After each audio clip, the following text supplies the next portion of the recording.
back of the neck is the reptilian brainstem. And when one operates their life out of the reptilian brainstem, they are unaware, unconscious. They are consciously dead because the reptilian brain does not really critically think. It acts on instinct, fight or flight mode. This is considered in the occult spiritually dead. When one is taking actions without intention, simply very reactive to life. They're not living, they're simply experiencing. When you're walking down the street and you see someone, and in your mind you think me versus them versus me, that is an animalistic way of thinking. I used to be trapped in this way of thinking, always thinking of fight or flight, always judging people, always reacting to the world, never consciously creating and commanding with intention in the world. This could be considered the matrix, when one lives unconsciously, simply surviving in the world. Another symptom of living in the reptilian brain could be obsession, a constant need to assert your power over others to feel safe or superior. Views relationships as power hierarchies, not as mutual connections. It could be a conquest for sex, lust, seeking validation through sexual activity. Sex becomes a tool for dominance, escape, and self-worth. Intimacy is avoided. Pleasure is pursued without emotional depth. Seeking pleasure all the time. This is all to do with the reptilian brain. Seeking safety. It could be compulsive eating or food hoarding, driven by craving and not actual hunger. Eat to soothe fear or emotional discomfort, often unconsciously. This is the unconscious. Fear-based decision-making. Every choice is shaped by perceived threat or insecurity or fear within the subconscious mind. Long-term vision is sacrificed for immediate safety and gratification. All the reptilian brain. Territorial behavior overacts when personal space, possessions, or status is threatened. Acts as though survival depends on ownership or status. Addiction repeats patterns to feel safe, even if they are harmful. Avoids anything unfamiliar or unpredictable. Low empathy. No empathy or emotional care for one another and for fellow beings in the world. Sees people as threats, tools, or competitors. This is all to do with the reptilian brain. Intense jealousy or possessiveness. Sees others as rivals or objects to control. Cannot tolerate perceived threats to loyalty or status. Quick to be angry. Slow to reflect. Reacts with rage, withdrawal when challenged. Lacks emotional regulation or deep self-awareness. So this brain could be considered the matrix, hence why Neo is plugged into this brain. He's operating the life out of this brain, unconscious, simply navigating life like an animal. I was in this state, and you can only really realize this when you come out of this brain and you start to function from the higher regions of the brain, which we will discuss very soon. And my life was chaos because there was chaos operating internally. I was never thinking about the future. I was always operating life out of fear, out of lack, never had care for another person. When you operate life out of this brain, the matrix, things outside you, can easily control you. This is why they keep us in a constant state of fear. So we operate life out of this. So we never gain full control over our reality, over our actions, over our thoughts. So Neo is called Neo, and he works at a place called meta cortex, very symbolic of the neocortex, the higher region of the brain. Now, this brain makes you human. It ultimately allows you to hold control over the animal urges, okay? The neocortex is the brain that allows you to have self-mastery, that allows you to control your urges, your instinctual survival urges. So humans can overcome their reptilian animalistic state and start to operate their life in a conscious mastery state. And Neo is plugged out of the reptilian brain, and he starts to use his neocortex, the human brain. This allows one to learn to have self-control, allows one to create, allows one to think about others. It allows one to critically think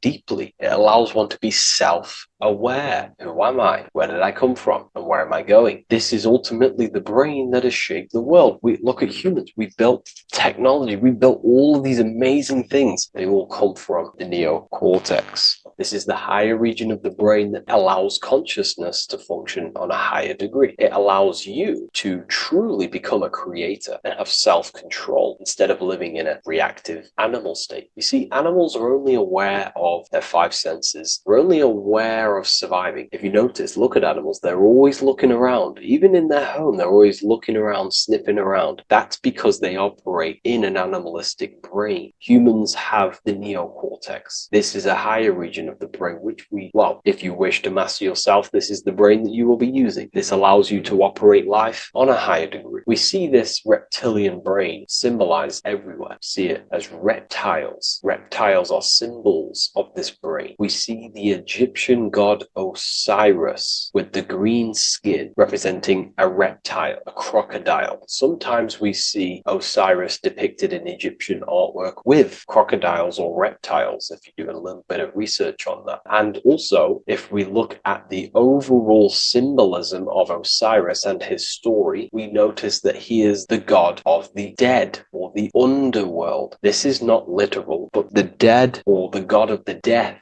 the god of the death of self, the dead of consciousness, because you are a divine being with limitless potential to create. And ultimately, to create, we have to master our reptilian brain. But when we function from this reptilian brain, we are dead to our higher powers of creation, of imagination, of actually gaining control and operating life from the higher mind, operating life as the divine being as you are. But if you operate life in Osiris, he is the god of dead. You are spiritually and consciously dead. You act unconsciously. You are dead, not physically, but mentally and spiritually. So what we're looking at here in the Egyptian artwork is the reptilian brainstem. We have the left hemisphere and the right hemisphere of the brain. Notice a curve. The feminine body is very curvy. This represents feminine. The masculine body is very liney. So if we study geometry, we know that lines are masculine, hence why the word masculine, line, and the feminine body is,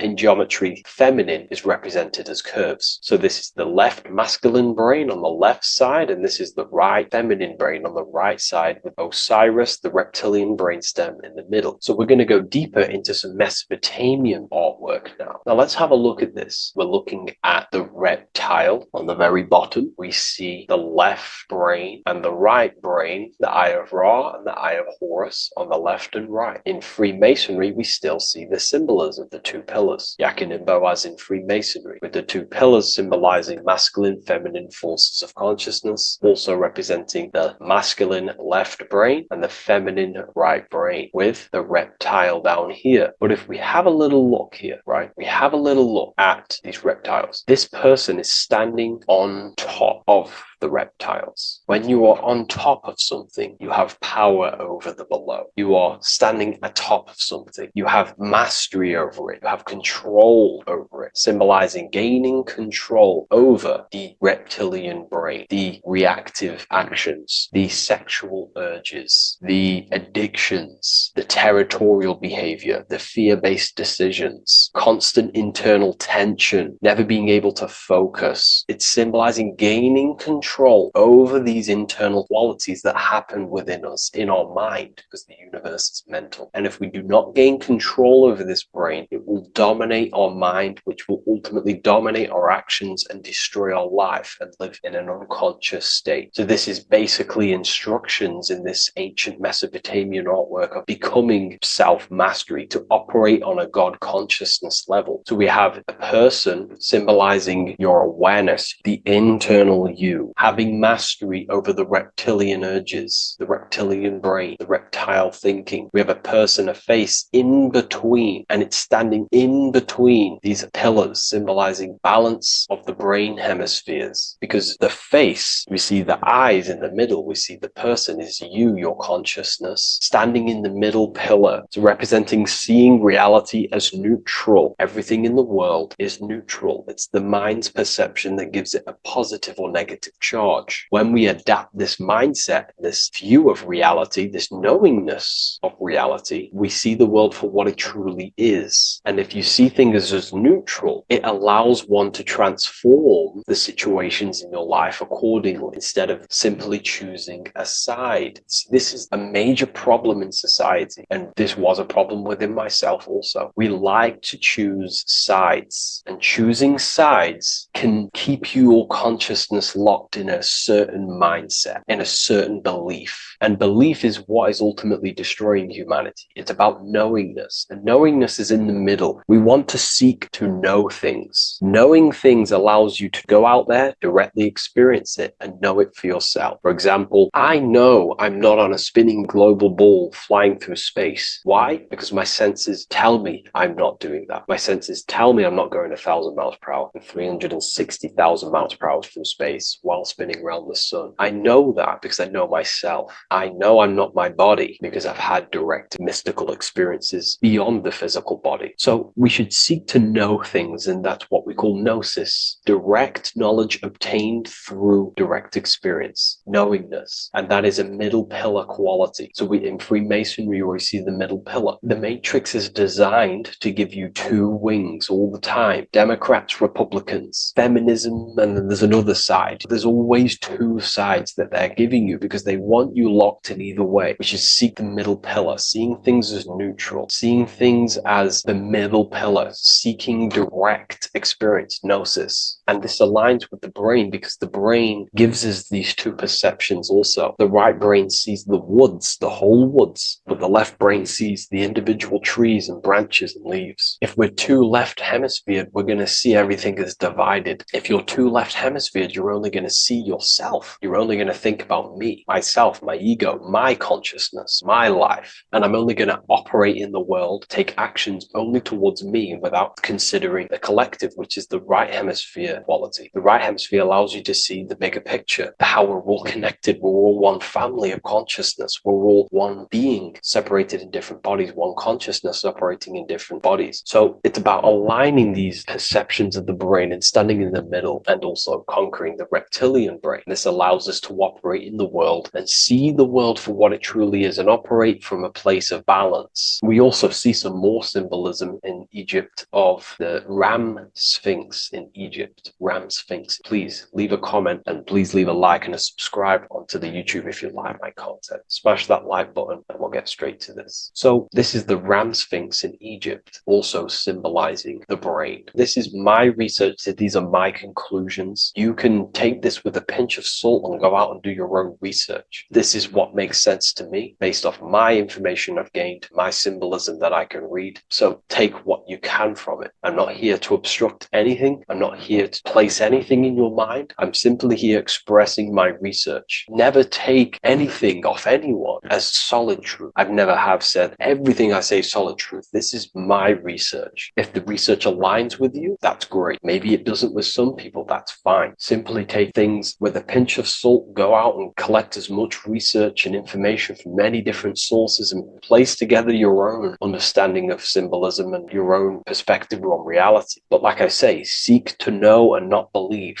So this is the ram sphinx in Egypt. This is a more powerful symbolism of the brain. We have Osiris here, the god of the dead, which is the reptilian brain, and an Aries symbol here symbolizing the hippocampus in the brain. So this is the reptilian brain stem, heavily aligned with the reptilian brain stem here. We can see the connections if we look closely. So this represents the dead of consciousness. This is the dead of self, living in impulsive animalistic state, the symptoms that I listed earlier. I'm not going to go over the symptoms again. And Aries symbolizes the hippocampus in the middle of the brain. It's the hippocampus. And Aries is a symbol of a state of being. Why? You see, ancients and the ancient Egyptians, according to my research, Freemasons still use this symbolism today. So what they do is they use use the path of the sun to symbolize a state of consciousness or a journey in consciousness. So what do I mean? So Aries here is the transition from the winter arc. So this is the winter arc from Libra, Scorpio, Sagittarius, Capricorn, Aquarius, Pisces. This is when the sun is dead. This is when the electromagnetic waves of the sun are not very present. This is the winter. This is when there's more darkness in the world. However, from Aries, Taurus, Gemini, Cancer, Leo, Virgo, and well, to Libra, this is when the sun is giving more electromagnetic rays. Everything grows. Everything is reborn again. Everything's growing. There's more light. There's more warmth. You can grow crops. So this is very symbolic as a state of consciousness. Aries is used heavily to represent the rebirth of the sun, but internally as an esoteric interpretation of Aries, it symbolizes the resurrection of awakening of the self. It is the rebirth of the sun, of the soul, the rebirth of becoming aware out of the darkness into the light, living in the reptilian unconscious state, the unconscious, not being aware that I possess consciousness, not being aware of my thought, emotion, actions. And Aries is that symbol is of the rebirth of the spirit, the rebirth of the self, becoming self-aware. So that's what we're looking at here with the Ram Sphinx. We're looking at Osiris, dead, the reptilian brain, operating life in an unconscious state, not really thinking,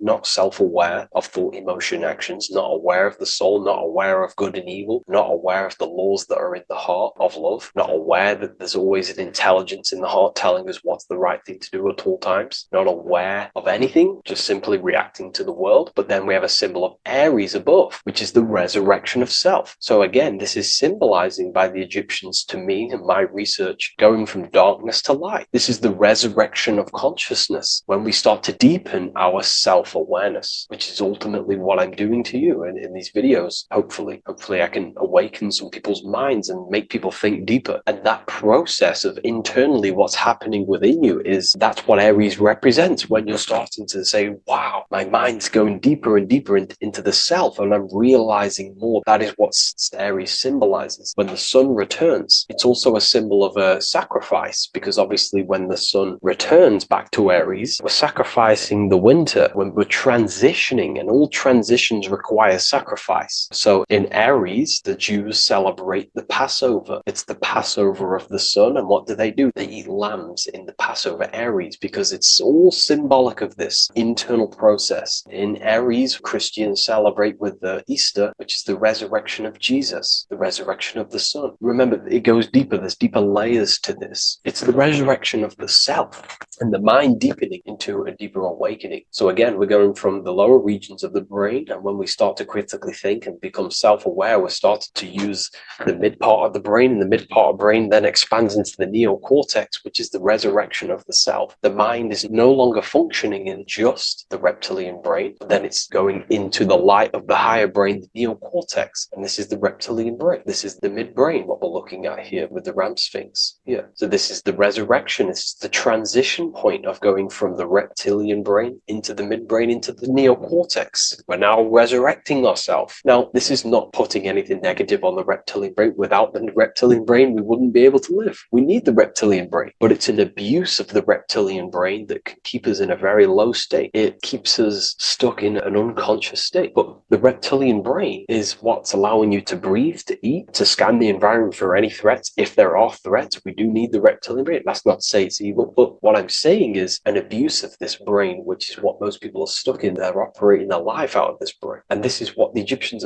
I think, are symbolizing, trying to tell us to resurrect ourselves, to become self-mastered, to become the highest version of yourself, to actively create in the world. Because when we are only operating from this brain, we're unconscious, well, then other people can use you as a vessel to create their reality. This is how the world is at the moment. The ones who know how to use the mind are controlling the other ones who do not know how to control the mind. So I hope this makes sense to you. Let me know if you have any video recommendations, and I'll see you inside Ethereal University. If you wish to take your research to the next level, I have things inside of there that are very powerful. We happily invite you. I'll see you inside of Join. If not, I'll see you in the next YouTube video.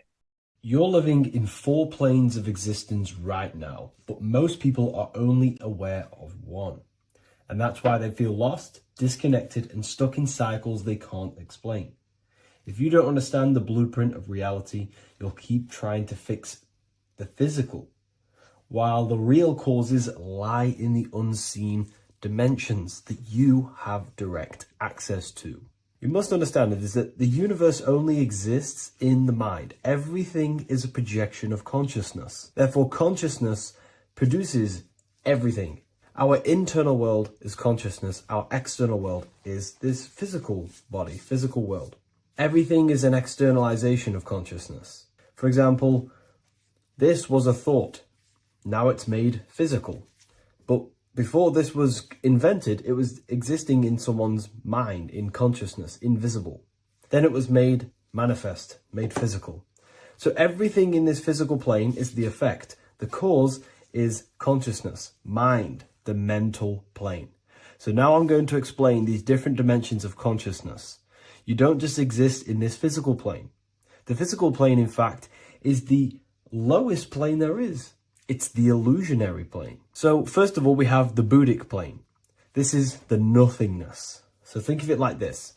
Absolute nothingness. If you turn off thoughts, there is nothingness. This is the void. And out of the void springs infinite potential, which is the mental plane. Now, your mind has no limitation. It can think anything, be anywhere, anytime, any place. In the whole world, there is no limitation with the mind. This is the realm of infinite possibilities. This is the realm of thought. Thought is a dimension, information and thought. To go a little bit deeper on this, there are pockets of thoughts, what we call in the occult fields of thoughts. Your mind does not think thoughts, it receives them. Your mind is like a radio. Whatever the mind is tuning into, setting its mindset, setting your frequency or setting your mind, you will receive thoughts based on that set, whatever you set your mind to. So there are pockets of thoughts that we penetrate in the mental plane. The mind is the mental plane, the infinite possibilities. This is the spark of creation. This is where all things begin to manifest as an idea in the mind as a thought. So if you want to gain certain information, you need to meditate or do thought exercises where you are penetrating that dimension of thought, that pocket of thought. For example, if you want to find a way on how to make financial wealth, you would use your mind, set your mind on wealth and money and think, close your eyes and think about that specific topic and see where your mind takes you. And you will expand your mind into different pockets of thought and gain information. So this is the mental plane. This is how you can use the mental plane. You can use the mental plane to do this. Then we have the astral plane. We have higher, middle, and lower astral plane. The astral plane is the body for thought. So every dimension, physical, etheric, astral, mental, Buddhic, is a body for a dimension above. Each dimension below is a product of the dimension above. So for example, the astral plane is imagination. This is the lucidic realm of imagination. This is where thoughts begin to manifest into some sort of form. It's not a physical form because this is physical, but imagination is a lucidic form. It's not really physical, but it's there. It's a projection of light. It's astral matter condensed by the willpower of the mind. So depending on the vibration of that thought will depend whether it manifests in the higher astral plane, middle astral plane, and lower astral plane. If you think about more material things and visualize material things, this will manifest on the lower astral plane because material matter is low vibration. Now, that does not mean it's evil. That does not mean it's bad. Okay? It just means low vibration just means more material. But if you think and imagine more spiritual things, this manifests on the higher astral plane. So the astral plane is the screen in your mind that allows you to vision an apple, that allows you to vision anything. It's that mental projection that's inside of your mind. Now, this is what we call the third eye. It's an eye because the eye is the mind, and the mind can see into the astral plane. It perceives this spiritual world, this lucidic realm that we have access to. This is where also infinite potential takes place. This is the realm of spirits, demons, jinns, whatever you want to call them. Spiritual entities exist in this because this is where thought forms manifest into form. This is where thoughts create bodies. Think of it like this. The mental plane is a thought of a chair. The astral plane is the imagination of that chair and all of the different possible chairs that could possibly be. The etheric plane is the energy double of that chair. And the physical plane is the physical chair. So as you can see, the higher we go up, the more formless and lucidic it is. The lower we go down planes, the more dense it becomes. This is formless and this is form. Everything manifests through this process. This highlighter is down here in the physical plane, but the idea began in the mental plane. Everything begins in consciousness before it creates a physical body. It goes through this process. Therefore, if you want to start to mold and create your own reality and create things in your world, you can use these planes to your advantage. You can use your mind to do mental thinking exercises by closing your eyes and expanding your mind into a different pocket of thought to gain wisdom, gain information, gain downloads. The way you do that is simply get into a meditative state, close your eyes, pick a topic that you want to think about and see where your mind takes you, but always remain centered on that topic. And you can do this for maybe an hour or two or half an hour, and your mind will take you places where you will unlock information. You can even use this to make decisions in your life. Think of the topic and see where your mind takes you. You'll gain information. This is how you use the mental plane for ideas. The astral plane is imagination. You have to reconnect with your imagination very vividly. Your imagination, your consciousness is infinite. It's not a three-dimensional plane. It's an infinite plane. You can think and make form anything in your consciousness, in your imagination. You can think anything and you can imagine anything in the most vast details. You just have to reconnect with your imagination. I have a free book on my website. I'll leave the link in the description. It's an ebook. It's called Activating the Inner Eye. This is going to help you reconnect with your imagination. It's a practical guide on how to imagine. So once you know how to use the mental plane and astral plane, thought and imagination, you pretty much need to use the physical plane to take physical action with this physical body that you have and start to manifest these desires you have in the higher planes. Now, it's very important that we master the mind because the mind is the very fabric of reality. We become what we think about. Your life is a product of every thought you thought in the past. It is the mind that directs the flow of consciousness. And wherever this consciousness is flowing is what you will create in your life. Consciousness is the most potent force in the universe, and the mind is pretty much the universe in a microcosm form. It is infinite potential, and your mind will continue to expand into new realms of thought forever and ever and ever. You are eternal. You are not this physical body down here. You are consciousness, literally dreaming that you are in this physical body. So everything begins with the mind. We need to be conscious of the thoughts that enter our mental field of consciousness. There is a level of self-awareness that you can reach where you can become conscious of pretty much every single thought that enters your mental field. Now, we have over 7,000 thoughts a day. You can gain such mastery over your mind where you can become conscious of every thought you think. And that is when you gain superior power. Because when the mind is fully under control of self, you can direct the mind's potent force into a specific goal. Most people's minds are dualistic. They want something, but their mind is thinking something else. They have limiting belief systems. They have the little voice that comes in and says, you can't do this, you're a failure. That is a fractaled mind. The mind needs to be singular. It needs to be on your team and not an enemy. Do not let your own mind take away your power. Your mind should be on your team, giving you power, giving you the best possible thoughts and the best possible beliefs. When the mind is in this condition and on your team and not taking away your power through the destructive thoughts, it becomes a potent, powerful force used for manifestation to create anything. And the way we get the mind on your team is through constant meditation to learn how to control the mind and turn it on and off. Subconscious reprogramming through visualization, affirmations, cultivating emotions associated with your goal. All these three ways we can reprogram the mind slowly over time so that it becomes powerful and becomes on your team and doesn't give you negative contradicting thoughts. When the mind is fully aligned on one thing, it can create massive empires and things in your physical reality. So I hope this video helps, and I'll see you in the next one.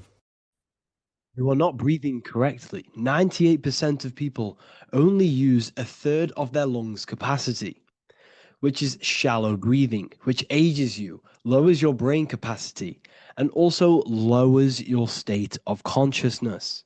So it's essential that you breathe consciously on a day-to-day basis, because this is what truly elevates your consciousness. I am going to give you the key for you to raise your consciousness just through breathing alone. Such a simple thing, but yet the most effective way for raising your state of consciousness and becoming more spiritually and mentally advanced. So tune in for this video, and I'm going to show you exactly how to do it and the symbolism behind breathing. Air is more than just air. It carries electromagnetic energy. So now I'm going to give you the science behind this spiritual truth. This invisible force is what sustains all physical life, providing the life force energy essential for existence. Electromagnetism. Everything is fed off electromagnetism. Your body is an electromagnetic battery.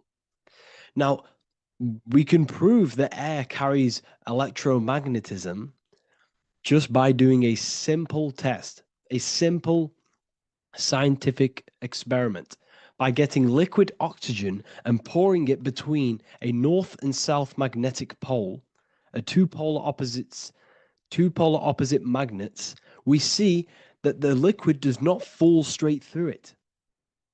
It is sucked, it is magnetically attracted to these two opposing forces, opposing magnets. This is proof that air, liquid oxygen carries electromagnetism.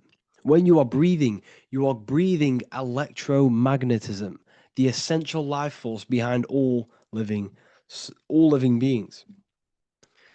This is known as energy or prana, chi, ether, or spirit. This is all the same thing. Air is not just empty space. It is energy. It is prana. It is life force. It is spirit. It is ether, chi, prana. You are an electromagnetic being. Your consciousness is in direct correlation with your electromagnetic aura or biofield around your body. Your state of consciousness is mirrored within this field around your body. Now, your breath, when you breathe in, you're breathing electromagnetism or life force. Breath is the vital link between the physical and the spiritual, bridging the body with the soul. Through breath, we connect with both tangible world and deeper, the unseen realms of energy and consciousness. Breathing deeply and properly elevates our consciousness, enhancing the brain's functions, heightening the sensitivity of our five senses. It also brings a profound calmness to the mind, creating a state of clarity and inner peace. Like I said earlier, breathing properly is the fastest way to elevate your consciousness. It is the fastest way, because breathing, when you stop breathing, what happens? You lose physical consciousness.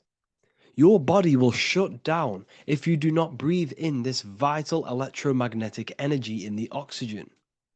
If your body does not get this for 5 minutes or however you can last without breathing, this makes you lose physical consciousness. Your body will not survive without this essential life force energy. Therefore, air is one of the most overlooked things. This is why we see the symbolism of Buddha having a big belly. Why does he have a big belly? Because it's symbolizing breath work, proper spiritual breath work, the certain teachings of breath work, of when you breathe in through the nose, you have to breathe in through the nose. You don't want to breathe in through the mouth because the nose acts as a filter which catches dust particles and filters out the air before it enters the lungs. The mouth does not do that. The nose is for breathing inward. We breathe in through the nose, and when we breathe in, we breathe into our belly, not our lungs. When we breathe into our belly and our belly expands outwards, we are then moving this energy down from the nose down the spinal column. And when we breathe back out, the belly goes in, which is raising the energy up the spinal column, back out through the mouth. This is the true way of breathing, because when we breathe, we are moving energy. We are moving electromagnetic energy. When we breathe in through the nose, the energy travels down the spinal column.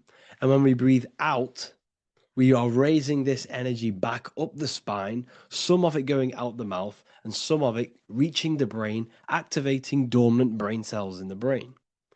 But when we breathe, we need to make sure we are using 100% of our lungs' capacity, because the lungs is what transforms this special energy into consciousness, physical consciousness. So this is why Buddha has a big belly. It's not because he was fat. It's not because he was overweight. It's symbolism. It's symbolism of breath work. So try this. Do this for 2 minutes while you watch this video. Breathe in through the mouth as hard as you can until you no longer can fill any more air into your lungs and belly. Breathe it into your belly, not your lungs. And breathe out through the mouth. Do this for 5 minutes or 2 minutes, however long. I promise you, breath affects your consciousness. You will notice the difference. If you do it quicker, the quicker it'll affect your consciousness, and you might go lightheaded. But that lightheaded is you activating your spirit, your energy body. So try this just when watching this video. When you breathe consciously, you are renewing both your energy body and astral body, aligning your consciousness with a higher state. This practice feeds new life force energy into the body, revitalizing and enhancing your overall well-being. Like I said, your brain requires the most amount of oxygen. When we have shallow breathing, this is reducing the brain's capacity. Because when we are not breathing properly, which 98% of people are only using a third of their lungs' capacity, we are essentially only using a third of our consciousness, because your breath is directly correlated to your consciousness, your state of consciousness. When you breathe in through the mouth, out through the mouth, out in through the nose, out through the mouth, consciously and deeply for 5 minutes, you will notice that your senses are more powerful and sensitive. Your brain is quicker.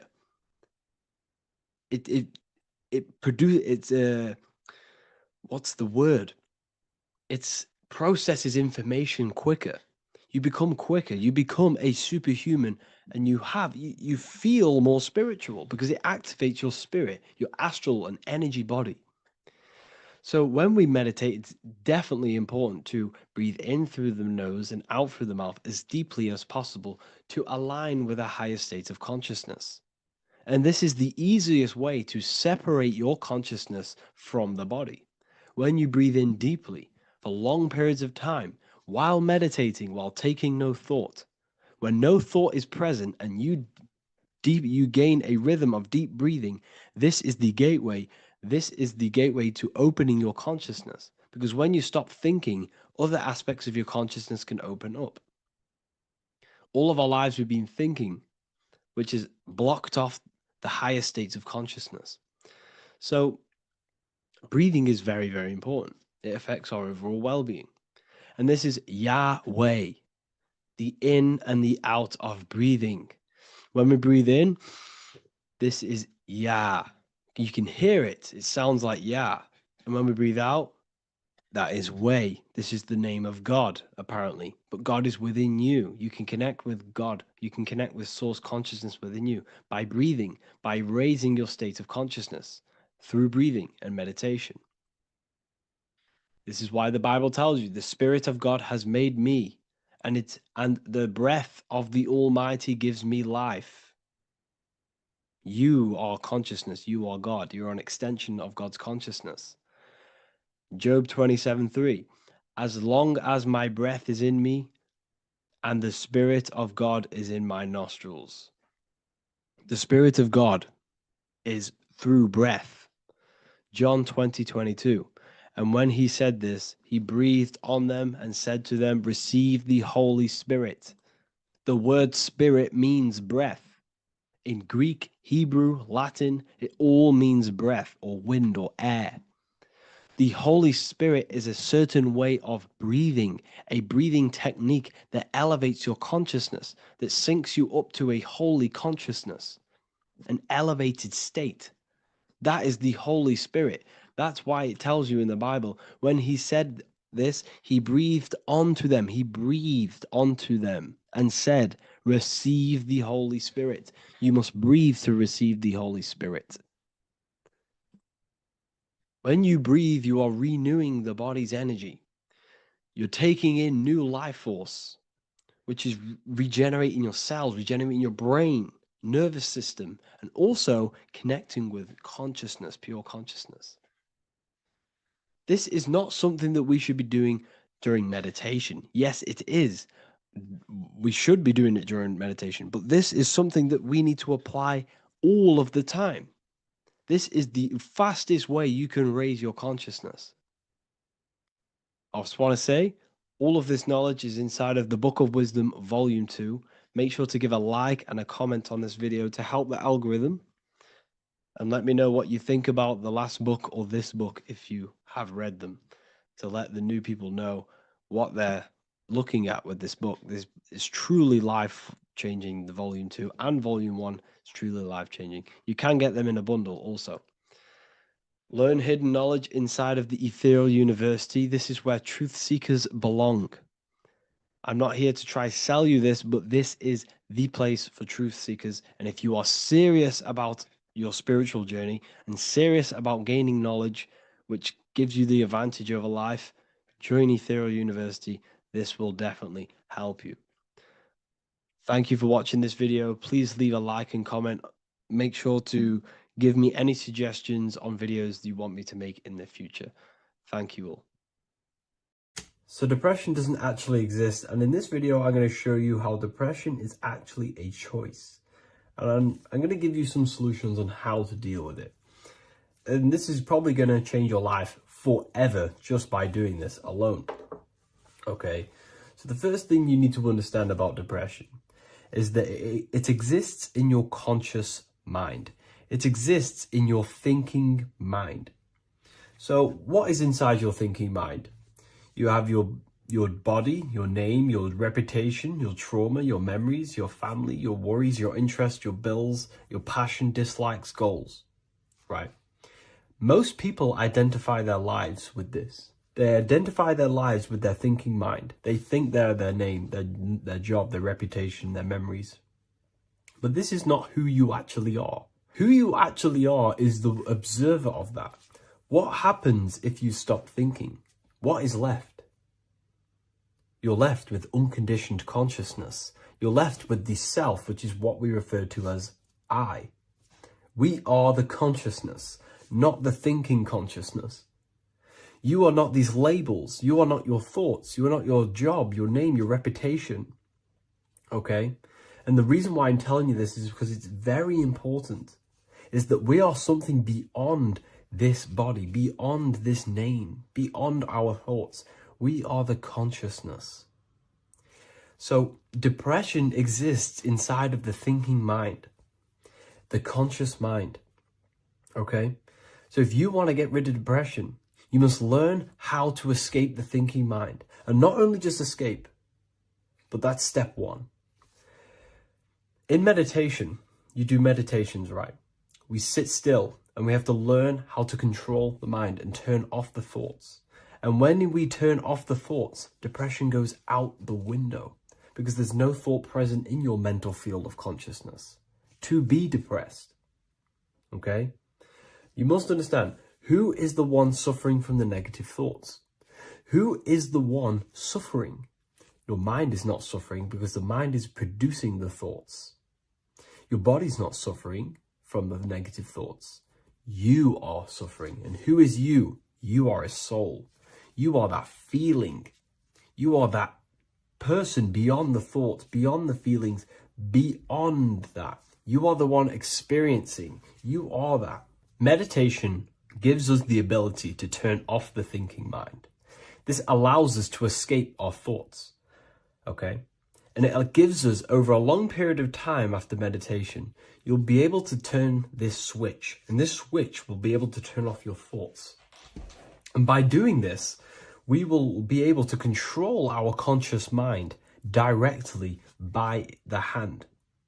So when you notice yourself gaining them negative thoughts, we can then turn off the switch of turning off the conscious mind and rising to our authentic self and knowing the thoughts are just illusions. Now, let me tell you something that's very powerful. Most of your thoughts are coming from beliefs. Most of your feelings are coming from beliefs. So if you have a feeling of lack, this is coming from a belief that you don't have much. If you are feeling alone, this is coming from a belief that you are alone. So what we must do is restructure ourselves. We must restructure the subconscious mind, and we do this in many different ways. We can do this with meditation. We can do this with visualization, visualizing our desired reality as if we are living it. We can do this with affirmation. Now, a lot of people think, oh, I'm trying to speak something into existence with affirmation. No, you're not using vibration to try and change reality with what a lot of these new age people will teach you. Vibration, your words will not have much an impact on reality. That's the truth. But what they do have an impact on is reprogramming and recrafting and refining your mind. If you repeat, I am wealthy all day long, your subconscious mind, that word will be lingering inside your subconscious, and you will start to mold that into your conscious. You'll start to be consciously thinking about this. Most of your thoughts are coming from your subconscious. So if you want to get rid of depression, you got to figure out the trigger. What are you depressed about? What are you feeling? What are the beliefs that are making you feeling and thinking this way? And that's what you must restructure. You must restructure your subconscious mind through visualization, meditation, and affirmation. You do these all the time. You do these every single day, and you will slowly, if not surely, restructure your subconscious mind. While by doing the practice of meditation, you'll gain the off switch as well. Sometimes depression comes from not living in your authentic self. You're not doing the things that your soul is telling you to do. We all know what we should be doing at all times.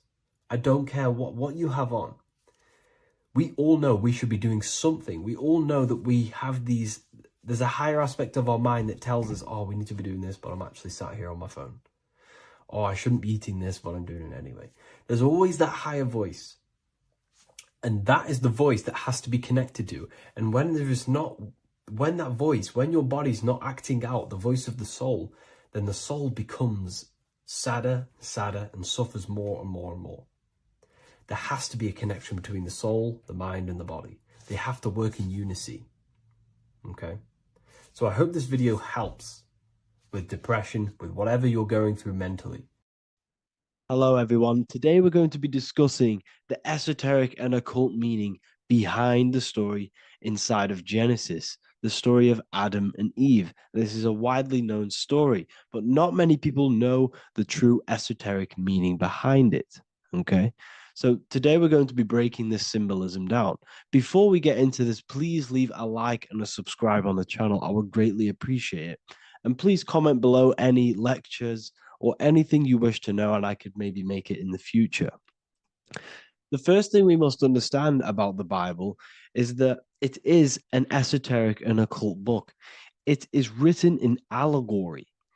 It is written in such a way that we understand the book compared to our level of perception. Now, what do I mean? If a child read the Bible, they would gain a standard meaning and story behind it. They would gain a normal interpretation of the book, of being good, praise God, and be a good person. However, me, who have studied the occult and esoteric and symbolism for a very long time, when I read the Bible, I see a deeper meaning. I can read between the lines of the allegories, which means the Bible is written in such a genius way that it speaks to your level of intelligence. Depending on how advanced you are mentally and with knowledge, will depend on how you decipher this book and how the parables inside the book can speak to you in your personal life. Okay. So the Bible is the greatest psychological book ever written in history. This is why it's known as the greatest story ever told. It's a story. What we must understand with the Bible is that the Bible creates on the surface a logical way of thinking, which is what we call religion. We read the Bible and if we think logically and we take that book literally, then we gain a religion. But if we look beyond the surface, this is what we call esoteric, metaphorical, symbolic. You can read between the lines using our right hemisphere of the brain in deciphering this book and what it truly means to us and the evolution of our mind, body, and soul.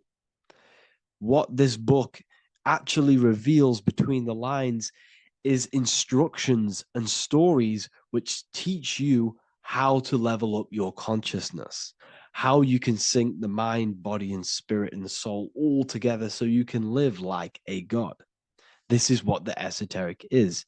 It's the purification of consciousness. Now, when it comes to Adam and Eve, okay, what we must understand is that this is the beginning of creation.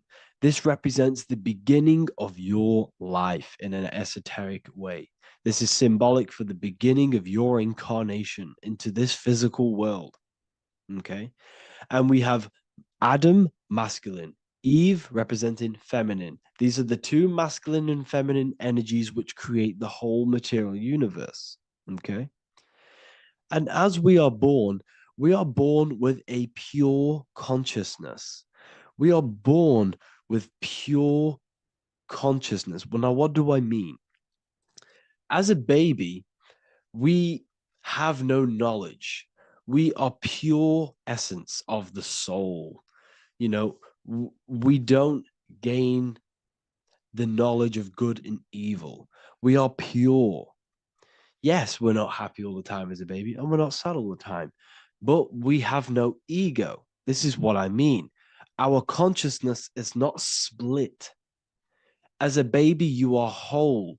You have a whole consciousness. You are yourself. You have no false identifications, no limiting belief systems, nothing. You are pure awareness and the pure soul and the pure mind. Now, this is what Genesis is representing. As we grow older, the more experiences we gain, the more thoughts we start to think, the more knowledge we gain of this world, the more impure our mind, our heart, our soul, our spirit becomes, the more impure our body becomes. As we grow older, we're infected with negative beliefs, negative thoughts, and society norms. This is a big one. As we grow older, we are molded by society. We shut off areas of ourself and we push them away so that we fit in with society.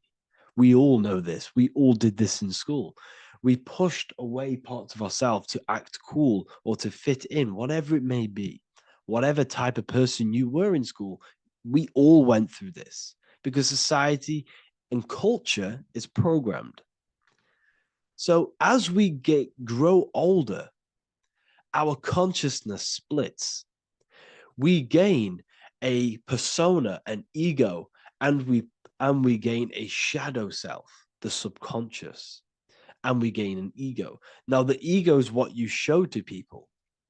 It's that character that you show, that you put on to your culture, to your family, to your friends. This is a false identification. And we also gain a shadow self. The shadow self is gained through experience. This is the subconscious. Our ego is created through experience. And so is the subconscious and the shadow self. Okay. So as we gain age in this material body, we fall from the Garden of Eden. We gain the knowledge of good and evil. This is what the symbolism represents of us leaving the garden, us eating from the fruit. Now, the fruit represents the knowledge, it represents the insight, the experience, which splits our pure consciousness. Our soul splits. Okay? We lose connection with the divine. We lose connection with our pure self through material experiences. We may lose ourselves in material experiences. We may lose ourselves in lust and material gain, wealth, and all of these lovely things that the material world offers. We lose ourselves in this. Okay? And not only that, there's another symbolic thing that we're missing with being a child. There's another symbolic meaning behind this tree in this story of Adam and Eve. And this is sexual energy. Okay? As we are a baby, we have no ability to create another human life. We have no sexual urges. We have no desire for the material things as a baby. Nothing. As we grow older, our sexual energy cultivates around the age of, it's like 10, maybe earlier for some people or later for some people. This is what we call puberty, when our sexual energy activates. This is when the masculine and feminine energies are present within the body. And we are now given the ability to create human life. We're now given the ability to bring in a soul into the material world.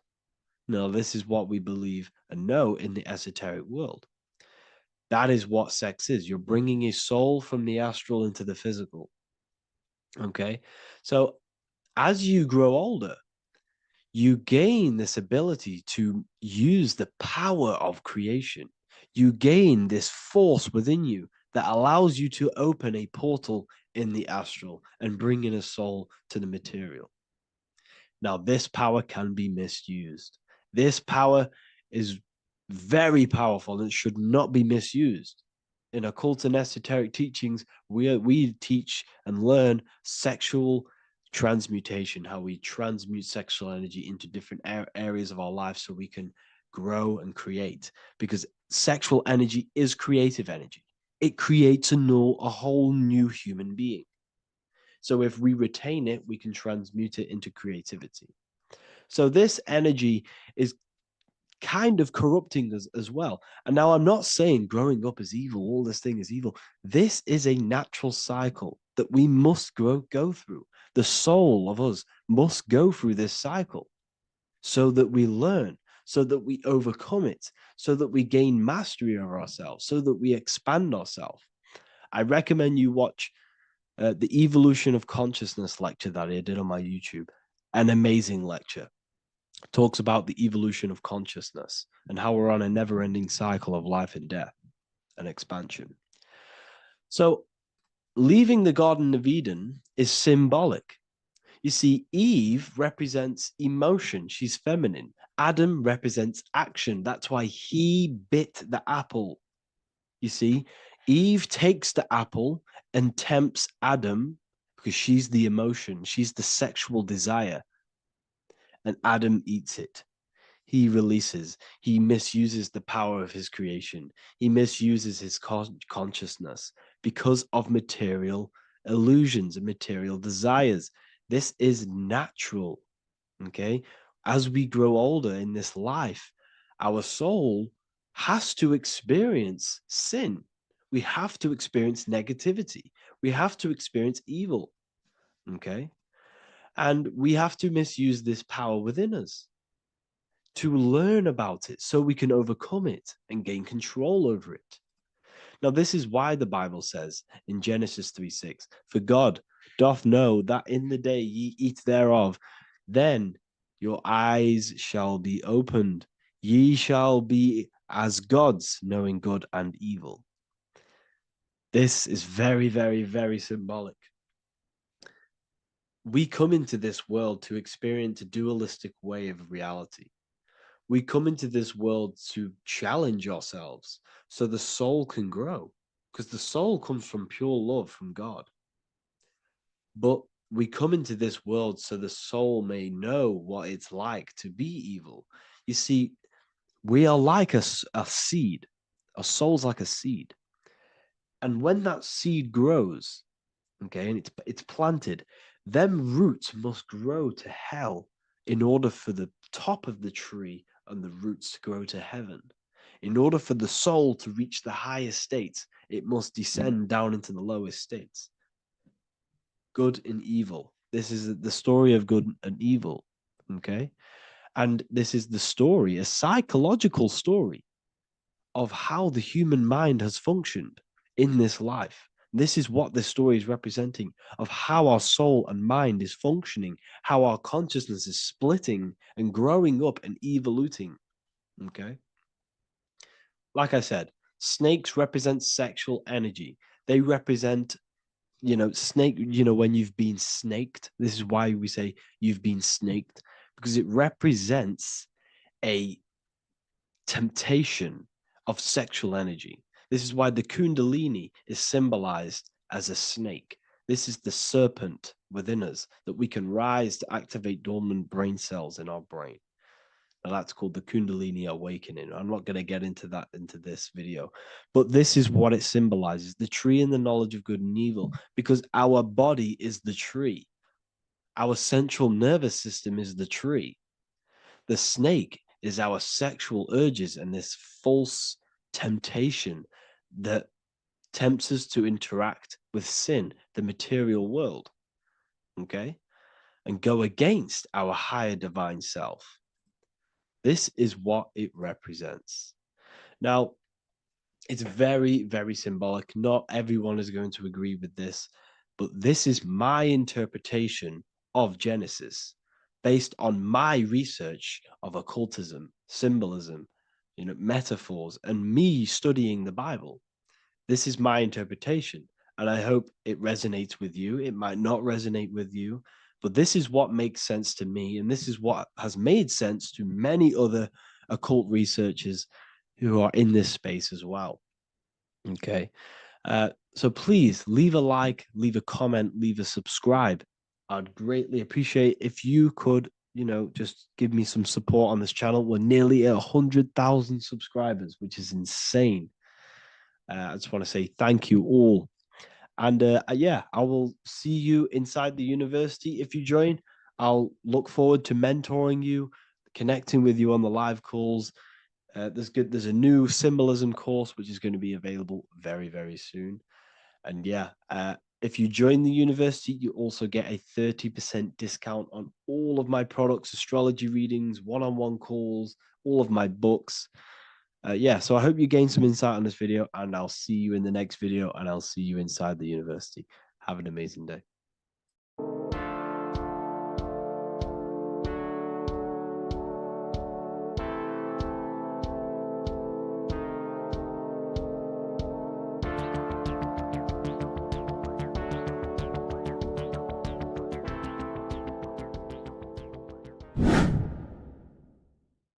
What is good, people? It's Revival of Wisdom. Today we're going to be talking about Saturn.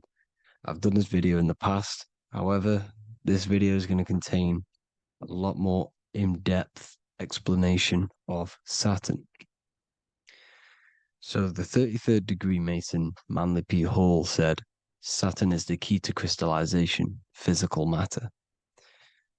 Light is matter, matter is light. They are interchangeable. Low vibrating light turns into matter, high vibrating matter turns into light. And Saturn is the god of this world, this physical world. He crystallizes light into matter.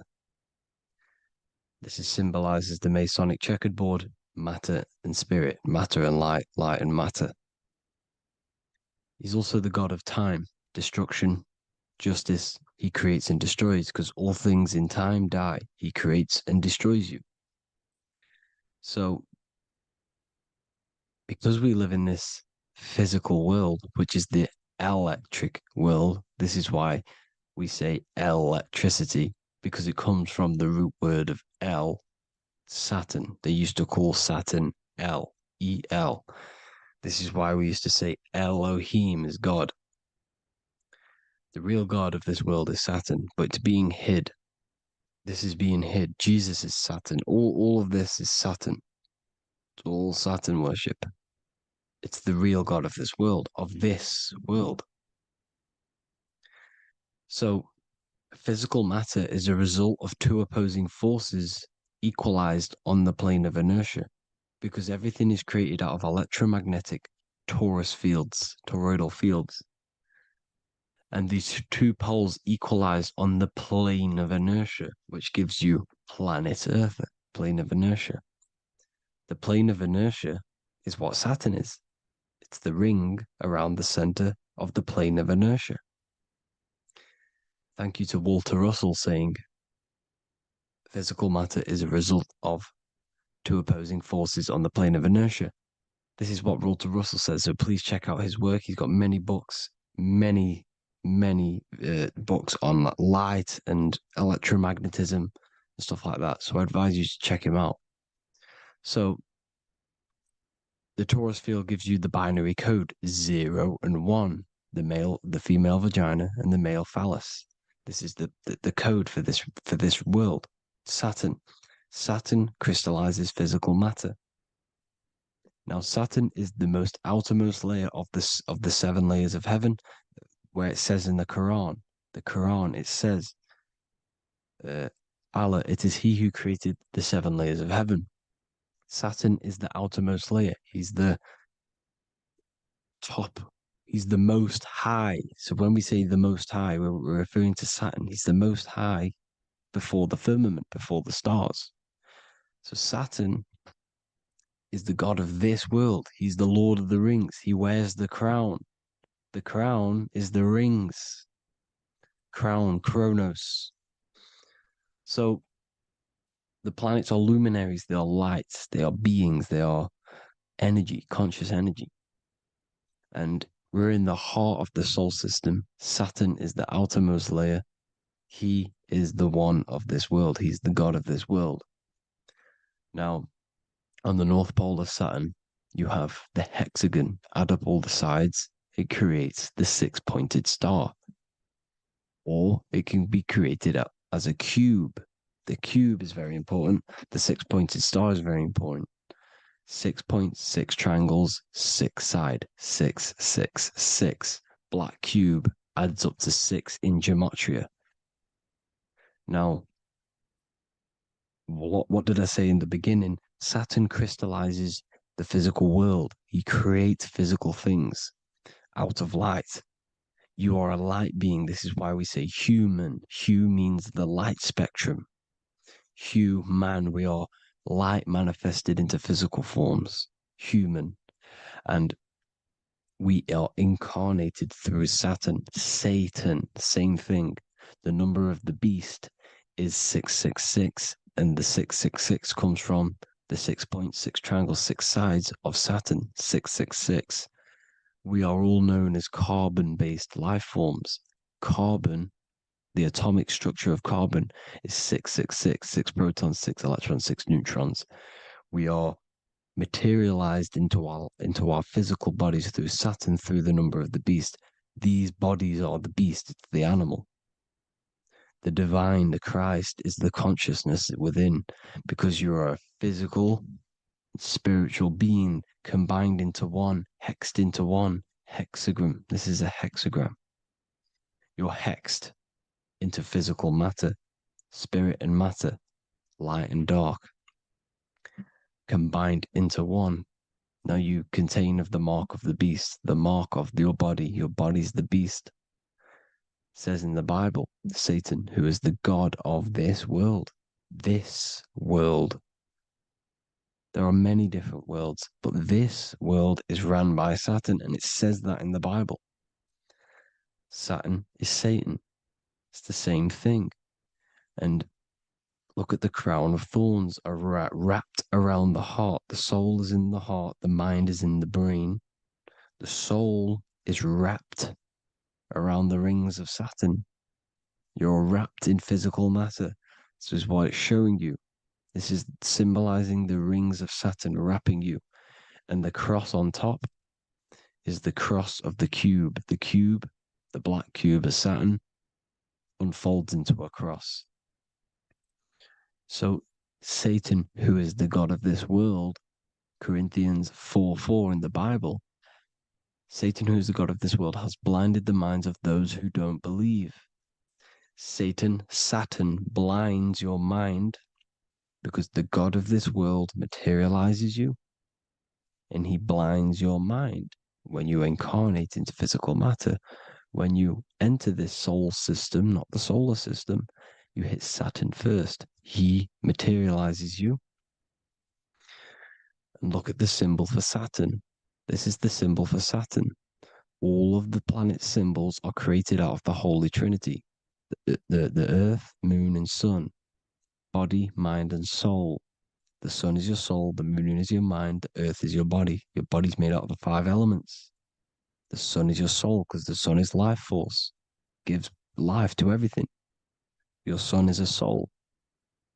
Your soul is the sun of your body.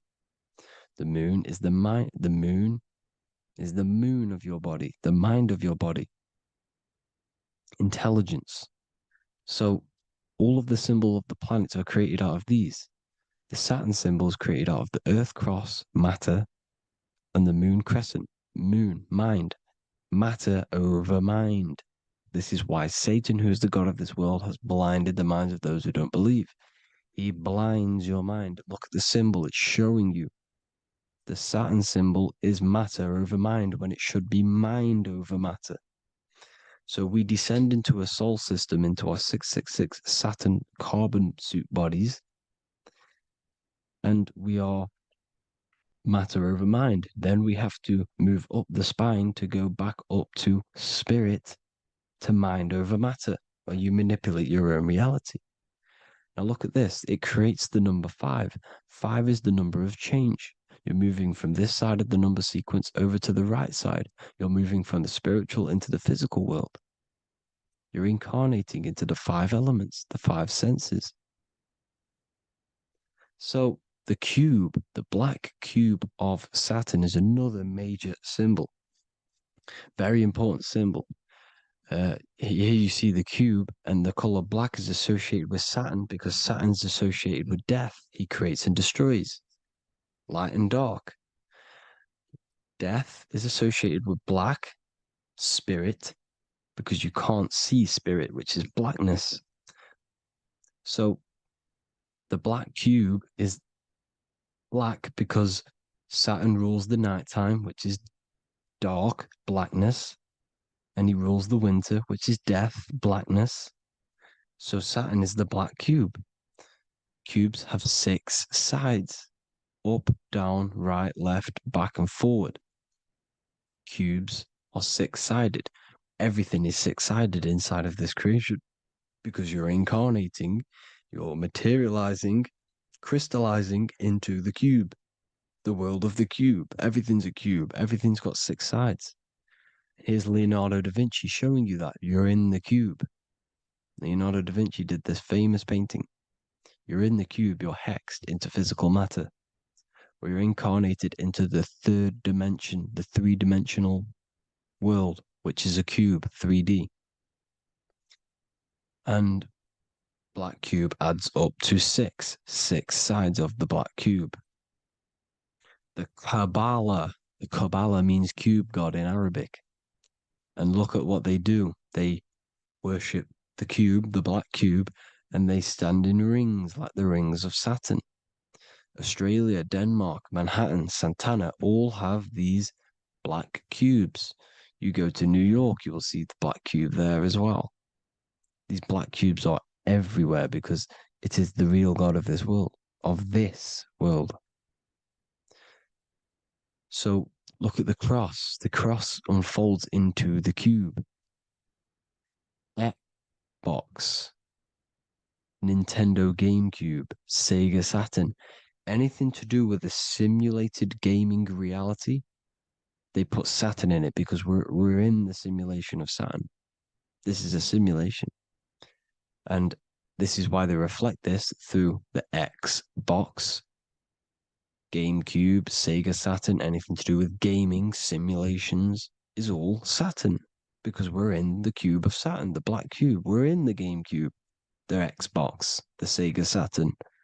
As above, so below. So they reflect it through the simulations that they create inside of this simulation. Cubes have 8 points for the 8 points of time and space. 8 is the number of time. Everything's cycling, infinity. So look at the cube. The cube is symbolized as in Judaism. The Judays have the black cube. They wrap themselves in a black band and they cover their eyes into blackness. The black cube for the black cube of Saturn. They use the star of Saturn and they worship their god on Saturn Day because it's all Saturn worship. Look how the Saturn god is wrapped around with these thorns or leaves, just like Jesus is wrapped around his heart. And Jesus on the cross is us on the cross. We are in the cross. We are in the cube. The cross is the cube. And the cross is even in the Saturn symbol. This is another symbol for Saturn. There's two symbols. You got this one, the one I've just broke down. And there's this one. This is the cross of Saturn, the cube god, the simulation, the game cube. Now, Chronos is another word for Saturn. Chronos means time. When you clock into work, you go to the Chronos machine. Well, I did anyway. And I tap my card on the Chronos because Chronos is time. Anything to do with time is Saturn. He creates and destroys. Look at the artwork of Saturn with the sand, the time. Look at this, how he's cutting off the baby's wings. He's crystallizing the spirit into matter. He's cutting off your wings. Satan, in the Bible, he falls from heaven into earth and he loses his wings. He becomes a serpent. You see that's it's all symbolic for us. We are the fallen angels, fallen angles of light. We're fallen angles of light. We are light beings. Now we're fallen into physical matter. Saturn's chopped off our wings. He's chopped off our spirit wings because when you astral project, you can fly. You will fly around. He's got the Reaper staff here, always depicted with the Reaper staff. Now look at the clock. Saturn Day is the 6th day, the number of the beast, 666. Look at the clock. 6 take away 12. 12 take away 6 equals 6. 7 take away 1 equals 6. 8 take away 2 equals 6. 60 seconds in a minute, 60 minutes in an hour, 24 hours in a day, 2 plus 4 equals 6. That's 666. Everything's 666 because it's time. Saturn. All goes to Saturn. He's the god of time. We're in time now. We're in time. We're in the time, which is God, the god of this world, the god of time. Now look at this. The Reaper is also depicted as the Reaper with the staff, the black cloak, black symbolizing death, spirit. Judges wear black because Saturn is the law. He's the god of this world. He's the law. This is why they wear black cloaks. When you graduate from university, you wear a black cloak and a black cube on your head. You've been hexed. Funerals, you wear black because it's all to do with Saturn, Father Time, Father Crystallization. Now, Saturn, here's another one of him cutting off the wings of a child because he cuts off the wings. He creates and destroys your body. We're in the electrical world. Everything that is electrical vibrates. All vibrations have to come back to a standstill point, which is death. This is why your body dies. Your atoms stop vibrating. Corona. Look at the crown. The crown is the corona. Corona means crown. And look at this is an alcohol brand for beer.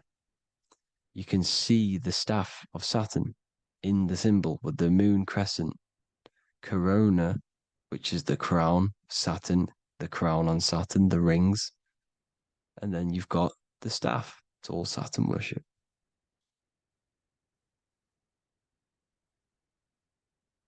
Is the black cubes of 9/11. Two black cubes. This was a ritual for Saturn. It's all ritualistic. And look at the Star of David, the Star of Saturn. It's not the Star of David. Creates IXXI, the sigil of Saturn. IXXI means 9/11 in Roman numerals. 9/11. It's all a ritual for Saturn, and they have the two black cubes of Saturn. Now look, XX, there's more symbolism of Saturn now. We're going deeper. XX is more symbolism for Saturn. The sigil of Saturn is XX, as above, so below. Same with the Star of David. You split it in the middle, as above, so below, as above, so below. XX, this is a Knights Templar Cross of Lorraine. XX, Knights Templar, High Order of Masonry. They all worship Saturn. Well, Saturn's the real god of this world. X Eon with the XX. XXL magazines, which is all to do with famous rappers and stuff like that. When you die, you put XX on the eyes because it's Saturn. He's the Reaper. Is Jesus with the XX crown with the thorns around his heart, around his soul, with the cube on the top, the cross cube. Le Lucifer with the XX Cross of Lorraine. Jay-Z with his alcohol brand, XX Cross of Lorraine. The X Factor with the rings of Saturn. All Saturn worship. The seal of Melchizedek is also Saturn. This is the cube. This symbolizes the cube with the 8 points for the 8 points of space and time. And this is the cube. It's another ancient symbol for Saturn. Here you see the star of Saturn with the Melchizedek symbol around it, which is all to do with Saturn. Here you see an altar, the Holy Grail, the Melchizedek symbol on it, and they're worshipping it. This is why we wear rings, wedding rings for the rings of Saturn. It all goes back to Saturn. Earrings. The 8-pointed star of the ancient Sumerians is all Saturn. It's all Saturn. So the ancients, the symbols of Saturn goes on forever. It's in all of the major corporations. You can see it everywhere, the rings of Saturn. Toyota is an obvious one. Internet, Nike, Target, Sega, Saturn. All Saturn worship. All Saturn worship. Because he is the real god of this world. Here's Kanye West's album with a Saturn here. Here's Michael Jackson's album saying X escape. There's the X again. The X escape. You have to escape this reality. Maybe that's what he's pointing at. Here you see it on the dollar bill. The star of Saturn. Here you see it again on the dollar bill. So that is it for today's people. I hope you all gain some insight on Saturn. Please like, comment, and share if you can. Subscribe if you like the channel. Please have an amazing day. God bless.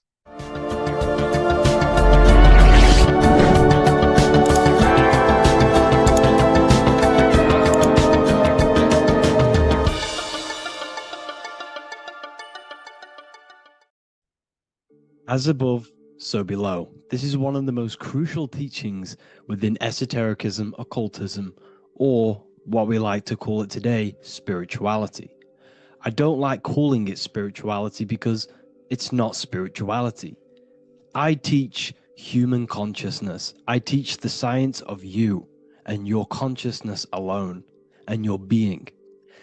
And in order to fully understand you and this world around you, you must understand this number one principle of as above, so below. There is many misconceptions of this, and there is many simple teachings of this, but I'm going to break it down today from the most simplest to the most complex, and you will see the connections between all things. This is the most important lesson you could ever learn, and I'm going to teach it you today.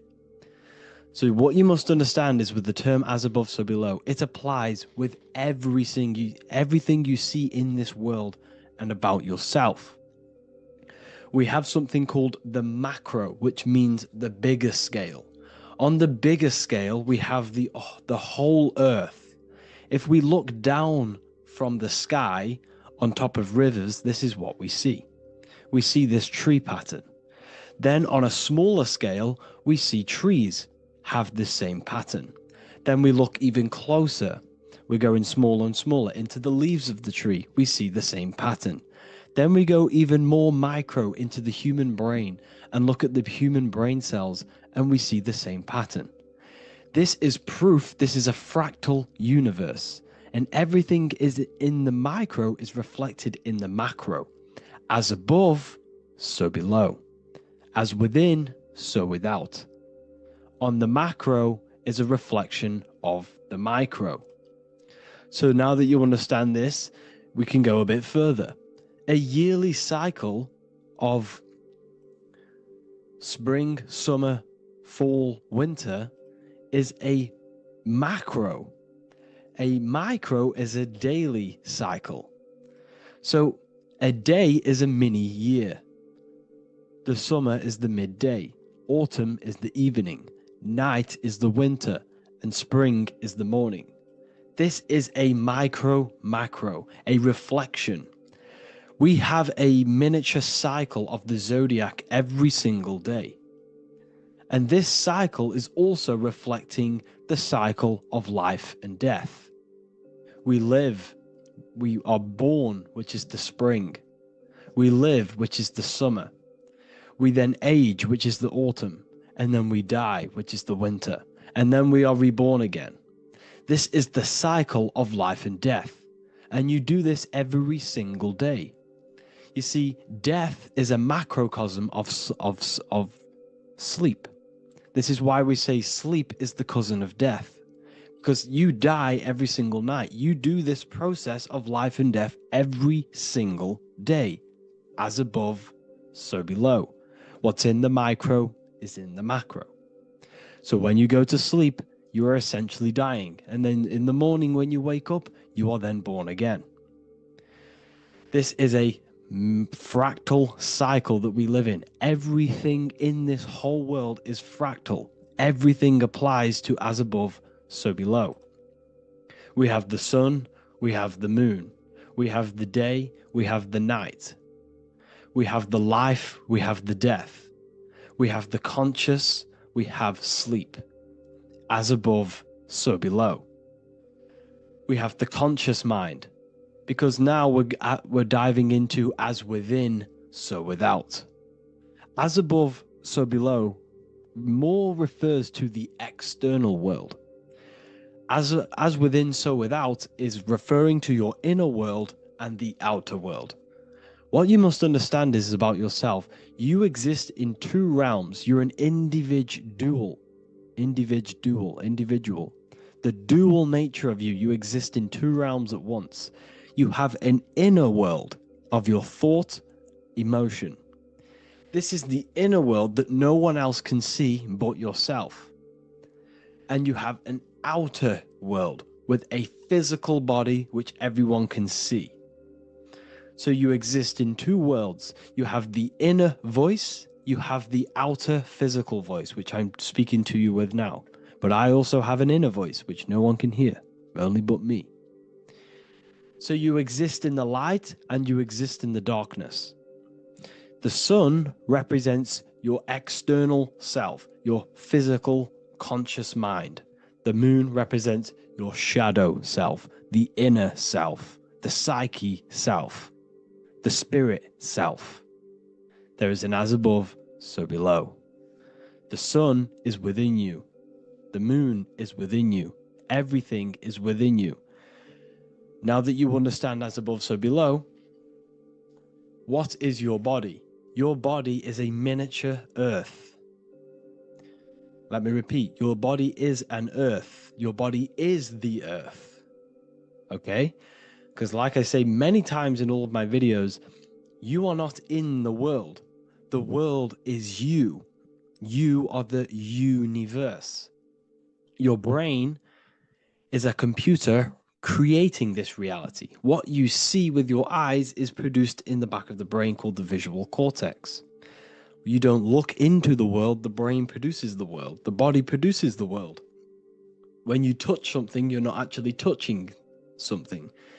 This is the electrical nervous system. When you touch something, what you feel is actually electrical signals on your nervous system reporting back to your brain. Therefore, when this body dies, you leave the earth because this body is the earth. Okay? As above, so below. You have the mental plane, the astral plane, the etheric plane, and the physical plane. This is essential for understanding reality and the teaching of as above, so below. Everything in this material plane began in the thinking mind. For example, the microphone I'm speaking into, the phone you're watching this video off, or the laptop or iPad. Where did this begin? It didn't begin in the factory. The first ever place this item begun was in the mind of an individual. The invisible realms of mind is where all physical things and physical items begun.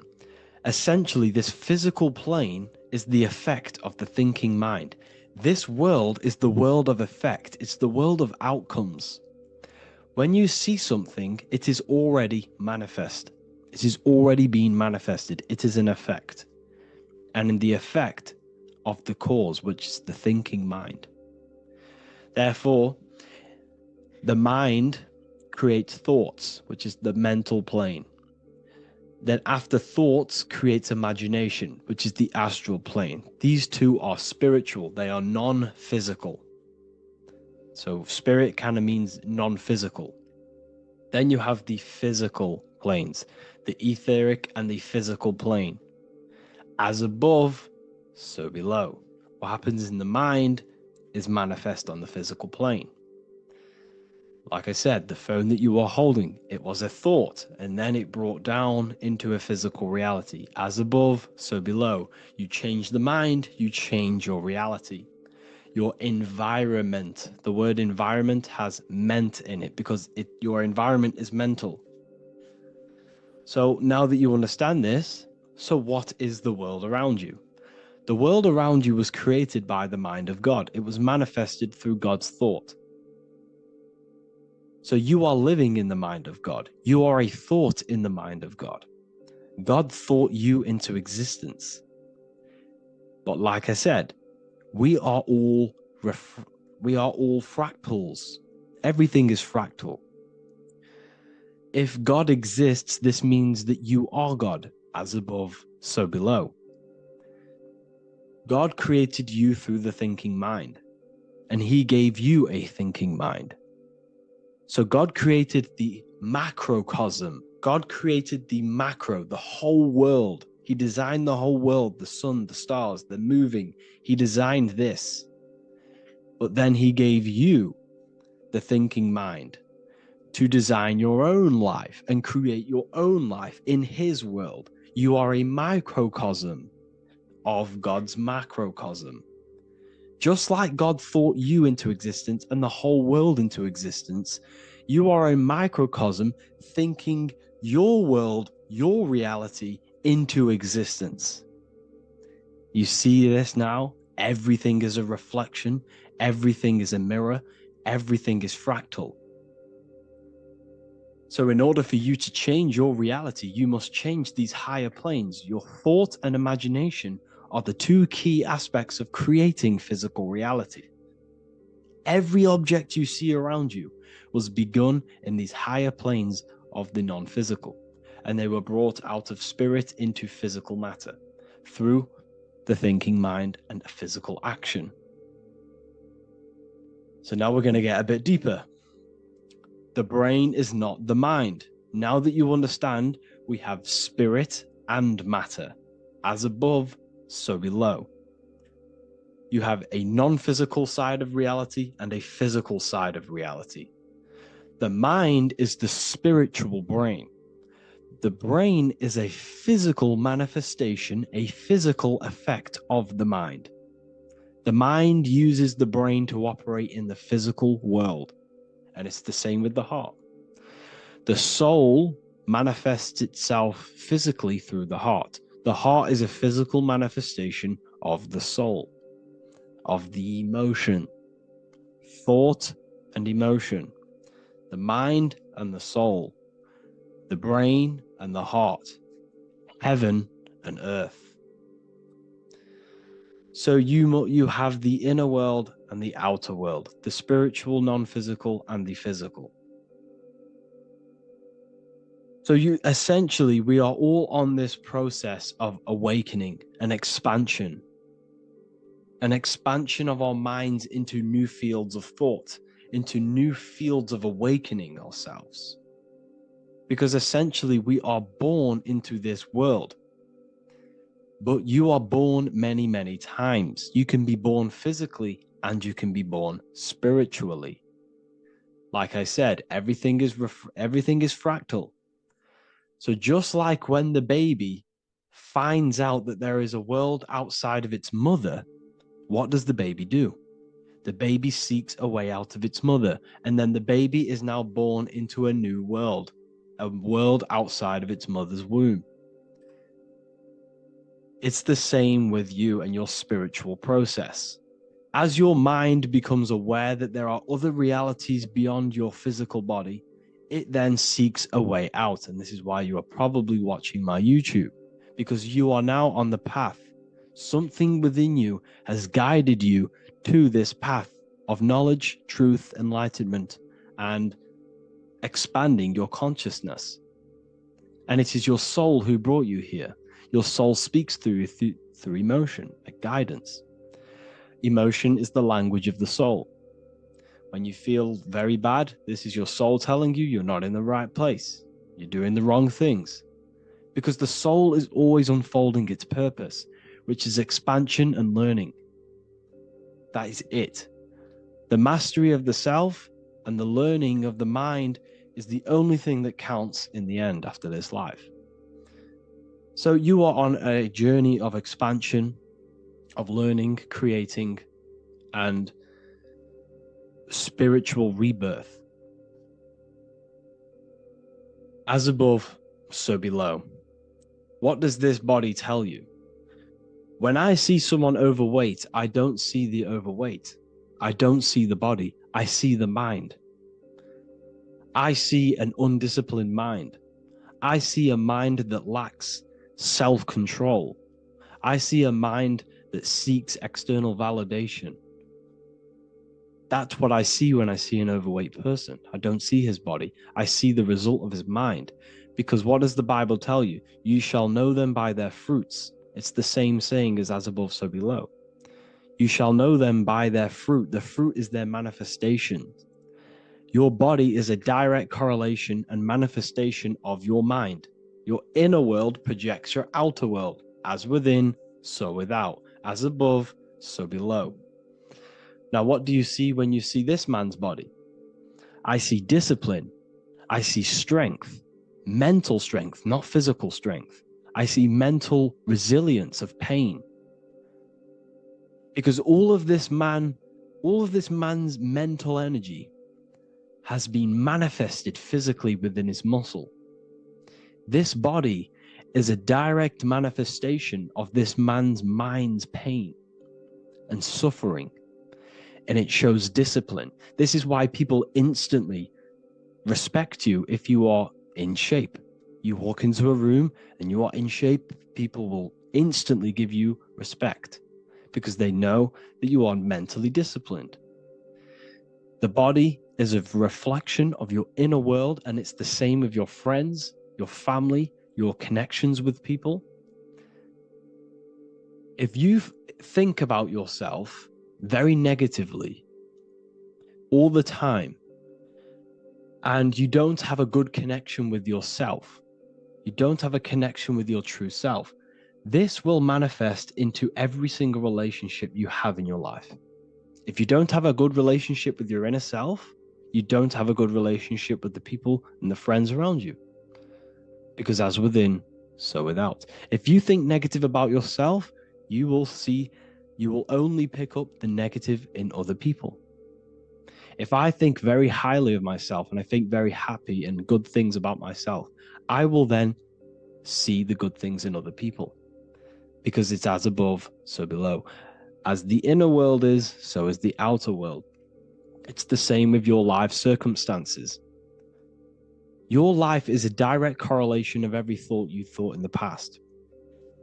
If you possess millions of pounds, millions of dollars, this is because you have thought this into physical reality.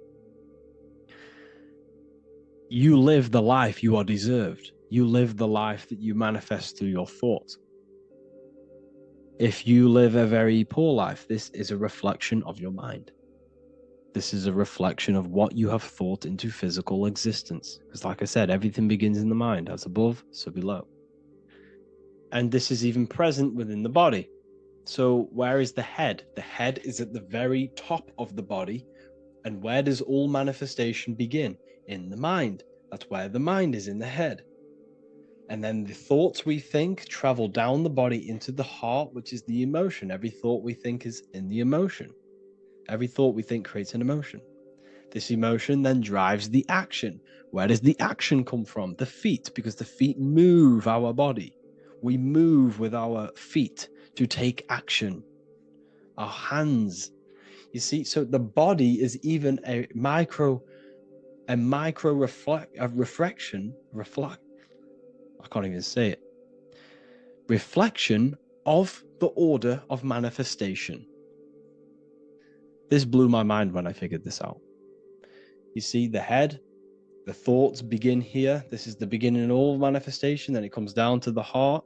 This is the emotion. Then you take the action. The thought and emotion then sparks the action, which is taken with the hands and the feet. And where's the lowest point on the body? The feet, and that's touching the physical earth. So the head is where the thought is, the non-physical, and the lowest point on the body, which is touching the physical earth. So the head represents spirit, the feet represent matter, spirit and matter.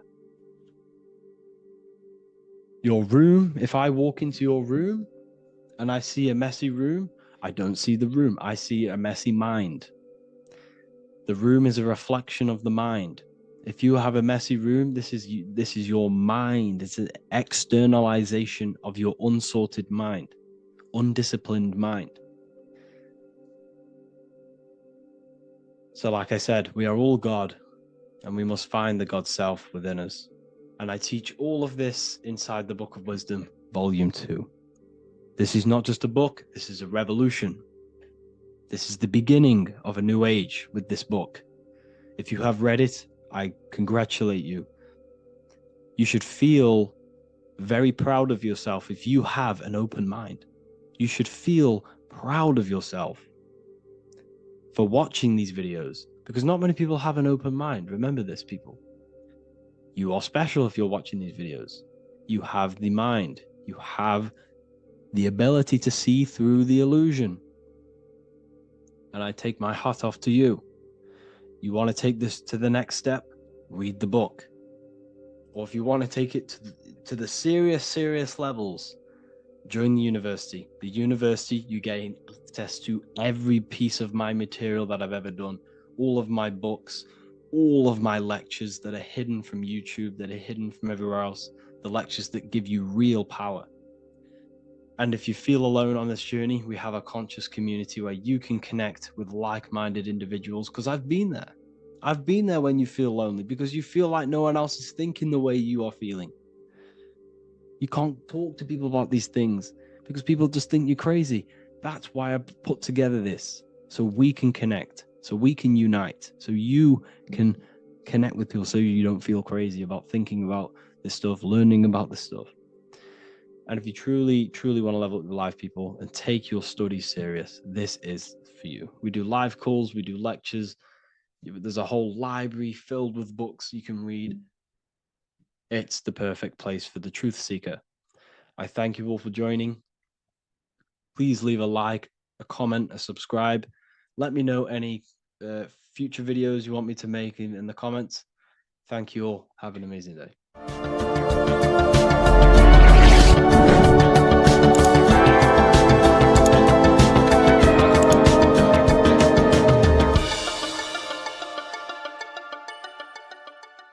What if dreams aren't random at all, but messages from a deeper part of yourself, trying to show you things? In this video, you're going to learn exactly what dreams are from an esoteric view, how to control dreams, and how to dream more frequently. Dreams are not nonsense. They are expressions of the subconscious mind. In the daytime, we're using our conscious mind, what we are aware of. This represents the daytime, the sun, the external world. We're operating in the external, outside the body in the day. But when we go to sleep, we return inward. Everything does this breath. We breathe in through the nose and out through the nose. Everything does this in and out process in the universe. We live, we die every single day. We wake up, we express things in the external. Then at nighttime, we return back to darkness, back to the internal. This is the breath of the universe. We have summer, we have winter. This is the breath of the sun and the seasons with the earth. You have an internal world and an external world. External is physical, the internal is spiritual. Like I said, when we go to sleep, we are returning back to the internal world of your own consciousness and subconscious mind. Your subconscious mind holds everything about you, your memories, your traumas, everything you've ever learnt, your language, your name, your job, everything you identify with is stored within this vast network of the subconscious mind. It is your own personal consciousness.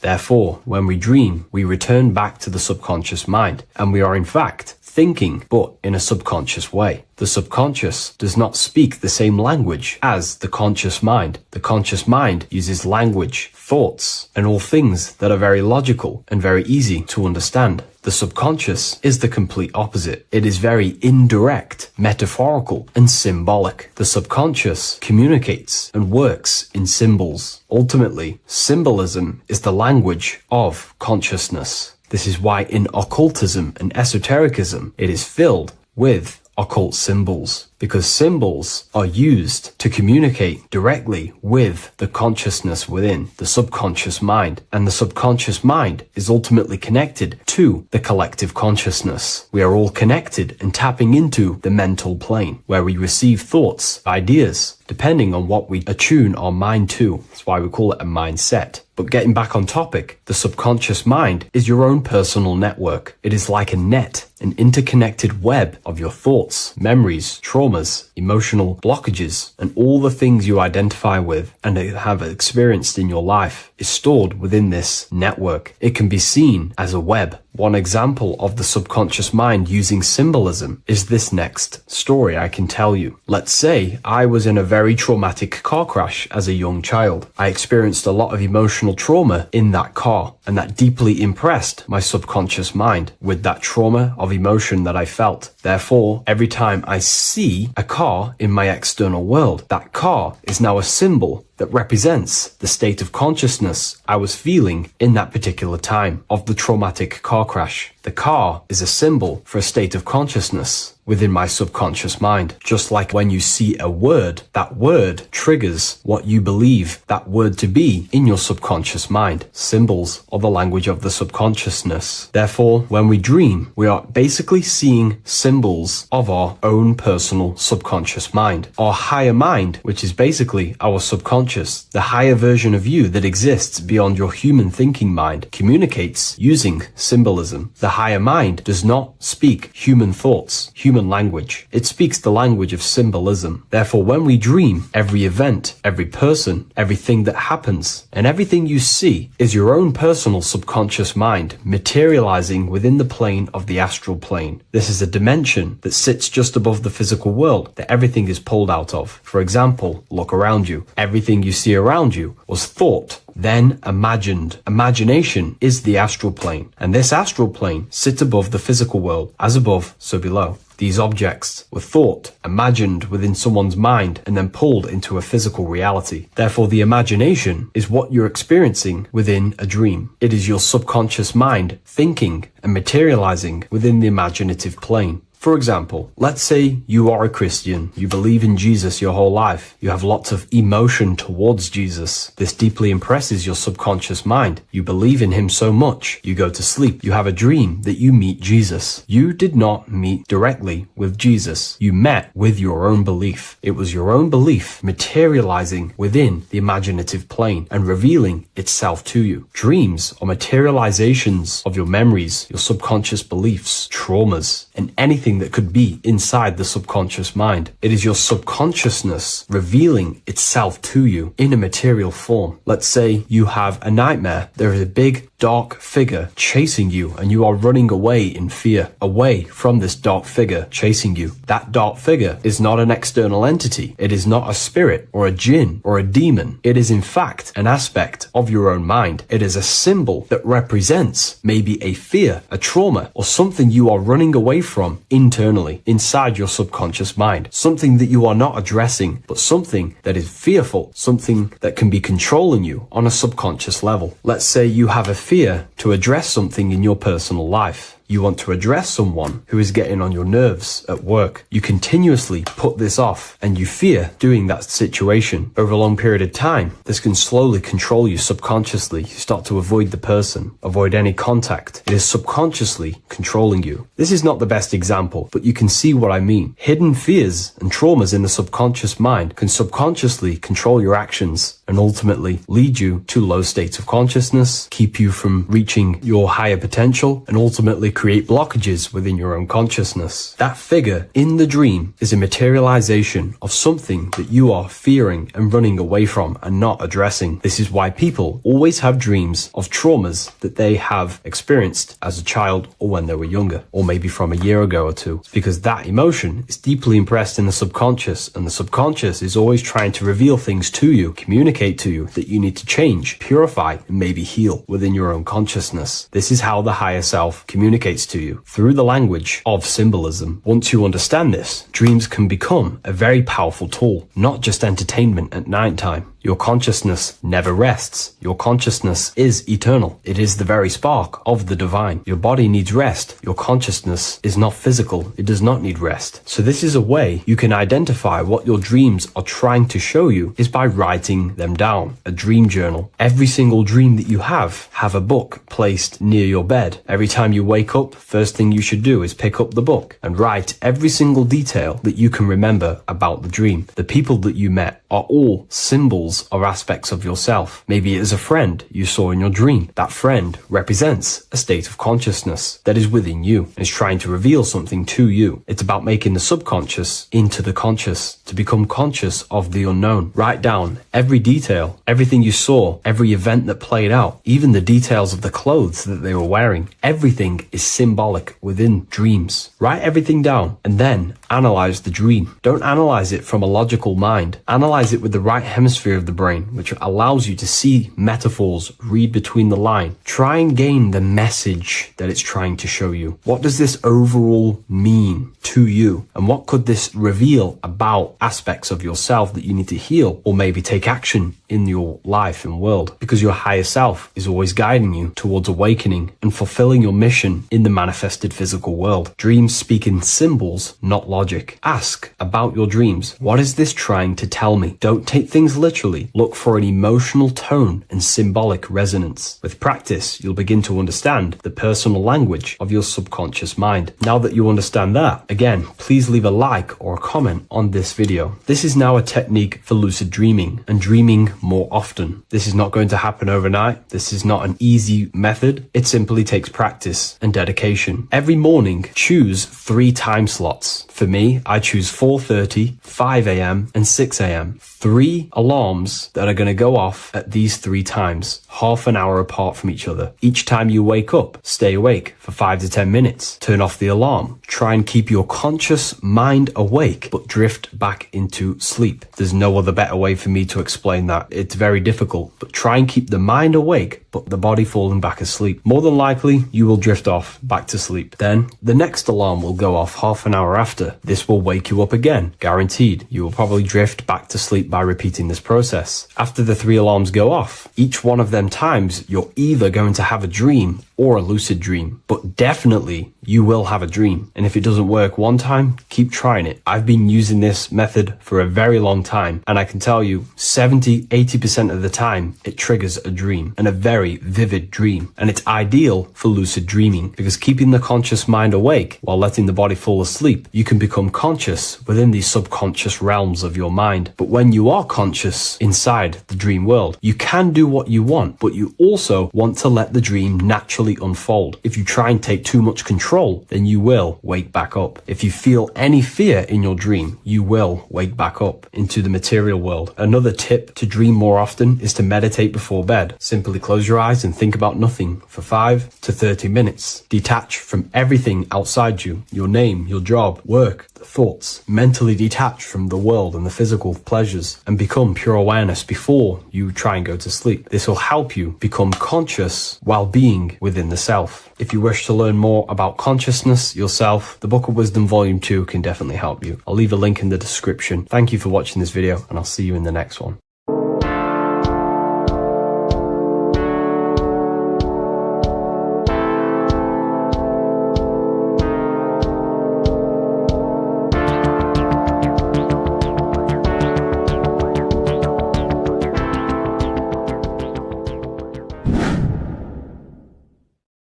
What is good, people? It's Revival of Wisdom. I hope you're all doing well. Now, this video is how to raise your holy oil or your kundalini. Let's get straight into this. So this is a monthly cycle. Every month, when the moon is in your zodiac sign, this oil is released. Now, the moon is in control of monthly cycles. For women, it's the menstrual cycle, and as well, this holy oil cycle. The moon changes sign every 2 and 2.5 days and passes through the zodiac signs in 27 days. So the moon tells the day, the sun tells the time, the stars tell the month. This reality is a massive clock, if you like to say. It's a cycle. Okay, the moon controls the night, emotions, water, fluids, and the mind. Okay, so this oil is produced in the claustrum. It's produced in the claustrum, which is here, right? This is where you get Santa Claus from. Now, the claustrum is at the center of the brain, and it is next to the pineal gland and the pituitary gland. Once it starts in the claustrum, this is the holy present. This is the present that Santa gives to us, Santa Claus. And it goes to the pituitary gland and the pineal gland. And what's connected to the pituitary gland and the pineal gland is the Ida and the Pingala. The Pingala is the pineal gland nerve, which is the honey, which is the positive charge, electric, and the pituitary is the Ida nerve, which is the magnetic charge. This is the milk, the land flowing with milk and honey. This is the brain, the heaven, heaven, okay? And it travels down the spine using these two nerves, these electromagnetic charge. And this is what the ancients symbolized with the two serpents wrapped around the spinal cord, the Ida and the Pingala. And this travels down to the sacrum or the solar plexus. Okay. So once it's here, okay, the spine is an elongation of the brain. So the spine is pretty much the brain. It's an extension of it.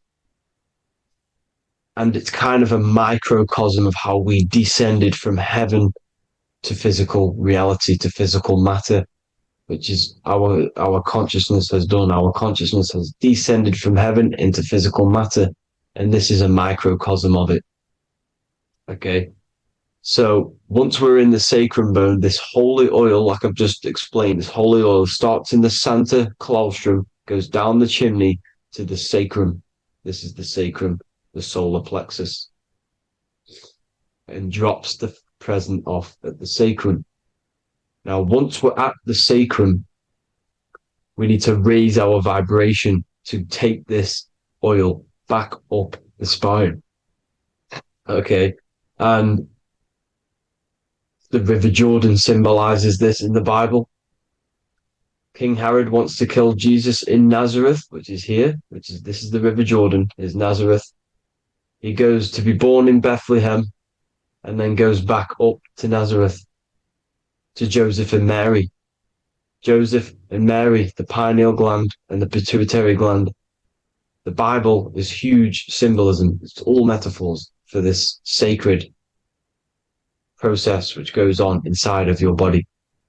You are the Temple of Solomon. You are the Holy Land. The Holy Land is your brain. Once this oil is at the sacrum, you need to raise your vibration in order to take it back up. Once this oil has gone back up to the pineal gland, it activates the crystals which are wrapped around your pineal gland. Your pineal gland is this tiny little beam here. This is the claustrum. This is the pineal gland. And it's wrapped in crystals.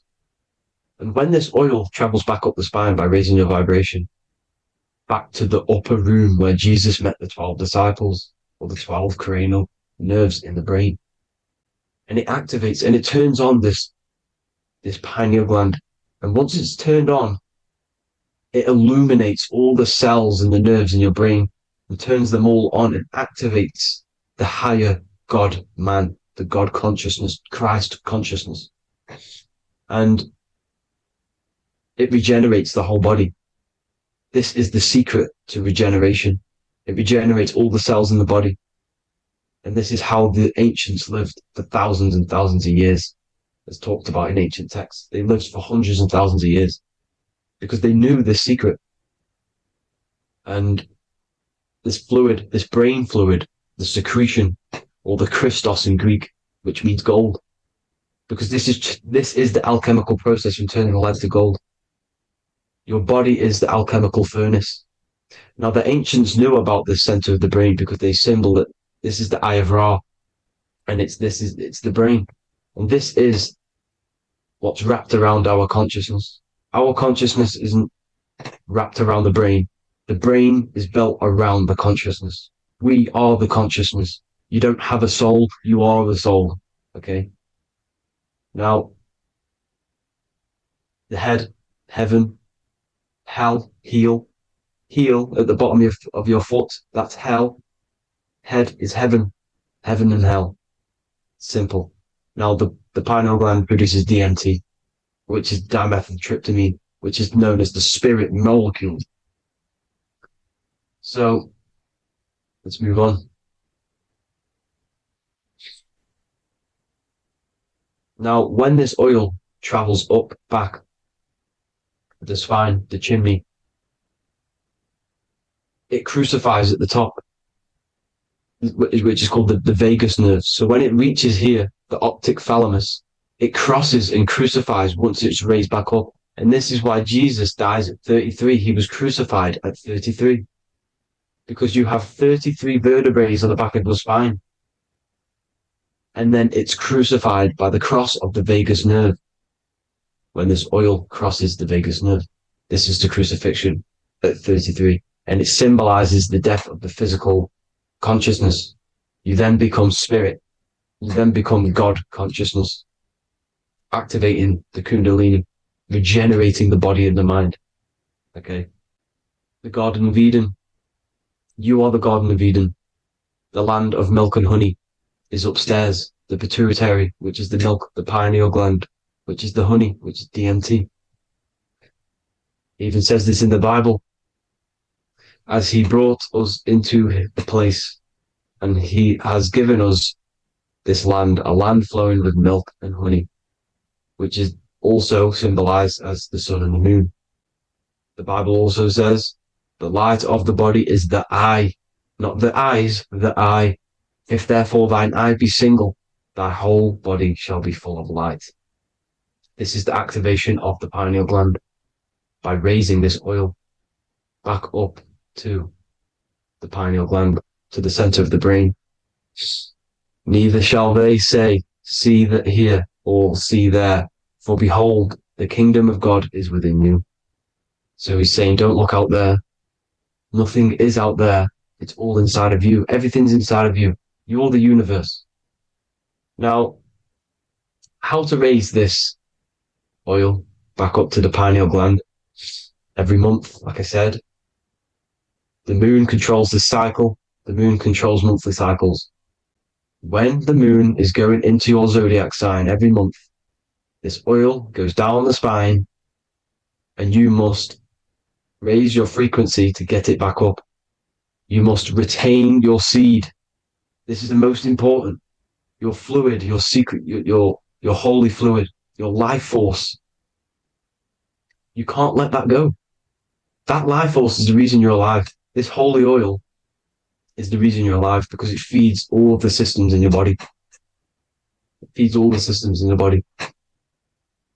You have to retain your seed, alkaline diet, positive thinking, and meditation. Okay? When you retain your seed, you will live longer. The moment you release it, you're killing yourself. You're killing a piece of yourself every time you release your seed. Every single time. You're killing a part of yourself. Okay? Now, this could be why this could be the illumination, the single eye on the Illuminati's symbol, the Freemasonic symbol, the illuminated eye, the triangle, which could symbolize the body, mind, and spirit, but the eye illuminated. Now, in the Bible, it talks about the two trees, the tree of knowledge and the tree of life. The tree of knowledge is the tree of good and evil, which is the most important system in your body, which is the nervous system. The nervous system, the most important. The tree of good and evil. And the tree of life, which is the cardiovascular system. Now, this oil, when it's released every month, feeds these two systems, and these two systems feed everything. Now, it's important you understand that. Okay? The ancients knew all of this knowledge. The Bible's telling you this knowledge. But it's in a metaphorical way. You have to understand the context behind it so you can read it properly. Now, eating of the tree of life, which is when it talks about in the Bible, eating from the tree of life is actually symbolizing a bad diet, ejaculation. Because you're eating from these two systems. You're killing yourself with a bad diet. You're killing yourself with an ejaculation. Okay? So, that's important to understand. Now, this is Jacob's ladder in the Freemasons. Jacob's ladder, which is the spinal cord. It's the stairway to heaven. And this is Jack and the Beanstalk when he goes up the beanstalk and finds the golden egg in the grey clouds. The grey clouds symbolize the grey matter in your brain. Now, the Garden of Eden talks about the 4 different rivers in Garden of Eden. As we see here, the North Pole map, the ancient North Pole map, because the center of the earth is the center of the torus field. Everything's the torus field. Atoms are torus fields. Everything's torus fields. You are the universe. Everything is within you. The North Pole is your spinal cord. This is why they say Santa Claustrum comes from the North Pole. This is the North Pole. And the Santa Claustrum is the center of your brain. Now, there's 4 rivers which come from the Garden of Eden.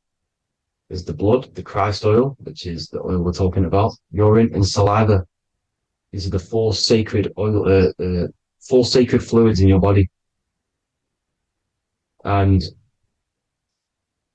these are constantly abused in today's society. Also, these secret societies are targeting these fluids.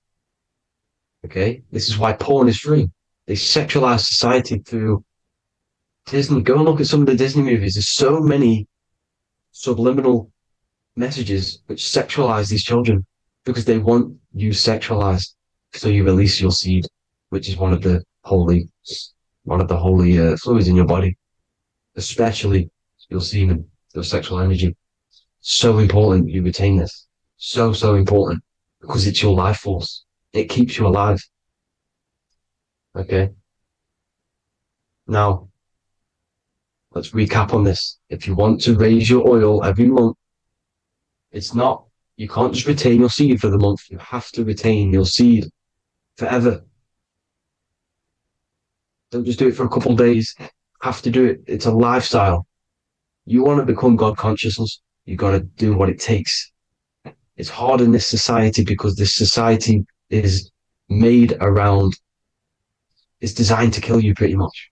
It's designed to keep you in these lower states of consciousness with all the bad food, the chemicals in the food, the chemicals in the water, the sexualized TV programs, sexualized adverts, sexualized TikTok and apps, videos, subliminally stimulating you.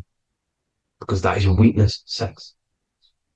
It's your weakness. Now, you have to retain your seed, meditation, and an alkaline diet. Why alkaline? Because acidic is low vibrational. This is the color spectrum. And what's the highest vibrational color? Violet. It's the lowest, red. You have to have an alkaline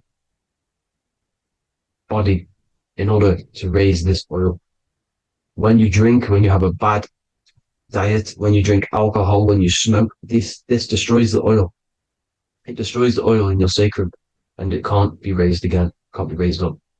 This is why it's so important. Without that oil, you don't live. That oil makes you live. It feeds everything in your body. It's crazy how we're not taught this. It's insane. But that is how you raise the oil, people. I hope you all gain some knowledge out of this video. And I hope this assists you on your journey, your spiritual journey. And please like and share this video. We need this knowledge out to the public to wake up humanity. Thank you all, people. God bless.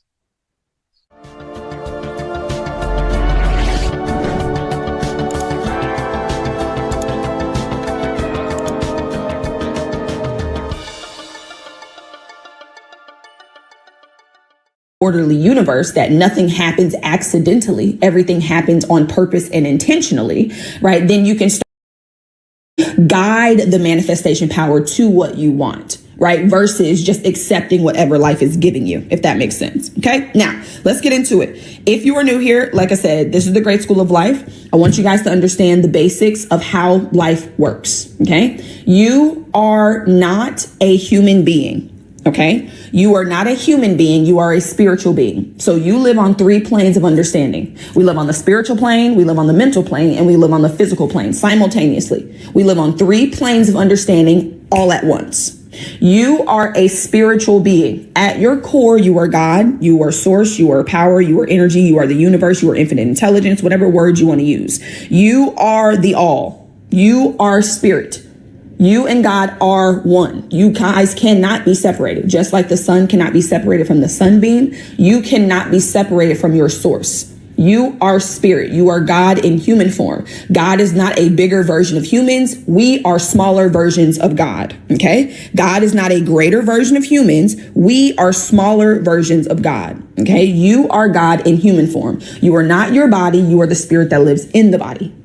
You're not a human being. You are a spiritual being, and you're having a human experience. You are God in costume. I always tell you guys that. You are not a black woman. You're God cosplaying as a black woman. Hello, Mike. How are you, love?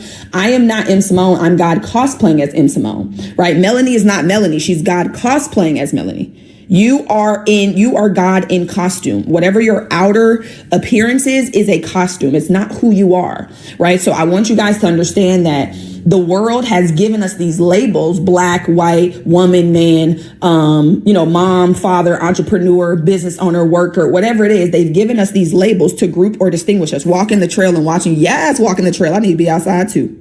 Let me pin this. Hold on. Right. So I want you guys to understand that, I don't remember what I was about to say. What was I saying before I read Mike's comment?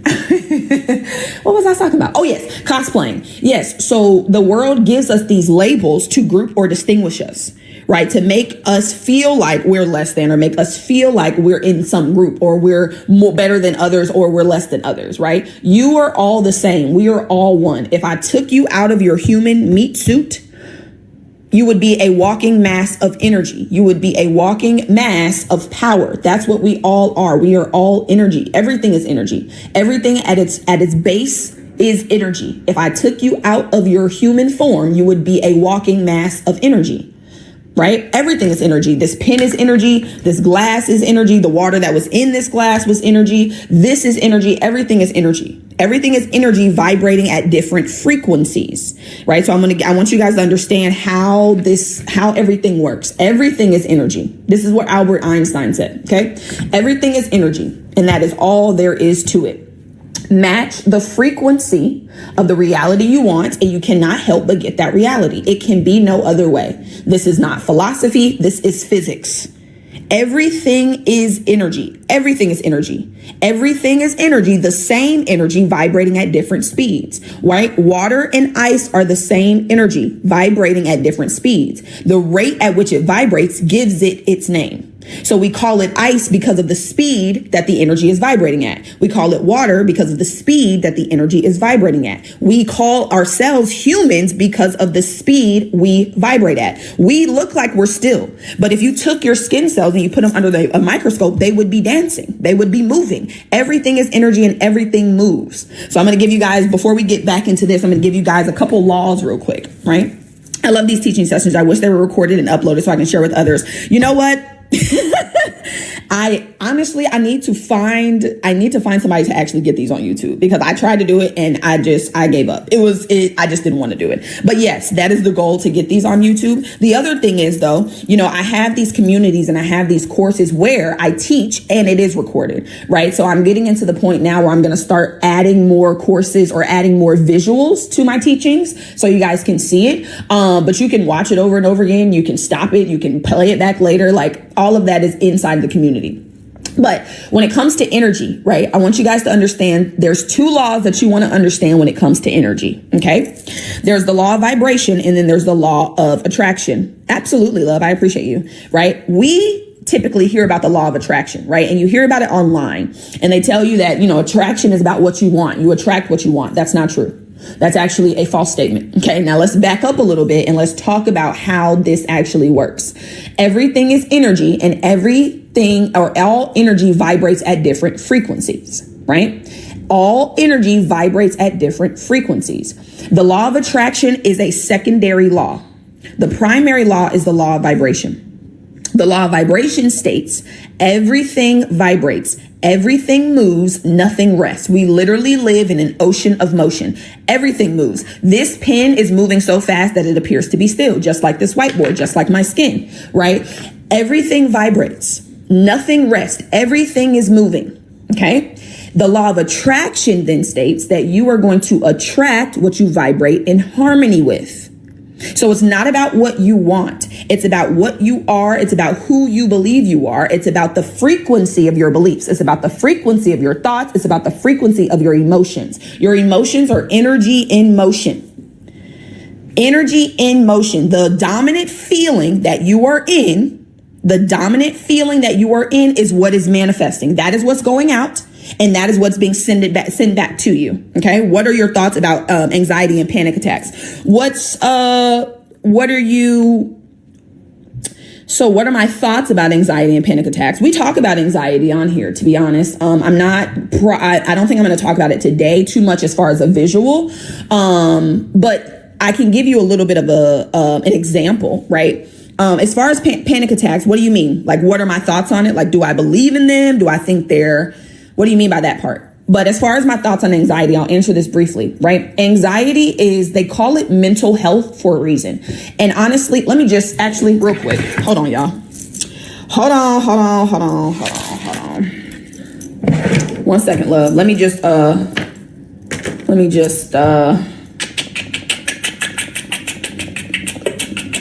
okay, hold on. Let me redo this.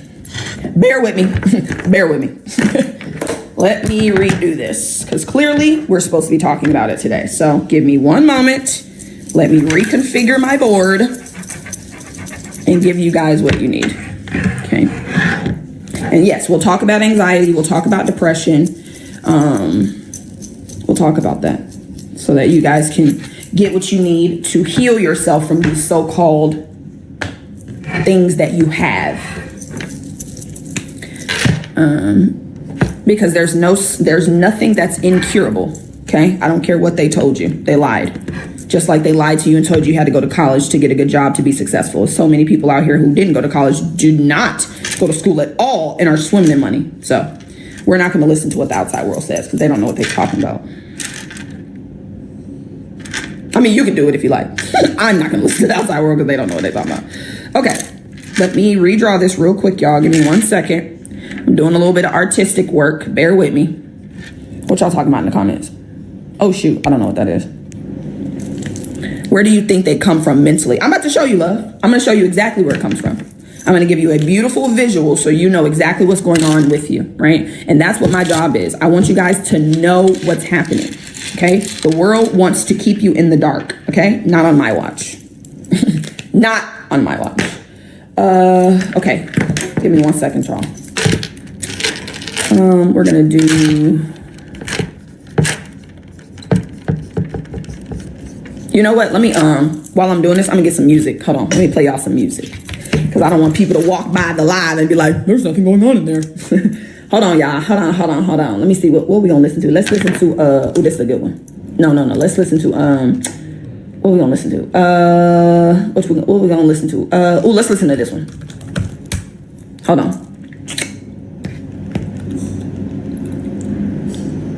Love that. I love this. This is cute. Okay. So let's talk about it, love. Oh, let me put this back up here. Uh-oh, hold on. I got my signs wrong. 1 second.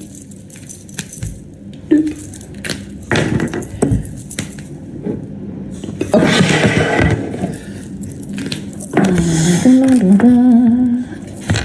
Alrighty. So we're back on the board. Let me clean this off a little bit. It's kind of crazy. Alrighty, perfect.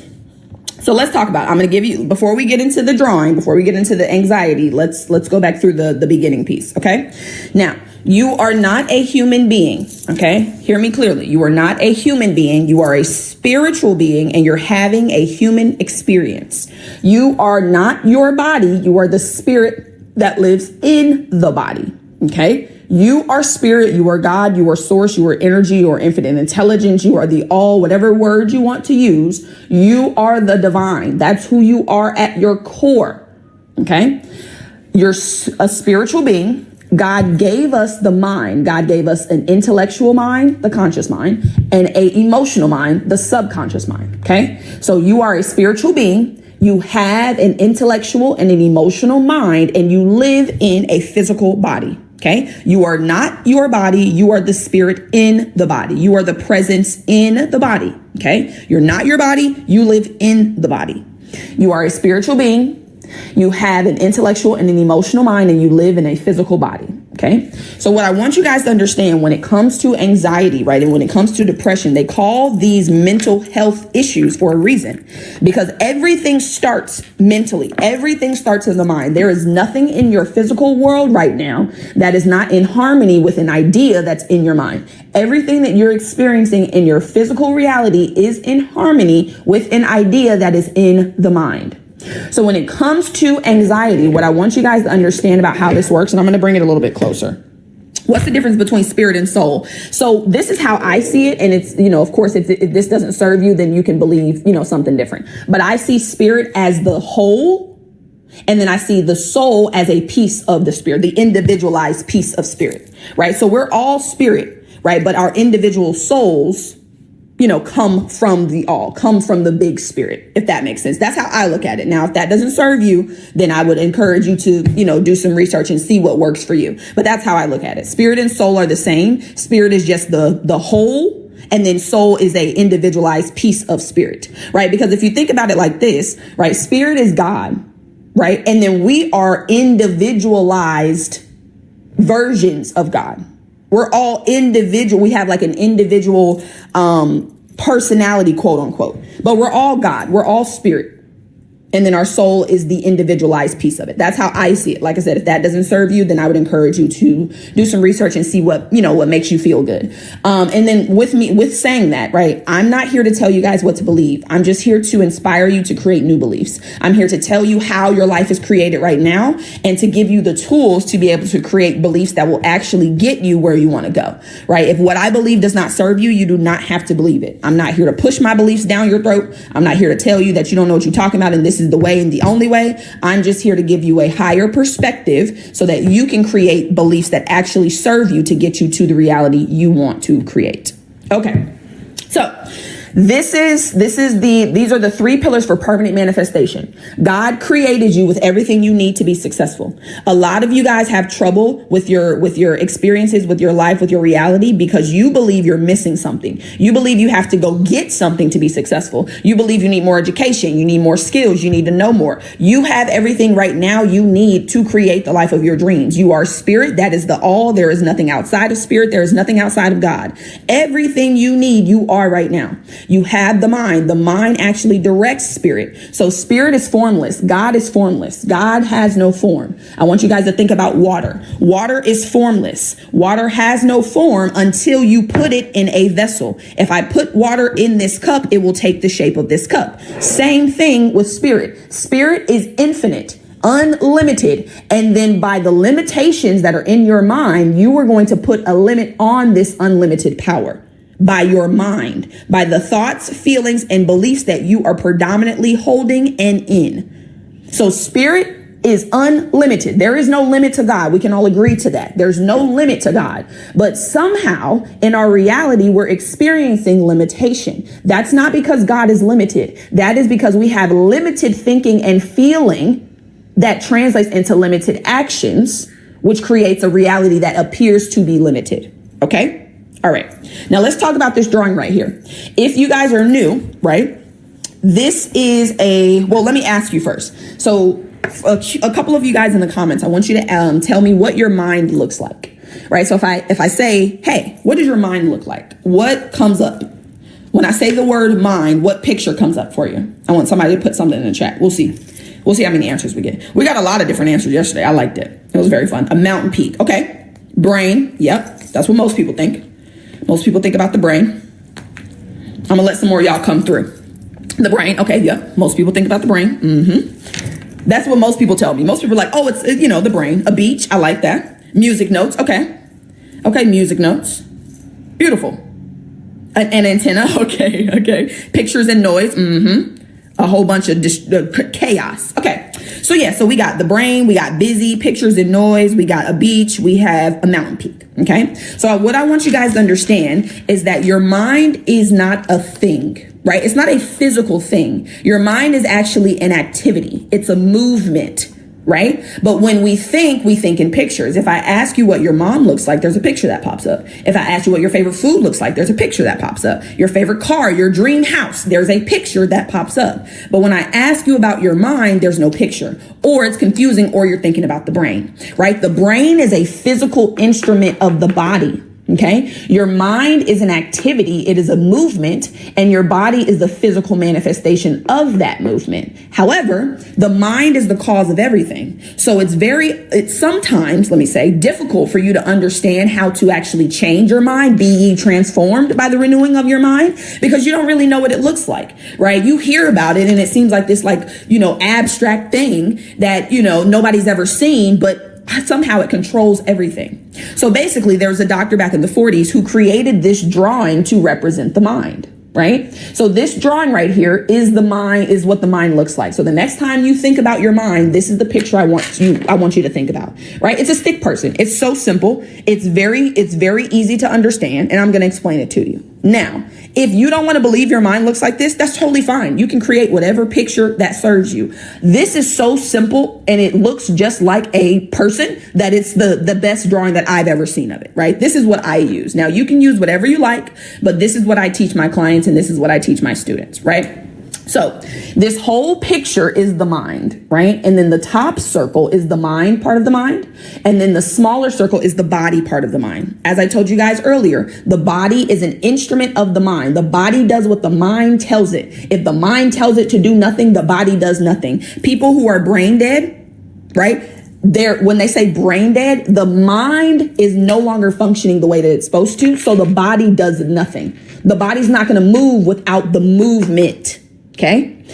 Now the mind is split into two. Now, for creation's sake, it's split into two. So we have the conscious mind and we have the subconscious mind. The conscious mind is going to be your thinking mind. Okay. So this is your educated mind. This is the intellectual mind. When you went to school, right, and they dumped all that shit into the cup thinking the cup was empty when your cup was actually full, and their job was to pull the stuff out of the cup.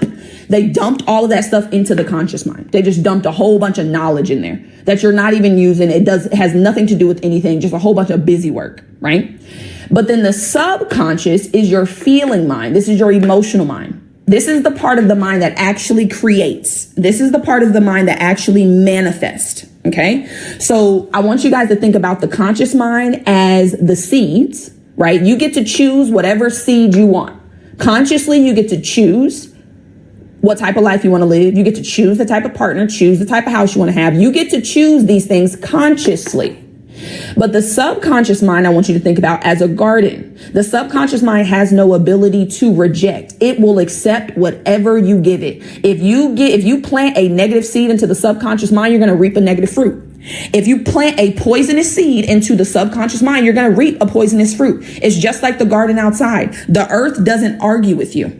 When you want to plant a poisonous seed, the earth doesn't say, oh no, that's poisonous, I couldn't take that. No, the earth accepts whatever you give it, and it will outpicture whatever you give it. It will create fruit in harmony with whatever seed you plant. It does not matter what seed it is. If you plant $1 million seed in the subconscious with emotion, you will reap $1 million life. Now, right now you're reaping the seed you're reaping, or you're reaping the fruit you're reaping because of the seeds that are in your subconscious. So one of my jobs, right, is to help you understand what seeds are currently planted, because as long as those seeds are planted and rooted and undisturbed, they're going to continue to produce fruit in harmony with it. And your life is going to continue to stay the same. So you must uncover what seeds are planted in your garden right now, because you have seeds. You got lots of them, tons. I'm not enough. I don't know enough. I don't have enough. Money is hard to get. Money is evil. All the rich people are hoarding the money. Niggas ain't shit. I never have any great relationships. Everybody treats me bad. I don't know enough. I'm not confident. I don't have any faith. I'm too fearful. I have anxiety. All of these seeds that have been planted over and over and over and over and over into the subconscious mind become habits. Okay. So I want you guys to understand what a habit is. A habit is an idea that is fixed in the subconscious that causes your actions without any conscious effort. You guys have a multitude of habits. You wake up every day and you just move into a routine. You don't have to think about it. You don't have to think about putting your shoes on, how to tie them, how to get in the car, how to drive it, how to cook. You don't have to do any of that. Even with your breathing, I want you guys to understand that you're not breathing consciously right now. You're not thinking about, okay, let me take a breath. Let it go of breath. Let me take a breath. Let me let go of a breath. It's an automatic pattern. It's a habitual way of operating. You don't have to think about breathing. Do you know how difficult life would be if we had to think about breathing and all the things that actually happen within us? Oh my gosh, we would be overwhelmed. And that's why a lot of you are overwhelmed, because you think that you make things happen. You think you're the one that's going to manifest it. You have to know how. You have to do the work. God is doing the work, baby. Your job is to pick the seed, plant the seed, and tend to it. That's your job. You're not going to actually make that seed grow, though. You guys understand? When you plant a seed into the ground, you don't make it grow. The farmer doesn't make the seed grow, right? The farmer plants the seed, tends to it, waters it, pulls the weeds. And then the earth, the God, the actual power makes that seed grow, right? The farmer has an assumption that they've planted the right seed. They've done what they need to do. And God, the earth, is doing the rest. That is the same way that your life operates. But if you're trying to do the work of God, if you're trying to step into the big God's role, that's why you're struggling. That's why you're confused, you're overwhelmed, you're frustrated, and you're discouraged, because you're not supposed to be trying to make the seed grow. It's going to grow automatically. Your job is to pick the seed, plant it, and to tend to it. Now, somebody asked me if I studied psychology. I didn't. I actually wanted to, though. So I actually wanted to way back when. I wanted to be a forensic psychologist. Way back in the day. I took a psychology class in high school, though. It was pretty dope. But then no, I went to school and got a math degree. I got a math degree because I'm just good at numbers. But yes, psychology is like one of my favorite things. That's like one of the things that I would have done had I went down a traditional path. But this is what I study. Actually, yes, I do study psychology 100%, because that's exactly what this is. Now, do I study it in a traditional sense? No. But based off what I teach, absolutely, I study psychology, and I teach people about the psychology of the mind, right? And the psychology of the Bible, right? Somebody said that yesterday. It's like you're teaching the psychology of it. Yes, I teach you how to actually use it, right? These scriptures that we hear in the Bible, seek the kingdom first and his righteousness, and all these things shall be added. And then be ye transformed by the renewing of your mind. That is psychology. That's exactly what it is, right? So what I want you guys to understand, though, is that the conscious mind is selective. Where are you going? Oh, okay. The conscious mind is selective. Okay. Your conscious mind chooses. You get to choose what type of life you want to live. You get to choose the money, the partner, the relationship, the physical health, the mental health, the spirituality, how much faith you're going to have, how much love you're going to have, how much travel you're going to do. You get to choose it. Nobody else chooses it. I love the energy of numbers too. Like, I'm actually starting to get into numbers and things like that, like deeply. Love it. Right. But you get to choose. You have the choice to create the life of your dreams. Whatever you want, you can choose to have. However, I want you guys to see that your choice is only 2%. Okay. When you choose the seed that you want to plant, that's only 2% of your results. 97% of your results, the reality, is going to come from those seeds being planted into the subconscious. This is an automatic process. Hold on, let me draw one more thing on here. And I am going to go over the actual anxiety and things like that. Just give me 1 second, y'all. Let's just color this in, okay? I want you to understand that there's a quote in the Bible, it's a scripture. There's also a book too. It's called "As a Man Thinketh." The Bible says, "As a man thinketh in his heart, so is he." What I want you to understand is the Bible is not talking about the physical pump in your body when it says, "As a man thinketh in his heart." They're talking about the subconscious mind, because the subconscious mind is the heart of your life. That's where everything comes from. The subconscious mind is the womb of creation. Okay. I want you to think about the conscious mind as the male and the subconscious as the female. The conscious mind gives the woman a seed, sperm. She takes that seed with an egg and plants it into her womb. And then automatically that baby is created. You don't have to make the baby. Okay. You're not consciously deciding to make the ears and the eyes and the legs every day. It's an automatic process. You have accepted the idea that you are carrying life, and you are automatically operating every single day to create the reality of a baby. Okay, that's how your mind works. So what I want you guys to understand is just like this little quote down here. Your life is 99% consciousness. 99% beliefs, thoughts, feelings, emotional convictions, identity.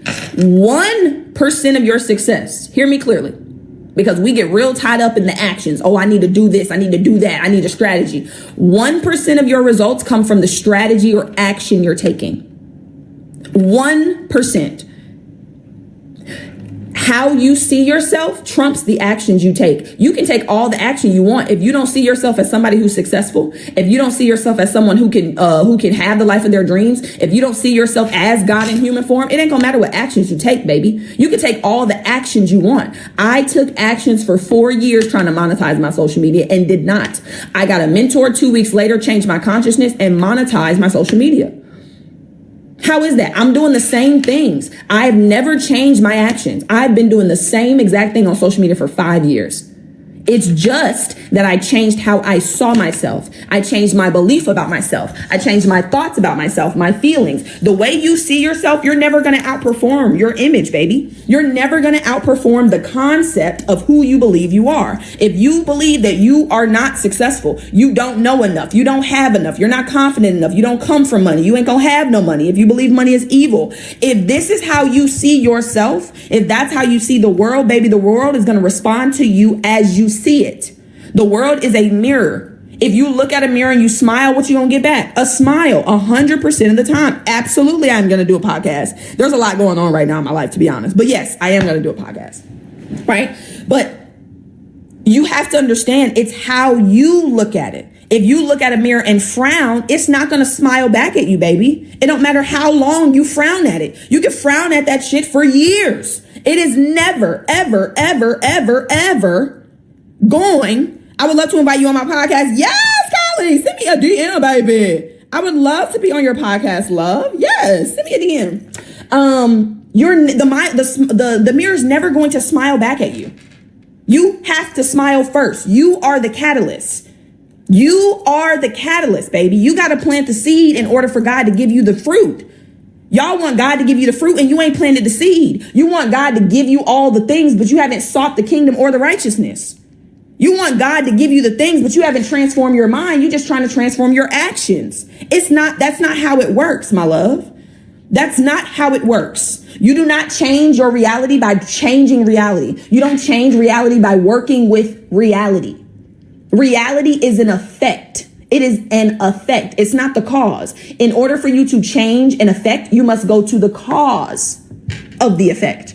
The cause of your reality is the frequency of your beliefs, the frequency of the ideas that you hold to be true. A belief is an idea that you have accepted as true. Doesn't mean it is true. Thank you, baby. I'll check it when we get off here. It doesn't mean it is true. It just means that you've accepted it as true. Let me give you some examples. Money is the root of all evil. How many of y'all's parents, grandparents, old people told y'all that? Money is the root of all evil. You must understand, if you have a belief that money is the root of all evil, there is never, ever, ever, ever going to be a time where you get a reality where you're swimming in money. You believe money is evil, my love. You have a belief that money is bad. You are not going to have a reality where money is good. It's not in harmony. They are literally on the other ends of each other. Because if you believe money is bad, what are you going to think about when you see people with money? Oh, they did something shiesty for that money. Oh, they're evil. Oh, they're doing whatever they're doing, for that money. They're getting money illegally. You're using your God-given power to judge somebody else negatively, and you wonder why you don't have what it is you need. Baby, when you're saying these things about other people, your subconscious mind doesn't know you're talking about somebody else. When you're talking about how evil other people are because they have money, your subconscious mind is not like, oh, I know you're not talking about us. I know you're talking about them. I want you to understand there is no them. There is no us. We're all one. It's all one, baby. We are all the same spirit. So you think you're talking about somebody else. You think you're downing somebody else. No, baby. All you're doing is downing your light, your potential. You're not hurting that other person at all. When you see rich people, that is not an indication for you to belittle them. That is not an indication for you to down them. That's an indication God is showing you clearly, I got my other children getting money. You can get money too, baby. If you see somebody else having something, you can have it. That's all that means. It don't mean shit else. If you see somebody bringing in $1 million a month, it means that you have the potential to bring in $1 million a month. That's it. That's all. Stop looking at rich people or people of great wealth and looking and feeling, being judgmental or envious or jealous. Because those energies, that energy that you're putting in motion, it's going to come back to you tenfold. Because God doesn't just give you what you give him back. No, God multiplies everything you give and then sends it back to you. Whatever you give God, if you give God fear, if you're in the emotion of fear, what's God going to do? Press it down, shake it together, run it over, and send it back to you, love. You cannot get anything that you don't already have. If you are in the vibration of fear, baby, God is going to send more of that to you. God is a reactor. God is the reaction to your action. You have to do first and then God does. You send out emotion or energy in motion and God sends it back to you. I say that's for me. That's the way to do it. And it may take some time. Believe me, I used to be envious and jealous of wealthy people as well. Because that's how we're programmed. We're programmed to believe that the wealthy are hoarding all the money, and that's why we don't have none. Let me ask you this. Not let me ask you this. Let me tell you this. Okay, I'm gonna give you 2 examples. I want you to understand that when people win the lottery, right, more often than not, when they win the lottery, a year later, they are worse off than before they won the lottery. Why is that? Why is it that they just got a windfall of money?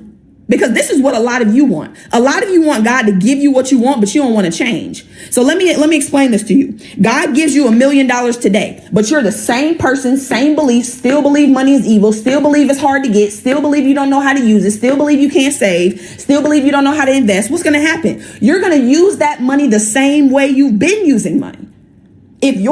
Just because your reality changed, you got a windfall of money. If you don't change how you see money or see yourself, you're going to lose it immediately.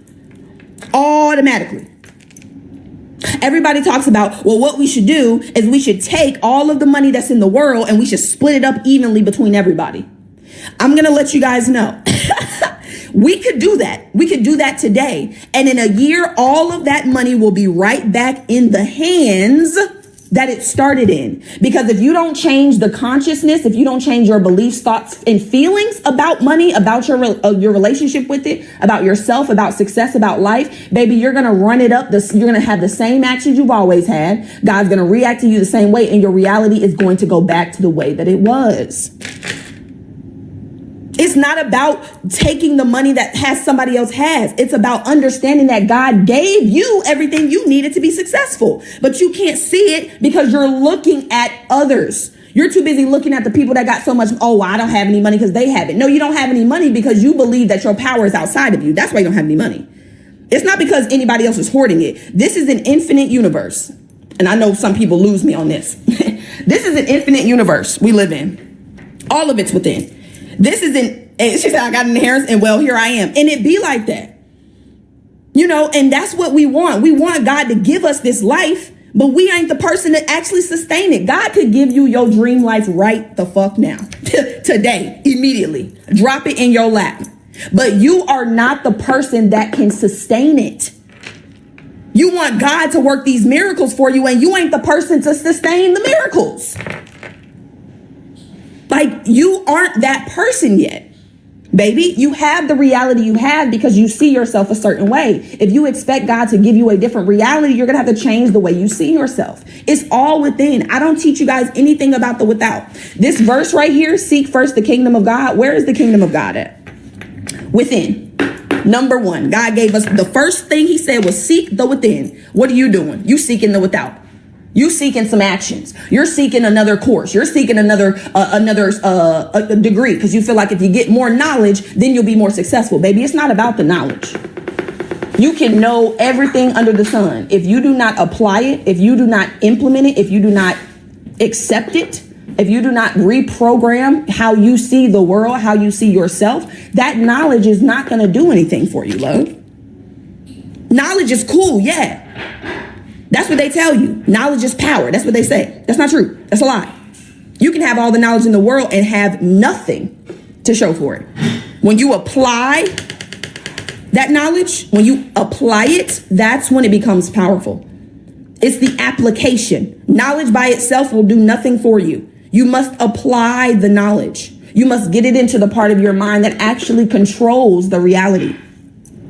Now, let's talk about this drawing here, because that's what we, thank you, love. That's what we was here for. And I don't know if, was it Kit Kat that said it? I don't think it was Kit Kat. It was, who was it?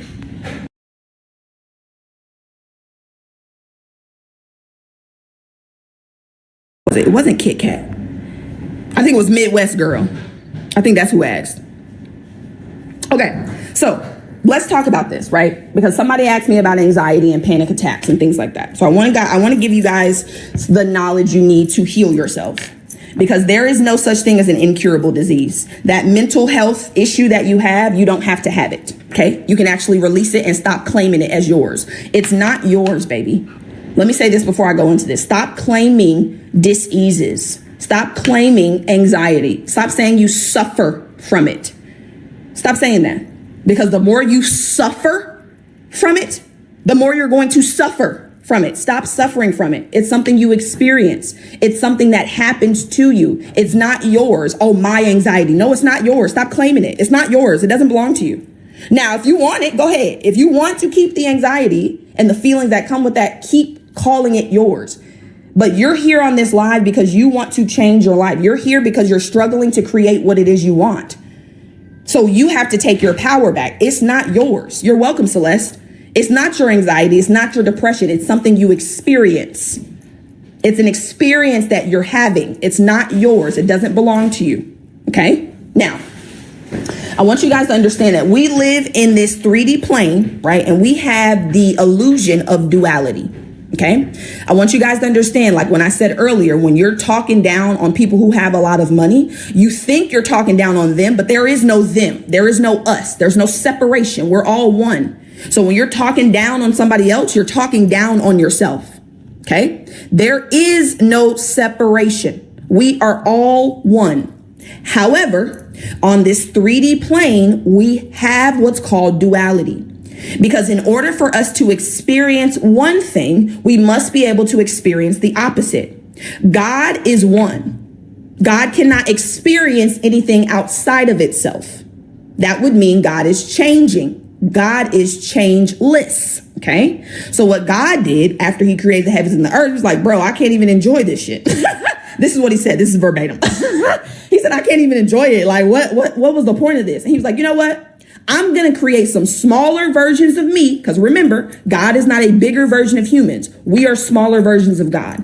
I'm going to create some smaller versions of me, and I'm going to give them the ability to experience all of it. Okay? So up, down, hot, cold, in, out. You can't tell me what sadness is unless you can explain to me what happiness is. You have to have both to have anything on this 3D plane. So we have duality. We have what's called ignorance and we have what's called knowledge. Ignorance is just the lack of knowledge. It's just the opposite, right? It's called polarity or duality. Up, down, hot, cold, yin, yang, left, right. Okay. Now, what I want you guys to understand is when you got here, when you were born, what side do you think you were on? If you think about a baby, I want you guys to answer me. When you think about a baby, what side do babies come on? When you come through your mama, which side are you on? Just based off what you see. Which side do you start on? Okay, so yeah, so true, but knowledge or ignorance, which side? Which side do we start on when we get here as babies? Shanna, you are right though. We only have the subconscious, but as far as knowledge and ignorance, which side do we start on? Ignorance. See, I love this. Jupiter, thank you for the goats, baby. Knowledge, ignorance, not see. I love it. Oh, I love it. I love it. Okay. And this is why I get up here. This is why I teach. This is why I do this. Okay. This is why I do this. I want you to understand when you get here as a baby, fresh from God, this is the side you start on. Do they call us bundles of fear, bundles of anger? No, we're bundles of joy. Babies are faithful. Babies actually have no fear when they get here. None. They will jump off of anything. They will walk off of, they do not have any knowledge of fear when they first get here. None. They're happy, joyful, loving. Just wake up. They know mom is going to be there with food. They don't worry. They don't doubt none of that. They know when they wake up, there's going to be food. They know that. They're called bundles of joy for a reason. They just straight, just love, joy, faith, and gratitude. But then what happens, right? They then become conditioned on this side. You start to hear your parents talk about all the worries they have, how much money they don't have. It's 111, right? How the economy is going down, how we don't have McDonald's money. Don't go when you go in the store, don't ask for nothing, don't touch nothing because you ain't getting nothing. I can't afford that. We don't have that. We're black. Nobody in our family's ever done that. You can't do that. I don't know about y'all, but parents get so twisted when it comes to these 4-letter words, these curse words that they don't want babies to say and kids to say. But can't, C-A-N-T. I know, Lisa, and it is like that. And that's why I want you guys to understand what's happening. Can't is the one word that is more destructive than any other 4-letter word you could ever think about telling your child. Oh, you can't do that. Oh, no, you can't do that. No, don't do that. Be careful. Stop. You can't do that. You can't do that. Oh, no, you can't. All of that. Babies have the greatest imaginations when they get here. They think they could be astronauts, teachers. They can bring in, they think houses cost $5. They just have the biggest imaginations. Literally. Like no type of any of this. But then we program them that way. Your parents programmed you to doubt, to worry, and you've been doing it for so long, it's second nature. That's why you think we start over here. Somebody else said that too on another line. They were like, oh yeah, we start on this side. No. You start over here because I want you to think about what you are a spiritual being in a body, correct? You just came from God. I mean, perfect. You just came from the divine. Ain't no fear up there. Anger, envy, jealousy. No. It's faith, joy, love, gratitude, and bliss. But then we come into this physical world, and because the outside world conditions us to fear, to have doubt, to worry, to feel like we're not enough, we don't know enough, we don't have enough. You are more than enough. God created you with more talent and ability than you could ever hope to use in your lifetime. When you went to school, this is what they were supposed to do. Okay. So the word education comes from the word educo or educa, right? That word means to draw out from within, to develop from within. When you went to school, your cup was already full. It was filled. It was overflowing. It had all that it needed. But the school believes that the cup was empty. So what did they do? Dump a whole bunch of shit in there that you don't need. A whole bunch of nonsense, just BS for 12, 14 years. Nonsense. A whole lot of nothing. Hello, Jalen. Hi, baby. How are you? A whole bunch of nonsense. They gave you a whole bunch of nothing. What you were supposed to do is go to school and have them help you develop what you already have. I have been speaking since I got to daycare. And you know what they tried to do? Shut it down. They put me in timeout. When I was in school, they tried to move me around in the class. My mom got emails on emails on emails every year until 11th grade. Maya is such a great student. She does all of her work. She gets it done. But she won't stop talking because I got something to say. And I'm going to say it. I've been speaking my whole life. They were supposed to develop that skill, not shut it down. But the school doesn't know that because they're not taught that. You can only give what you already have, just like your parents. Your parents couldn't give you anything other than what they had, baby. And one of the steps that I take my clients through is that forgiveness step, forgiveness of self, forgiveness of others, forgiveness of God, whoever you need to forgive. Because your parents gave you what they had. Yes, it was probably trash. We understand. I got it. I got some trash stuff too. I got some good stuff and you did too, but a lot, it was a good bit. Okay. But we have to forgive others, ourselves, for what we didn't know. They didn't know. They gave you what they had. They gave you all they had. And it might not have been enough.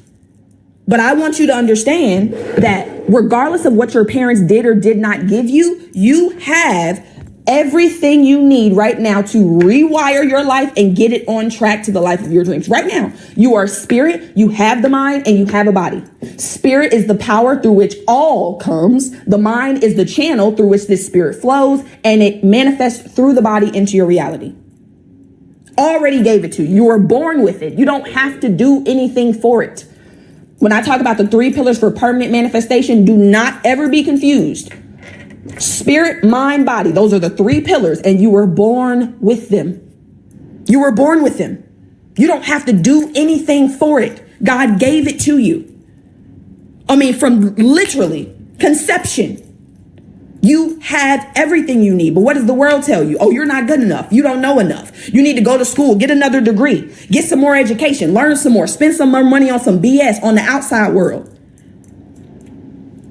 Well, Susie, I could cry from you saying that, baby. Like, I'm trying, I want you guys to understand, I didn't start the great school of life. You know what, Wit? I love you, baby. I did not start the great school of life, from a place of love, from a place of joy, from a place of faith. That's not how it started. It started from a place of anger. I was literally fuming, boiling, and I still do when I think about it.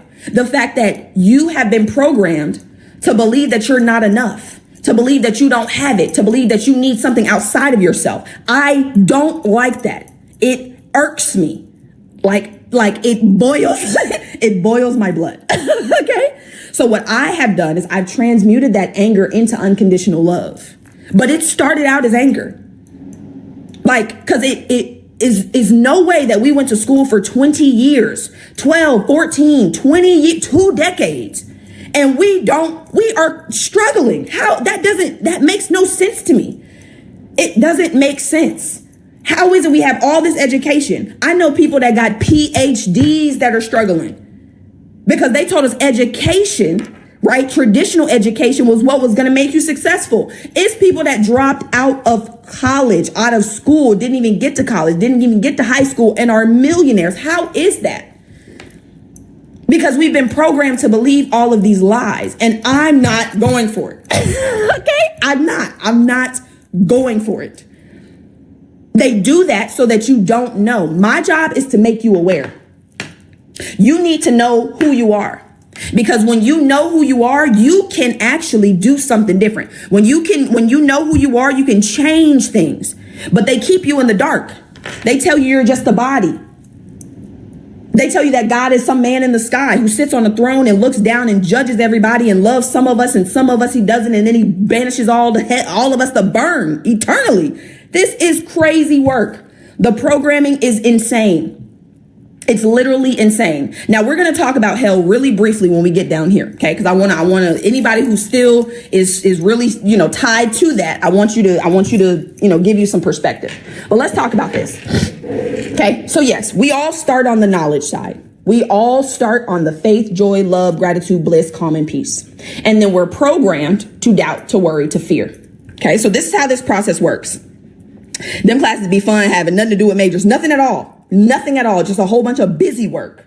Literally a whole bunch of busy work. Even my math degree, I didn't need all that. It was a whole bunch of busy work. Now I went because they told me I had to go. That's the only reason why I went to college. Because they said I had to. That's it. If they would have told me that I could have created a business or I could have did something else to be successful, I wouldn't have went to college. There would be no reason. But that's not profitable. It's not profitable for you to start your own business. No, I need you to go to college, get all this nonsense, believe that you got to work at a job for 40 years, and then you'll be a millionaire. How is it that people are becoming millionaires in month time? Less than 12 months. But you're telling me I got to wait 40 years to become a millionaire? That's how they get you. Anyways, okay, so let's get into it. So I want you to understand that ignorance is the lack of knowledge. Okay, I'm going to give you an example. Later on in this live, I'm going to give you guys an opportunity to actually move forward, to actually take this information that you just learned and actually implement it, right? So whether that's investing in a course, whether that's investing in mentorship, monthly, whatever it is, right? I'm going to give you that option. But what's going to happen is you're going to get some doubts. The doubts and the worry are going to pop up. Well, how am I going to make it happen? What if it doesn't work? Remember the last time you invested in yourself and nothing happened? What's going to be different with this mentorship program? What's going to be different with this? Oh, she's saying that she could do this. Well, you need proof. Well, has anybody else done it? Well, remember the last time? You're going to start to doubt and worry. You're You're going to start to doubt what I'm telling you and worry. And that doubt and those worries, that thinking is going to translate into fear. You're scared. That's what's happening. You're doubting and you're worried because you're scared of something. You doubt that it's going to work for you because you're scared you're going to fail. You're worried you're not going to have the money because you're scared you're not going to have it. You are in a perpetual state of doubt, worry, and fear. I want you guys to understand that doubt and that worry, that thinking causes you to feel certain emotions. Maybe you're fearful that you're not going to be successful. Maybe you're angry because you don't have the money to invest. Maybe you're envious of somebody else because they're talking about how they're creating the life of their dreams. Maybe you're jealous of them because they're talking about it. Maybe you're blaming yourself because you don't have the money. Maybe you feel guilty because you spent the money on something else. Whatever it is. There's a host of negative emotions that are going on in the subconscious mind. Okay. And as I told you guys earlier, the mind and the body are not separate. They are one, two ends of the same string. They cannot be separated. These emotions, if you don't release them, where do they go? They go into the body. So I want you guys to understand what anxiety is. And I'm going to give you two ways to look at this. The first way is that anxiety is you worrying about the future. When you're anxious, it's because you're worrying about something you think may or may not happen in the future. Some shit that hasn't even occurred yet, you're worrying about. You're using your God-given ability. You're using your God-given power to create whatever you want to worry. Worrying is like praying for what you don't want. Worrying is like praying for what you do not want. It's like you're asking God to bring you what you don't want. Please, Lord, bring me this thing that I fear. I fear that I'm not going to have enough. Please bring that to me. That's what happens when you're worrying. You're using your power for what you do not want. And God doesn't argue with you. God doesn't reason with you. He's not like, oh, well, I know you're in fear, but I know you really want faith. So let me give. No, if you're in fear, that's what you are going to get back. Of course. If I ask you right now, I already know what your answer is going to be. But if I ask you guys which one is more powerful, fear or love, 90% of you, 99 maybe, will tell me fear. Because that's how they programmed you. They programmed you to believe that it's easier to control people with fear than it is love. That's not true. It is so much easier to control people with love. And that's what I do. You can get so many more people on the road to where they want to go with love. But fear, what do they say? What are all the things that they talk about? Right? When it comes to religion, right? They always talk about the scared piece of it. You know, that God is someone to fear, that if you don't do X, Y, and Z, this is what's going to happen to you, that he's judgmental, that he's what's the other word? That he loves you conditionally. They program you from the jump to believe in fear. Love cast out fear more than anything else. Self-love is the cure for everything you want. Everything.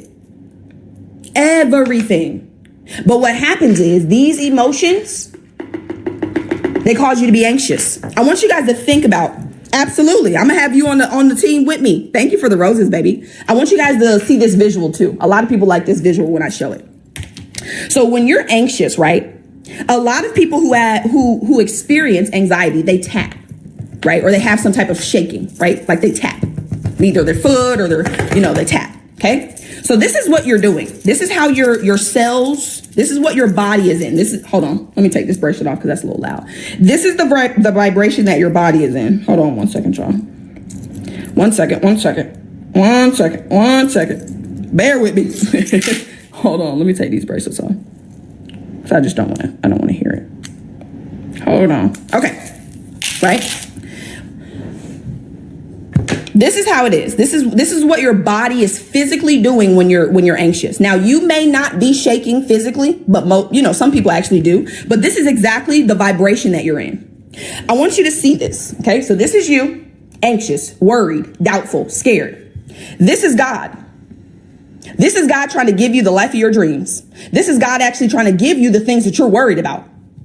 But you see how you cannot receive like that? You see how you can't, because you're going to drop it.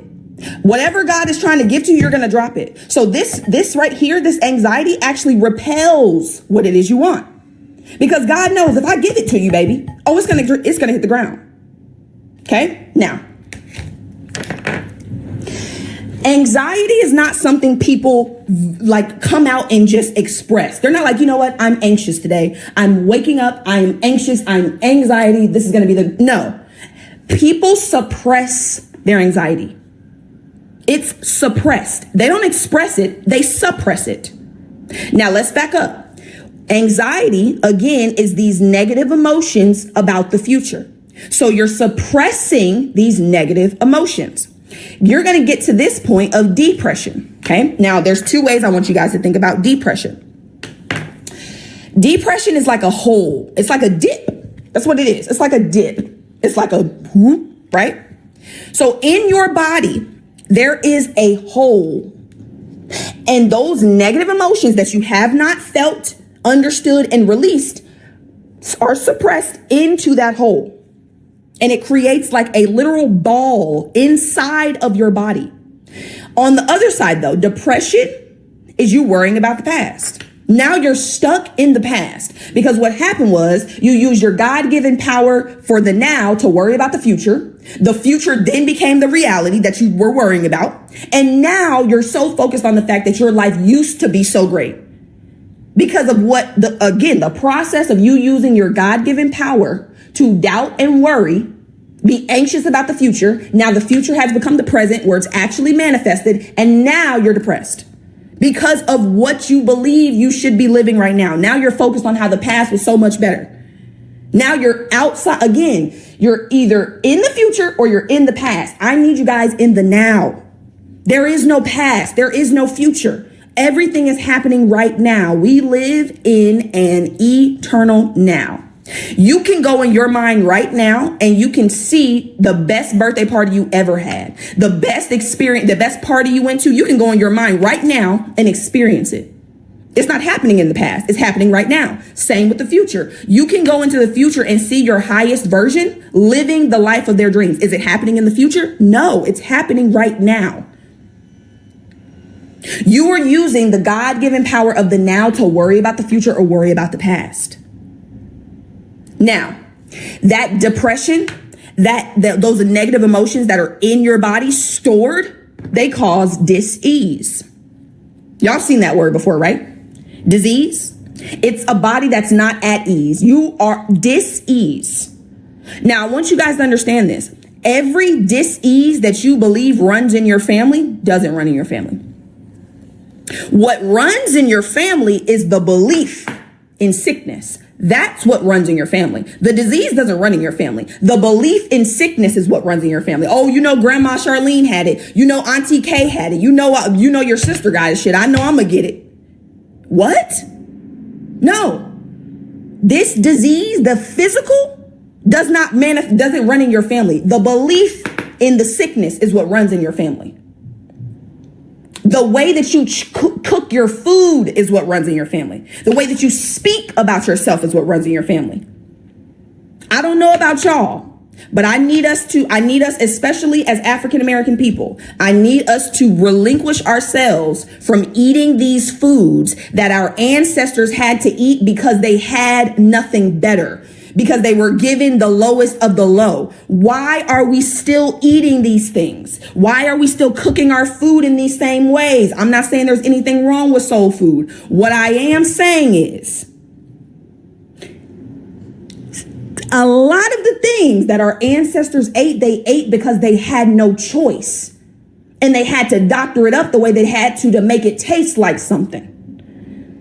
We have, I know you do, Steph, and I'm not coming for you. All I'm saying is,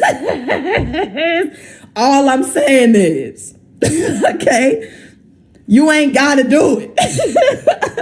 Right? But what I want you guys to take from this is that it's not the disease that runs in your family, baby. Right? It's the belief in the sickness that runs in your family. Hold on, Kendra. Hold on. Let me pin Kendra comment. We are still living in survival mode because that's how we're programmed. You must understand that everything your ancestors gave your parents their beliefs, your parents gave you their beliefs, and you're going to pass those beliefs down to your children automatically. It's not something you consciously think about. It's an automatic pattern. You want to know why you look just like your parents? genetic paradigms. And then you come out and they environmentally program you, and you have environmental programs. Girl, no, I love me a seafood boil. Nah.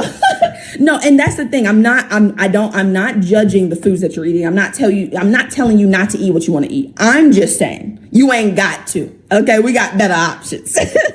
Right? But that's how they operated. Out of survival. And not just African Americans, Latinas. There's a lot of white people that have the same type of struggles, living out of survival. But because we are programmed unconsciously, they just pass down all that survival to us. Your job, though, because you're hearing me now, is to chill out with that. Understand that if you don't do something, if you don't change what you believe, you're going to give it to your kids. Your kids are a direct image and reflection of you. Those things that your kids do that you don't like, where do they come from? They're a direct reflection of you, baby. They are a direct reflection of you.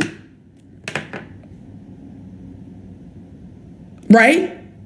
So everything that you are passing down right now, you're passing down unconsciously. And I love that Wit said should. Because like I told you guys earlier, knowledge alone ain't gonna do nothing. Just because you know better don't mean you're going to do better. I knew how to stop talking in school. I didn't do it. It wasn't because I was being spiteful. It wasn't because I didn't want to. I didn't know that I had a program in the background that was causing me to operate the way that I was. So you can know better all you want. You're going to have to actually make a choice to do better. Just knowing better is not going to have you get better. Knowing better is not going to create better. It's the actual application of the knowledge. Okay. Now that dis-ease that's in your body causes your body to disintegrate. It starts to literally break down. Your physical vessel starts to break down. Okay. And then there's a point that you come to where we call death. Okay. Now I put death in quotation marks because I want you to understand that there's no true death, right? It's just a transition. Now I want you guys to hear me. And this again, if you don't want to believe this, that's totally fine. But I feel like you will because it makes sense. Now the Bible tells us, and the religious people tell us, because, and let me say this before I say that.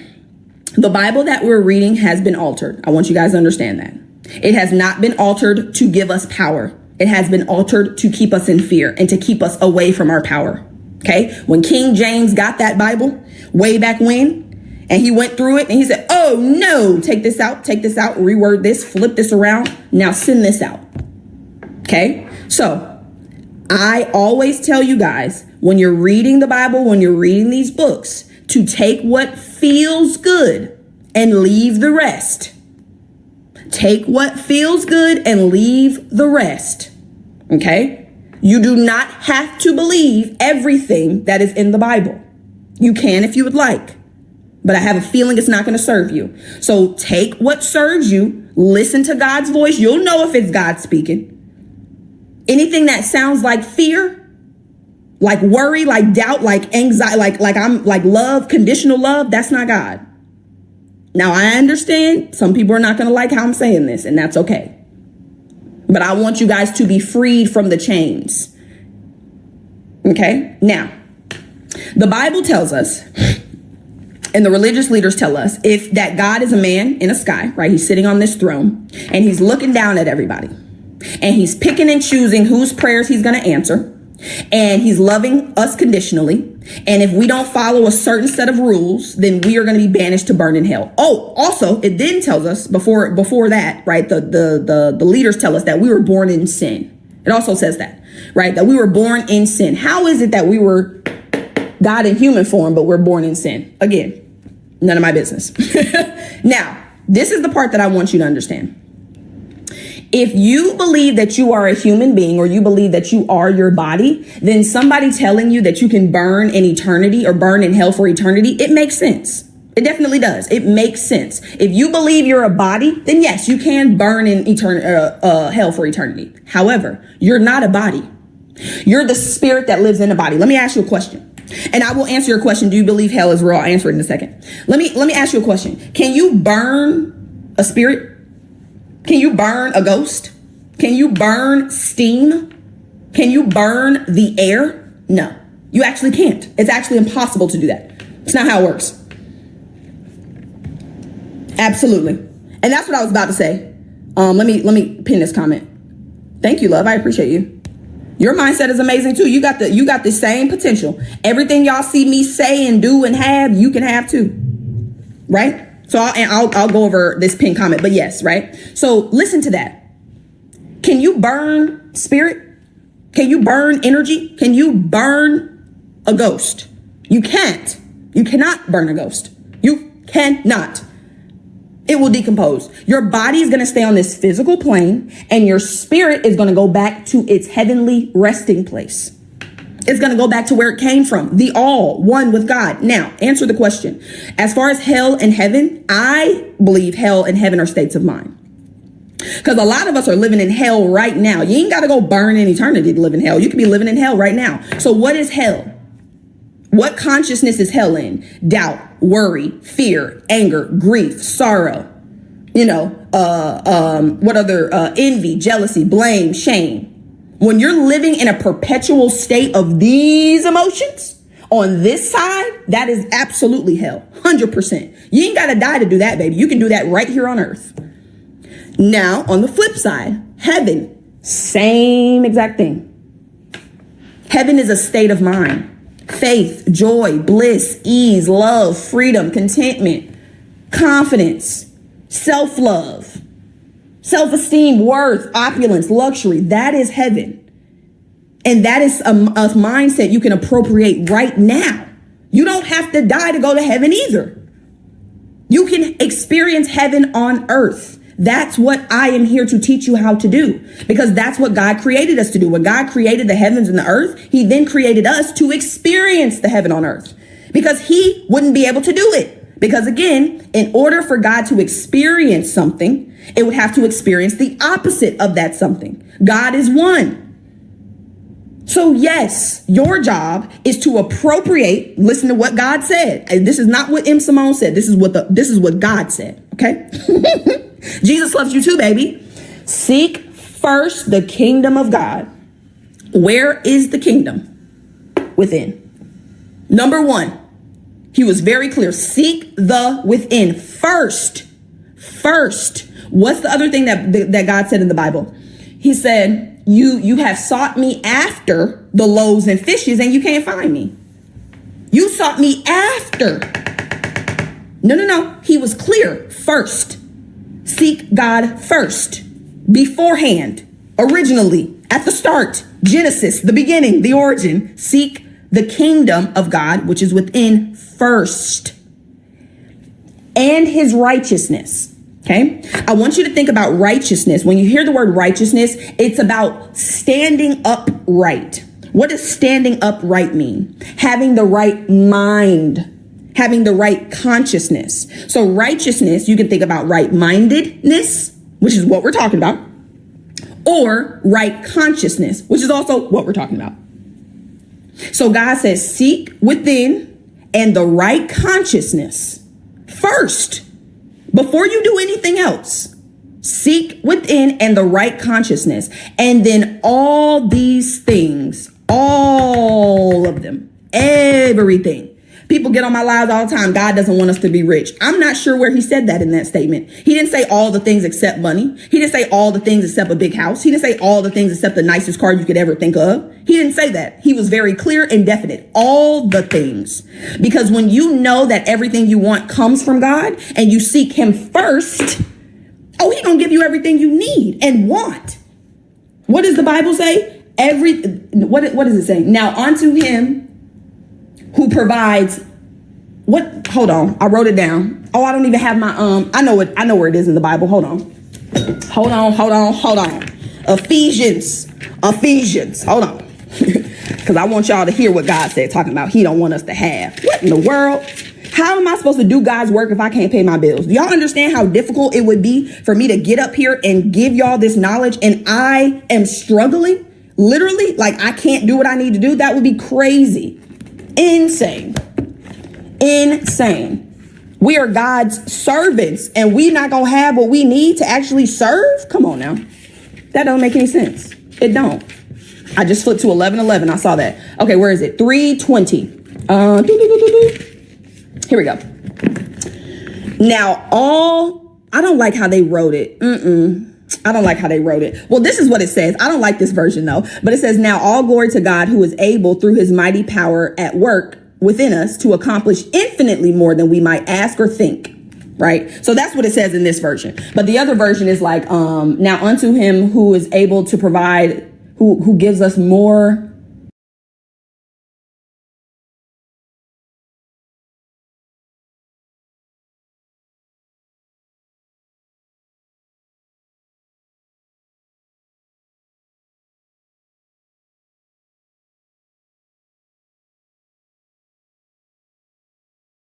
Sorry about that. I had to go get it. So yes. So now unto him who is able to do abundantly and exceedingly above all we ask or think through the power that works within us. Abundantly and exceedingly above. That don't sound like just enough. That don't sound like a minimum. That doesn't sound like just enough to pay my bills. No, that sounds like more than enough. More than enough. Insanity. Doing the same thing over and over and over and over again and expecting a different result.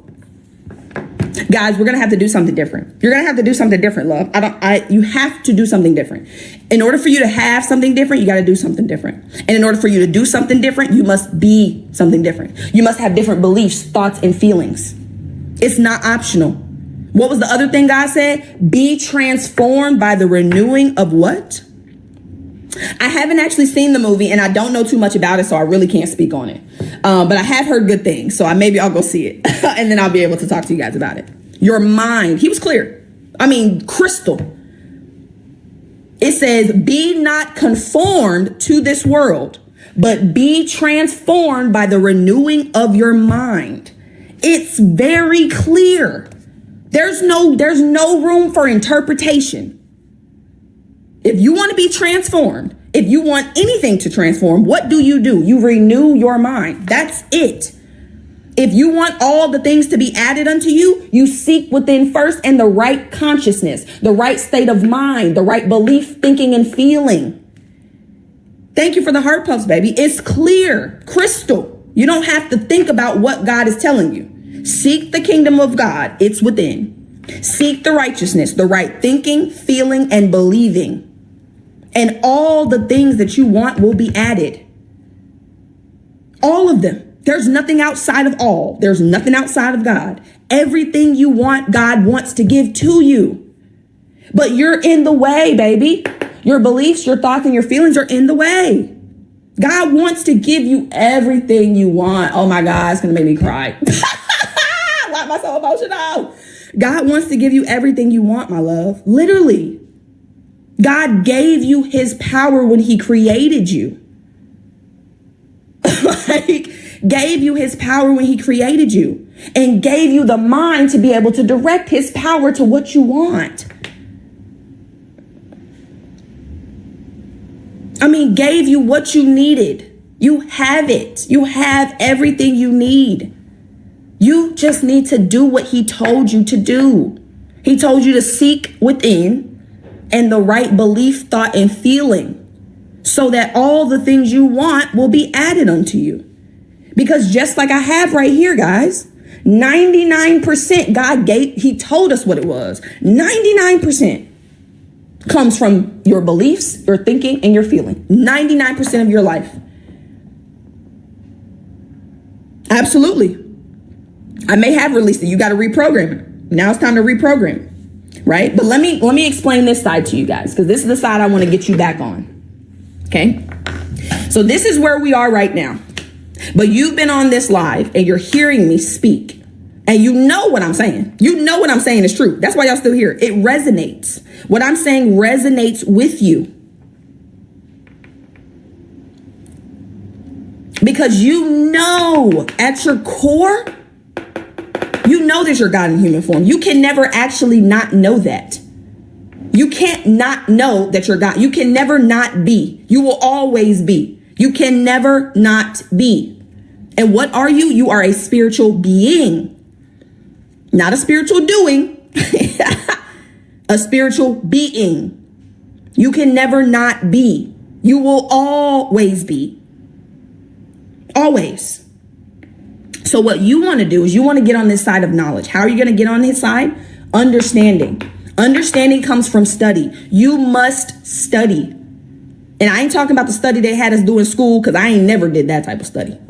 Honestly, I excelled in school doing the bare minimum. And that's actually how life works. But another conversation, right? You want to develop the understanding. You want to understand who you are. Now, I've told you, and you know, but you're still going to operate as if you're just the body. You're still going to operate as if the world's in control. No, I got to get you to the point where you have faith based on understanding. A lot of us have faith based or blind faith. You have faith when things are going well. Thank you for raising Christ conscious. You are welcome, my baby. You have faith when things are going well. When you can see things going well, oh, you got all the faith in the world. Oh, I believe in God. Yeah, absolutely. As soon as there's a bump in the road, as soon as something goes left, the faith is gone. That's not true faith. Everybody that follows me, everybody that follows what I teach and is mentored by me, we have faith based on understanding. There's nothing that could waver that faith. When you understand how life works, when you understand that you are God in human form, when you understand that God is doing the work for you, through you, and you're just the vessel through which that power is working, there's nothing to doubt. There's nothing to worry about. God has always taken care of you. Today ain't no different. The next 10 years of your life ain't gonna be no different. Until you leave here, God has always and will always take care of you. Always. There is never a time where God is going to leave you or forsake you. Ever. Ever. It doesn't matter what you do. I know what they told you. They told you if you don't do X, Y, and Z that God may or may not love you. That's not true. God loves you unconditionally. There's nothing you could do to deny his love. You are one with him. You are always going to be taken care of, always going to be loved unconditionally. There is no condition for God's love at all. It's unconditional. Everything God gives you is unconditional. The love is unconditional. He does not care how many times you have strayed from your path. He is still here waiting for you to tap him in. I keep trying to tell y'all, when you're at the track meets and y'all are you're in the blocks, God is waiting for you to shoot the gun to tap him in. I'm here and I'm waiting for you. God will never leave you, ever. There's nothing you can do. Nothing. I don't care what it is. There's nothing you can do for God not to love you. Now, when you start to build this understanding of who you are, of how life works, of how God works, the understanding that God gave you spirit, mind, and body to create the life of your dreams, that builds faith. I don't have to see anything in my outside world changing to know that God is working to and through me. That's going to build faith. It's going to build joy. You're going to feel love, gratitude. When you start to find things to be grateful for right now, that puts you in a certain vibration. It's a certain frequency. Gratitude is one of the highest frequencies. Gratitude and unconditional love, baby. If you can get in gratitude and unconditional love, you will magnetize everything you want to you. Because the more that you actually appreciate what God has already given, unconditional love, you will magnetize everything you want to you. Because the more that you actually appreciate what God has already given,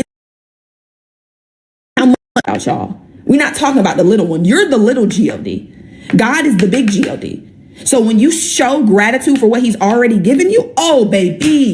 Now I don't know what other word to use, but God is like a trick for real. I don't know what other word to give it. When you show appreciation for what God has given to you, oh,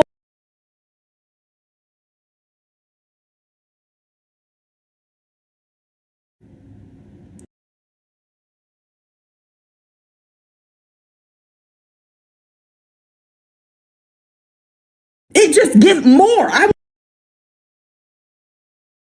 don't know. I'll find another word. I'll find another word. But I want you guys to understand, the more that you show appreciation and love for what you already have, it opens it takes out all of this and opens a clear channel for him to give you more. Because again, listen to me. all day, every day, right now, as we're speaking, all day, every day. That spirit is on. That power is on. It's never speaking. All day, every day. That spirit is on. That power is on. It's never omniscient. It is always on. Always. It never turns off. Never. Love, faith, and joy, the channel that you're giving God to work through expands. There's no obstruction. This right here is the obstruction in your path. You think it's something outside of you. You think it's something in the world. You think it's because you don't know enough. No, the obstruction in your path is this right here. This is the obstruction. Because what's happening is God's infinite power has to go through doubt, worry, fear, anger, envy, jealousy, blame, all of this before it gets to the body into the reality. So when it gets to you, it's so minuscule, so small. How is it changeless?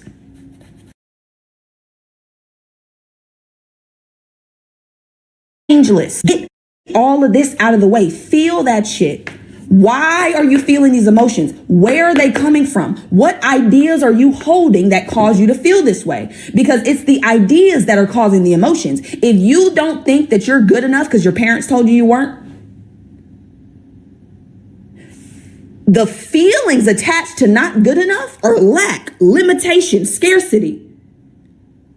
So if you have an unlimited power flowing through a limited channel, you're going to get limitations. You got to get out of the way.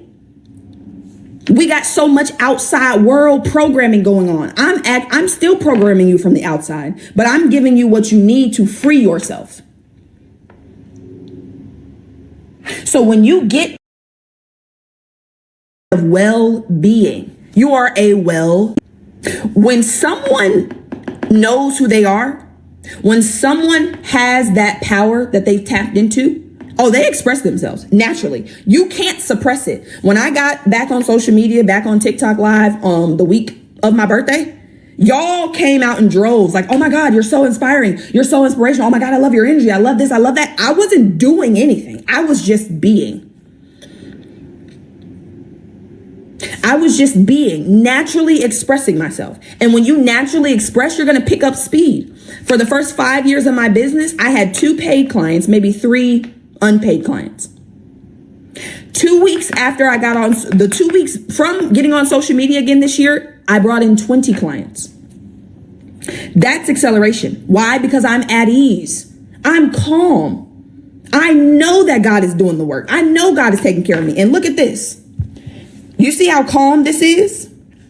Look at this. Look at this. Look at this. Look at this. Oh, wait. I dropped it. Right? But do you see how you can just... This is why you must be in that calm state. You must be in the state of certainty. You know God is doing the work. You see how God can just give you what you want? Because you're not anxious. You're not worried. You're not looking for it. You just know it's coming. You're open to receive. When you're anxious, you're not open to receive. You're not open to receive when you're in anxiety. When you're at ease, when you're calm, when you understand that everything you see is a reflection, everything you see is delayed. Everything in the outside world is delayed. When you decide who you're going to be and you start to visualize it in your mind, it takes some time to get into the physical. But when into the physical, but when you're open to receive. I am in joyful expectation every day that people are going to join my courses, my mentorship, the monthly mentorship, the new course that I just launched today. I am in expectation, joyful expectation. I expect to enroll clients every single day. I have an expectation. However, I am detached from how and when it happens. The how and the when, I'm not attached to. I know it's on God's time. I already know that. right? But when you're at ease, you can create. That's what I'm doing here. I am creating. That's what I'm doing for you guys. Right now, this is creation. This is me providing my life service in a way that serves you. I am creating service. And that is what life is about. Life is about moving forward. It's about growth. It's about progression. Where there is no life, there's no forward movement. There's no growth. Where there's no growth, there's no life. If you're not growing, baby, that stagnancy, that standing still, you want to create. You are here to create. What you can receive while calm, receive. Hold on. The question is, how does one get there? How does one get to this spot, this side over here? Is that what you're asking? Using the time you're waiting to prepare yourself for what he has called. Hold on. Am I following you? Hold on. Let me see. I am now. Prepare. I talked about this yesterday. Hold on. I talked about this yesterday. You asking God for a new house. You said, God, I want to move. God said, all right, bet, let's do it. And you ain't packed up your current place. You're waiting for evidence that he's going to give you what you want before you do it. Oh, so you want to see it before you believe it. That's what they told you. They told you that too, though. Seeing is believing. Seeing is believing. Seeing is not believing. There's actually no belief in seeing. When I see something, I don't have to believe it. It's already there. The belief creates the seeing. When you believe in something, that's what brings it to you. Hold on. Let me flip this real quick and then I'm going to come back. It's not reality, then beliefs. It's not see it, then believe it. It's believe it and then see it. It's not see it and then believe it. No, you believe and then you see it. Everything you see is because you believe it. This is the order. You believe it first and then you see it in your reality. But you're waiting on God to show you something. You want evidence.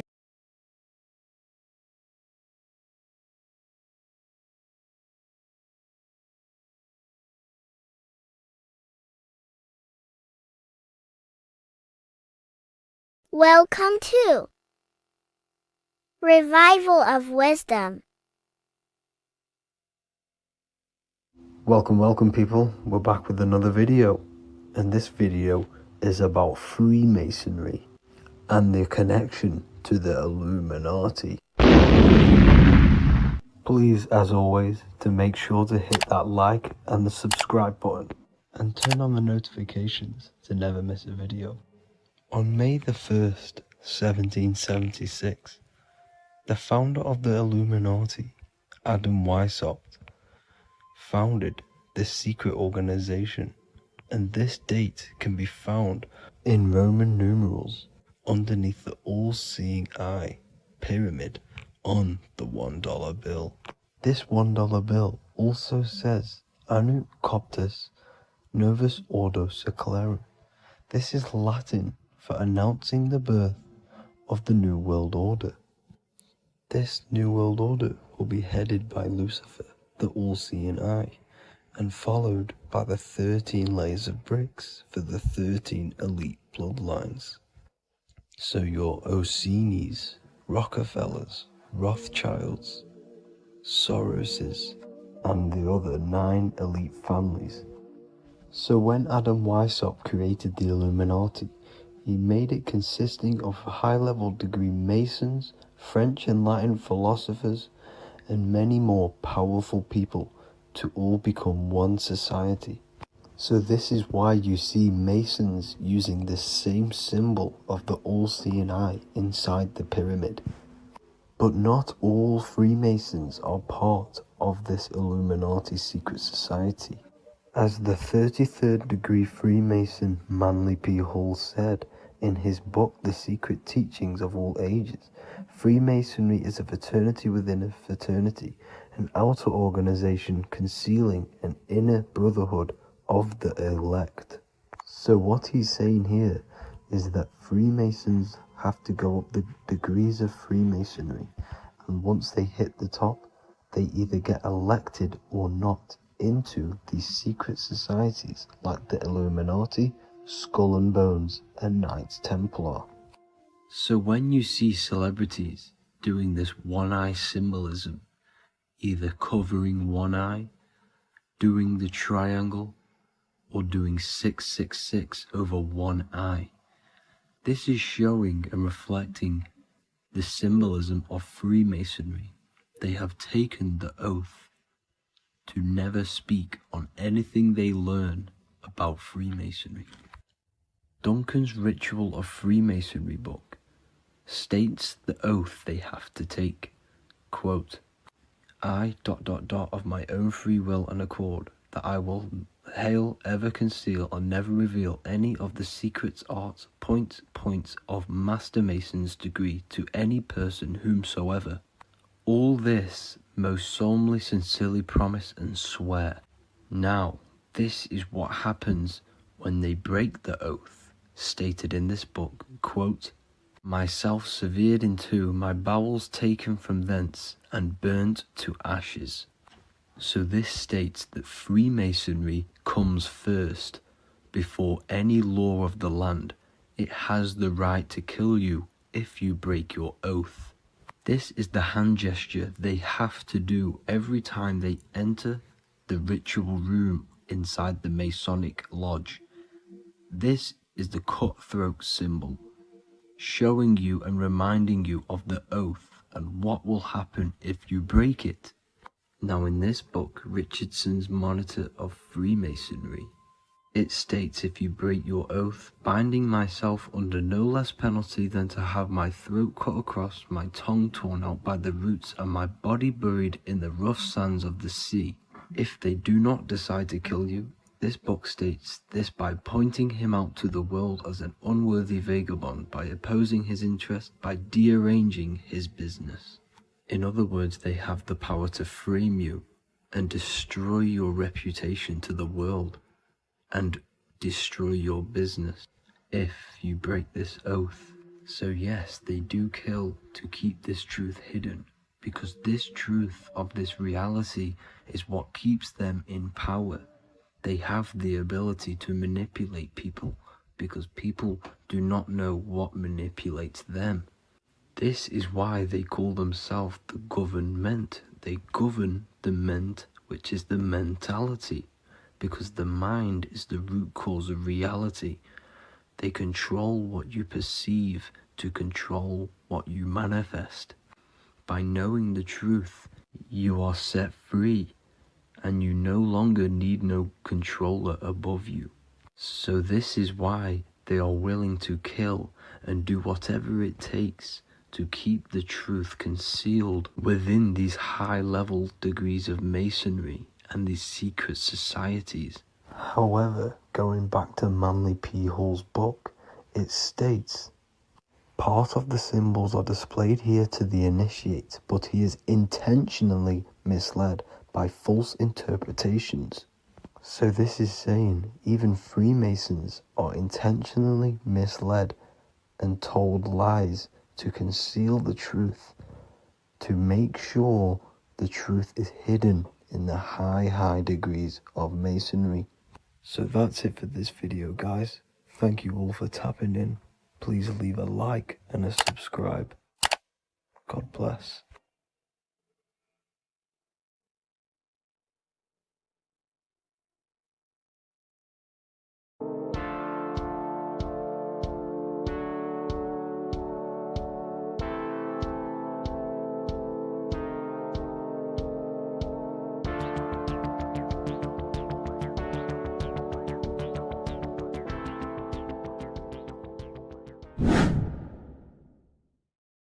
How are we doing, people? It's Revival of Wisdom.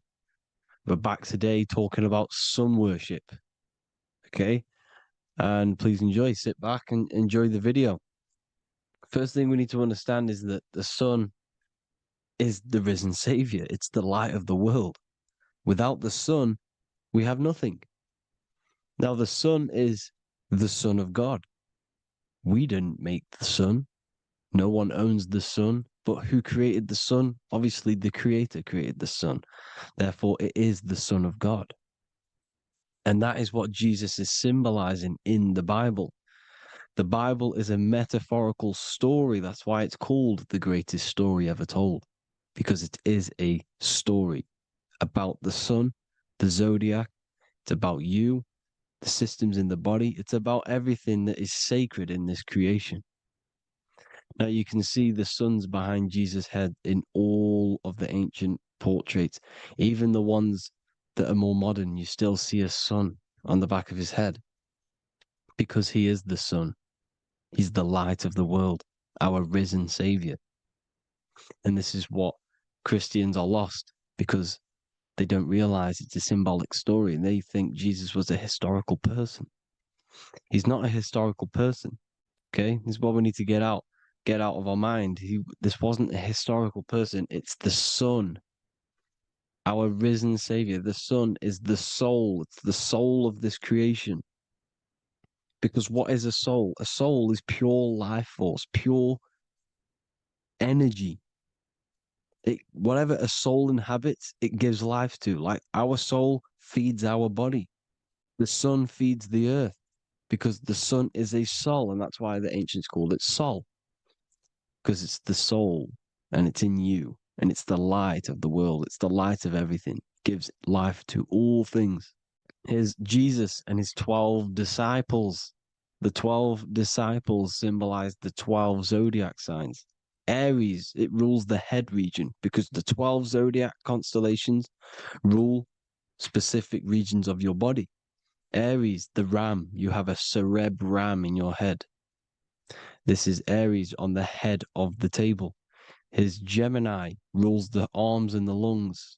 The two twins, Gemini. He's holding up two hands for the two hands and arms. The twins. Cancer has a knife in his hand. It's not so clear, but he has a knife in his hand. Cancer is the crab. Crabs have claws. And he's pointing at Virgo's Adam's apple, saying there's no Adam's apple there. It's a woman. Who's the sixth sign? The sixth sign is Virgo, the Virgin, the only woman in the painting. Now notice how there are 3 people in 4 groups for the 4 seasons and for the 3 months and 3 zodiac signs in each season: spring, summer, fall, winter. Matthew, Mark, Luke, and John with the suns on the back of their heads, because it's the 4 states of the sun. The 4 states of the sun. Now, 6th sign, Virgo, the Virgin, the only woman in the painting with no Adam's apple. Then we have the sun, Jesus, red and blue, red shift, blue shift. Electromagnetism. The ancients knew this. He's got one hand open, one hand down, because the sun gives and retrieves. The sun rises and it falls. It gives, then pulls away. That's what the sun does, and that's what he's doing. His arms are out, symbolizing the rays of the sun, casting down onto the earth, giving and then receiving. Libra, his 2 hands are equal, he's holding his arms out equally, because Libra is the 2 balanced scales. Libra is when the sun is balanced between the summer and the winter. It's being judged. The sun isn't balanced. That's what Libra is, the 2 scales. Capricorn is the goat. Goats have 2 horns, and you can see the 2 horns on his head here. See? So this is astrology. This what Leonardo da Vinci is depicting here. It's astrology. He knew the story of the Bible is all astrology. It's all based on astrology. The Son of God, the real sun. Now here are some Bible verses. I am the light of the world. Obviously, that's the sun. What other light is there that lights up the world? The moon can't do it. It's the sun, the one and only sun, our risen Savior. Because if the sun didn't rise, we'd all be dead. So it's our risen Savior. And it dies for our sins every night and then gets reborn every day. Now Jesus calms the storm. Mark 4:35-41. The disciples are all on a boat and there's a heavy storm. but Jesus is asleep.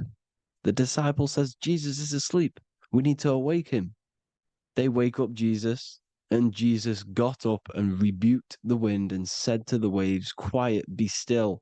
Then the wind died down and it was completely calm.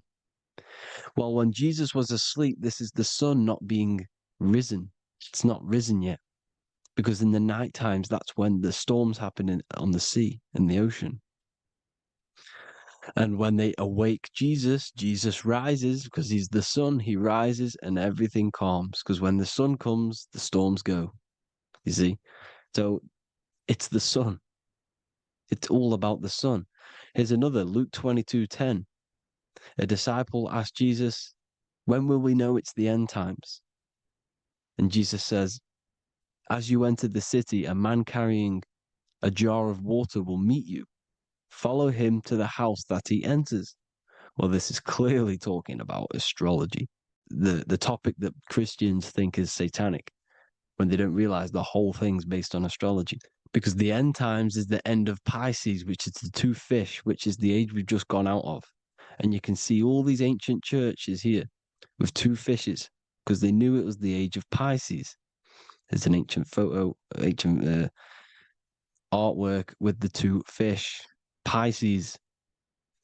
And the end times, as it talks about in the Bible, and Christians think the world's going to end or something. But no, it's just the end of Pisces. As you enter the city, a man carrying a jar will meet you. Follow him to the house. The house is the zodiac sign that he enters. And the zodiac sign is Aquarius, because that's what it is, a man carrying the water. We know this is astrology because a woman, that is a woman's job in the ancient times. In the ancient times, the woman used to get the water. You would never see a man collecting water back then. That was the woman's job, whilst the man builds the houses, for example. You see, so we know it's talking about astrology because astrology is the man holding the bucket of water. It's the end of Pisces. Now we are in Aquarius. And of course, Luke 24:36, the risen Savior, the Son. Now, the Son is also born on the 25th of December, a virgin, just like Horus, Mithra, Buddha, Krishna, Hermes, and thousands of other gods, all born on the 25th of December. Well, it's because the sun moves 1 degree northward on the 25th of December. And on the 22nd to the 24th, it stays in the same degree because it's moving south. But then on the 22nd, it stays in the same degree on the Southern Crux constellation. And the ancients called this the sun dies on a cross, because the cross is the Crux constellation, the Southern Cross. And it stays on that same degree for 3 days on the cross. The sun dies on a cross, and then on the 25th, moves 1 degree northward, bringing back the summer, the light, the warmth, the growth of crops. And this is the sun being reborn again, a virgin, because it's pure. And here's Mithra, another sun god before Jesus was around, before Christianity. It was Mithraism, and Mithra, Ra is Ra, the sun god, Egypt. It's all about Ra, the sun. You see the crown of thorns on Jesus' head, symbolizing the rays of the sun. And here are the rays of the sun on the back of Mithra's head. Krishna, the sun. Buddha, the sun. Horus, horizon. All born virgins, all did miracles, all resurrected. Dead for 3 days. Well, here he is, dead for 3 days on the cross. And resurrected, because it's the most ancient religion ever been on the face of the earth, the worship of the sun. And we should worship the sun, because without the sun we are nothing. The sun feeds us, feeds the earth, feeds everything. Without the sun we are nothing. It's been reversed, and now we're worshipping man. When we're worshipping a man called Jesus, was never real. It's all about the sun, the most high, the most powerful, potent, celestial body in the sky, the orb that feeds us every day. It dies for our sins and rises every day. It's the sun. Now on the Holy Communion Day, it's the worship of the sun. They give out mini suns. Here's Jesus holding a sun, and they raise the sun on Sunday because they go to worship their sun god on Sunday, not Saturn day, not Moon Day, Monday, but on Sunday when the sun is exalting. And they hold suns up above their heads because the sun rises.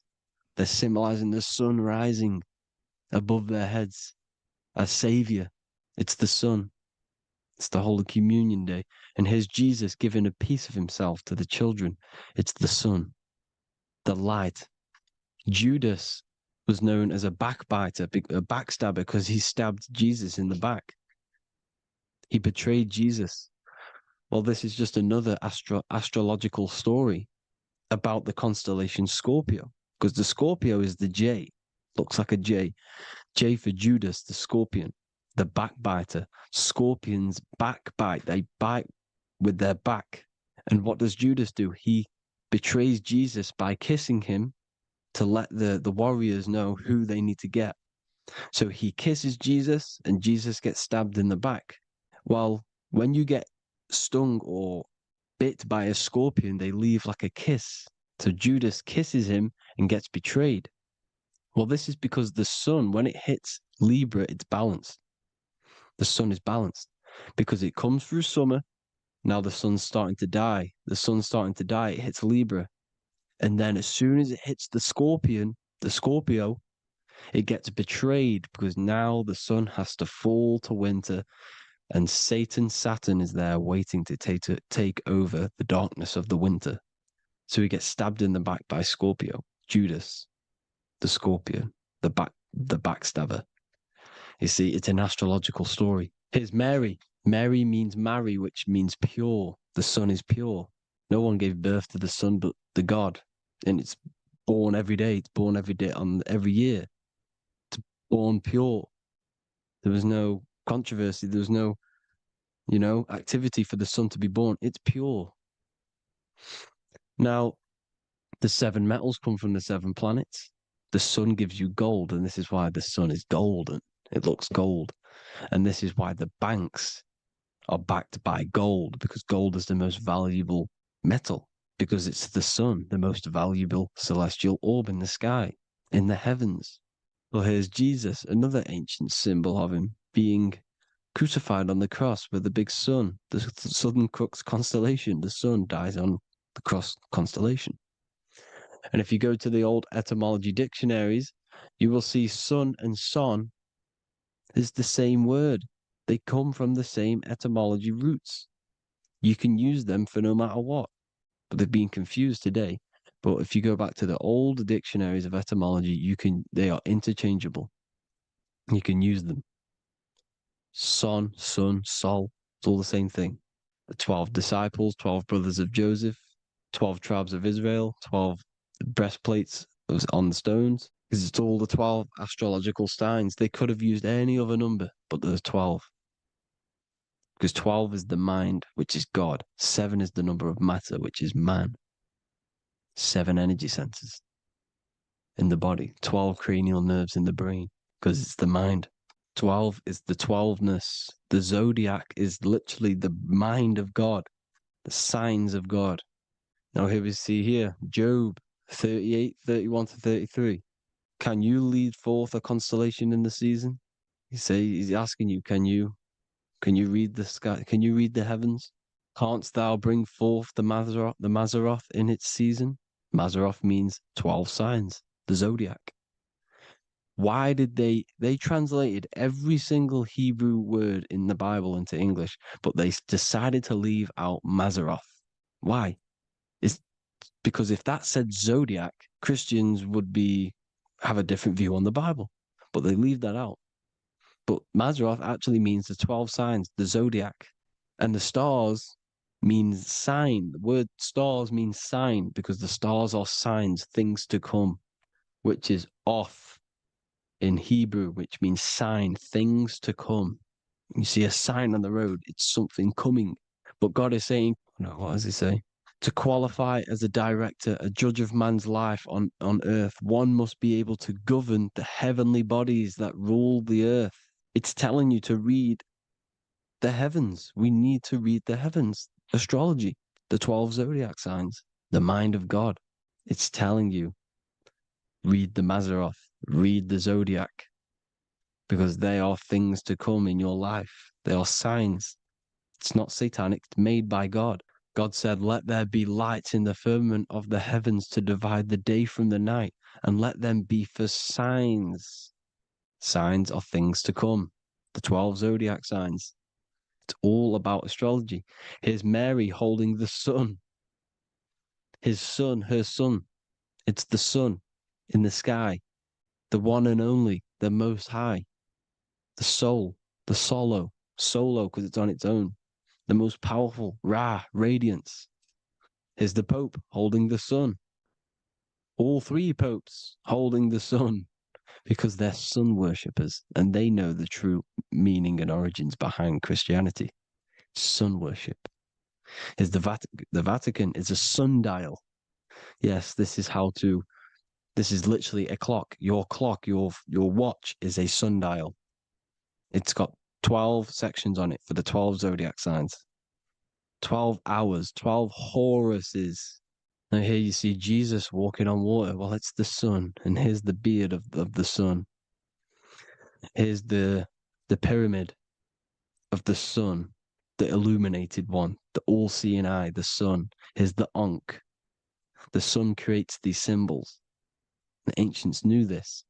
Now, when you see these headdresses, these are actually the days of procession of the sun. Aries, Cancer, Libra.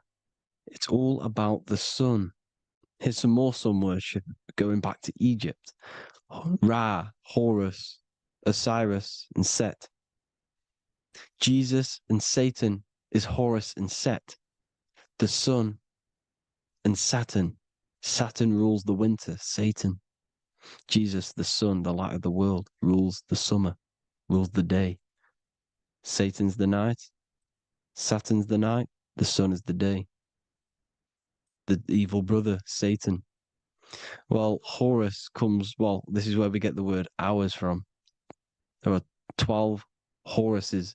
The sun moves in 12 Horuses, 12 hours. Where's Horus? What hour is it? Where's Horus? His Ra, 12 noon, Ra, radiates, powerful, the most high sun. That's why he has a sun on the top of his head. These are the 4 states of the sun. Set, sunset. This is why we say sunset, because the sun is setting. His sunset, his Horus, horizon. The Horus is rising, Ra radiating, and the sunset. Then midnight is Osiris. Here's another ancient symbol for the sun, the scarab. Ra, the sun, scarab. It's got the word Ra in it because it's the sun. And here's the sun on top of the scarab with the wings. Because scarabs roll dung up hills and then they'll let it fall down the hill to gain more matter. To gain more bigger, like a snowball effect. And the ancients saw this as a process of the sun because the sun climbs up the hill and then it falls. So they used the scarab to symbolize the process of the sun. The sun climbs and falls. Here's an ancient Egyptian cat cutting off the head of the serpent. Well, the cat is cutting off the head of the serpent, symbolizes the sun cutting off the nighttime. When the sun rises, it cuts off the nighttime. It cuts off the serpent. The serpents represent darkness or evil. Oh, there's some more symbology of the sun and the heavens, the arch, the royal arch, the firmament, the sun inside the firmament. These are all ancient churches, and they all depict the firmament with the sun inside. Is the ancient cosmology, you see, because it's all about the sun. Everything's about the sun because the sun is our orb made for us to sustain life in inside of this creation, inside of this firmament, the royal arch of heaven. Here's the Freemasons depicting it. Here's the Masonic Royal Arch. But you can even see the zodiac signs. Here's Cancer, the checkered board. It's the Royal Arch of the firmament. Obviously, they don't want to tell you that. You live in space, apparently. Some more sun worship. Here's the beard of the sun on the water. They all have this long beard. And why do they say amen? Amen at the end of every prayer. Amen is a sun god, a creator god. It's all about the sun. So thank you all, people. Hope you all enjoyed. Hope you all gained some knowledge and insight. Please give me a follow, drop a comment, drop a like. Have a good day. Love you all.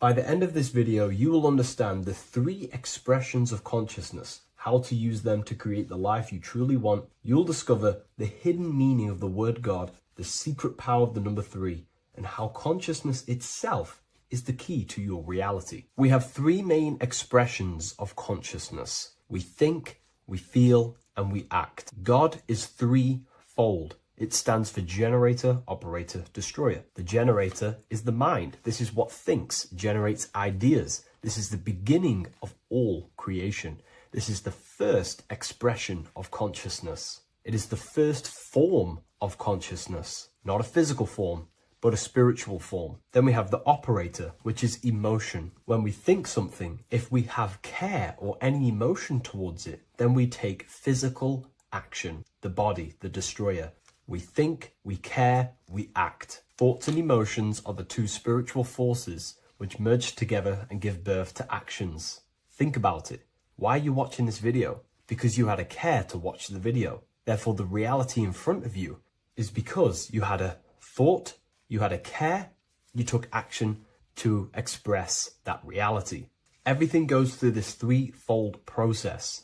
This is why we say, follow your heart, because the body does follow the heart. We think something in the mind, we feel something in the heart, and the body takes action towards it. Everything operates on the care energy of the heart. The body follows the heart. If you do not care about something, then you do not act towards it. It is the care energy that guides our actions in this world. Going back to the generator, the mind is a part of the mental plane, the infinite dimension of infinite information. There is no limitations in the mind. Everything already exists as a piece of information or a thought. This is the beginning of all creation, the spark of creation itself, thought, the mental plane. And our mind exists like a radio, our conscious mind. This is why we call it a mindset. What we set our mind onto through attention, mental attention, whatever we set it on, we receive thoughts that are very similar to what we set it on. The mind is like a radio, and whatever we tune that radio to, we receive that frequency and play that song. So if we purify our minds through ritual work, meditation, and affirmations, the mind can become a temple to receive higher thoughts, higher ideas, and better genius ideas. Going back to operator, this is the Holy Spirit.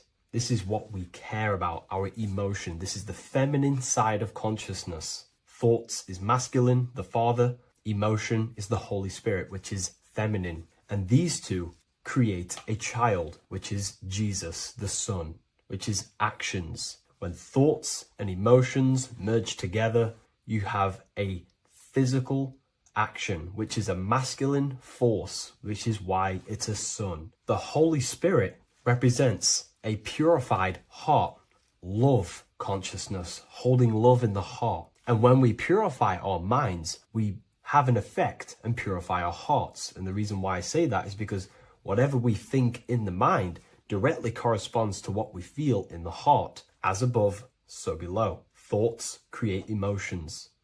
If we think something and our heart tells us that is bad, we have a feeling that that is wrong, then we should not take physical action towards it. And if we do take physical action against the feeling of knowing it's bad, then you are going against the spirit. That's what the word Satan means, or Satan. The Hebrew word for Satan is Satan. It means adversary or opposer. You're opposing the Holy Spirit. You're opposing what you know is good. You're taking a sin against the spirit, against the guidance from your soul. the knowingness of good. So when we do purify our mind, we purify our hearts. And when we cultivate love for the self and one another's in our hearts, we gain the Holy Spirit, which is love consciousness. And when we think in our mind with the love of the heart and we merge our thoughts with love, it gives birth to perfect actions. This is what the true Christ consciousness is. We think with the love of the heart and it gives birth to perfect actions. And if everyone did this in the world, we would live heaven on earth. Everyone would be balanced within themselves and the world as a whole would be balanced. So we need to gain full mastery over these three aspects of our consciousness, over what we give mental attention to, gaining love for ourselves and the collective in our hearts, and gaining a strong disciplined willpower for our physical actions. And if you can gain full control over these three-step process, you can gain full control over your reality. The number 3 represents this 3 aspects of creation or transformation. This is a transformative process from going invisible to the visible. This is also why Jesus dies in a cave for 3 days. It's all about transforming the self. Transformation is the number 3. Me personally, I think the Holy Spirit has been replaced for the sacred feminine aspect of consciousness. They do not want us connecting to our feminine side of consciousness, because then we will cultivate love in our hearts for the self and one another. And love is the most potent force there is in the whole universe. It is what unifies everything. It nurtures everything. It allows things to grow. Think about it. When you hold love or care for someone, you grow relationships.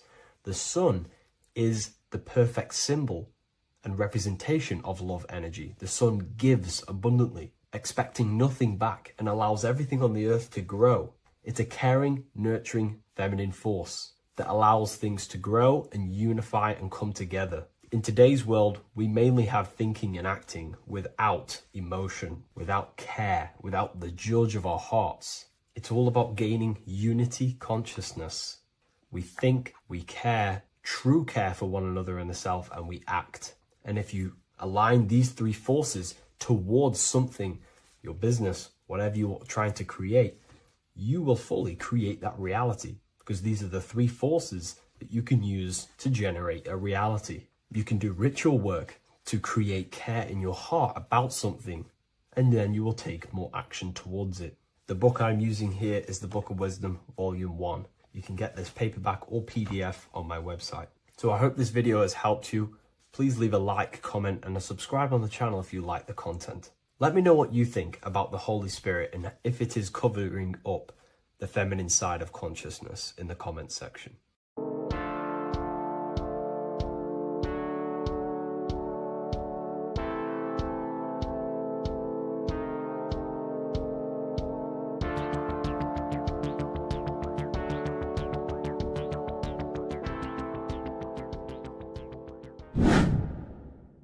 Welcome back, people, to another occult lecture by Revival of Wisdom. Today we're going to be talking about magic and how it's being used on us for the New World Order. Magic has the word mag within it, which is magnetism. Magnetism is the force. Magic is influencing forces, natural or supernatural forces, and using it for a certain agenda to gain something out of it. Now, magic is not what everyone's being thought. It's not some sort of fantasy thing. It's actually very common, and we all do it, whether you believe it or not. Magic is all to do with the mind. As I said, always say in my lectures, your mind is what creates matter. Your mind is what creates your external world. So it's all about manipulating and planting seeds within the mind, because your mind is a garden, and thoughts and words are seeds which are being planted in that garden. Your life, your physical life, the people you have in your life, your friends, your car you own, the job you have, is all a reflection of the thoughts that you've been thinking in the past. You are where you are in life because of the thoughts that you've been thinking. Therefore, your life is a direct reflection and manifestation of your mind. The Garden of Eden. Okay? The mind is what they are targeting. What you see, say, and hear has a direct effect on your mind. Me talking to you is influencing you. The words I'm saying is planting seeds within your mind. Now it's up to you to consciously act on these thoughts or these words, or to maintain these words. As above, so below. As within, so without. What's inside of me is outside of me. What comes into the storehouse comes out of the storehouse. You have the left, you have the right, you have the up, and you have the down. As above, so below. Whatever is in your mind will be expressed in some sort of way, consciously or subconsciously, spiritually or physically. The mind is what manifests everything. And this is what we need to understand. We need to understand is that the mind is not physical. All things spiritual manifest physical. All things seen come from the unseen. The words you're thinking, that everything you have is coming from the unseen. The actions that you do come from the unseen mind. Another expression for as above, so below is you are the universe itself. You are a universe, a mini universe. But just because you are mini does not mean you are the whole thing. If I take a little piece of infinite, let's say there's an infinite light source. Let's say I take a little chunk of that infinite light source. That little chunk I took is still infinite because it's been taken from infinite. You are the universe. Your awareness, your mind is the universe. It's information. You are the universe experiencing itself. This is why we say we are all God. As above, so below. What is in me is outside of me. The sun, the physical manifestation of the sun is your soul. The 12 constellations are manifested in the physical body. The 5 elements are manifested in the physical body. They're manifested in the 5 fingers you have. As above, so below. This is manifested, well, this is a symbolized in Freemasonry and secret societies as the 2 pillars. The mirroring reflection, the reflection of reality, the mirror, as above, so below. What happens in the mind, what happens in the astral, happens in the physical. This is Aleister Crowley. This is all symbolism. This is the 2 pillars with the all-seeing eye and the triangle at the top. Aleister Crowley was a master magician, very powerful dark magician, black magician. There's 2 types of magic. You have white and black, just like the checkered board, the Masonic checkered board. You have white and black. You have good and evil. White magic is influencing natural forces to gain something that will help the collective consciousness, help the collective, help the earth, help other people. Black magic is something you manipulate something so you can get something personal out of it. Doesn't matter if it's good or bad. It's still considered as black magic because you're being selfish. Everything you do should be contributing towards the collective consciousness and helping others. And this is why the ancients lived in a system where everything was in unity. We understood that I am you and you are me. What I do to you happens to me because I am you and you are me. We are the same mind substance on the inside. We're all the same mind substance being expressed in different bodies. So what I do to your mind will have a ripple effect on my mind because all of our minds are connected within the mental plane. So this is why they know all this knowledge. to know all this knowledge. So yeah, this is the mirroring effect of reality, the two pillars, or symbolizes the number 11. The number 11. We'll go deeper into that. The technology we're using is magic. It's a form of magic. Television is tell a vision. They're telling a vision into your subconscious mind, into your memory. And when you turn on the television, you get a program because they're telling a vision to create a program within your subconscious mind. You see, the conscious mind is only 10% of your mind, which is to do with your, what you're aware of, your five senses. What are you consciously aware of? Well, I'm aware I'm here, I'm talking. I'm aware of what I'm wearing, the five senses, what I can hear, taste, smell, hear. What I'm wearing, I'm aware of what I think of. But the subconscious mind is the 90% of your mind. It's the hidden part of the mind, which is telling your heart to beat, telling your body to breathe. It's storing all of your emotions. It's storing everything you see, storing all the belief systems that you have. It has everything. It stores all of the habits you have, the values. It stores everyone's name that you know. All the words that I'm speaking right now is all coming out of the subconscious. Everything is subconscious.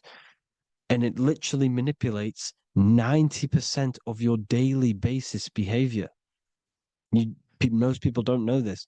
What you did yesterday is what you will do today because of these beliefs and mental programs within the subconscious, stored within the subconscious. So the subconscious is what they're aiming at. They're trying to create programs within the subconscious because the subconscious manifests 90% of your thought patterns, 90% of your actions and words. They know all this stuff. So the subconscious mind is the most powerful part of the mind. Another way the subconscious manifests and influences your life is, let's say you were in a car crash years and years ago, 10 years ago. Let's say you're in this car crash, right? And you really hurt yourself. The emotion you felt in that time when you were injured in that car crash had a great impression on your subconscious mind. You see, the stronger you feel something emotionally, the stronger impact it has on the subconscious. You can remember and recall that moment and very vividly because of the impact it had on the subconscious. For example, you become that terrified of cars that it manifests into your life today, that you are wary to go in certain cars. You don't want to go into cars at all, maybe, because of that moment that stood within the subconscious. And it will manifest into anxiety. It will manifest into not going into cars. It will manifest into depression, maybe. These things, these emotional, very emotional, traumatic events have a great impression on our subconscious and they control your life. This is why you need to meditate and let go deep within yourself and let go of these internal, deep emotions that you may have repressed and keep pressing down and ignoring. But you need to address it and let go of these subconscious impressions you have, which are controlling your life, like anxiety, depression. All of these things are stemming from things that are stored within your subconscious years and years ago, more than likely. Broadcasting. They're casting spells to a broad audience, to news, north, east, west, and south. They're casting spells. No, if you watch the news, everything's red. Breaking news in red writing or the red background, everything's red. Why? Because red's the root chakra, which is all to do with survival. They want to stimulate this root chakra because they want you down there in survival mode. They want you in survival mode because you're easier to control. They control out of fear. And not only they're casting these spells as if, because most of the things they cast in the news hasn't already happened. They're constantly bombarding you with, there might be a war breaking out, war this, war that, kill here, kill there, murders. It's impressing, it's casting spells on your subconscious mind. So when the event does turn up in real reality, in physical reality, you're less emotional, you're less surprised. You're not as surprised because you've already heard it before. Your subconscious has already heard it all before. If you never heard of a war and then a war broke out, you'd be going crazy.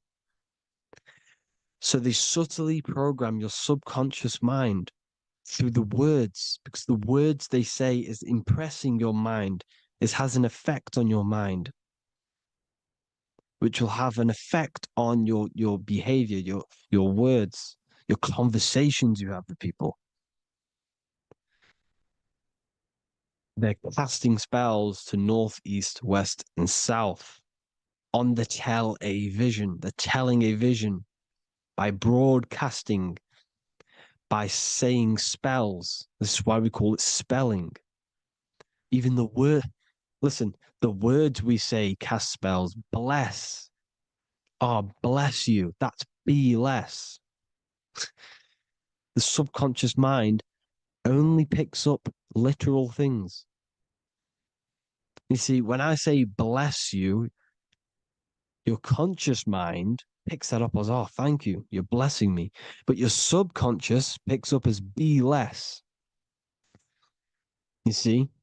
Because the subconscious it has no filter. It's just, it is what it is. Everything is factual in the subconscious. Therefore, if I call you an idiot, your subconscious, my subconscious will think I'm talking to myself and calling myself an idiot, and it will take that as true. That is truth. Everything is truth within the subconscious. And the subconscious manifests your behavior. The devices this is the biggest one. Black scrying mirrors, device, the devil's vice, the device. Okay? Black scrying mirrors, black screen is scrying. Black scrying mirrors were used to communicate with spirits within the astral plane in the medieval times. They're still being used now by black obsidian mirrors. And look at your phone, it's a black mirror. And there's some sort of, I'm not saying this is facts, but personally, I believe these are portals for spirits and ethereal entities to come into your life, to come into your surroundings. So this is the next big thing: the TVs, your iPhone, your iPod, all black mirrors. And mirrors are very, very powerful. Even just a normal mirror. Mirrors have an effect. Whatever you say into a mirror, what you say is energy. And when you say something into a mirror, you're saying it into yourself. It's an infinite cycle of words of energy because it's being reflected infinite times. When you say something into a mirror, it has a massive effect. You're saying it directly into your eyes, into your mind. So what you say in a mirror should be said with precaution. Never say anything negative into a mirror, because mirrors are very, very powerful ways for you to reprogram your subconscious mind for the good. You can say very positive things into mirrors and it will reprogram your subconscious mind. Okay? Manifesting is all magic. It's all magic. Everything is magic. But consciously doing it is what they're doing. They hid this knowledge. Your phone is magic. It manipulates your mind. The iPhone, Okay. See, magic isn't all of this with wands. See, Harry Potter, okay, that was created to give you this perception of a mystical and amazing form of magic with magic wands and all sorts of stuff like that. Yes, that stuff was true when the collective conscious minds were on a higher level and our belief systems believed in these things, because the universal mind, all of our minds contribute to reality. If the masses don't believe in magic, if the masses don't believe in a certain thing, it's going to have an effect on physical reality. So when the collective minds are higher and have more open minds, things like Harry Potter can come true. See, it's all in the mind. The iPhone, the eye is the symbol for the mind, the invisible intelligence. The triangle is the ethereal plane. Okay. So the eye in the triangle is the eye that sees into the beyond the ethereal planes. The square is the physical plane. So the iPhone, your phone, is a black box, just like the Saturn black cube. It's a black mirror. It's taking photos of you every 2 seconds. And it's your mind.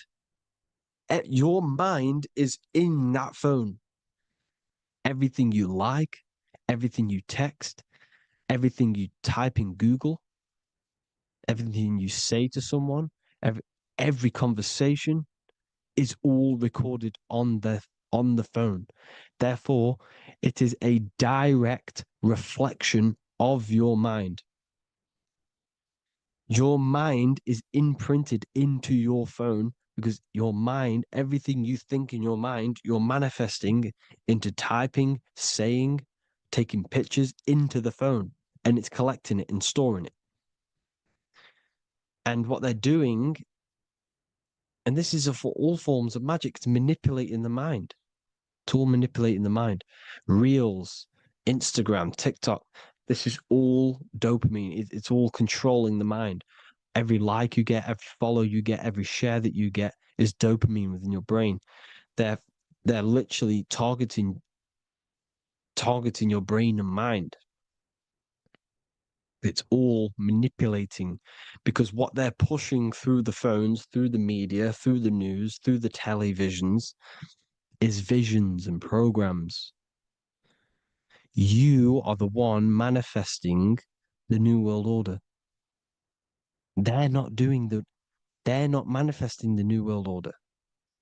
They're giving you the information so you can manifest the New World Order.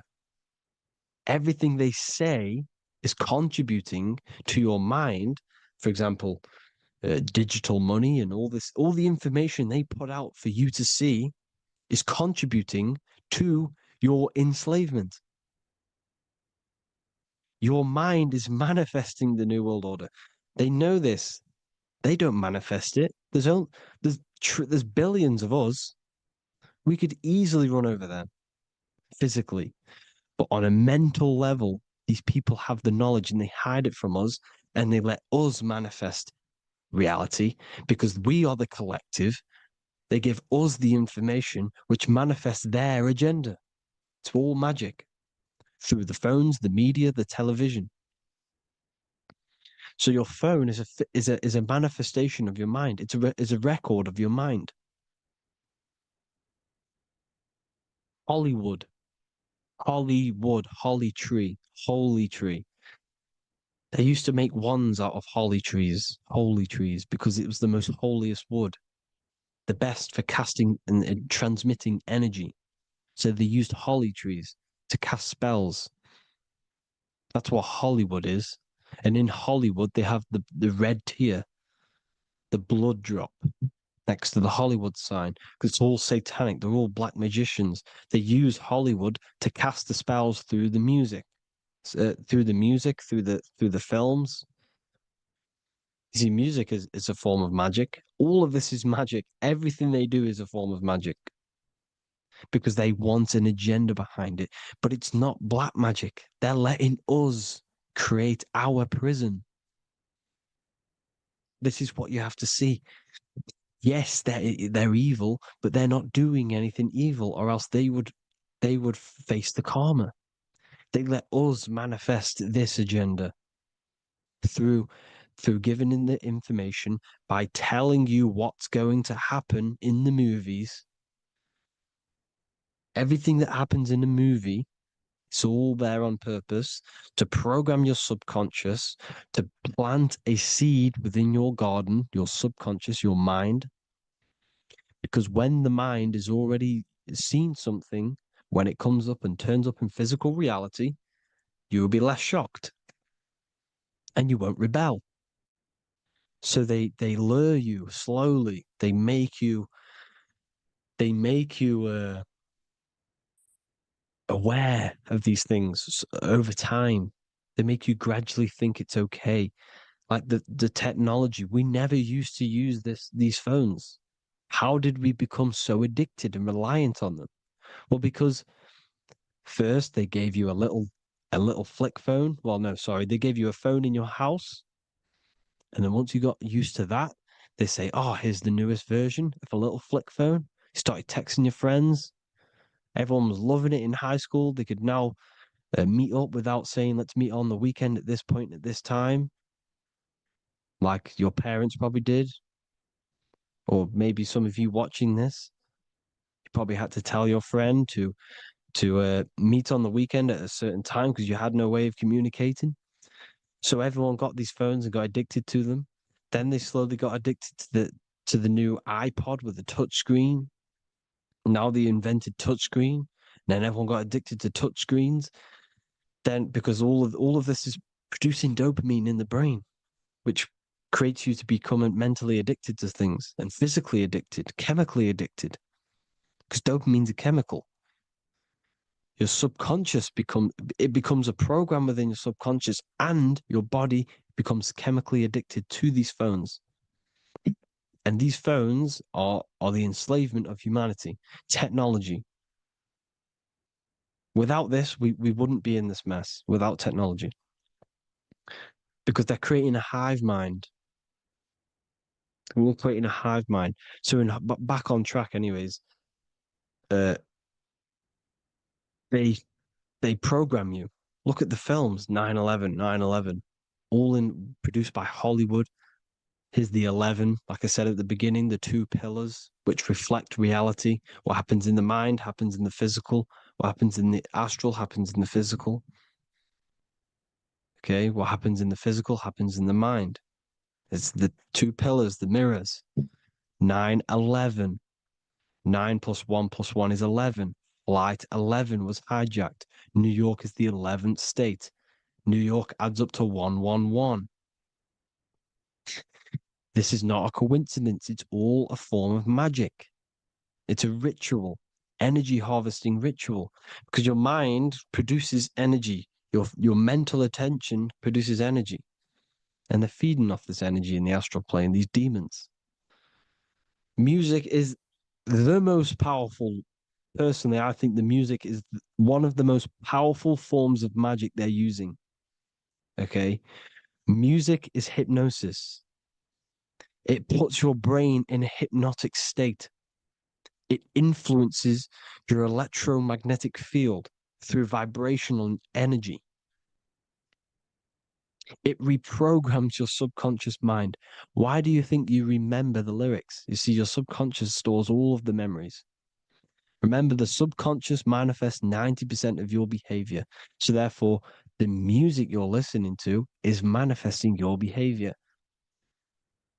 You wondered why some people wonder why they have drug addictions and they can't get out of violence and they can't get out of all this negative mind space. It's because the music they're listening to is creating a negative mind space. The words you listen to have plant seeds within your mind. So the reason you remember the lyrics is because that song created a program within your subconscious. Yes, that is what happens. You can use magic to reprogram your mind, but you can use music to reprogram your mind because it's all forms of magic. It's using natural mental energy forces to manipulate the physical reality. You manipulate your mind, you manipulate reality, physical reality. Okay? So the music, another very, very big one. When you turn on the radio, it's just all talks about alcohol, drugs, and sex because they want you down in the lower three chakras. They want your mind attached to matter when it's mind over matter. Your mind's not physical. You see, the word spirituality is the new trend. It's not about your spirit. It's not about your spirit. It's about your mind. It's not about, you know, uh, spirituality and looking after your spirit. And they've got you focused on your spirit. Why? Because they hide your mind from you. You see, a lot of people think their mind is their brain, but the mind is everything. There is no physical reality without mind. You can have a brain. Imagine if you had no mind but a brain. It wouldn't work. The mind is everything. The mind controls your avatar. It begins in the mind before it happens in the brain. Then the brain manifests through the body. The brain's just an electrical computer. So that, they've got people scared, or do I have a soul or not, and all this stuff. Listen, if you have a mind, you have a soul, because you are not the mind. This is why everything is sort of an illusion, because beyond the mind is your soul. But what is the soul without a mind? You can't have a soul without the mind. But if the mind didn't exist, the soul doesn't exist. You are the person listening to your mind. I shouldn't say person because you're not the body. You're the entity behind the mind. But if you didn't have that mind, you couldn't understand what you even were. You would just be an observer who couldn't think. So yes, we all have a soul. If you have a mind, you have a soul. Everything is mind. Everything has mind. Mind creates everything. God is mind. And then manipulating your mind through TV, your phone, every little thing. The school, it's all about the mind, people. Control your mind, you control your reality. Just the last thing, here you go. Aleister Crowley, the dark magician, Kanye West doing the exact same thing because they're implementing magic in the music. Here's the Beatles with Aleister Crowley in the background. Bet you never noticed that. Aleister Crowley was influencing music and placing magic within the music to influence the subconscious. This is what Baal worship was. This is why they kill children. They sacrifice these children. Why? Well, because in order to ascend, in order to raise your consciousness internally, godly, by being good, God, or being in order to be good and raise your consciousness and to get something in the physical world, you have to sacrifice yourself. And what do I mean by that? In order to raise your consciousness and ascend, you have to sacrifice the lower nature of yourself. You got to abstain from having sex to retain your sexual energy, to transmute it, or staying away from negative, some poisonous foods like meat. So, staying away from blood. We shouldn't be consuming other animals' blood. We should be keeping our blood pure. We are humans. We shouldn't consume chicken blood, chicken germs. We are the most divine creatures on this creation. We are the most intellectual creatures in this creation. Therefore, we should keep our temples pure. We are not animals. If you want to associate yourself with an animal and go out in the wild, go and find a wild boar and go and try rip its guts out with your bare teeth, because you can't do it. You're not a carnivore. Okay? So in order to ascend, you have to kill and sacrifice your lower part of yourself to ascend up to your spirit self, your mind self, the highest version. And the elites don't want to do this. So they sacrifice other things like babies to kill them, to exchange their life over to the astral plane, so these demigods in the astral plane can give them something in return in physical. They don't want to sacrifice their lower self, so they sacrifice other things for exchange, for physical pleasure. But the godly person sacrifices their lower self for their higher self to do good and ascend. So this is what all the Baal worship is, people, and this is why they're doing it. Hope you all had an amazing lecture. If you haven't already, go and get the Book of Wisdom for more information. You know, I don't go into dark stuff in this book, because all I do is enlighten people in this book. You can get it in Spanish, English, German, Italian, and French. Worldwide shipping, you can get the PDF or paperback. Or there is also a new one called the Human Health Guide 2.0. It gives you a list of all the foods, grains, oils, nuts, you know, everything that's alkaline and positive for the body and not man-made and hybrid. It tells you all the products to stay away from, how to fast, how to improve vision, how to improve everything, literally. So the Human Health Guide has been released. If you want that, I'll pull all the links in the bottom of the description. Hope you all enjoyed the lecture, people. God bless you all.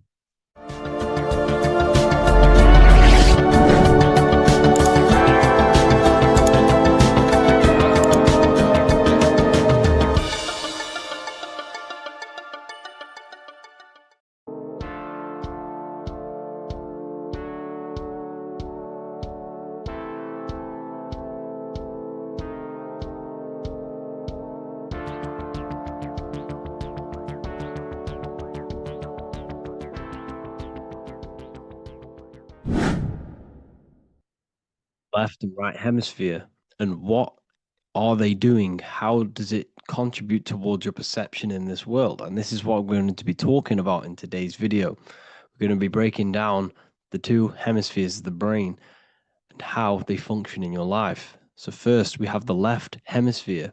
This is the logical hemisphere. This is the analytical, divided, scientific, or verbal hemisphere. The right hemisphere is creative, wholeness, artistic, symbolic, and metaphorical.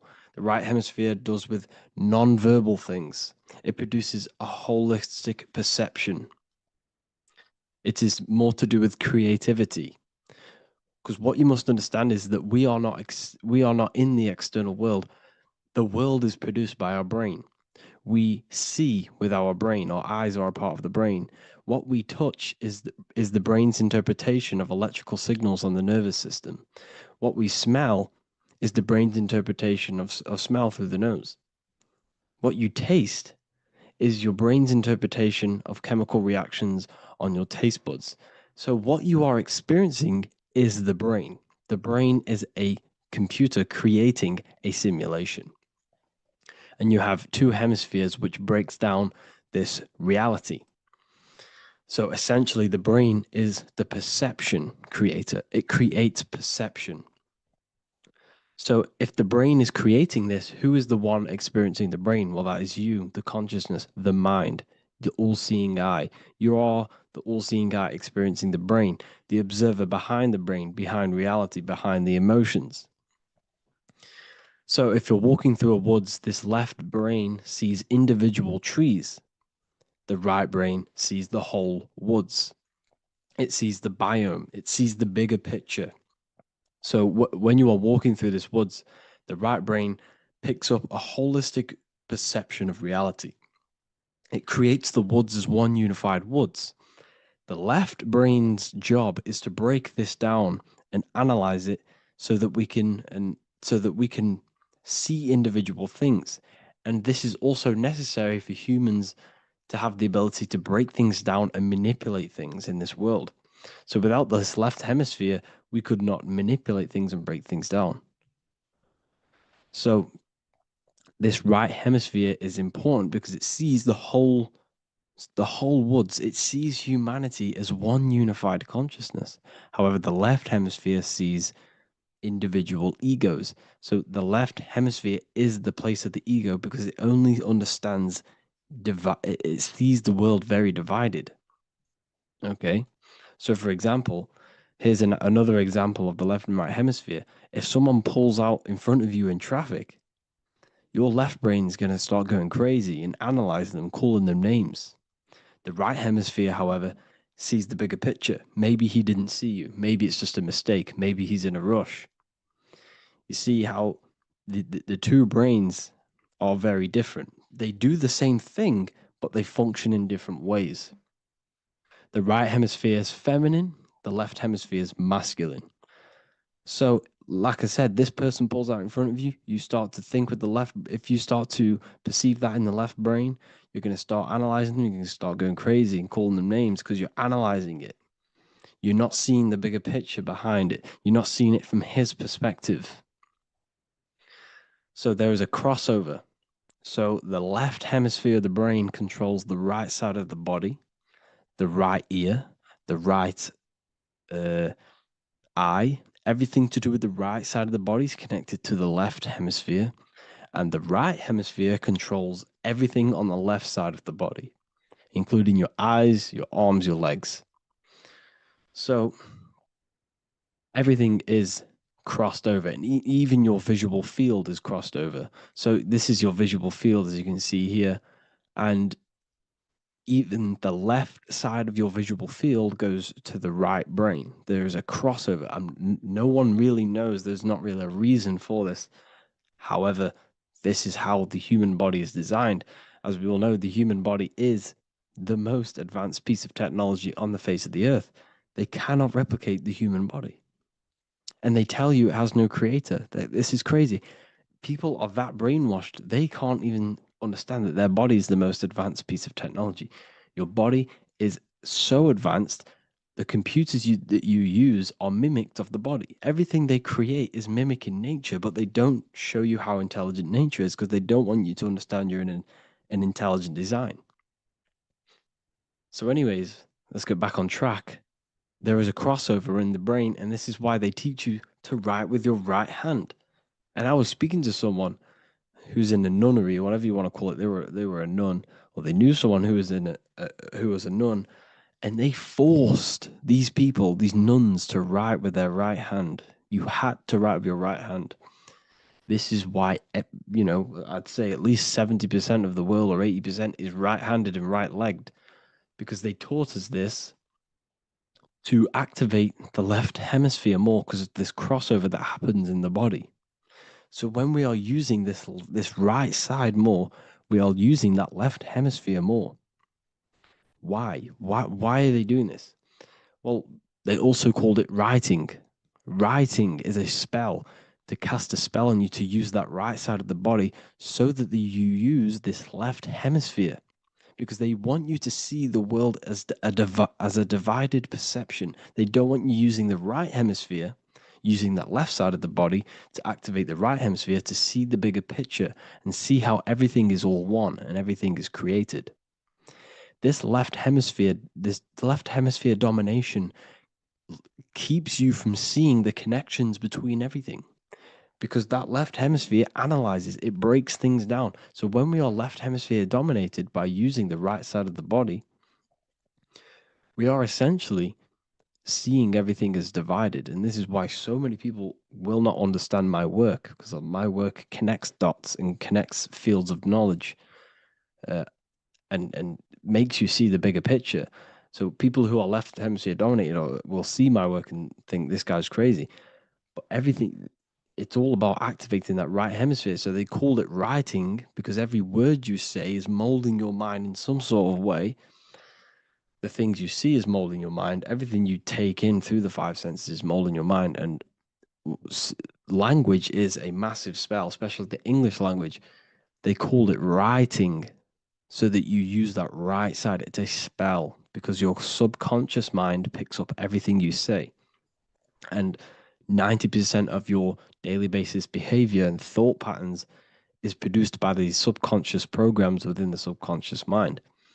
Essentially, your conscious mind is only the 10% of you.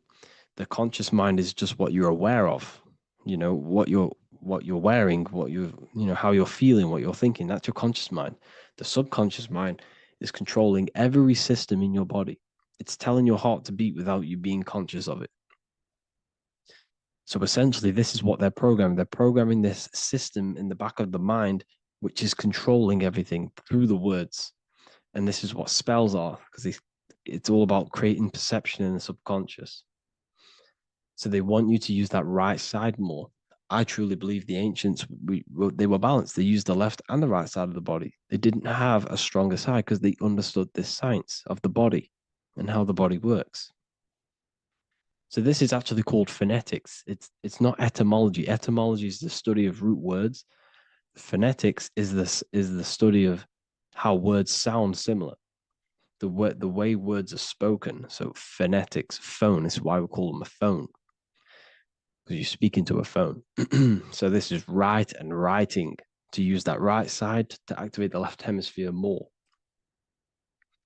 So your hands are a manifestation of your brain. The left hand is the right brain, the right hand is the left brain. And as a child, we were always taught that when you place your hands together like this is the size of your brain, which is true because your hands are a part of your brain. They're an extension of your brain. Every part of your body other than your brain is an extension of the brain. Everything's working and feeding back information to the brain because you're experiencing the brain. So another trick that you can do, or another exercise, is looking in the mirror and closing one eye at a time. If you close your right eye, if you take your top off, for example, you'll analyze your body if you close your right eye, because you're using that left hemisphere. Sorry, other way around. If you look at yourself through your right eye, you'll use that left hemisphere, which will analyze yourself. You'll see individual body parts. If you close the right eye and use the left eye, you'll see your body as a whole. You won't really analyze it. This is how you can analyze yourself using these two hemispheres. So this whole system is created to keep you thinking logically and to restrict you from creating and restrict you from understanding symbolism, allegories, metaphors, and teamwork. They want you stuck in a logical way of thinking and a logical way of seeing the world. This is why when you go to school, you are told exactly what to do. You're told to think this way and no other way. You're told to do orders, do this. It's a very left-brained system, because if we all started to open up this right hemisphere, we'd all see, wow, everything is all one, everything's all connected. And this is what my work is doing. I'm showing you everything is one. The physical world is an illusion of duality, but everything comes from the one source, the one mind. The universe is a giant mind. I am mind, you express mind. We all possess mind. Behind the physical body is the same mind consciousness. And we are all expressions and fractals of this infinite consciousness called mind. And this is what they don't want us to figure out, is that we are all just one consciousness expressed. It's an infinite consciousness. It's even in the squirrel, it's in the dog. All of these different animals, they're just different bodies, but behind the bodies is the same consciousness, which is mind. That's what the pineal gland is. The pineal gland is not the mind, and it's not the third eye. The third eye is your mind. If you have a closed third eye, it just means you have a closed mind. If you have an open third eye, it just means your mind has expanded from beyond physical things through astral projection and mystical experiences. This is how you gain an open third eye. It's just an open mind. A mind that has astral travel, that has explored the realities within the mind. So everything they do is to keep us in a divided state. Divide and conquer, right? That's their motto. All to keep you thinking how everything is divided. Everything they've done is division. Postcodes, countries, everything is divided. Like football teams and all this stuff. It's also a natural process when you grow up, because as you grow up, your brain is constantly analyzing the world. So this is sort of a natural process of how you become more left hemisphere dominated, because your brain is always analyzing. And unless something awakens you, you can awaken that right hemisphere where you can start to see the bigger picture. Even the music, all tuned to 440 hertz, shuts down the right hemisphere of the brain. 440 hertz, Spotify, Apple Music, the radio. Every time you turn on the radio, it's tuned to 440 hertz. This was specifically tuned. It never used to be tuned to this. It was in the 1950s. It was changed. The standard music tuning was changed to 440 hertz because it shuts down that right hemisphere of the brain. They don't want you thinking, seeing the world in this way and perceiving things as one. And I'm going to show you. It tells you this in the Bible. Cast the net onto the right-hand side of the boat and you will find the fish. What was Jesus saying? This is, you see, people read the Bible and they don't understand it. If the Bible is not talking about you, then it has no meaning. The Bible, everything you read in the Bible is about you and how it can better your life. It occurs to you. So if Jesus says, cast the net onto the right-hand side of the boat, this is an allegory. The boat is your body. Cast the net. It's the awareness, the perception onto the right hemisphere of the brain, and you will find the fish. What's fish? What do fish do? They swim deep in the ocean. It represents the knowledge. Deep knowledge. Cast the net onto the right-hand side of the boat and you will find fish. You will find the wisdom. You'll gain understanding when you cast that your awareness into that right hemisphere. You will see that I am you and you are me. We are all one consciousness. You will see everything. You'll see that the trees are the same patterns as the nerves in your body. You'll see everything is connected. Everything is a fractal of the one infinite consciousness. And how many fish did they catch? 153. That adds up to 9. This is now numerology. The Bible's filled with numerology. Adds up to 9. What's 9? Human consciousness. It represents consciousness. You're in the womb for 9 months. Feminine. It's all about consciousness. And in Revelation 14, and I looked and behold, the Lamb standing on Mount Zion. That's the spines, the mountain. With him, 144,000. 144 adds up to 9. It represents consciousness on top of the spine. You see? And he had his name the name of his Father written on the forehead. What's the Father? The higher mind, the higher consciousness within you. Where is that? In the forehead, the pineal gland. The pineal gland is the radio receiver for the higher consciousness. Because every body part of the body has consciousness. Your heart has consciousness. Your gut has consciousness. You are thinking with these different consciousnesses. You think with the gut. You think with your penis. You are thinking with all these consciousness. And it's about raising your consciousness to the higher consciousness, which is the Father, the mind in the head. Don't think with the lower parts of the body because that is your animal nature. Think with the higher parts of the body. It's all representing consciousness. How to activate the right hemisphere of the brain? Well, it's all to do with non-verbal things. So music will activate the right hemisphere. Make sure it's tuned to the right frequency though. 432 hertz, 528 hertz. Any frequency that adds up to 3, 6, or 9 is good for you. Meditation, turning off the thoughts, and you raise yourself to the higher brain.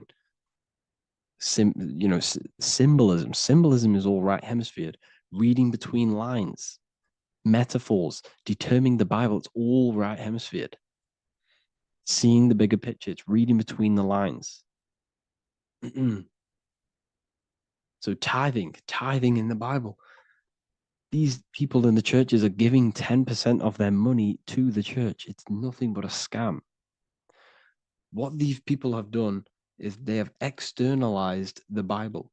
They have taken the Bible and literalized it so that they can make a business out of it. So what they're doing is 1/10 of the produce of what it says in the Bible, 1/10 of the produce of the land, whether grain or fruit, is the Lord's and is holy. So what's that saying? the 10th of, it's basically saying give the 10% to the Lord, to God. What does that mean? Well, what's the land and the fruit? This represents physical things, the physical things that you have. The 10th of the physical things that you have. What's that? That's your ego. All the physical things that you have is all to do with your ego. That's the lower self. The ego, what is the ego? It's the mind's perception of the physical self. You had no ego when you were a child. Okay, when you were a child, you had no ego. As you grew older, you created the ego. But the ego is the full self. It's the echo. Ego, echo. It's the echo of the full self. So it's saying give the ego over. Take away the animal self. In that left hemisphere, that's all to do with the left hemisphere. That left hemisphere sees the ego. It sees individuality. It's divided. So it's saying give that 10%. Give that 10% of you over to the right hemisphere. The 90%. The 90% of you is in that right hemisphere. The higher self. Now, I'm not saying the left hemisphere is bad. Okay, I'm not saying that at all. But it sees where it sees things divided. It's like I said, the left, the hands are manifestations of the brain. So when these Christians are praying, they're putting their hands together. What are they doing? They're syncing the brain hemispheres. What you're doing, because everything's an extension of your brain. So if you put your hands together, you're putting the two hemispheres together. And what's happening when you place the hands together? All the electricity in the body is now running in a circuit. So once you connect these two hands, the electrical energy is now running in a circuit. And energy can move around the body quicker and more efficiently. So when you pray, when these people are praying, they don't realize that they're engaging in ancient forms of meditation, of balancing the two hemispheres. So now we're talking about balancing the hemispheres, not the right hemisphere. This is what Israel is. Look at the symbol for Israel, the up triangle and the downward triangle. What's that? The up triangle represents male. The downward triangle represents female. Okay? This is talking about the brains. Israel is Ra. Isis, which is female, the Egyptian god. Ra, El. El means God. Electricity. That's the force of the physical world. It's the force that runs this world, electricity. It's the force of God. El, consciousness. It means God. Is Ra, El. Isis, Ra, and El. It's the two hemispheres of the brain, the holy land of Israel. It's the holy land, it's the brain. Once these two hemispheres are synced, this is how you unlock your consciousness. This is the easiest way of astral projecting. Hemisphering, I forgot the word for it. Hemisphere syncretization, something like that. It's about syncing the hemispheres. This is how you unlock your consciousness. Once the brain is running as one electrical system, this is how you balance the two masculine and male opposing energies. Once these opposing energies are no longer in war with each other, the brain, they come together to work as one. You unlock your consciousness. You are born again. What happens when a male and female have sex? It creates a new child. It becomes one. You are born again. Once the two hemispheres of the brain, you are born again. You can then have an out-of-body experiences. So this is why the symbol of the Holy Land, Israel, is the up and down triangle back combined together, because it represents unification of the male and female, unification of the hemispheres. You're born again. You unlock consciousness. And you can get this for free. It's called the Gateway Tapes on my website. Basically, it's a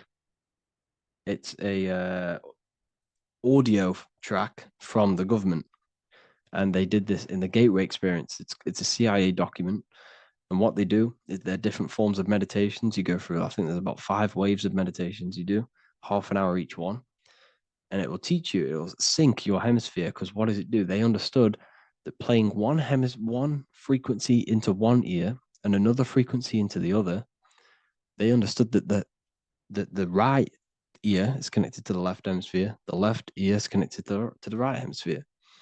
So when you play two different frequencies into both ears, what happens? The brain picks this up, the two hemispheres of the brain picks this up, and it syncs it.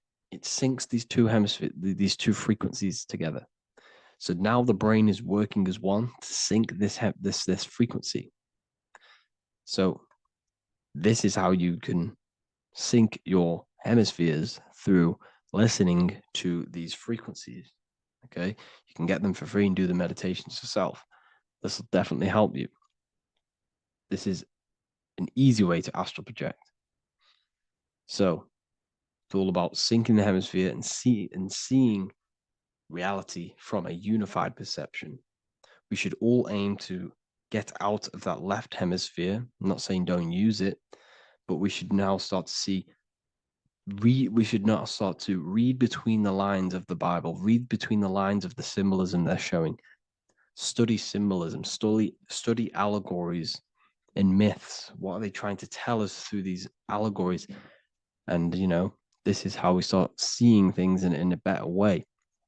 Once we understand that we are all microcosms of an infinite consciousness, we can all come to one, because love is the unifying force of this infinite consciousness.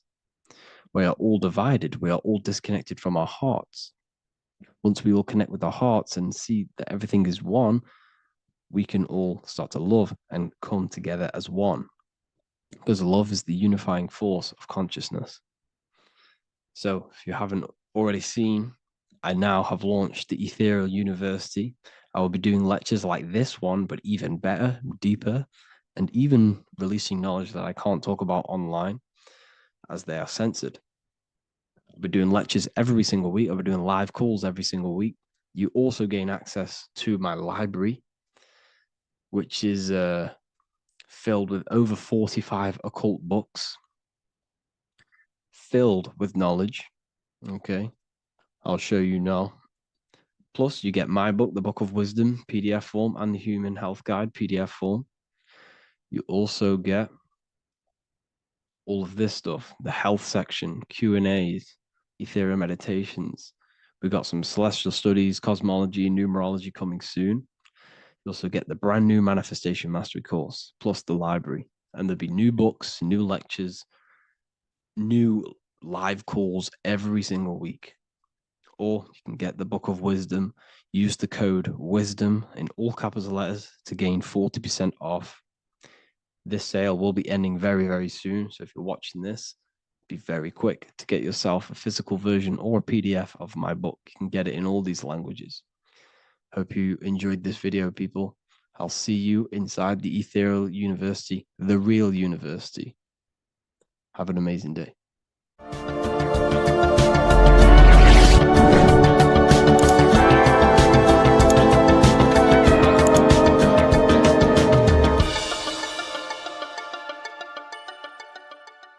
There is a secret meaning behind the number 666. 666 is 3 sixes. The number 3 in occult and esoteric numerology represents the 3 aspects of human consciousness. We see this symbolism in the all-seeing eye with the light and the triangle. The triangle is the number 3. The eye represents consciousness, observation, and the light represents the light of consciousness, because consciousness is pure light. The 3 aspects of our consciousness is thoughts, emotions, and actions. Every thought creates a feeling, and the feeling creates the action. All physical manifestation is driven from these 3 aspects of our consciousness. All physical manifestation comes from thought. Every object you see around you, this screen, the phone you're on, the laptop you're using, or the iPad, was a thought in the invisible realms of consciousness. Then it was brought into physicality through feeling and action. This is because man is made in the image and likeness of God. We are all mini creators. We are all extensions of God's creative consciousness. Therefore, the number 666 represents 3 sixes. 3 is thoughts, emotions, actions. The number 6 represents the cube because cubes have 6 sides. This material world that we experience, everything has 6 sides. Everything's created by cubes. We can move forward, we can move backwards, we can move left, right, up and down. This is the cube that we are stuck in. Therefore, 666 represents our 3 aspects of our consciousness, thoughts, emotions, actions, all contributing towards our physical self, material world, material pleasures, completely cutting ourselves off from our spiritual, true, divine self, which means 666 is representing a state of consciousness. A state of consciousness where we only operate from a place of material needs and survival things. As humans, we possess a physical material body in the physical material external world, but we also possess an invisible inner world, which is what we call spirit. When we disconnect ourselves from our inner world, we become lost in this materialistic way of thinking and acting, which can lead to no life purpose, a feeling of emptiness and voidness in our hearts. Humans possess the ability to transcend our animal instinctual natures and turn to the divine mind, to the spiritual inner world. It is our inner world that is projecting our outer world. The outer world is just an effect of our inner state of consciousness. It's important as we go through this human life to not lose ourselves and look for our validations outside of ourselves. The external world is simply just a mirror, mirroring with mathematical precision what happens inside our consciousness. When we change our inner world, we produce effect in the outer world. To get back on track about this number, this represents when we are lost in our material self and we are completely cut off from our true divine self. The devil is always having goat horns, which represents a ground animal. This is the lower animal self of man. He's always red. The frequency of red is the lowest vibrational color, and it also represents the root chakra. This is all to do with survival mode and our physical needs and physical self. Red represents chaotic and intense emotions like hatred and anger. This is why the devil is always red, because it represents anger and an uncontrolled state of emotion and consciousness. You see, we've been taught in the church and all through religion indoctrinations that the devil is an external deity which influences humans. And in fact, this is nothing but a metaphorical story. The devil is a character which represents an aspect of the human mind, the lower aspect of the human mind, a facet of our own consciousness and psyche. The voice that we have in our head that tells us to do these negative things is not an external deity pushing us to do something bad. This is an aspect of our own mind. Jesus and Satan are just 2 characters which represent the 2 voices that we have in our own consciousness. In fact, the word devil was never present in the early Gospels. Instead, what was mentioned was a spirit of evil. A term spirit of evil was not meant to denote a specific deity or being, but rather any force of negativity, whether it manifests as a destructive thought, emotion, or action. The spirit of evil represents the darker sides of our mind, the part that leads us astray and brings forth negativity in our lives. The reason why they want you to believe in a devil is because they don't want you taking responsibility for your creations. They don't want you to realize that the external world is truly a mirror of your inner state of consciousness. Instead, when something bad happens in your life, you blame it on some external devil or Satan who tempted you. Everything is your creation in your life. When you realize this, you take full control and you begin to reshape your external world by changing your inner state of consciousness.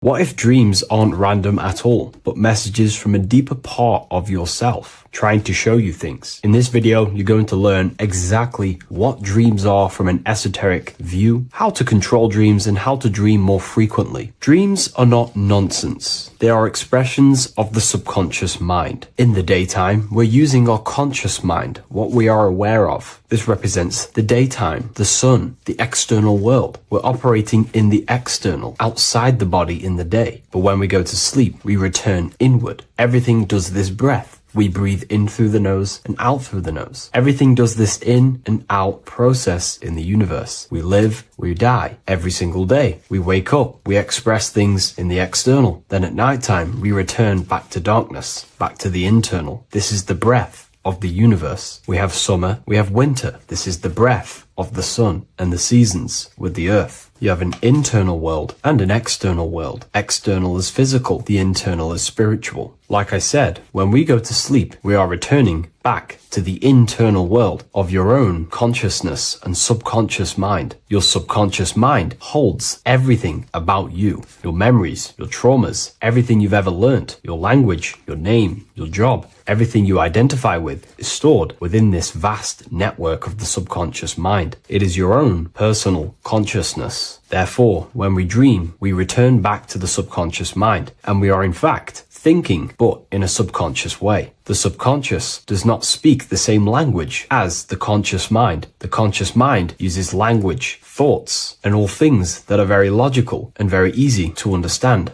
The subconscious is the complete opposite. It is very indirect, metaphorical, and symbolic. The subconscious communicates and works in symbols. Ultimately, symbolism is the language of consciousness. This is why in occultism and esotericism, it is filled with occult symbols, because symbols are used to communicate directly with the consciousness within the subconscious mind, and the subconscious mind is ultimately connected to the collective consciousness. We are all connected and tapping into the mental plane, where we receive thoughts, ideas, depending on what we attune our mind to. That's why we call it a mindset. But getting back on topic, the subconscious mind is your own personal network. It is like a net, an interconnected web of your thoughts, memories, traumas, emotional blockages, and all the things you identify with and have experienced in your life is stored within this network. It can be seen as a web. One example of the subconscious mind using symbolism is this next story I can tell you. Let's say I was in a very traumatic car crash as a young child. I experienced a lot of emotional trauma in that car, and that deeply impressed my subconscious mind with that trauma of emotion that I felt. Therefore, every time I see a car in my external world, that car is now a symbol that represents the state of consciousness I was feeling in that particular time of the traumatic car crash. The car is a symbol for a state of consciousness within my subconscious mind. Just like when you see a word, that word triggers what you believe that word to be in your subconscious mind. Symbols are the language of the subconsciousness. Therefore, when we dream, we are basically seeing symbols of our own personal subconscious mind. Our higher mind, which is basically our subconscious, the higher version of you that exists beyond your human thinking mind, communicates using symbolism. The higher mind does not speak human thoughts, human language. It speaks the language of symbolism. Therefore, when we dream, every event, every person, everything that happens, and everything you see is your own personal subconscious mind materializing within the plane of the astral plane. This is a dimension that sits just above the physical world that everything is pulled out of. For example, look around you. Everything you see around you was thought, then imagined. Imagination is the astral plane, and this astral plane sits above the physical world. As above, so below.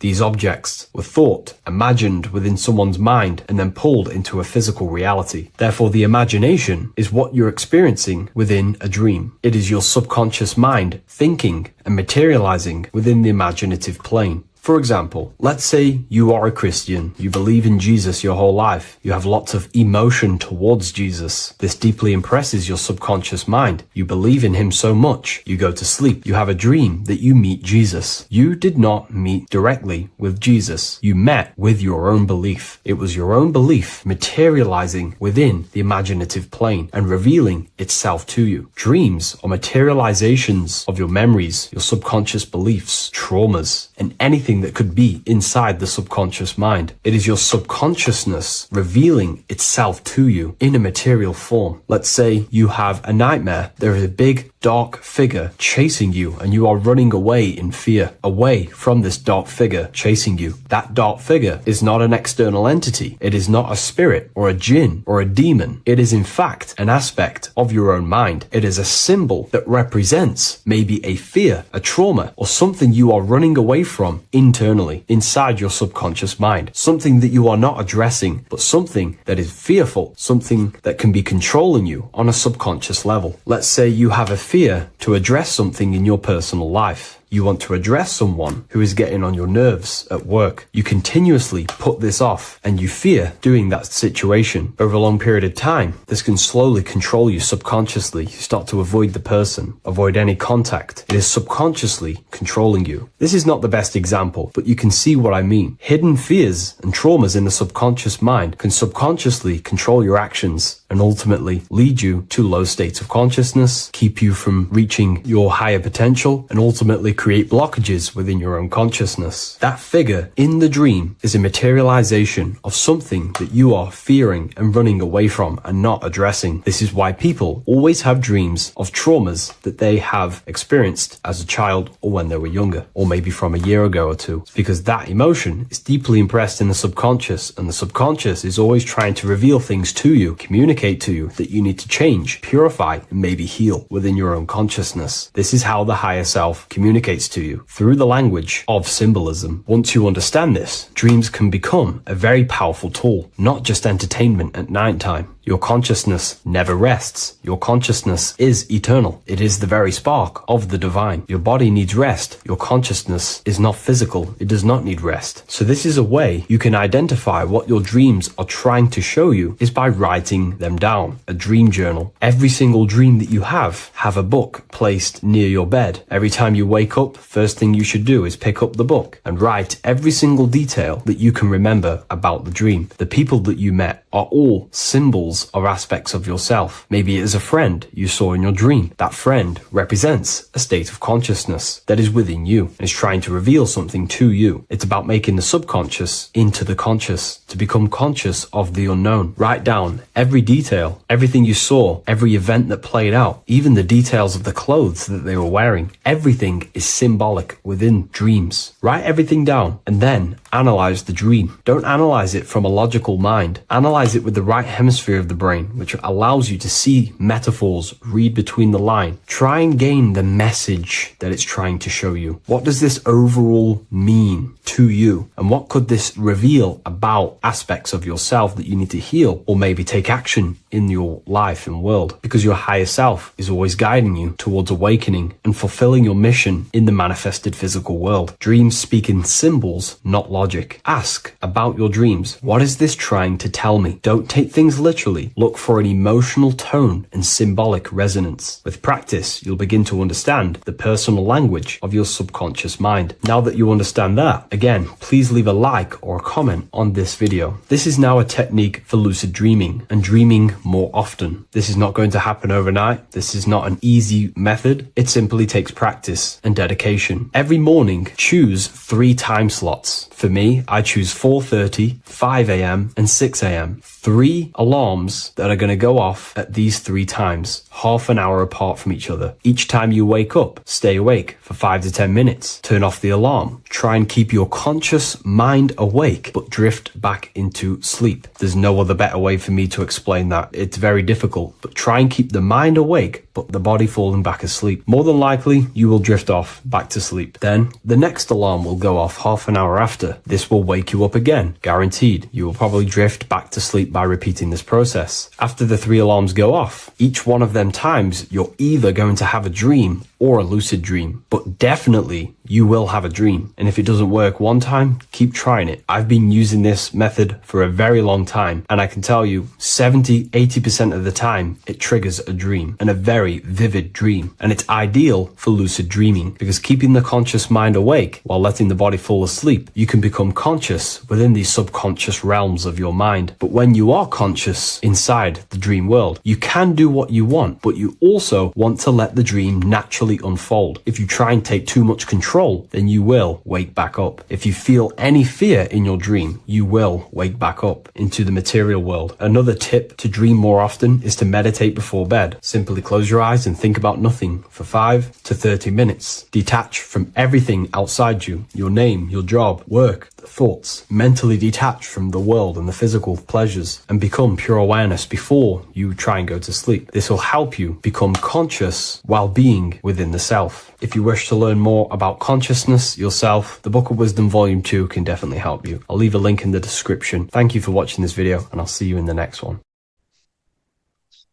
Matthew 21:1, Jesus went into the temple of God. Corinthians 3:16, do you not know that you are the temple of God? Now what is this telling you? That God is within you. Hence why in Luke 21:12 it tells you the kingdom of God is within you. And the side of your head region is called a temple for a reason. Because the brain encapsulates the mind. The brain is a physical manifestation of the mind. The heart is a physical manifestation of emotion. So we have these different layers of our consciousness. We have an intellectual, communicative aspect of our consciousness, which we would call the mind. We have an emotional aspect of our consciousness, which is the heart. And to communicate with the divine, it's all to do with the mind. Hence why the ancients always symbolize the mind being God. This is why Michelangelo always placed God inside of the brain on top of Sistine Chapel in the middle of the Vatican. He understood that God is in the brain. God is within you, not outside of you. The church tells you that God is in the sky because they are creating a externalization of the truth to create a business and a distraction so that you don't find the divinity within you, so that you don't find your power. Now you have Adam, the physical man, the physical body, the ego, the lower self.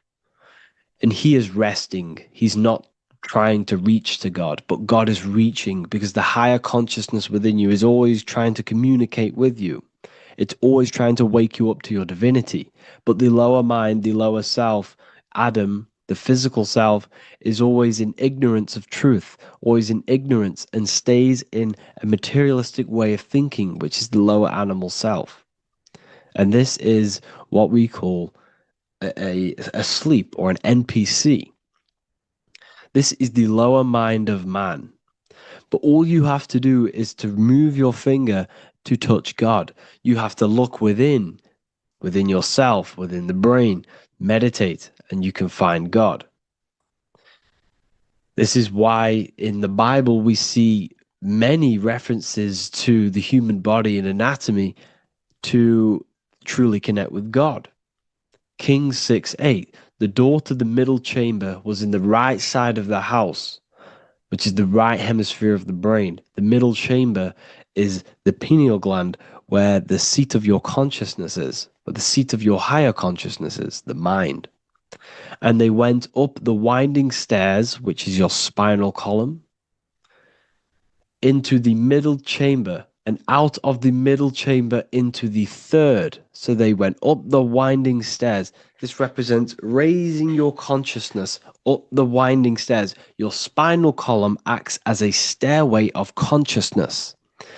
Depending on what sort of consciousness you are operating in, depends on what part of the spinal column you are using.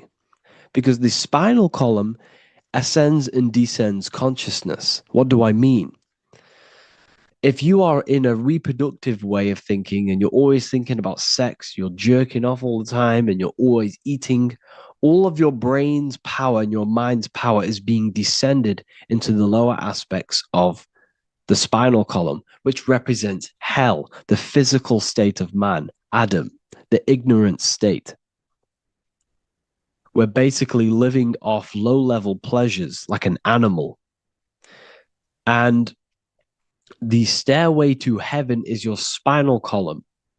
They went up the winding stairs into the middle chamber, which is your mind, your pineal gland, and out of the middle into the third stage of consciousness, physical, etheric, astral.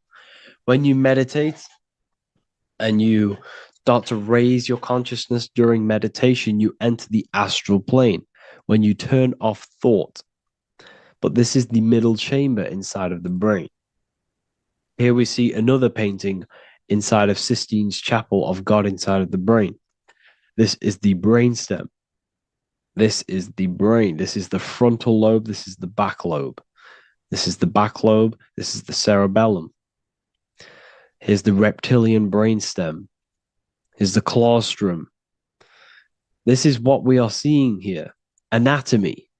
Here is another one in Sistine's chapel in the middle of the Vatican. This is depicting the brainstem. God's neck looks exactly like the brainstem. Here we see a real brain compared to God's neck, because the neck is just below the brainstem. And this is what they are symbolizing, because they knew that God is within you. God is a part of the human body. God is inside of the body, because the body is a vessel for consciousness, for universal consciousness. Inside of you, inside of me, is the same spark of consciousness. And this same consciousness is spread out into every living essence, because everything comes from the one source, the one God, the one consciousness. Matthew 6:22-23. The light of the body is the eye. If therefore thine eye be single, thy whole body shall be full of light. Practicing the single eye. What is this? This is meditation. This is entering within yourself. So the Bible's telling you to practice the single eye.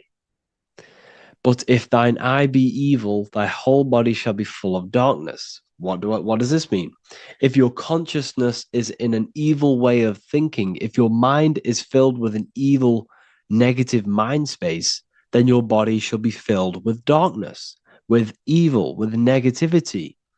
Because negative thoughts destruct the body. Positive thoughts heal and regenerate the body. So he tells you to be, the light of the body is the eye, your consciousness, the inner eye of consciousness, the eye that lets you see. And what do I mean? You look with your two physical eyes, but you see with the inner eye. What you see is perception. You look with the two eyes, and what you see is perception. You are seeing, you are understanding, and that's what consciousness, the mind, gives you. Consciousness, or the mind, is the force that allows you to be a human being, that allows you to understand things and interact with things and make decisions. It's an infinite intelligence. See, the mind is not the brain. This is a big confusion with people. Hence why the eye on top of the pyramid is separate from the bottom half of the pyramid, because the consciousness is separate from the body, the eye, the all-seeing eye.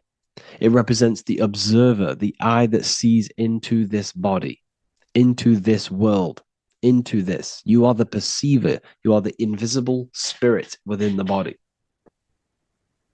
Theologians 4:17. After that, we are still alive, and our left will be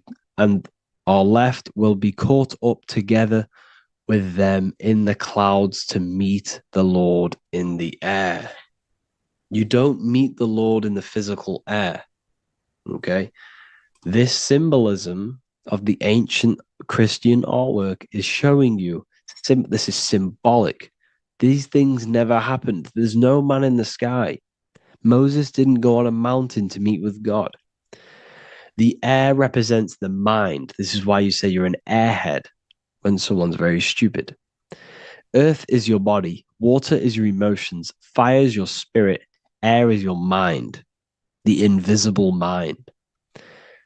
So Anton Mengs, an ancient Christian art worker, is showing you anatomy of God in the clouds. But this is the anatomy of the human body, raising yourself to the mind and turning the mind inwards on itself during meditation. And that's how you meet the Lord in the air. You meet the Lord in an elevated state of consciousness. The air represents an elevated state of consciousness because the air is up. You have to raise your consciousness to meet the Lord in the air. This is why Moses went on a mountain to meet with God. The mountain represents elevation.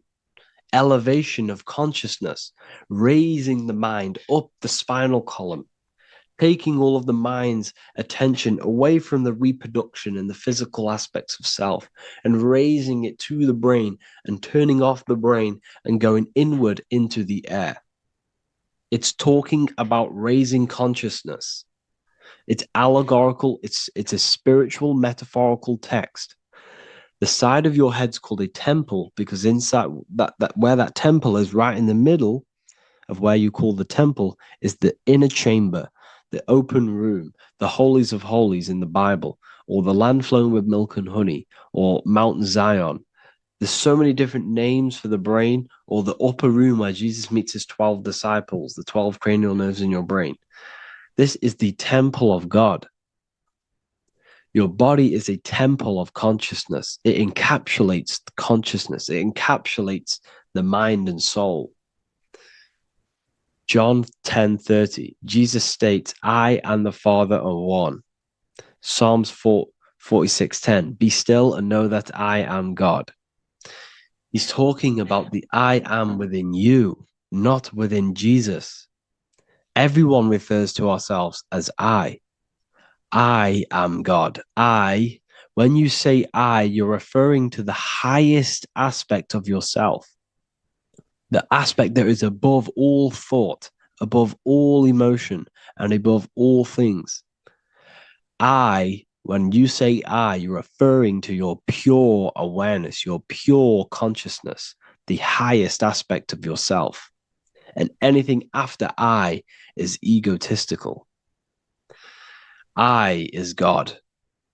The letter I is the Roman numerals for one, because there is one God, one consciousness. The letter I is one line, just like the number one. Matthew 6:3-4, take no thought. Therefore, take no thought. Take no thought. He says this 5 times because you must turn off the 5 senses and take no thought to connect with God. Be still. This is telling you to meditate and know that I am God. The I am within you. I and the Father are one. I and God are one. You, who you think you are, is a completely wrong. The body is matter. Your name isn't you. Your job isn't you. Your reputation, your trauma, your memories, your friends, family, worries, bills, interests, dislikes, goals, passions. Anything to do with the thinking mind is not you. Who you think you are is a part of your thinking aspect of consciousness. But once you remove thought, you are no longer your name. You are no longer your body. You're no longer your reputation. You are the I. You are pure awareness, pure consciousness. Pure consciousness. And this pure consciousness has latched on to this name, this job, the body, and your traumas. Your pure consciousness has attached itself to this character who you're playing in the physical world. And this is essentially who you think you are, but you are not. You are the I, you are the self, you are pure awareness. So in order for you to detach from these things, you must learn how to detach from your name, your job, your reputation. And you do this through meditation by turning off the thinking mind. Turning off the thinking mind allows other aspects of your consciousness to open up. What do I mean? Your whole life you've been thinking, and all of these thoughts has attached you to this physical body. You haven't allowed your consciousness to open up. And you can only do this by taking no thought. That's why Jesus tells you, take no thought. When you turn off the thinking mind, other aspects of your consciousness starts to open up. Other aspects of your being can open up. And this is how you astral project. This is how you do all these mystical things and things to do with consciousness. It's taking no thought. Imagination, emotions, thought, and memory are all to do with consciousness. These things are not physical. You can't touch thought. You can't touch emotions. You can't touch these things because they are not a physical thing. So you must turn off these things for other aspects of your consciousness to open up. Okay? So essentially, the Bible is a metaphorical, astrological, numerological, metaphysical, spiritual, encoded text that talks about human anatomy, spirituality, and the true nature of the human experience. Everything they would teach you in school is to make you think that you are this body. Everything they teach you in church is the externalization of the true teachings of Jesus. Jesus was telling you to meditate. Jesus was telling you to practice the single eye. Jesus was telling you to look within yourself and find God. He wasn't telling you to pray to him. Mark 16:19, he was taken up to heaven and sat at the right hand of God, the right hemisphere of your brain. John 21:6, cast the net onto the right hand side of the boat and ye shall find fish. Fish is understanding. The boat is your body, your brain. Cast your awareness into the right side of your brain and you will find understanding, because the right side of your brain is all to do with the creative aspect and the intuition and the spiritual sides of your consciousness. This is why God is here. This is why Michelangelo depicted God in the right hemisphere of your brain, because this is all human anatomy. And I speak about all of this in the brand new Book of Wisdom, Volume 2, which is now available. The start of the revolution has begun. This book is truly going to change the way people see the world. It's got so many more topics than the last one. It's truly a revolution. It's written in so much detail. It's very practical. I cannot wait to share this one with you. I just want to say thank you for the opportunity for me to create this book, because without you, I couldn't have created this. And I just love sharing my work with you. And I thank every single one of you for the support, the watch, like the views and the likes, everything, especially the people who have joined the university and stuff like that. And for people who have joined the university, you do get a free Book of Wisdom paperback if you just go to the general chat and follow the description, follow what the instructions that I gave you in the chat, and you'll be able to order a free Book of Wisdom if you are inside of the university. Plus, you get all of my other books, 2 books, and over 45 occult books on occult and esoteric things. You get lectures, live calls, a community, a manifestation mastery course, and a whole library and reoccurring updates every month, every week. So yeah, I hope you all enjoyed this video.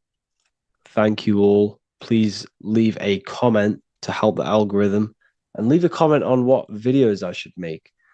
And yeah, I'll get to uploading on the YouTube a lot more now. The second book is now released. I have a lot more time on my hands.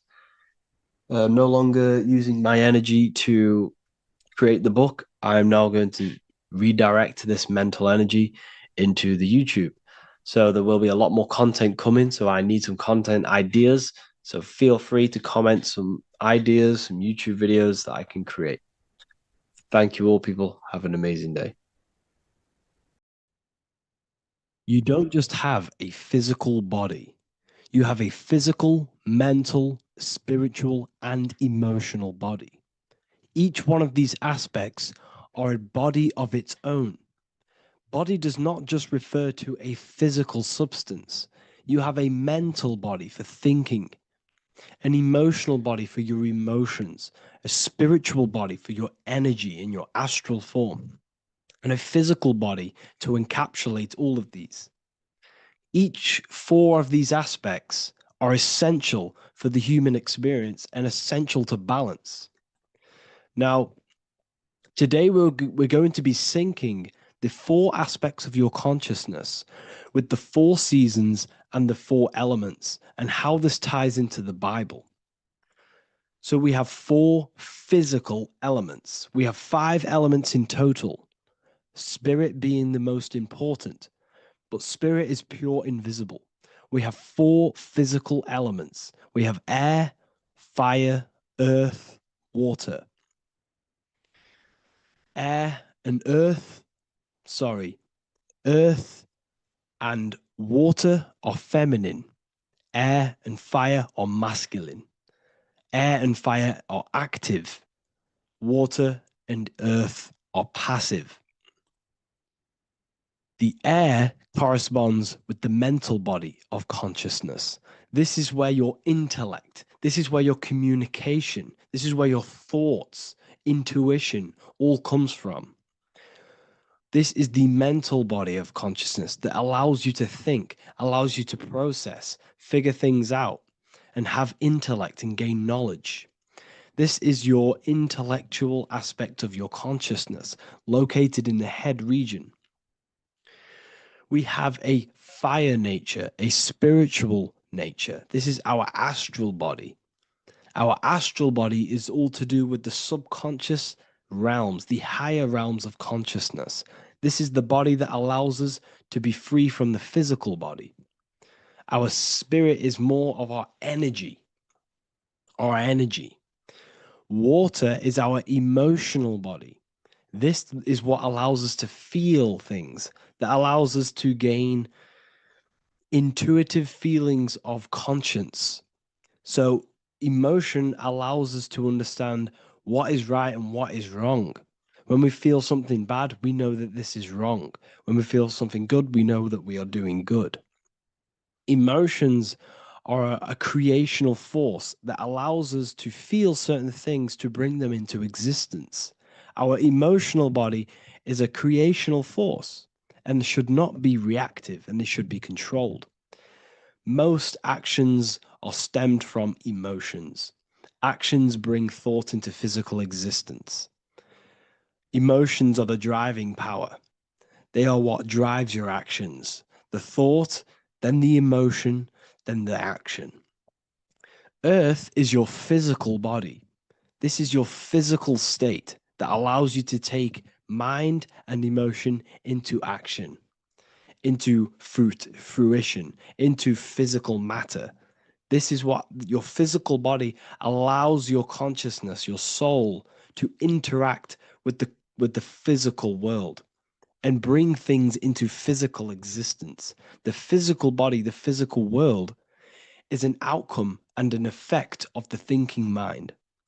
All physical substance comes from the thinking mind. The pen, the phone you're holding, the microphone I'm speaking into, all began as a thought in the thinking mind, then it was brought into physical reality. Earth is the most dense.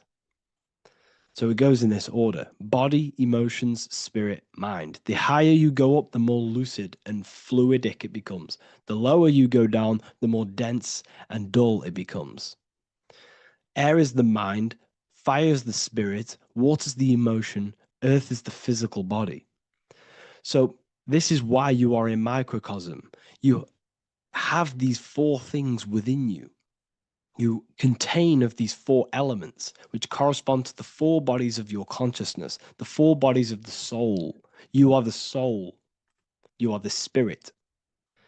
So this is why in Theologians 4:17, it says, caught up together with them in the clouds to meet the Lord in the air.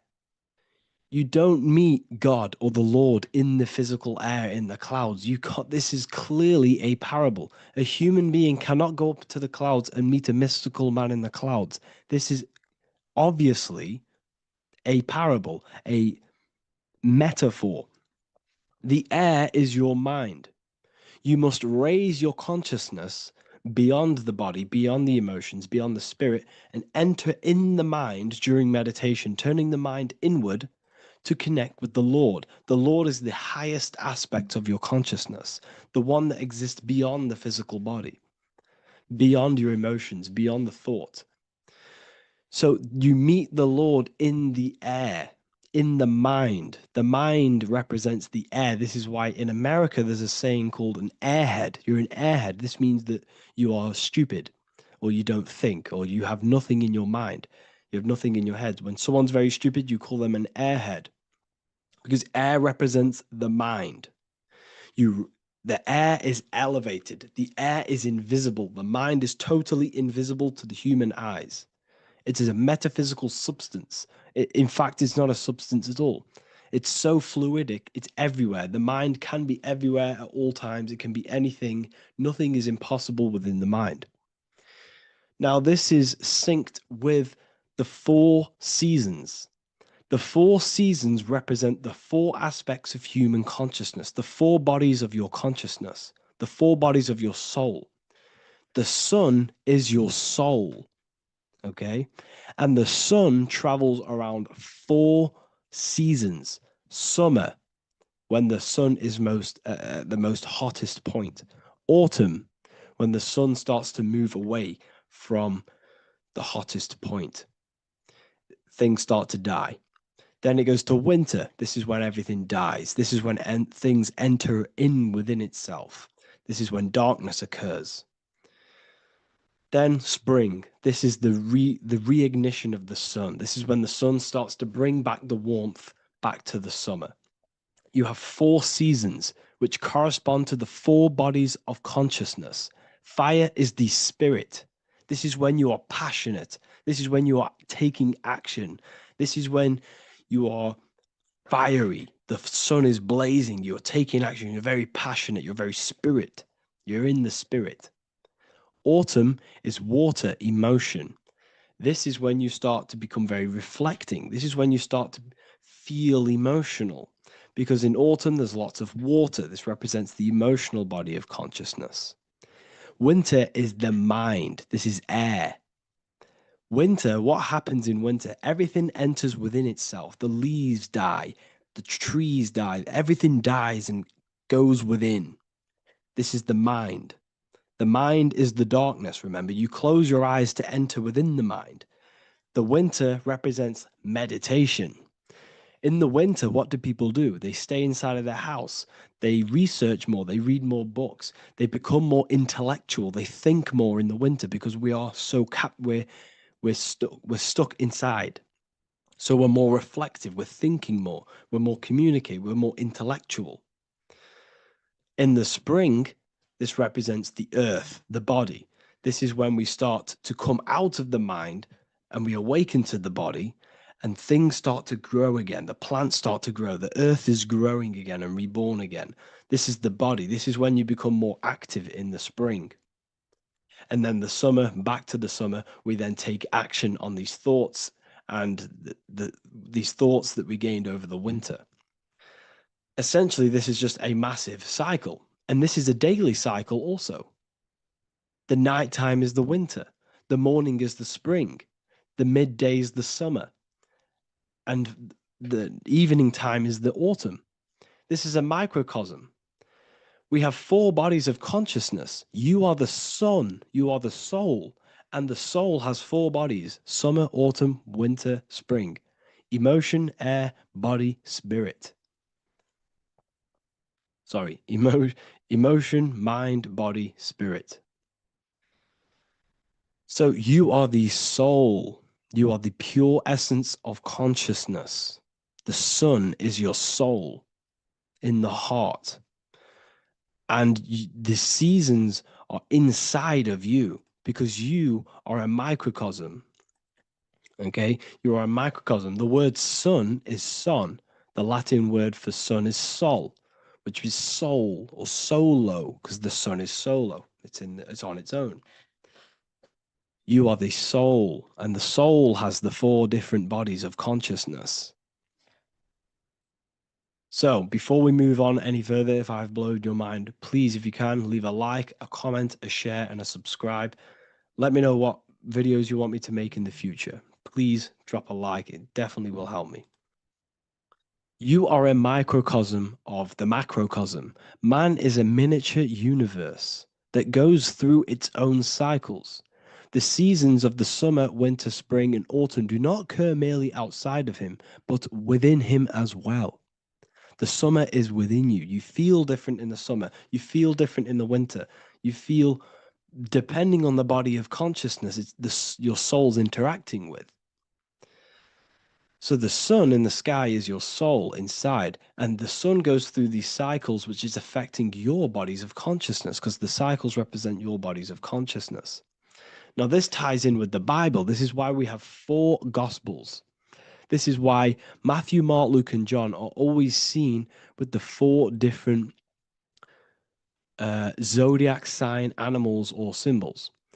So you always see each one of the Gospels. If you just type in on Google Matthew, Mark, Luke, and John, type in ancient pictures, paintings or pictures of them, and you will find these 4 zodiac signs are always standing with each one. Taurus, the bull; Leo, the lion; Scorpio, the eagle. An old symbol for Scorpio was the eagle, and a man for Aquarius. Here you see very, very ancient paintings and artwork. Here we see Matthew, the man, Aquarius. Here we see John, the Scorpio. Same here. We also see it on the tarot cards, on the world card. We see the 4 fixed zodiac signs. Here we see it as well. These are called the 4 fixed zodiac signs. Now, when we look at the zodiac, we're no longer looking at the sky, because what you must understand is as above, so below. What is above you is inside of you. What is above is what is below. What is outside of you is within you. The zodiac is inside of you. The zodiac revolves around the sun. The sun is your soul. These are different energies of your soul. Like I said earlier, the 4 seasons are the 4 bodies of your consciousness. And in each body of consciousness, you have these different energetic energies that you can work with. Okay, so this is the true astrology. This is the true astrology, the internal esoteric astrology. You can't find much information on this at all. Very hard to find. So what we're looking at are the 4 bodies of consciousness. Obviously, when you look in the middle of each, when we look in the middle of each season, spring, the middle of spring is Taurus. The middle of winter is Aquarius. The middle of autumn is Scorpio. The middle of summer is Leo. These 4 signs are known as the 4 fixed signs. Okay, Scorpio is fixed. It's the middle of autumn. Scorpio is a water sign, emotion. Aquarius is the air sign, the mind. Taurus is an earth sign, the body. Leo is a fire sign, the spirit. This is why we see Matthew, Mark, Luke, and John with the 4 fixed signs of the zodiac, which represent the 4 bodies of consciousness. Leo, the spirit, fire.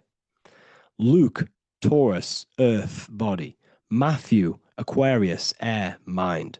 John, Scorpio, water, emotion. Each gospel is depicting Jesus and showing Jesus in each gospel. Each one of these gospels is showing and depicting Jesus according to the different body of consciousness. In John, this is when Jesus starts to turn water into wine.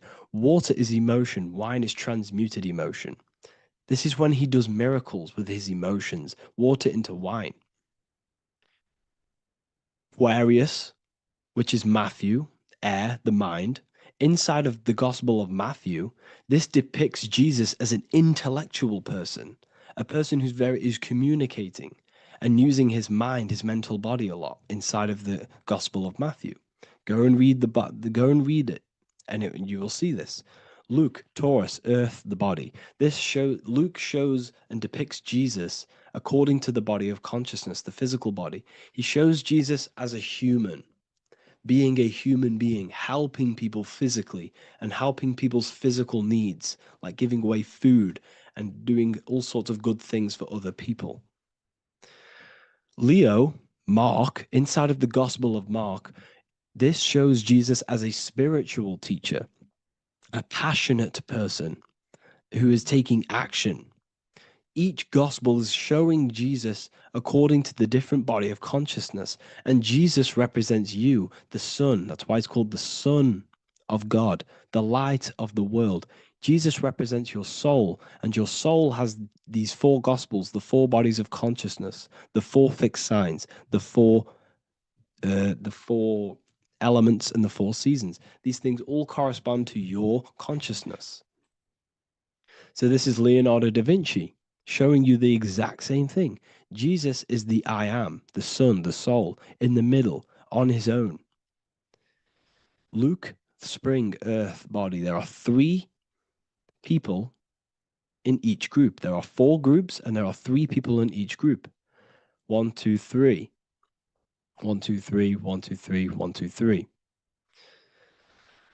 Fall, winter, summer, spring. These are according to the four bodies of consciousness. Here we see Aries, which rules the head region. He's on the head of the table. Gemini, he's holding up the two hands because Gemini rules the two hands, the two arms. Gemini is the two twins, which is the two arms and two hands, and the two lungs. Here we see the beginning of summer, which is Cancer. You see the big knife here. Cancer, him here, this gray-haired guy, holding a knife for the crab. Cancer, they pinch. You have a knife, symbolizing the crab. Leo, the middle of summer, showing dominance. The sun is very dominant. He's got his elbow on the table, showing dominance.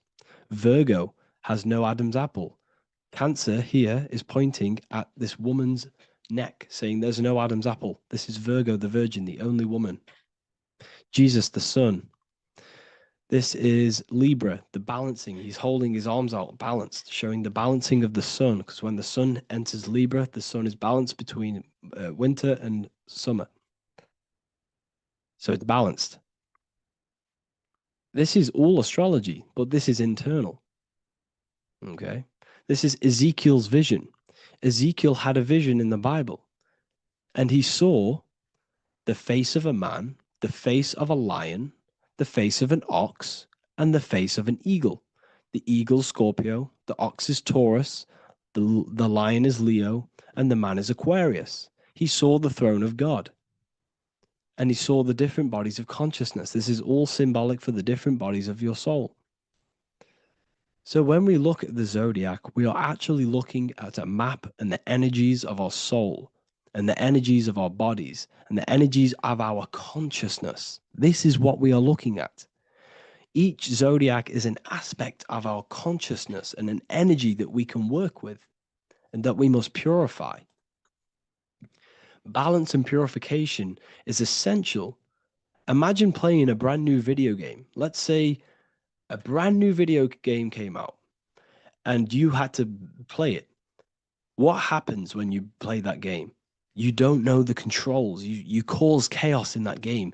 You can't really run properly. You can't do anything properly. You're getting destroyed by other people who are playing that game.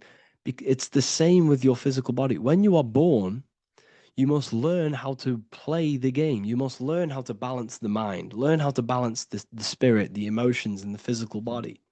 We must balance and purify each body of our consciousness, which we must look after our physical body with our physical health by eating physical, electrical food like fruits and veg. We must look after our minds by being conscious of what enters our eyes, enters our ears, enters everything. Whatever enters our five senses is affecting our mind, our mental health, our environment, mental. We need to look after our thoughts. Control our thoughts by purifying our thoughts, only positive thoughts. Then we must purify our emotions, feeling only gratitude and love and not feeling these negative, dull emotions.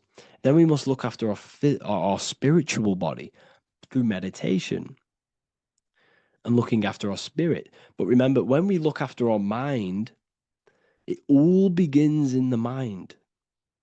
Each body of consciousness is interlocked with the other. If you have an unhealthy body, you have an unhealthy mind, spirit, and emotions.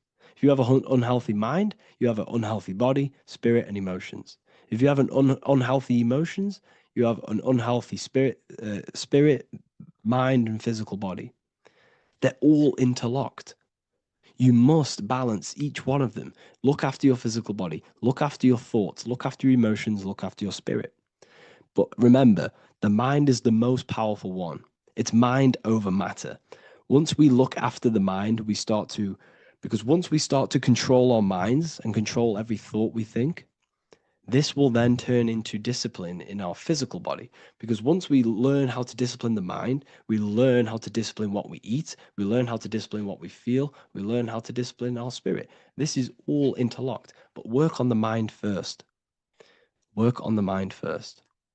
All of this knowledge is inside of the brand new Book of Wisdom, Volume 2. This is a revolution of human consciousness. If you've read it, please leave a review down below. If you've read Volume 1, leave a review down below. This is the next revolution. I don't see this information anywhere. This is the next revolution of human consciousness. And of course, if you are serious about this and you truly want to gain enlightenment and join an amazing community where you can connect with me on live calls, lectures, the Manifestation Mastery course, you can gain access to my library with over 45 PDFs plus my books. And if you do join the university, you can order a Volume 2 free of charge. All you have to do is to pay for shipping. If you truly take your knowledge serious and you want to take advantage of life, join the university. This is where truth seekers belong. Just want to say thank you all. Please leave a comment. Please leave a like. It's going to help me a lot spread this knowledge to the world. And yeah, share this with a friend and subscribe. Thank you all. Welcome to Revival of Wisdom. Welcome people, we're back with another video. Please make sure to hit the like, the subscribe button, and turn on notifications to never miss a video. The Vatican is a giant key from a bird's eye view, and it also contains an 8-pointed star. The Anunnaki Sumerian gods also depicted this 8-pointed star. The sky god Anu from the Anunnaki also uses the 8-pointed star for his symbol. And even Freemasons depict an 8-pointed luminary with a ladder and a key. This is symbolizing the key to ascension up to the 8-pointed star, which is Polaris. Polaris is always depicted as an 8-pointed star. Polaris is the standstill star at the very center of our realm, which is perfectly aligned with the North Pole. The Earth is a giant torus field, and at the center is where the most electromagnetic energy is stored. This is why all compasses point to the north. Hence why a compass is an 8-pointed star, because it points you to Polaris, which is the North Pole, the center of this realm. The 8 points of the 8-pointed star symbolize the 8 points in space and time. So yes, Polaris is the portal which you ascend through if you outgrow this consciousness by aligning your chakras. Our earthly realm is a macrocosmic reflection of us, and we as humans are the micro reflection, with the earth containing its 7 chakras as well as us. The North Pole is the 7th chakra, which is the crown chakra. So the key to ascension is held by the Vatican, hence why it's a giant key, because they mislead the masses through their religions, which teaches the masses to look outside of themselves. As stated in the 20,000-year-old emerald tablets, written by the Egyptian god Thoth. On Earth, man is in bondage, bound by space and time to the Earth plane. Encircling each planet, a wave of vibration binds him to his plane of unfoldment. Yet within man is the key to releasement. Within man may freedom be found. So the 7 planets are associated with each 7 chakras. The lowest chakra being the root chakra, which is associated with Saturn. This is why the elites love Saturn and reflect it in all of their symbols.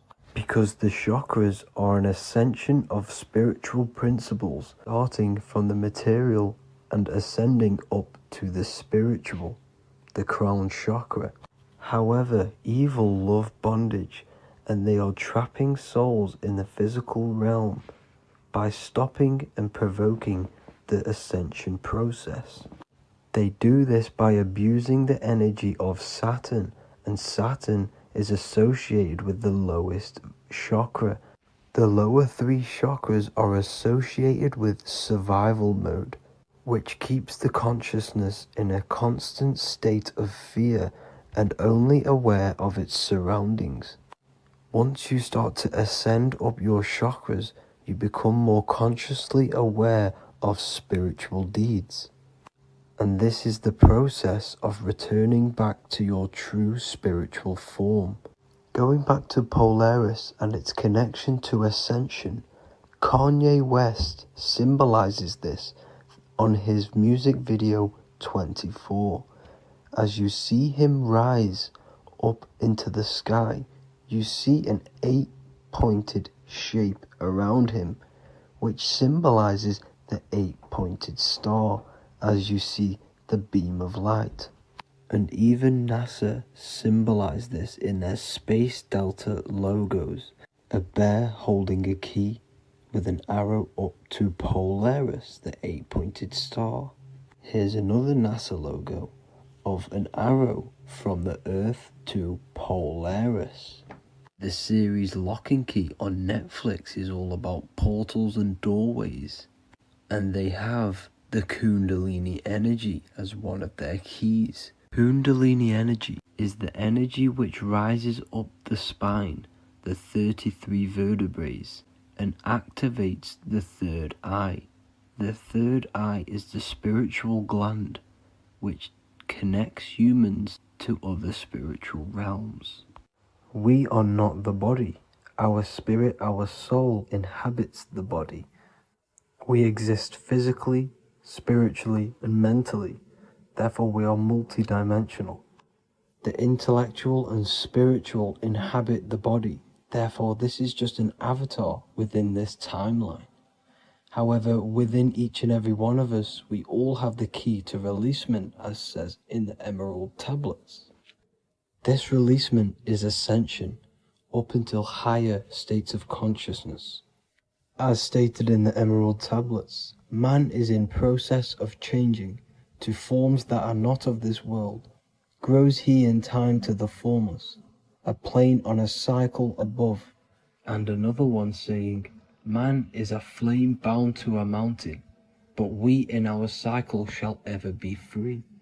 Know ye, O man, that when ye have progressed into the cycle that lengthen above, life itself will pass to the darkness, and only the essence of the soul shall remain. That's it for this video. I hope you all enjoyed. Please feel free to leave a like, subscribe, and comment any subjects you want me to talk about. God bless you all.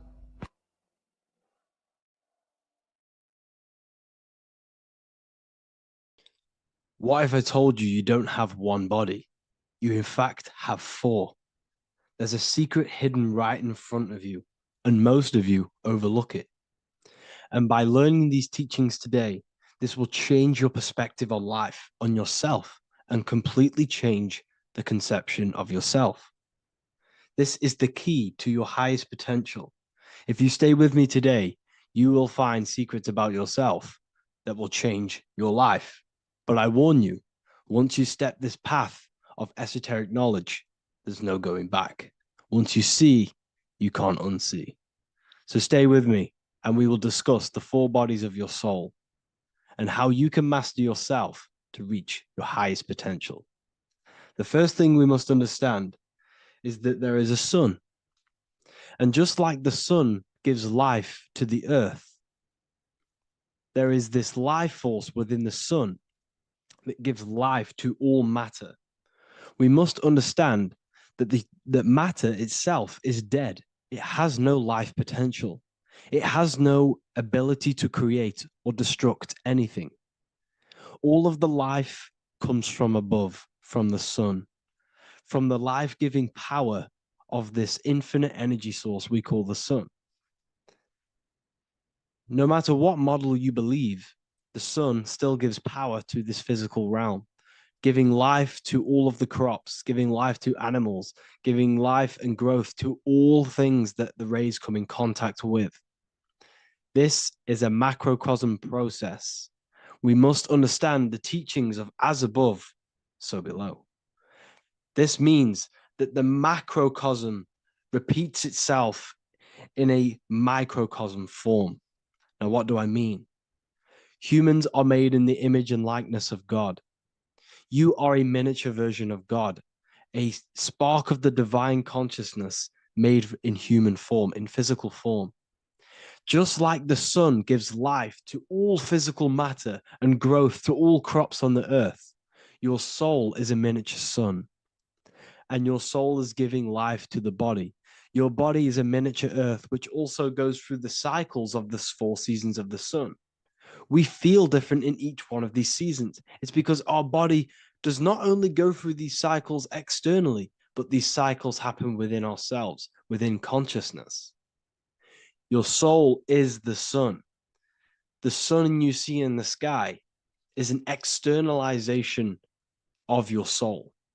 Your soul is the life force. You are the soul, not the body.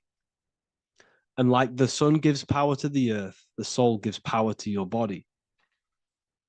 So first, let's look at the etymology of the word sun. The word sun comes from it's a Latin word solis or sol, which means the sun. Sol then became soul, sun, soul. And in fact, S-O-N and S-U-N in the old etymology dictionary mean the exact same thing. They are interchangeable. So when we look at the symbol of the sun, we look at a circle and a cross, which represent the 4 aspects of the sun, the 4 seasons of the sun: summer, winter, spring, and autumn. These are the 4 states of the sun. Like we said, this is why we get this symbol. You have the 4 states of the sun, which represent the 4 bodies of the soul. Now, this is where we get deep.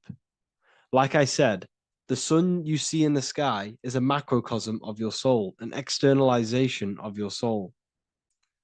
Just like your sun has 4 seasons, the 4 seasons within us are the 4 bodies. Our soul is incarnated and split into 4 sections. We have a mind, we have a physical body, emotions, and spirit. These are all interchangeable and they are all linked.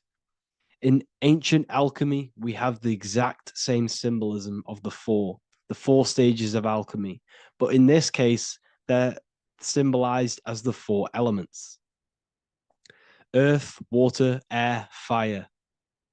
In this ancient alchemical symbol, we have the pentagram, with the top one representing the soul, ether. Our soul then has the 4 bodies, with the human here. We have the man, the eagle, the bull, and the lion. We see this on the tarot card, the Wheel of Fortune. The man, the eagle, the bull, the lion. We see this in Matthew, Mark, Luke, and John. The lion, the bull, the man, and the eagle. We see this with depictions of Jesus. Jesus, the man, the bull, the lion, and the eagle. These represent the 4 fixed signs of the zodiac: Taurus, the bull; Scorpio, the eagle. Scorpio was symbolized as an eagle. It's an ancient symbol. Now it's been changed to a scorpion, of course. Leo, the lion; Aquarius, the man. These represent the 4 fixed signs, which are 4 different elements. Taurus is an earth sign. Scorpio, a water sign. Leo, a fire sign. Aquarius, an air sign. Taurus is the earth. As above, so below. The earth is the physical body. Leo is fire. Fire is the spirit. Scorpio is water, which is the emotions. Aquarius is the mind, which is an air symbol. Air is the mind. That's why we call people airheads. Okay? So what we're actually looking at here are the 4 aspects of our soul. We have the sun in the middle and the 4 bodies of the soul. This is what Jesus is symbolizing. Jesus represents you. God made flesh with the 4 aspects of the soul. The 4 gospels are all depicting Jesus in 4 different ways according to the different body of consciousness. The wheel of fortune are representing the 4 bodies of the soul.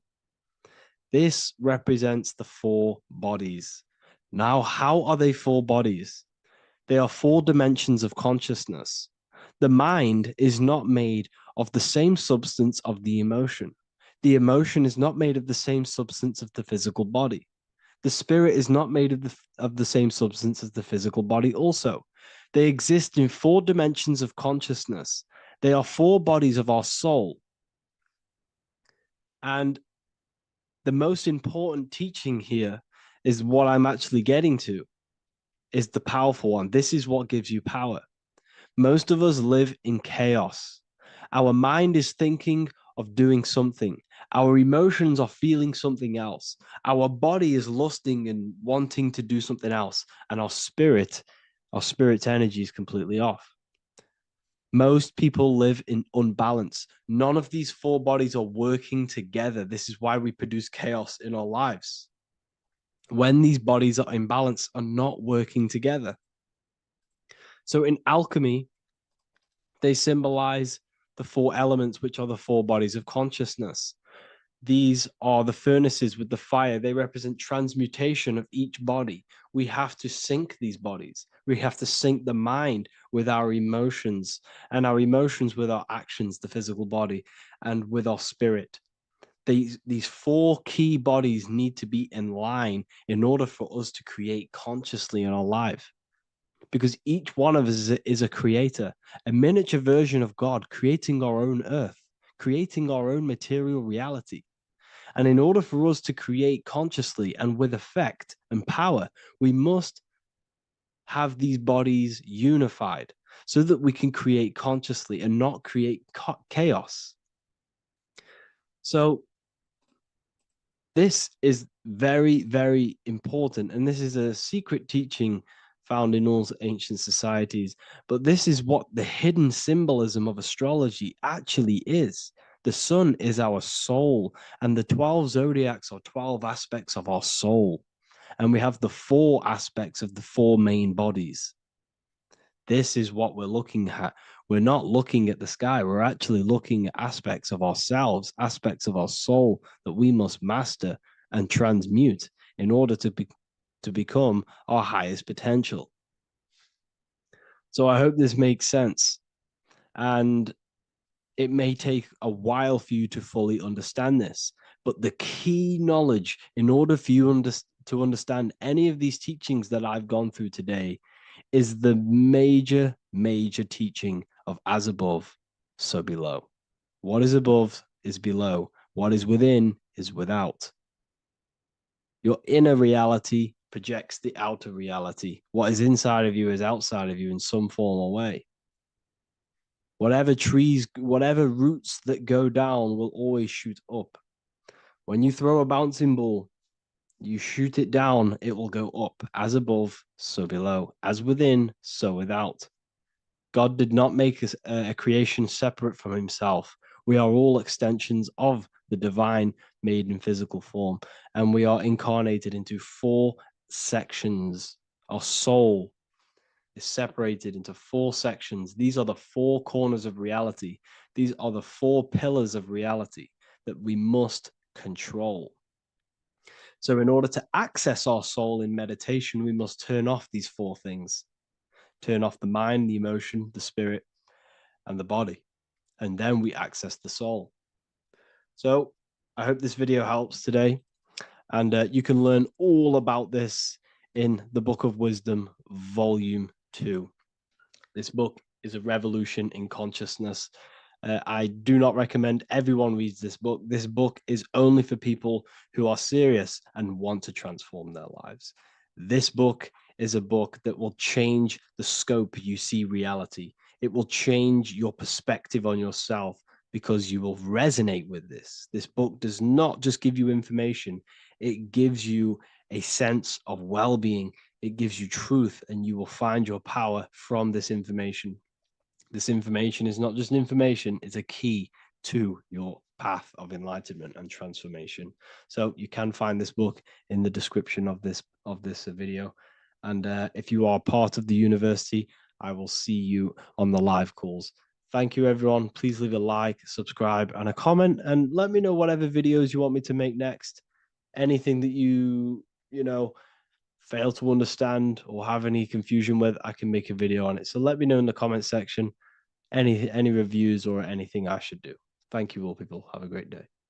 What if I told you that the seasons don't just change the external world, they also change your internal world? They have a psychological and a spiritual effect on your consciousness. If you're new to esotericism, you may not really understand this. But if you have some deep understanding of as above, so below, you already know this. But today we're going to be explaining it in great detail. So tune in, take a pen and paper, maybe make some notes. So we have 4 seasons. The sun is the main source of life on the earth, and it changes the circumstances on the earth in 4 different ways. Of course, we have spring, summer, winter, and autumn. These are the 4 states of the earth due to the sun's cycle. Not only do they take place on the earth, they also take place on you, your body, your mind, your spirit, your consciousness. They change things internally and externally. The first thing we need to understand is that we have a dual nature. We have a mind, and in that mind, we have an internal self. That's what we call the spiritual self.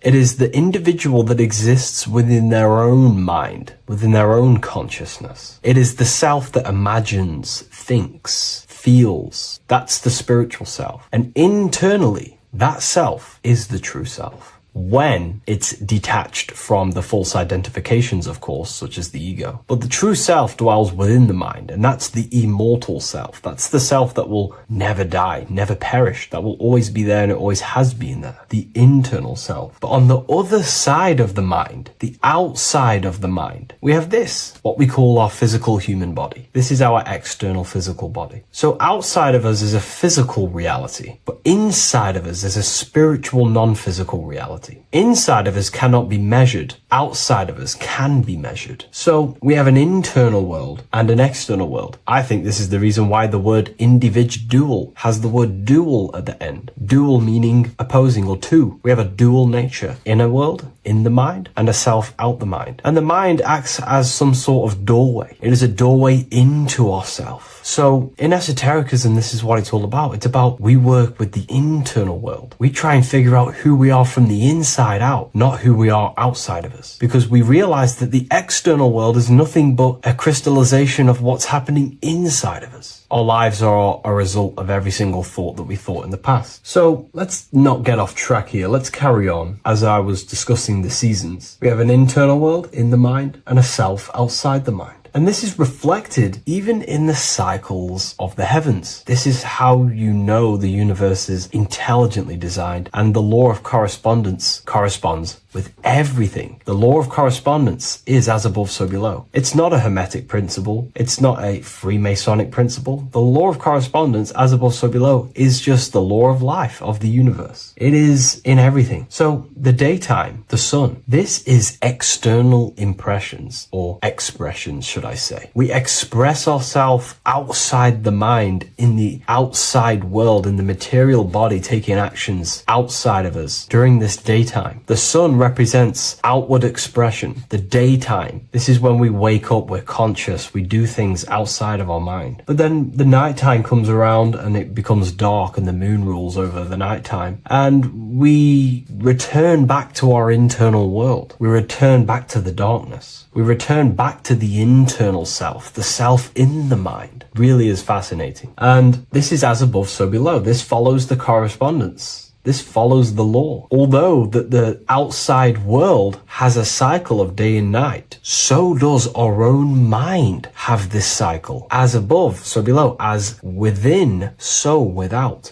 What's happening outside of us is also happening inside of us. The mind is also going in a cycle. Because in the daytime, the mind wakes up and we express things externally. But when the sun goes away and the electromagnetic rays of the sun are not very strong, our brainwave decreases, our body activity decreases. It slows down and we return to the internal self. The body switches off and we return to the internal self in the mind. We enter in the doorway of the mind and return to the internal, the spiritual self. And when the body is less active, this is when we are more connected to the internal world, our spiritual true self. So as above, so below corresponds with the day and night, the sun and the moon. The moon represents our internal world, the world inside our mind, the self inside the mind. And the sun represents the external self in the external world. So not only are these cycles happening in nature, the darkness outside of us when the sun goes away is the same darkness that we go within ourselves when we go to sleep. It's the same cycle. Our bodies are in the cycle of the external world also, as above, so below. But then we can even take this even further. This fractals down even further. If we look at the cycle of the yearly cycle of the sun, which is what we call the 12 zodiac signs, we notice that these 4 seasons also take place in every single cycle of the day. So a yearly cycle can be seen as a big version of a daily cycle, or a daily cycle can be seen as a smaller version of a yearly cycle. For example, if we look at Aries, which is spring, this is when the sun springs everything back to life in the spring. This is when the crops start to spring up and start to grow again. But we could see that at 6 a.m. in the morning, when the sun rises and just cracks over the horizon and starts to bring light into our day. Aries is associated with the morning time also as spring. Morning time is a smaller version of spring. Then we look at the summertime. The summertime is midday, when the sun is at the top of the middle of the sky. This is when the sun is most powerful, most radiant in our day. This could be seen as the summertime. Then when the sun starts to set, this is associated with autumn. Autumn time is the sunset. Then the winter time is associated with the nighttime, the midnight, when everything's very dark. So a daily cycle is basically a smaller version of a yearly cycle. And just how I explained how the cycle of the sun outside of us also happens inside of us with our consciousness falling asleep when the sun goes away, is also happening to us on a yearly cycle also. So the daytime is associated with the summer and the nighttime is associated with the winter. The winter is like the inhale. The summer is like the exhale. It's the breath of the universe, just like how we breathe in and out of our lungs. Everything takes this rhythm and polarity, okay? So winter is associated with the self and the world inside of ourselves, inside of our mind, the spiritual self, the internal. Because the winter is when the sun's rays, electromagnetic rays, are not very powerful. And this decreases brainwave activity, making us more connected to our internal world, inside the mind. But the summer's the complete opposite. The summer is when the sun is very, very powerful.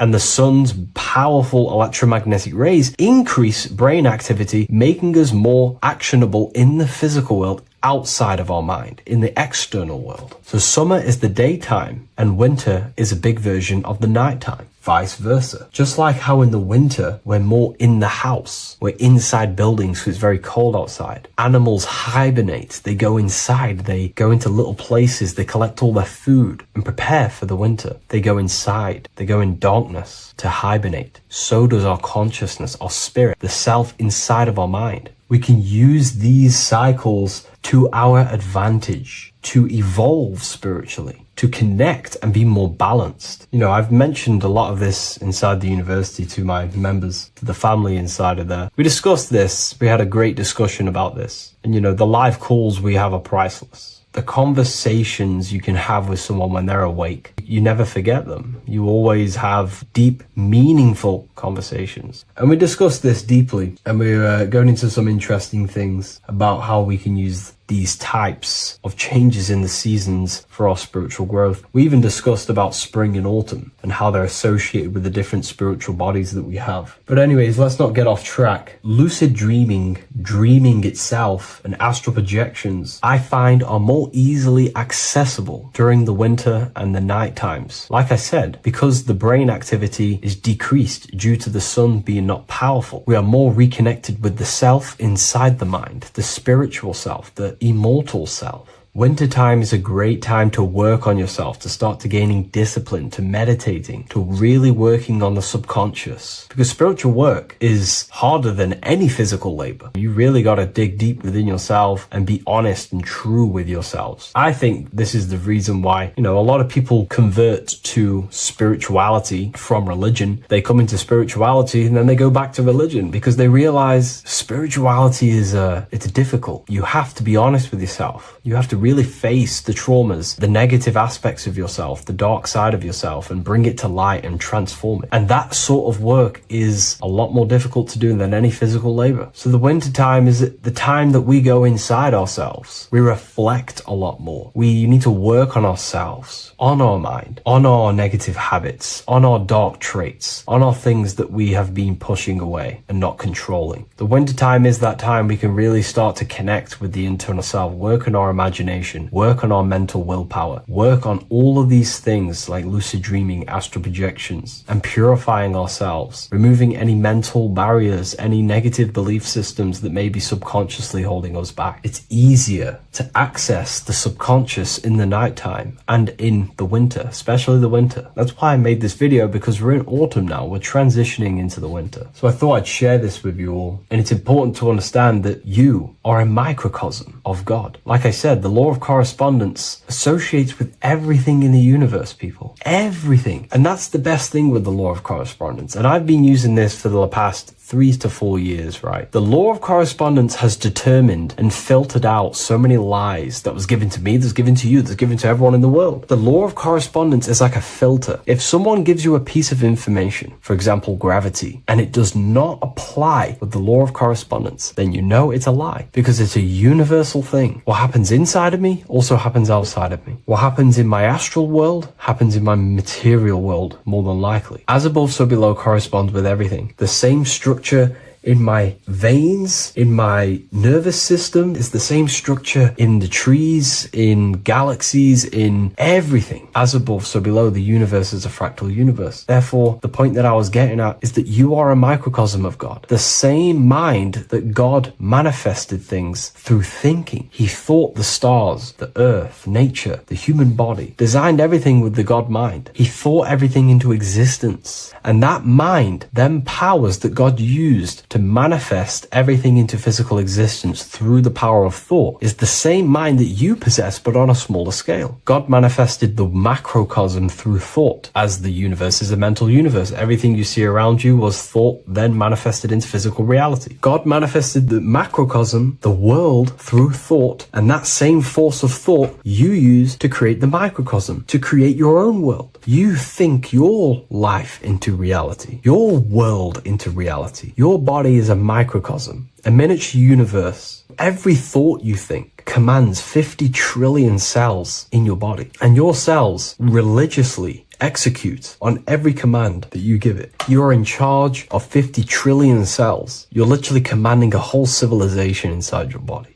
And this is how you are a reflection of the divine. The God mind created the macrocosm, the world, and you create your own world inside that world using the same power as thought. Very powerful. So everything that happens outside of you is also happening inside of you. The law of correspondence is the most important, the law that you could possibly learn, because it makes everything so clear for you in the universe. Makes life so clear. You see the reality for what it truly is. It's a reflection of the higher dimensions. Just like how reality right now is a reflection of what's happening inside of people's minds and consciousness. We can't blame the elites for all the negative things that's happening in reality, because all the negative things that's happening in reality is the negative things that's happening in people's minds. We need to take control of ourselves. So with that being said, thank you all, everyone. If you wish to read more, 90% of you watching this video have already got this book. I want to say thank you for your support. It means the world to me. It makes me research more and write more books. And the book of symbolism is coming very soon. So thank you, everyone. I'll leave a link in the description for the university, for the live calls, and for the book if you wish to join. Have an amazing day. Hello and welcome to another lecture from Harry B. Joseph, also known as Revival of Wisdom, the author of the Book of Wisdom series from revivalofwisdom.com. In this lecture, you will learn how to decode Freemasonic symbolism, gain a deeper understanding of yourself, expand your awareness of consciousness and reality, and receive guidance to navigate life with greater clarity. So today we're going to be breaking down this particular piece of artwork, this Freemasonic artwork, and how this relates to you and reaching a higher consciousness. Because ultimately, this is what it's about, okay? Freemasonry is considered a craft, and this craft is crafting a better brain and heart, crafting a higher consciousness, crafting a better self. Why? So we can operate in the world at a higher degree, operate in the world more efficiently, live a better experience in the world, and getting to know thyself. Okay? So we're going to start from bottom to top because this is important. Every placement of this symbolism is on purpose, has meaning, especially the placements of the symbols. Okay? So we're going to start from the very bottom of the artwork, which represents lower down. When we're looking at symbolism, especially occult symbolism, that's what the word occult means. The word occult means hidden, hidden from the eyes. It has its roots in the word oculus. I'm pretty sure that's Latin, which means eye. So the word occult comes from oculus, which means eye. And the word occult means hidden from the eye, the unseen, studying the unseen aspects of self. We're studying the brain. We're studying consciousness. We're studying the body, the heart. We're studying the self, the hidden aspects of the human psyche and the hidden aspects of self. Okay? Because ultimately, this is what gives you power in the world, depending on how you use that power, whether for good or bad, depending on the consciousness wielding that power. This is why we say knowledge is power. But I would actually say knowledge of self is power. Because when you know how you function, you gain power. You gain personal power. You gain mastery.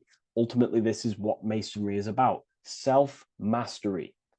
Crafting a higher consciousness. So at the very bottom of this artwork, we have a checkered board with a coffin. The coffin is the beginning of the artwork, the very base. This is the foundation of consciousness. The coffin symbolizes unconsciousness, the state that myself was in, maybe yourself, before we woke up and before we came conscious of our spirit, before we came conscious of ourselves. That ignorant state of acting without purpose, acting unconsciously, experiencing the world and not actively living in the world, simply reacting to external circumstances. This is an unconscious state where one is ignorant. 80% of the world is in this unconscious state. And this is symbolized as the darkness, the tomb. Look at how the tomb is fully blacked out, representing dull, no emotion, it's dark. This represents the darkness of self. The spirit is buried. The spirit is in the tomb. They're not even aware that they possess consciousness. They think they're the material body flying on a ball millions of miles per hour through space, and the sun is, they think they're a monkey evoluted. They've never questioned themselves. They stay in ignorance. They're in the spiritual darkness, okay? And they're furthest away from the light. Look at the top. This is the light sources. They're in the darkness, okay? They're in spiritual darkness. They're in ignorance. And they're in division. Their mind has no power. Their thoughts contradict themselves. They say they're going to do something, but then their mind tells them, oh, I'm going to fail. Or I want to do this, but my mind says this, and I believe this about myself. They want to, I don't know, they want to write a book, but their actions are scrolling on TikTok, and their emotions about, feeling about their past person in their life. That's division between the self. That's divided consciousness. They also have a divided brain hemisphere. They do not see reality through a true lens, because the brain acts as like a lens on how we perceive things.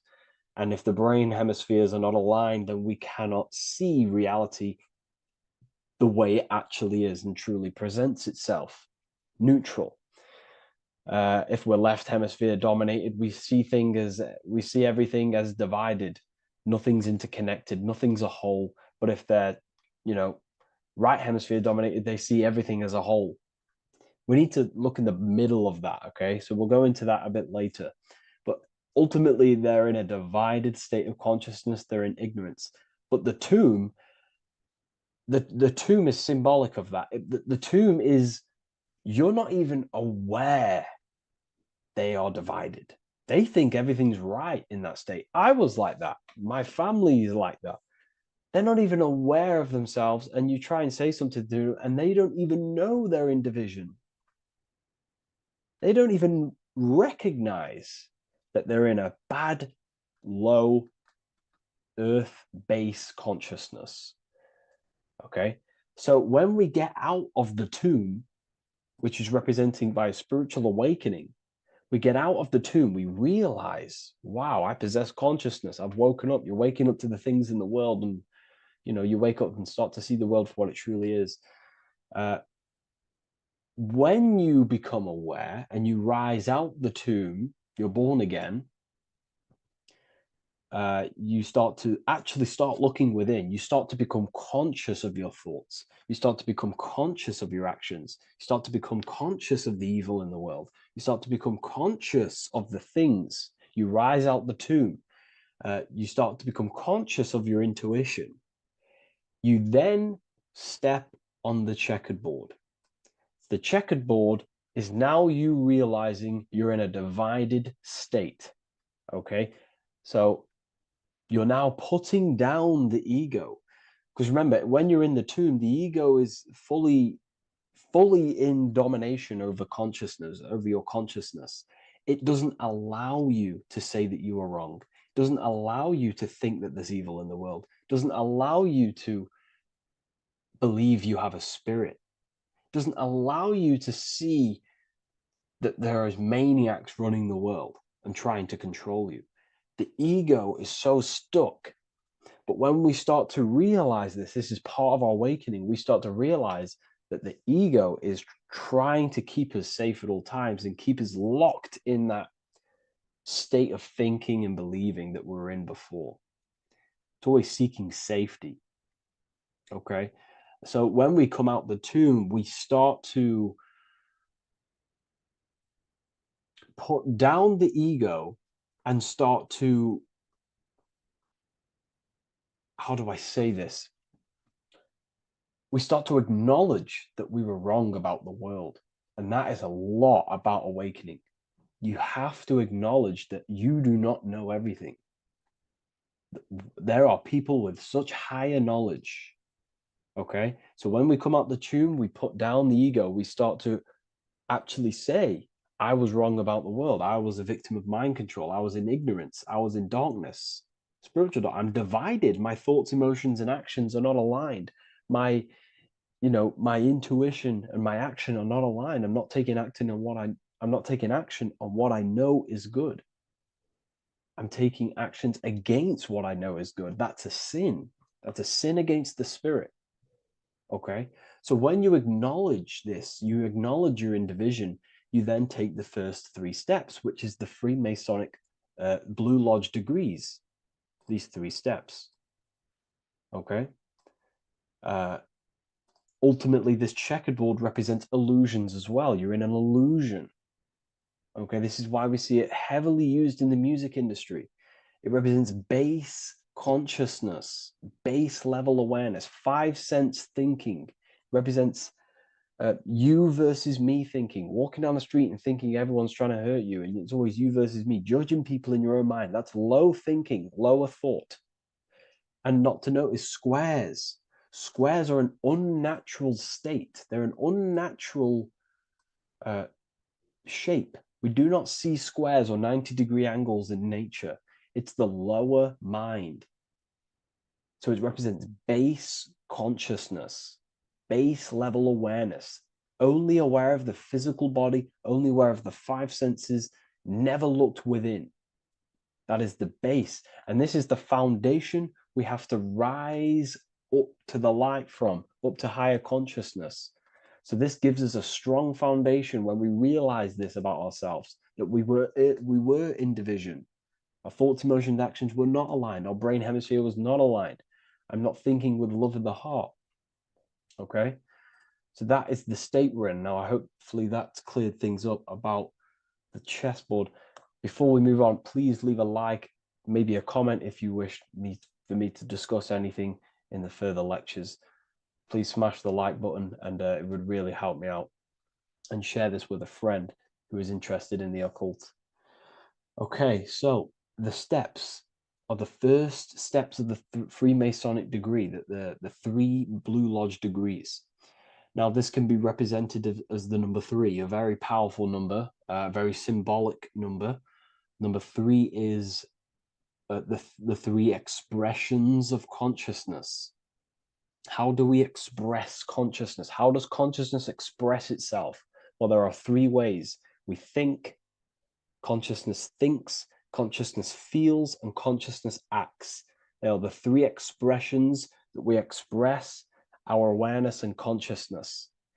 So we're looking at thought, emotion, action. We're also looking at the 3 brains: the reptilian brainstem, the mammal limbic brain, and the neocortex. The reptilian brain governs basic functions of the human body: breathing, surviving, scanning the environment for threats, automatic responses, eating, scanning for food, base consciousness. That's the reptilian brain. That's what most people operate their lives in, including myself before I woke up. I'm not trying to sound big-headed, but this is the truth. Ignore my tone of voice, ignore my voice, focus on the words I'm saying. If you're judging, that means you have divided thinking. It's always you versus me. So we need to get out of that thinking of you versus me all the time. That's lower consciousness. That's animal thinking. That's earth thinking. We're unified. We need to reach a higher consciousness and do not waste our mind's potential on low-level earth divided thinking. Okay? So we're looking at the reptilian brain, the mammal brain, and the neocortex. Now, the neocortex is ultimately what makes us human. It allows consciousness to operate on a higher degree. Okay? This is what makes you human. The neocortex. The neocortex. The reptilian brain, like I just said, governs natural survival instincts and the respiratory system, things along them lines of basic awareness, basic functions to operate and survive in the world, in the physical plane. And the neocortex is what allows us to critically think. Okay, it's what allows us to be human, be aware of ourselves. Okay, not. I don't think animals have neocortexes. Don't quote on me on that, but this is the part of the brain that makes us human. And it allows us to think deeply, to create masterpieces like we can. Humans have massive potential in creation. Look at the world we live in. This is because of the neocortex. It allows us to critically think and self-reflect. Now, when we start to operate from higher thought, we start to think with higher thoughts, the higher parts of the mental dimension, we ultimately start using this brain more. We start functioning from the higher brain. Now, this is why Neo from the Matrix is called Neo, because he uses he was in the reptilian brain If you watch the film The Matrix, if you notice, he gets plugged out of the matrix and he's plugged in on the back of his neck into the brainstem. And when he's plugged out, his name's Neo, which is neocortex, using the higher brain. It's what awakens the self. It allows consciousness to function on a higher degree compared to animals. Okay, so we're looking at thought, emotion, action. We're becoming conscious of thought, emotion, action. Becoming conscious, what am I thinking, what am I feeling, and what am I acting in the world? And what can I do to master these, to operate more efficiently in the world? How can I use these towards higher consciousness and use these actions, these thoughts, emotions, actions to reach a higher state of awareness of self? So when you go through the first 3 degrees, you enter the doorway. Now, this is symbolic of a doorway. Now, looking at this with a right hemisphere dominated view, you would see a doorway, right? The right hemisphere sees this as a holistic doorway, right? You see a door, you're going to, you enter the stairs, you go through the door, right? But the left hemisphere is now going to dissect and analyze each individual little part of this, right? So the right hemisphere sees the trees, the left hemisphere sees the woods. So to dissect this down on a right hemisphere, going back to the right hemisphere, we're entering the door. The door is symbolic of entering the unknown. You're entering a higher consciousness. You're entering the door. You're going beyond. See, this is the earth here in the background. This is the darkness. The darkness represents the abyss, the unknown. You're entering in the self. Okay? This door represents entering in the self, questioning internally. Most of us think externally. We have to, obviously, to operate in the world, but we never give time to think and question and reflect internally. What do I mean? Closing the eyes and questioning the self. Who am I? Where am I from? What's the voice in my head? If the voice in my head stopped using the language that I speak, what is it then? It's about going within, into the darkness, what you cannot see, and finding the light.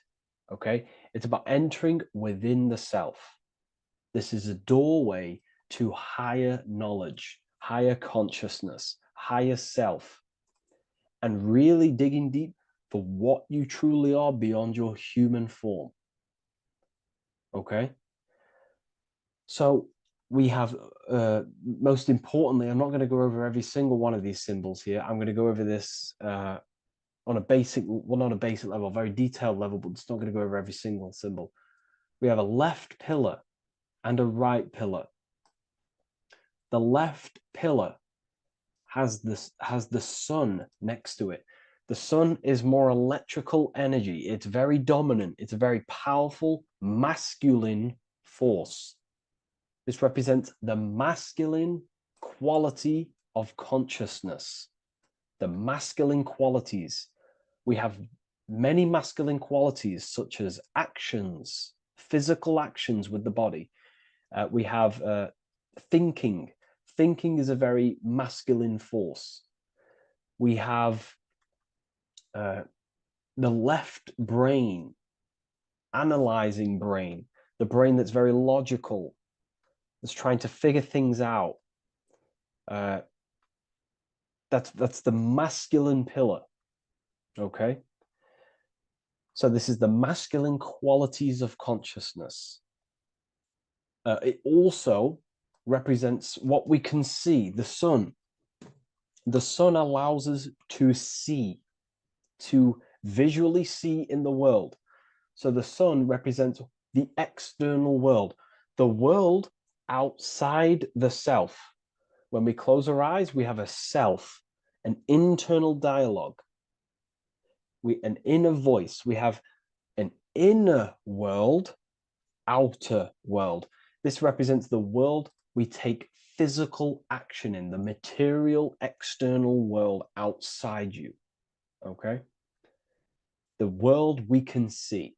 And then on the right pillar, we have the moon. which is associated with feminine qualities of consciousness. Now, the moon is in the night, what we cannot see. The moon is the nighttime.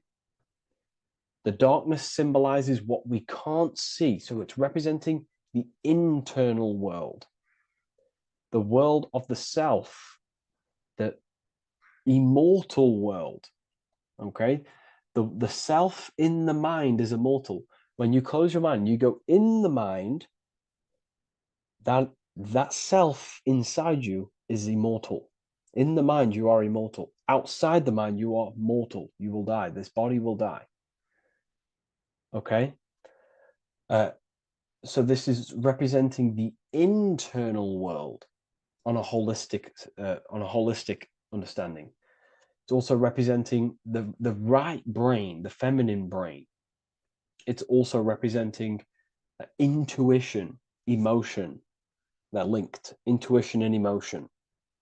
They're a feminine force. Also, we're looking at the heart, the right pillar. So everything that is feminine falls under this right pillar. Now, don't get confused. I know a lot of people can get confused about what I've just said. So this represents the inner world, the outer world. It also represents everything masculine and feminine. So thought is, although it's an internal quality, it would fall under the left pillar, because thought is a masculine force. It's a penetrating force. So try not to get misunderstood with that. On a holistic scale, it's also represented inner world, outer world, and how they are reflections of each other. Now, these pillars, they're the same height, they're the same structure, but just different in sun and moon, which represents their reflections of each other. Their reflections, the inner world reflects in my outer world. My external world, what I see outside of me, is a reflection of my thoughts and my internal world. So the inner reflects the outer. The inner reflects the outer. As within, so without. So we're also looking at the right and left brain. I've already gone over that. So what we need to do is build the bridge between the two to reach higher awareness of self. Because ultimately, remember, we're still divided. We came from the checkerboard, we entered up here, we've just entered within the self, started questioning the self. We're still divided. We need to build the bridge. And this is what they're crafting in Freemasonry. The bridge, the arc, the agreement, the great work.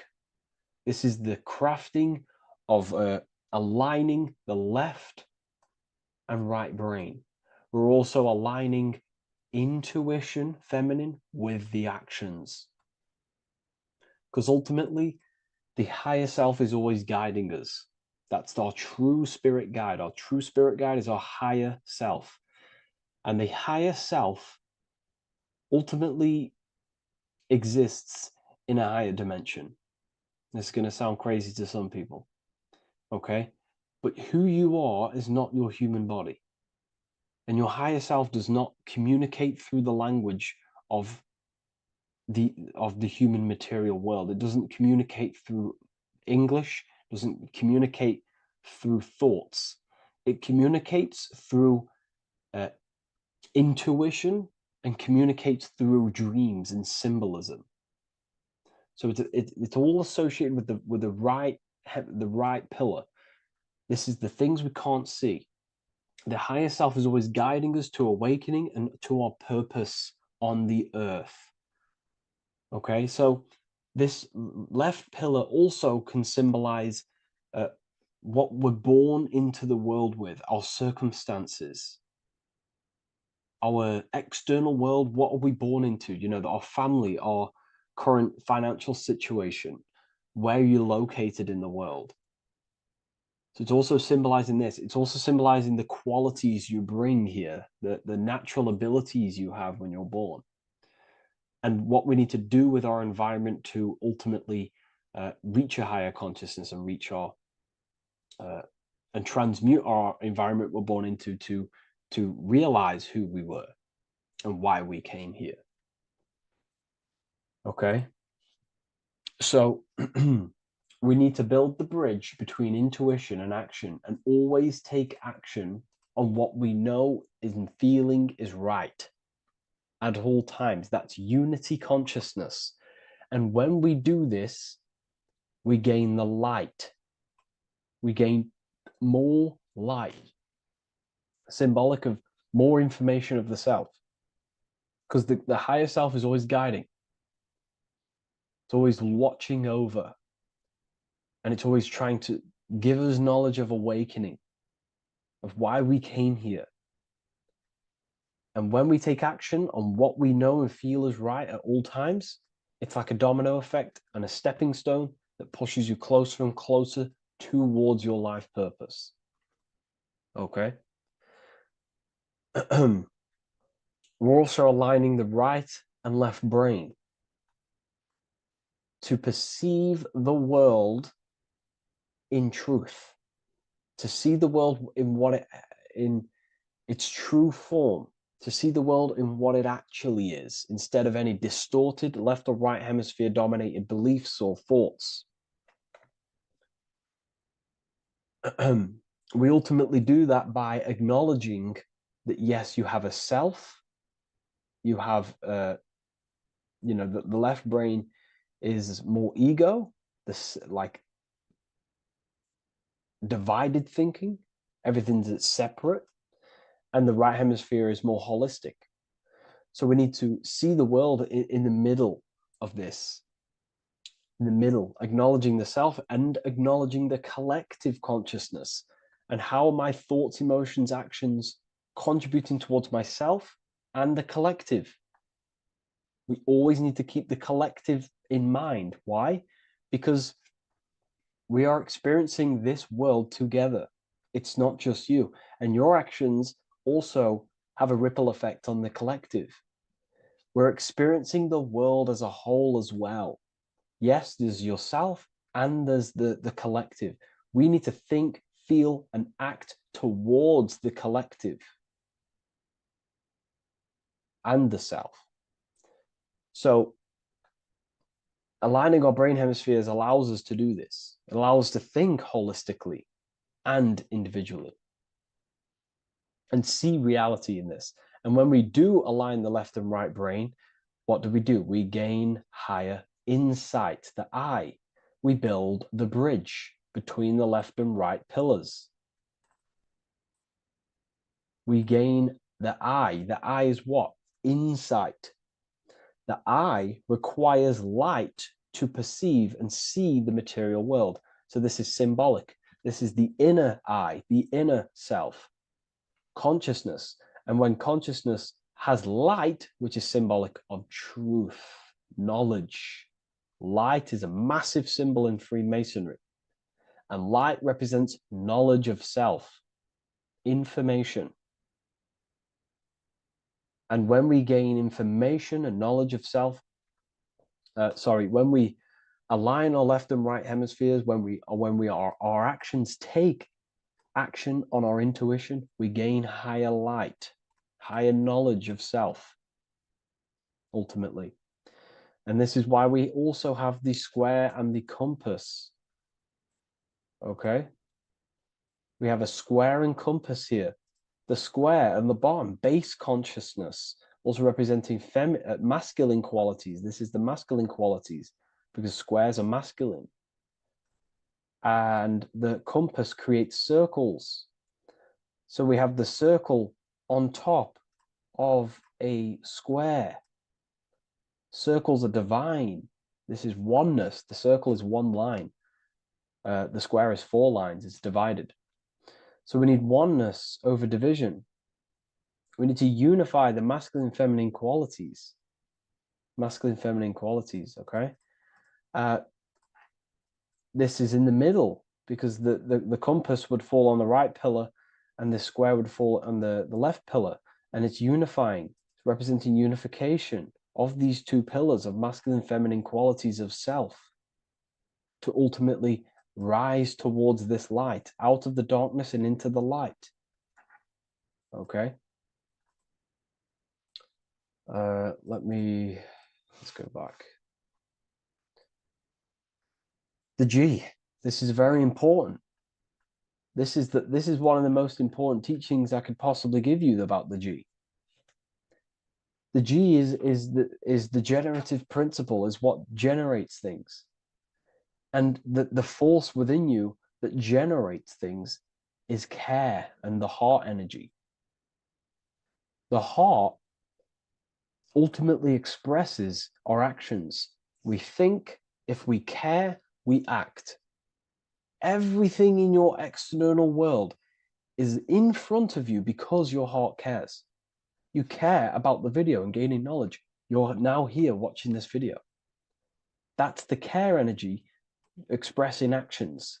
So in order for us to truly get out of this divided consciousness, we have to go through the G. We have to go from base consciousness, the square, divided, we go through the G, because we have to care. And if we care, we'll reach the higher mind and gain higher self-knowledge and master the self. You cannot do this if you do not care. And if you do care, you will take action towards it. If you're watching this and you don't actually truly deeply care, you won't take the action. You'll just gain the knowledge, which is ultimately useless. You have to take action on this knowledge. And if you do not, there's no point watching the video. It's difficult. It's difficult. It's not easy. And things, throw us off our path sometimes. I understand. I'm not saying I'm perfect, but we ultimately have to give care towards reaching higher knowledge. Seek and you shall find. If you have the care about reaching higher knowledge of self, you will seek it and you will take actions towards it. Okay. We see this everywhere, and I mean everywhere. The Temple of Solomon has the two pillars, Jachin and Boaz pillars, feminine and masculine qualities. Sol, O, Mon. Sol is sun, Mon is moon. It's building the temple, which is the temple is the inner self, ultimately. It's symbolic. The temple's not a real place. The temple of self, building the Temple of Solomon and reconstructing the Temple of Solomon, is about reconstructing the self through masculine and feminine qualities. We see it everywhere. And this is very symbolic, like very symbolic. We have the two pillars, we have building the bridge, and we have a stairway that goes to what you can't see, because it's going to the unknown. You have to have faith. Okay? What I'm about to say is very important. You don't know what higher consciousness is, okay, until you get a little bit higher. This is hard to explain, but I didn't know what everyone talks about, what higher consciousness is. I can't give you my higher consciousness. It doesn't work like that. You have to enter in and go within and have faith, going into the unknown, because you're ultimately going into something you do not understand. Higher consciousness, I cannot give it you. You have to enter the door and take action and think, feel, and act towards it, and you will go to the place, and then you will understand what higher consciousness is. Ultimately, what higher consciousness is higher knowledge and understanding of self, what you actually are. Okay, that is what's being symbolized here. It's again in the Masonic art. We have the darkness. We have to have faith to leap into the darkness, into the unknown. We see this everywhere. Like, you'll see, when I say this everywhere, and I mean everywhere, you'll see this. Every doorway has this symbolism in the ancient world, because ultimately this is what it's about, people. The door represents going within, into a new light, a new room, a new level of understanding of self. Okay? here we have Astro World. Now, this is obviously a darker aspect of this. But again, we have the two pillars. See you on the other side. That's the doorway. The other side. And I'm not going to break down, this ritual, but you can guess what I'm on about here. That's for the university, of course. I can't break that down on YouTube. It's way too deep. But there's knowledge out there that is so deep you couldn't even comprehend it with the current mind, even for myself. And this is the power of symbolism. The more you learn about yourself, the more these symbols reveal to you. It is a journey of self. And I can't give you these understandings. You have to go within and question and meditate on these symbols yourself and have thinking exercises of meditating on a symbol and seeing what your mind does with the symbol, what it lets you think about that symbol, and you'll unlock deeper meanings. I'm going to go over one more symbol before we end this. This is the hourglass, which represents time. Time, a very overlooked thing in today's world. We do not have unlimited time in this body. You have limited time. You will die. You will die. You have limited time in the external world. This is why it's on the left pillar, located on the left side, the external world. You are limited. The scythe represents you will be harvested. Your body will die. It'll be harvested. You will die, and you need to fulfill your mission here. You came with a purpose. You have to find that purpose by going within the self and questioning and taking action on what you know and feel is right. Unity consciousness, aligning thought, emotion, action. So if you wish to learn deeper insights, gain exclusive lectures, astral projection, self-mastery, I've just started a new section on mind control methods and how people are using this in society and becoming conscious of it. I've now opened 5 spots at a limited special price for the Ethereal University. Use the code MIND, all capital letters, MIND, all capital letters at the checkout. And there's only 5 of these codes. Whoever uses them gets them. It's ultimately going to give you 20% off the university for as long as you're subscribed to the university. We go so much deeper in the university. Remember, social media is just the tip of the iceberg. Tip of the iceberg information. There are certain things I can't talk about, but I'll see you inside, and I hope you enjoyed this video. Please leave a like, comment, and a subscribe.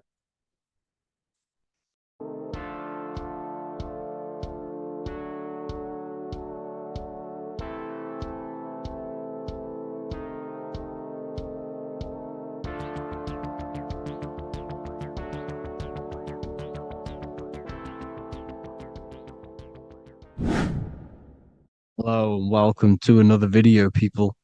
Before we start, please like, comment, and subscribe if you wish to see more content. Today we're going to be talking about the mental universe and how everything is mental. This is the #1 law on the Kybalion. If you've never read that book, it's called The Kybalion. A very good book. It's the first law because this is the most important thing you need to understand. Is how everything exists within the mind.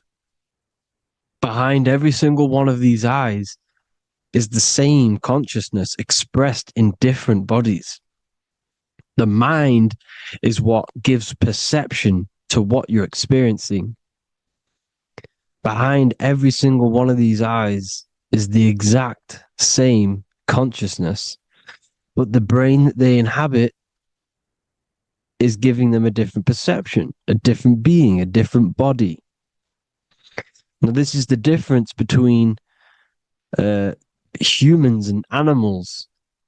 Humans possess a advanced consciousness, an advanced mind that gives us the ability to be aware of ourselves mentally, physically, and spiritually. We can reflect on ourselves.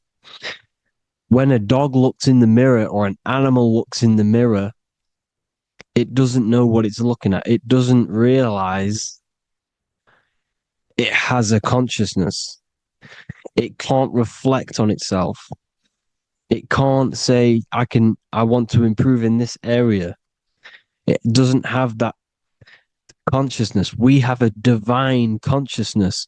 Take away the N for divine, and you get with a D, put it with a D, you get divide, because we have a divided two-way consciousness.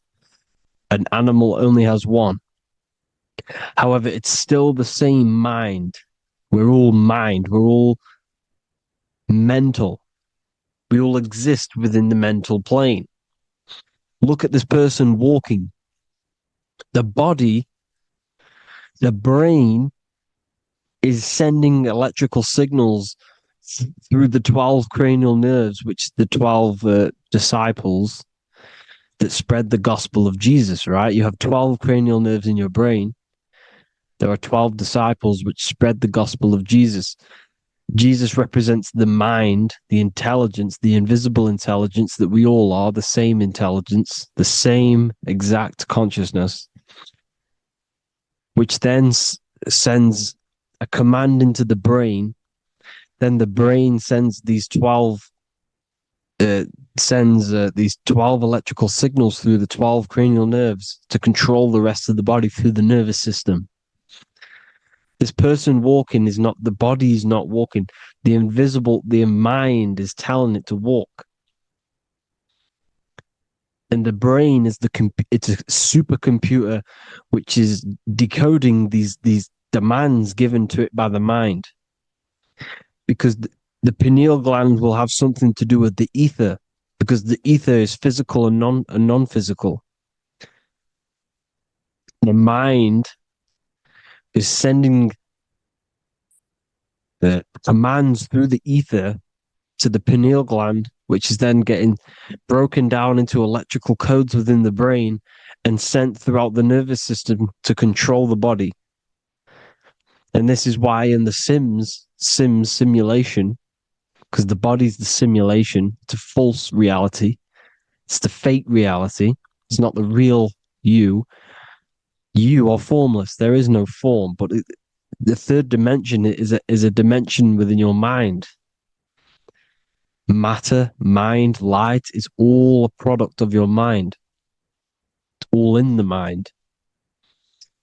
Now, this is why The Sims has this green little diamond on top of the head.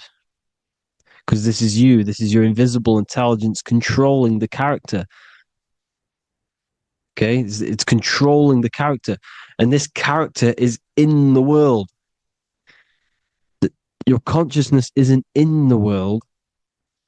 The world exists within you, but the body is a vehicle for that realm that you land in. When you have a dream, your mind transcends this body into another body, duplicates your body into another universe, unite. Unite is one. We're all one. It's all one universe, expressed in many different ways, infinitely. And the vehicle that you land in is the body to operate in that realm. This is the all-seeing eye, as you see here. The eye, this is all the intelligence. This is the ball of consciousness, God, expressed in different bodies. We're all this same one in different bodies, as you can see here. And this intelligence is expressing infinitely throughout the universe, an infinite universe. There's no beginning, no end. There was no beginning of the universe. There is no end. It's infinite, always has and always will. But the mind is what gives you the ability to explore the universe, to make perception of it. We are God in disguise. We are God in disguise. We are God in flesh. But the body can become attached to the mind, can become attached to the body if the mind is not aware of itself. When the mind is that blinded by matter,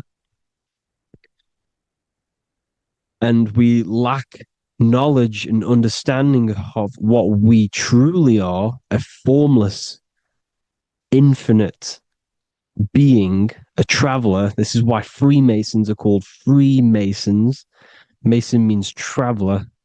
Free. You're a free traveler because your consciousness is a traveler of the universe. When we lack understanding, our mind bounds to the body because we don't separate the body with our different layers of consciousness. When we separate them and identify that we are mind, body, emotion, you then can apply this knowledge to when you want to astral travel and explore the different realms of your mind, because the mind is the universe. People, this is what we need to understand. The mind is the universe. I am you and you are me. This is the Egyptians showing you this. The Ankh is the symbol of life. This is the one ball of consciousness, mind, giving it the Ankh life to all the different life forms. The cows, the birds, the snakes, and the big Ankh given to the humans, because the humans are the most intelligent. We have the most advanced consciousness. We have the most advanced consciousness. This is why the one is giving a big Ankh to the humans here. Here you see again, this is not the sun. This is also showing Ankh giving out its life to all things infinitely. And this is the Most High.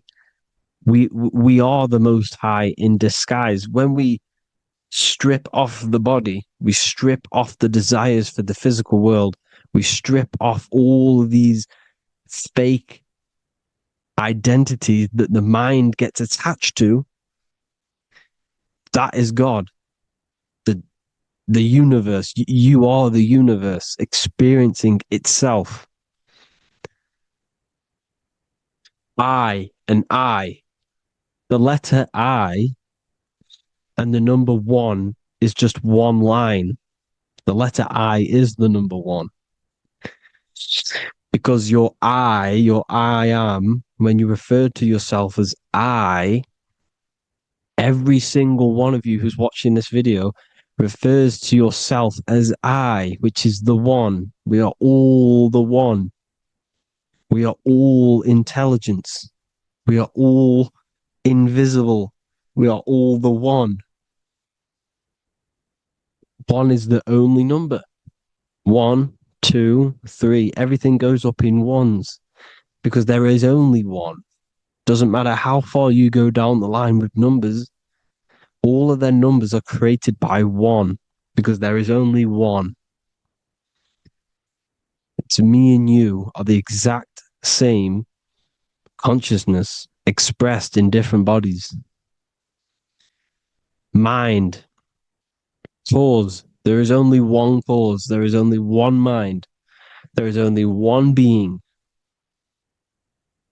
But because we lack understanding of this, we think we are the bodies. And this causes division because the physical world is the most illusionary world. It's an illusion. It's all an illusion. Now you see with the two, you look with the 2 eyes, but you see with the inner eye, the mind. Okay? The mind is the mental plane is a shared plane. And it gives perception to what you're looking at. the mind. I'm affecting you when I speak, because the mental plane is shared. We all share mind. We all express mind. When I'm speaking to you, I'm affecting you because we are mind. So the words that I'm saying, which are being manifested from my mind, are being manifested through my body into vibration, is affecting you. I'm affecting you with what I'm saying. And these words are having an effect on your mind, because we're all mind. This is why you need to be careful what you're listening to, music and all sorts. Because music can also create thought loops within your mind. Because the chorus, we shouldn't be listening to choruses. Choruses are loops. And what they're saying in the chorus is being looped. And this can create thought loops within your mind. Go and listen to an old song that you used to listen to about 5 years ago, 10 years ago, 20 years ago. Go and listen to an old song, and you guess what? You will get nostalgia. Why will you get nostalgia? Because that song will trigger the thoughts that you were thinking in that time of listening to that song. So songs with choruses create thought loops, and they reprogram your subconscious mind. It's important why music is very powerful. Mine and mind, same word. See, language is the truth, people. This is why I use language in all of my presentations, especially the English language. It's riddled with occult truth. I is my me, I, you and me, or I, one. We are not the name, we are I. Every single one of you is I, because we are all the one, all mind. Now, the only thing that is truly mine is my mind. When you say something is mine, it's an illusion. It's not yours. The only thing that is mine is mind, my mind. Okay? It's my mind. It's the only thing. It's the same word, mine and mind. Like I said before, everything's one. Hot and cold is different degrees of the same thing, of the one substance, of degrees. The 7 colors are different frequencies of the one white light. Everything is one. There is only one. We are all one. Everything is one. Hot, cold, day, night. It's the same degree of one, which is mind. The mind's perception is what's giving it, labeling it hot or cold. The mind's perception of colors is what is giving it red or purple, hot or cold. There is only mind. The mind gives things perception. There is only one, that is mind. The conscious and the subconscious mind. The male and the female, these are married. The subconscious mind is your hidden part of the mind. Okay, it's hidden. You can access it through different meditations and Reiki teachings, and dreams or manifestations of your subconscious. This is how you know mind and matter are one, because your mind creates matter in dreams. Your subconscious manifests everything in a dream, in the astral realms. The conscious is what you're conscious of, what you're consciously thinking of. So me, I am conscious that I am speaking into this mic and creating this video. My subconscious mind is the hidden part of the mind, which is speaking to my heart, telling it to beat. It's telling my food to digest. It's regulating all my blood. It's doing everything in my body without me being conscious of it. Without me being conscious. The subconscious is the feminine. The conscious is the male. The Bible Of course, Proverbs 12:4. Helpful, not helpful, an excellent wife is the crown of her husband, but she who brings shame is like rottenness in his bones. In the same way, husbands should love their wives as their own bodies. He who loves his wife loves himself. You can take that physically, you can take that literally, or you can take it metaphysically. See, the Bible's written in such a way where you can take it as your level of realization. He who loves his wife loves himself. If you love your subconscious, if you love yourself, you speak good about yourself because your subconscious takes everything literally. If you say, I hate you to someone, your subconscious does not know the difference between me and someone else. It only thinks me, me, me. Why? Because mind is the only thing that exists. You are mind, I am mind. If I say, I hate you, you're saying that to yourself. Your subconscious picks that up and says, I hate myself. And that's telling your subconscious that's what you want. Because your subconscious manifests 90% of your behavior. The programs within your subconscious. Tying your shoelace is a program. You don't need to be conscious of it. You can just do it because it's a program. It's deeply interwoven in the subconscious. Driving your car, texting on your phone. You don't have to think about what letter. You just do it because you know where the letters are. It's a program. Therefore, if you look after your subconscious, they are a married couple. It's your wife. Your subconscious is your wife. And it manifests 90% of your daily basis thought patterns, actions, behaviors, emotions, all the things that you all the trauma that you've experienced is stored within your subconscious, which is affecting you. So let's say you were in a car crash 10 years ago and you had a really traumatic event, you really hurt yourself, and you had a very, very, very strong emotion that you felt of pain. That will still affect you today. And why? Because it will manifest into your behavior. How? Well, you'll be cautious of what cars to go in and who you'll be cautious because of that event that stored within your subconscious, because of that feeling you felt was so painful and so strong. It's still manifesting into your behavior today. For example, you won't go in certain cars, you won't go with certain drivers. The subconscious stores everything, all your memories, the programs, and everything. So if you trick your subconscious, that's how you manifest your life. If you trick the subconscious, you already have something. And therefore, it will manifest into your life, into your behavior, thoughts, and actions. This is why the golden rule is to treat others like you want to be treated. Because I am you and you are me. We are all subconscious. We all have subconscious. Whatever I do to you, I do to me. Because my subconscious picks that up and thinks I'm speaking to me. Mind is very powerful. Whatever I do to you, I do to me. Treat others like you want to be treated. The golden rule. That is the only rule we need in this realm, in the universe.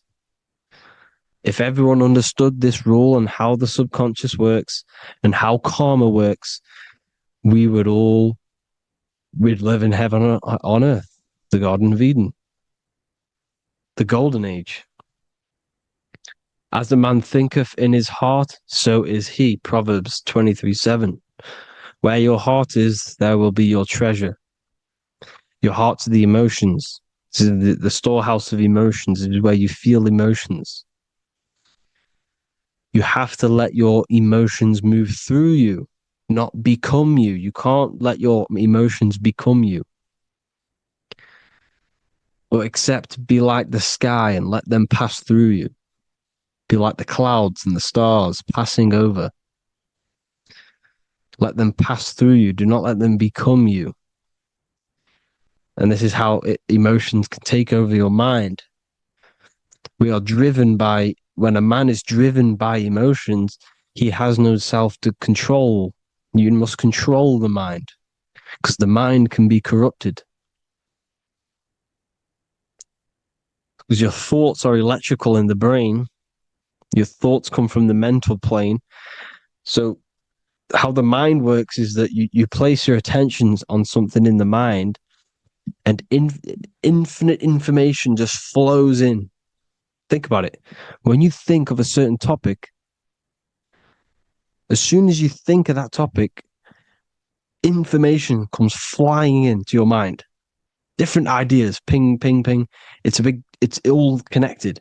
It's why we call it a mindset, because your mind sets itself to frequencies. And when we think of something, we tap into that frequency, and just the universe, the mind, the mental plane just flows in information based on that frequency and that thought. The universe is just information. All of the information out there, nothing is new. It's all there. You just have to tap into it. You can tap into these different thoughts, and it's all there. Everything already exists within the mental plane. You don't think anything. You receive thoughts. We all share the mental plane. We affect each other. I'm affecting you. Listening to me is affecting your mental plane, your mind. The physical plane is the lowest plane. It's the world of effect. Everything you see in the physical plane is the effect of mind. Like I said, the person walking is the effect of their mind telling the body to walk. The physical plane is the lowest dimension of your mind. Mother Earth, we are in a mother. We're in the womb still. The earth is feminine. It looks after you. It provides you with food for free. It grows on trees with water. It's Mother Earth. It's the womb. The dome above your head is your mother's belly. Okay? Is your mother's belly. You're in the womb still. You're forever in the womb because your mind's constantly expanding. Because when the baby's mind figures out that there is a reality outside of its mother, it starts to hear the people on outside of its mother, what does it do? It figures a way out of the mother, and it becomes born again in the water, in a hospital, into the other world. It's the same with our minds. When our minds figure out there is other worlds beyond this physical, we explore them. The astral plane, for example. You figure a way out of the body. Because when you're the firmament, look at the word firmament, meant at the end. Firm is firm, something strong, something like a rock is firm. If your mind is firm like a rock, you will be stuck under the firmament. So, for example, people who are very programmed and can't think outside the box, they have a firm mind and they'll be stuck under the firmament because your mind is the only thing that's keeping you under the firmament. It's the only thing. When you're doomed, doom is dome. This is the dome, which is your head. Your head is the dome. Above your head, above the earth is the dome, the ethereal barrier. But that's just an external manifestation of your head. You don't leave the earth, you leave your body to leave the earth, because your body is the earth. It's a dimension within your mind. So when you're doomed, you're domed. Your reality is your level of realization. You realize something, or when you have an idea, the mind, I and the I, EYE or I. Same thing, mind. It's all mind. Reality is your level of realization. You realize there's other worlds. That's your reality. Your perception's your reality. Mind in Latin is mens. Jesus was known as the fisher of men, which is the fisher of minds. He was fishing minds worthy of knowing the higher truth, the deeper occult knowledge. Jesus figured out that we are all God. And he got killed for it because in that age they were trying to suppress this information. Jesus figured out he was God because we are all God, every single one of you, and they killed him because we're all mind. We are not the body. We're the invisible intelligence, which is God. But you are not God if your mind is attached to this physical world, to the worldly pleasures. If you master your mind and travel the depths of your mind, that is God. Mental and men. Look at the word mental. It has men in it. Men in the Bible means mind. Here you see Masonic.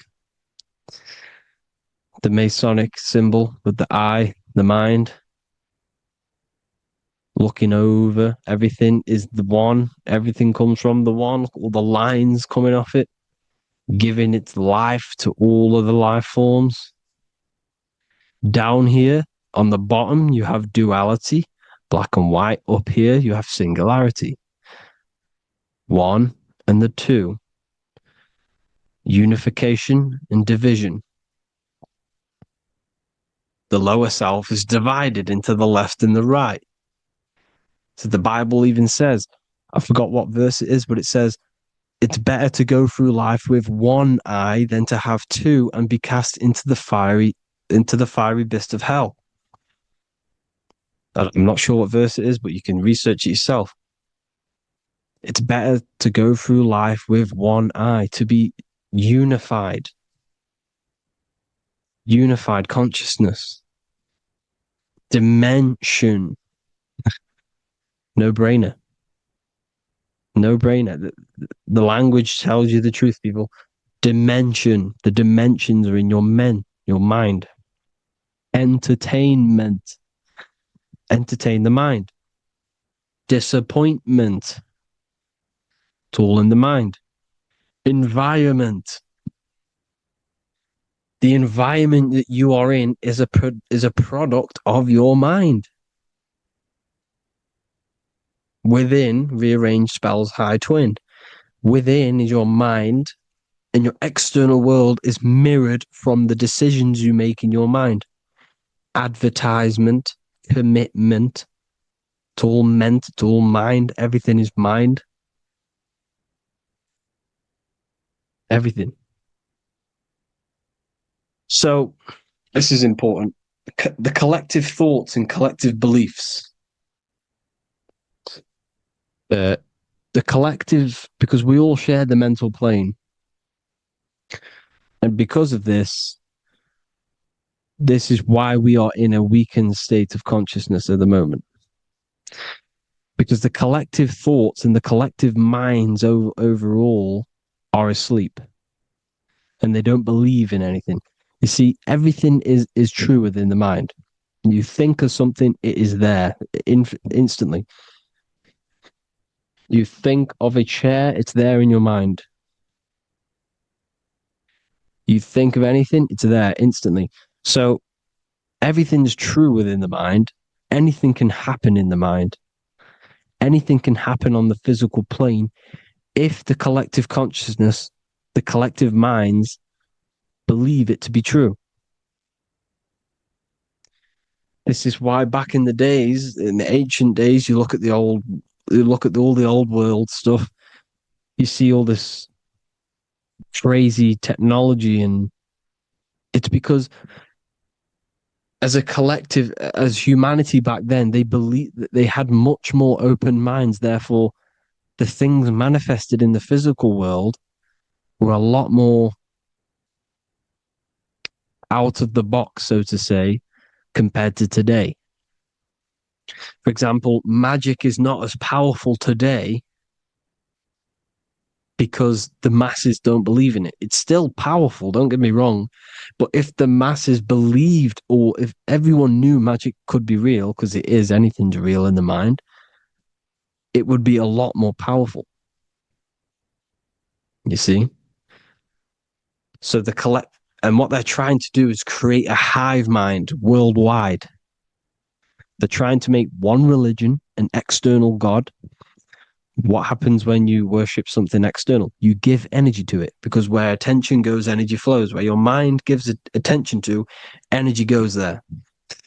And when we all believe in external gods and give our worship and our power to these external things, we all give energy to it, which will manifest as a demon in the astral planes.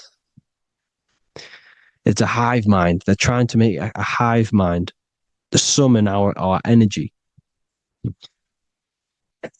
Trying to summon our energy. And it through mind, through collective thoughts. The hive mind. They want one religion, one government, one currency, one belief system. And that will create a hive mind, which will limit our consciousness, which will limit what we can do in the physical world. Because if everyone doesn't believe in certain things, it cannot happen, because it's all in mind. Mind is so powerful. I am you and you are me. I hope you all enjoyed this video, people. If you haven't already, join the Wisdom Academy.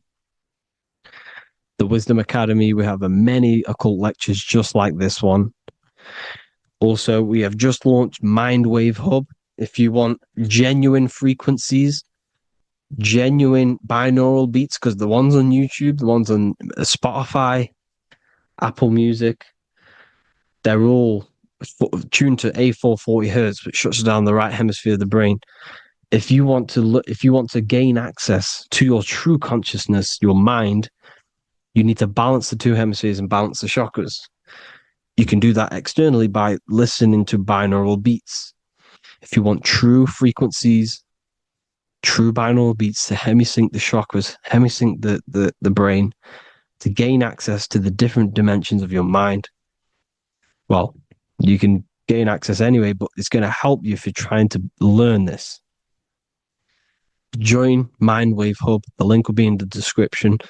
Listen to the binaural beats, meditate to them, listen to when you go to sleep. They'll massively benefit you. Thank you all, people. Hope you had an amazing, lesson. Hope you learned a lot. And please subscribe. God bless you all.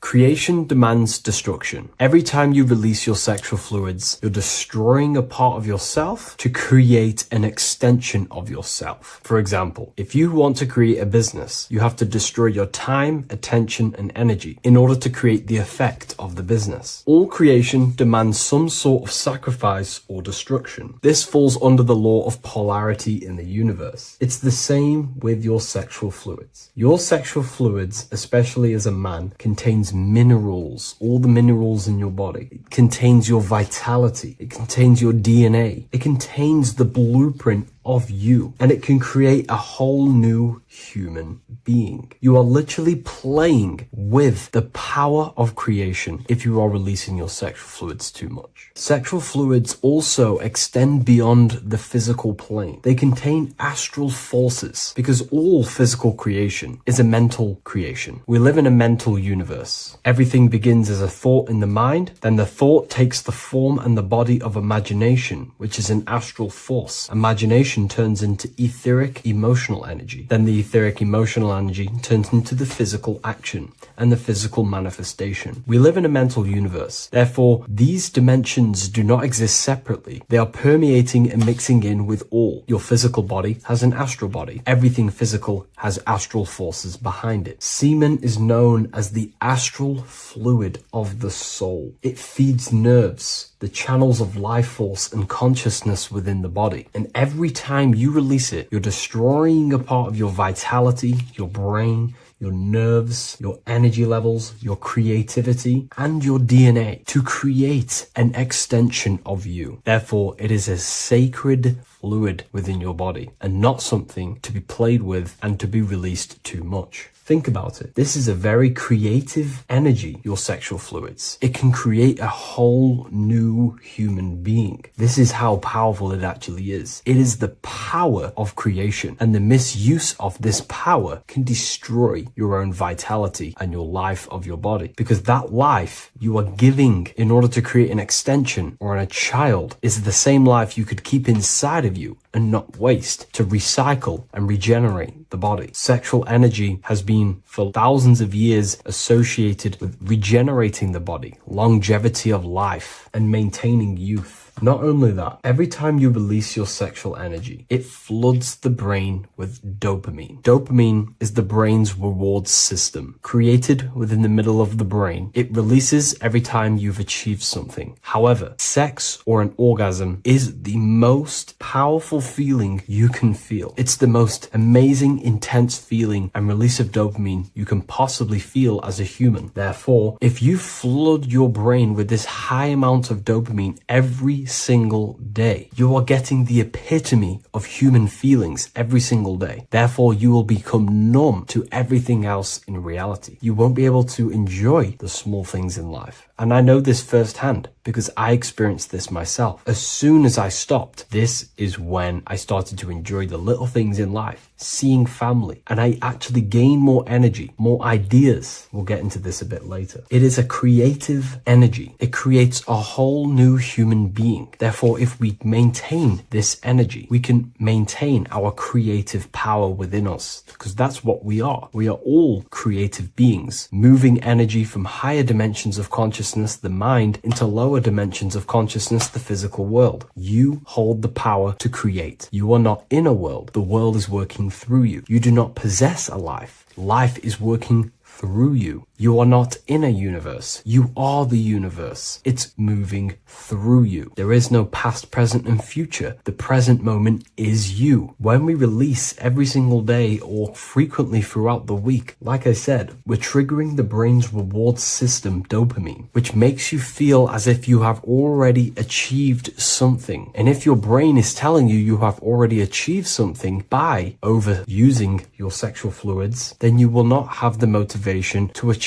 other things in your life. I know this firsthand. I became very lazy. I didn't want to work. I didn't want to do anything because subconsciously my brain felt as if I've already achieved. If we look at the symbol of the Baphomet, we notice the Baphomet has horns and a goat head. Now we look at the word horny. When you become sexually aroused, it's known as horny, which is the horns, representing the lower mind. The lower mind is the mind we use for our animal instincts. We have two parts of our mind. A higher mind, which is contained of higher thought, which chases spiritual things such as love, wisdom, knowledge, and God. Then we have a lower mind, which chases the things of the material world closely associated with the ego, chases validation, material gain, status, and physical sensation, physical pleasures. It is these physical pleasures that can keep you in an endless loop, making you feeling empty inside, because nothing material can ever satisfy our internal world. Nothing. You can achieve millions of dollars. You can achieve your dream house, your dream car, your dream watch. And if that is the only thing you are chasing, you will feel empty inside when you achieve it, because nothing of this material plane can satisfy you. Nothing of the lower mind can ever satisfy you. This is why we must sacrifice the lower mind and overcome the lower mind and the lower instincts. One thing I found amazing when I mastered my sexual urges and my lust is that my mind became a lot more clear. The thoughts and the time and the attention that I used in my mind to go towards lust, sex, and chasing these things was taking up a lot of mental space, time, and energy. But as soon as I removed it and mastered it, my mind became an open vessel for higher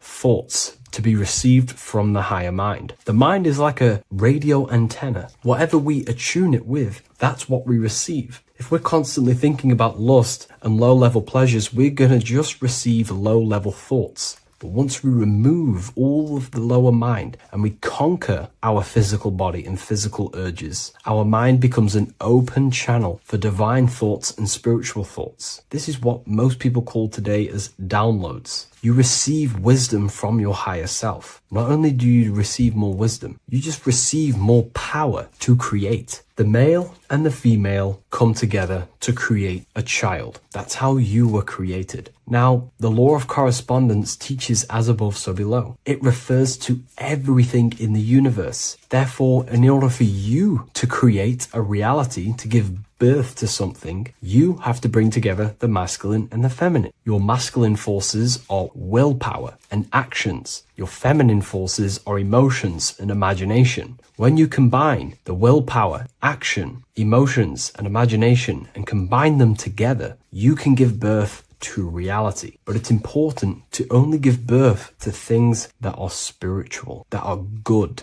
that are for the benefit of yourself and humanity, and not for the ego and the lower mind. Killing our lower mind is essential for spiritual ascension when we die. The thoughts that we give the most attention and energy to when we die are pretty much the same thoughts that we're going to think when we die. When you die, your physical body and external world is stripped and you're left with your internal world of consciousness. More than likely be resonating within the lower astral plane before you move on to any higher dimensions of the astral. It's important that we kill any addictions such as sex, food, attachments, emotional attachments to people, any desire for material things before we physically die. The Hindus taught this, Buddhism taught this, the ancient Egyptians taught this. We have to remove the desires in our heart for material and things before we physically die, because when we die, we cannot fulfill physical pleasure. Therefore, we will create our own suffering within the astral dimension. So sex is the biggest part of this. We have to remove the desire for sex or releasing any of our sexual fluids before we physically die to master ourselves. And not only that, it's going to benefit the way you feel, the way you think, the way you act towards people once you have mastered this. Porn psychologically damages you. You are quite literally the person in the corner of a room watching two other people give pleasure to each other. Psychologically, that is not good. And what happens in darkness is always revealed in light. What you do in your alone times will show in your confidence, in your eye contact, in your presence, in your aura, your energy. You cannot hide things that you do in the dark, because they always reveal themselves in a subconscious way, whether physically or through an energetic spiritual way. Sex can be known as sacred energy exchange. You are exchanging energy, bioelectrical energy. It's a scientific fact that when you hold hands with another person, your brain waves of each individual become synced. Your emotions sync.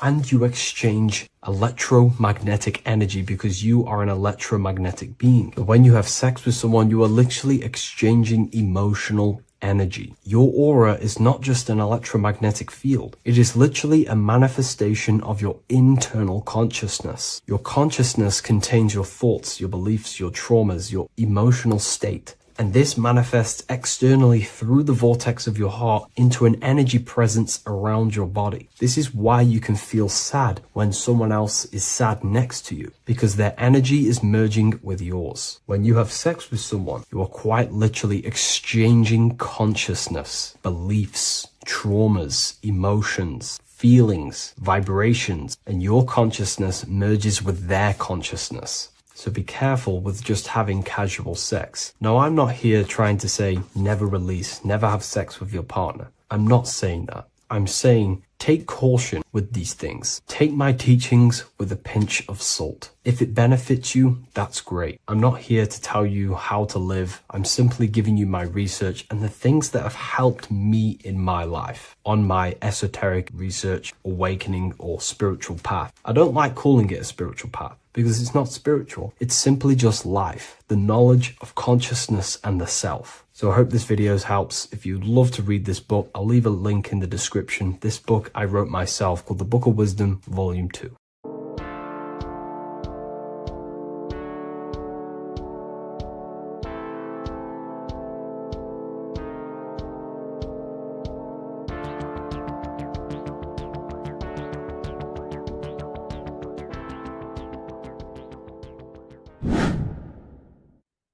How are we all doing, people? It's Revival of Wisdom from the Wisdom Academy.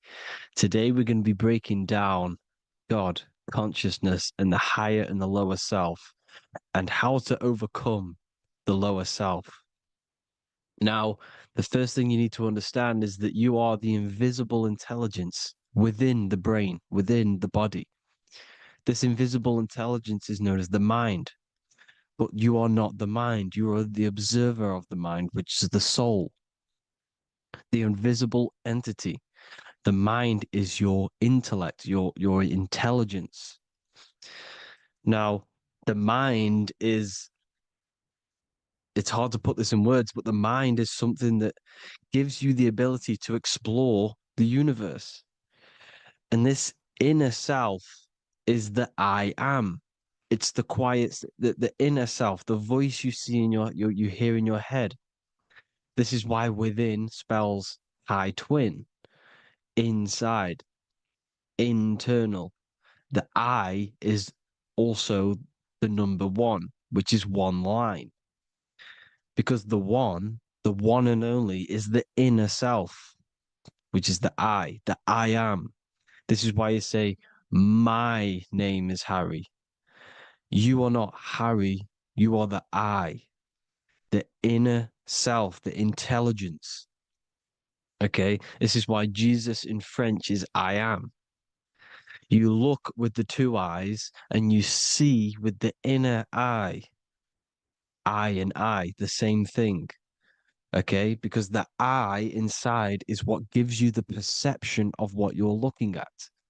So when someone's trying to explain something and then you catch on saying, I see now, it's because you're seeing with your inner eye, the one that gives you perception, gives you intelligence, gives you the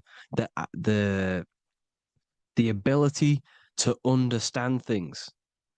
This is the internal I, the invisible self, which the physical body is nowhere near as complicated as this inner self. Is in infinite potential. Infinite potential.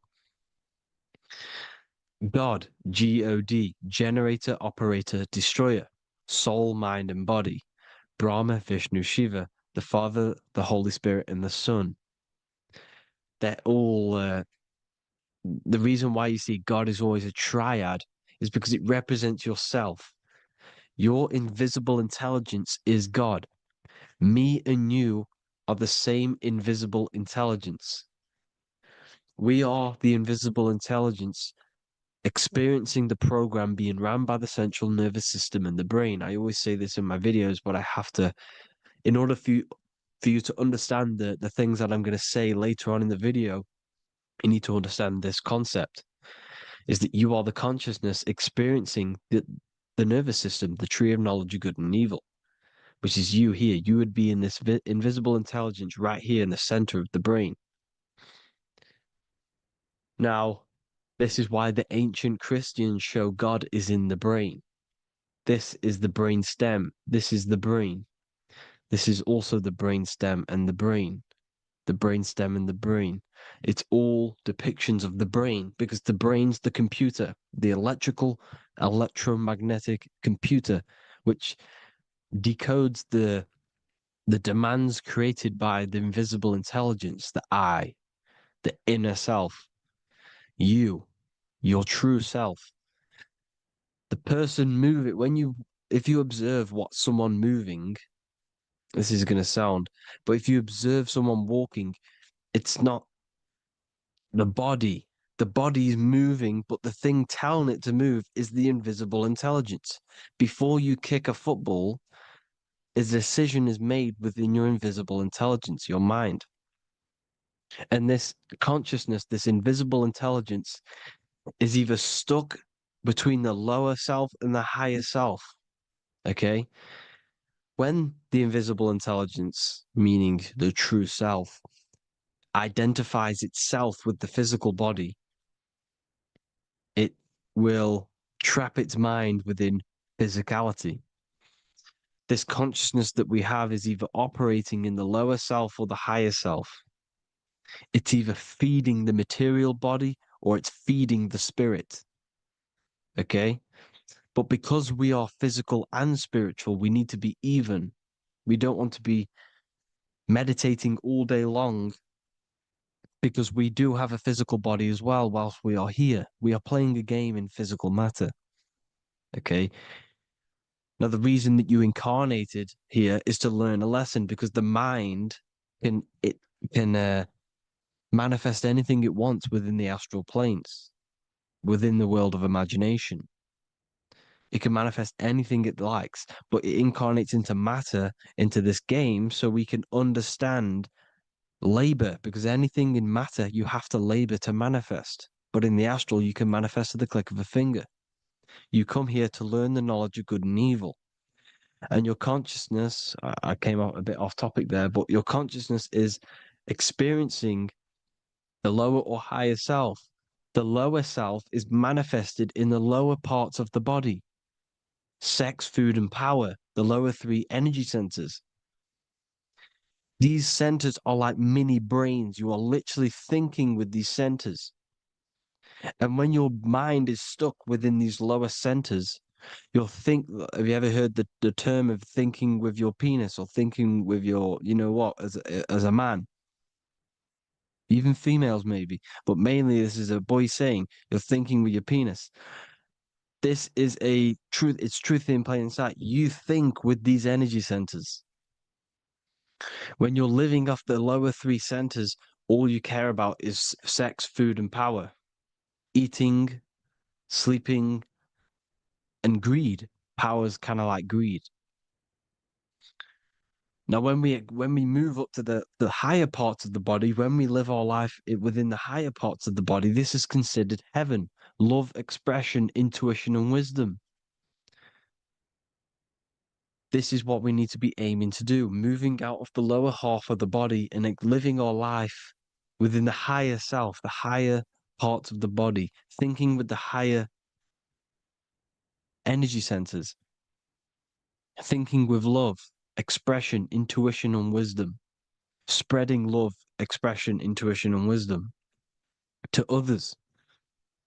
Heaven is even. This is why Jesus is pointing at the heart chakra, always pointing at the heart.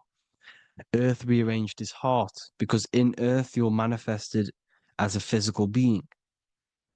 You're in the heart, good and bad. You need to be balanced between the good and bad. Because love can be a demon too. That's a whole nother video, but love can be a demon. Now, the seven chakras are known as the seven seals in the Bible. When the Lamb opened the seventh seal, there was silence in the heaven for about half an hour. This is a verse from the Bible. The Lamb is Aries, which is the higher brain, the cerebrum, the cerebram. Ram, Aries. Because when the Ram opens the seven seals, you enter the kingdom of heaven. Because these chakras seal your invisible intelligence. They seal your true self. You are behind these seven seals, your true invisible self, your true consciousness. Because behind these seven seals, you do not think about anything materialistic. Your intelligence is not material. It's not physical. It's not from the physical world. It does not desire the physical world. The body is the beast. The body's the animal, the lower self, which can corrupt our intelligence. It can corrupt the intelligence. Okay? Now, we need to balance these chakras so that we gain a deeper connection between this intelligence and the brain. Because when there's a strong connection between the brain and the intelligence, your body and the intelligence, you have a strong connection. Therefore, you can manifest what the intelligence is saying at all times. Meaning, when, for example, your higher self, this is intelligence, the higher intelligence is always speaking to you. It's always guiding you. It's always telling you the right thing to do. You can feel it when you're doing something wrong. You can feel that you're doing something wrong, because this higher self, This intelligence knows what it needs to do here. And when there's no connection between the body and this our intelligence, our true self, when we strip away, when you close your eyes for long periods of time, you will figure out you are this invisible, infinite, creative being. There's no words that I can't describe what it is. But it's the voice inside of your head that you can feel when you close your eyes. You are this being inside of the head, heaven, because this is heaven, this intelligence. And when there's a strong connection between the body, you can manifest everything it's saying. When everything is balanced, when you're no longer thinking with the lower centers, when they're all balanced, you're not thinking in particular with every center, you balance them all, you can manifest everything it says. Your body will act out what the intelligence is always saying. This is God in the brain, the intelligence, trying to touch Adam, representing the lower self. This is why they're not touching. Notice how Adam is resting, but the intelligence is always reaching out, stretching, symbolizing metaphorically saying it's guiding. I'm always reaching out. The intelligence, your intelligence is always guiding you. It's always reaching out to you. But Adam is ignorant of it. The lower self is ignorant of it. And that's why he's so relaxed and God is so stretching out. Because at our highest self, that when you think of when you want to better your life, that highest true version of yourself is God. When you're manifesting this, your highest self, this is God.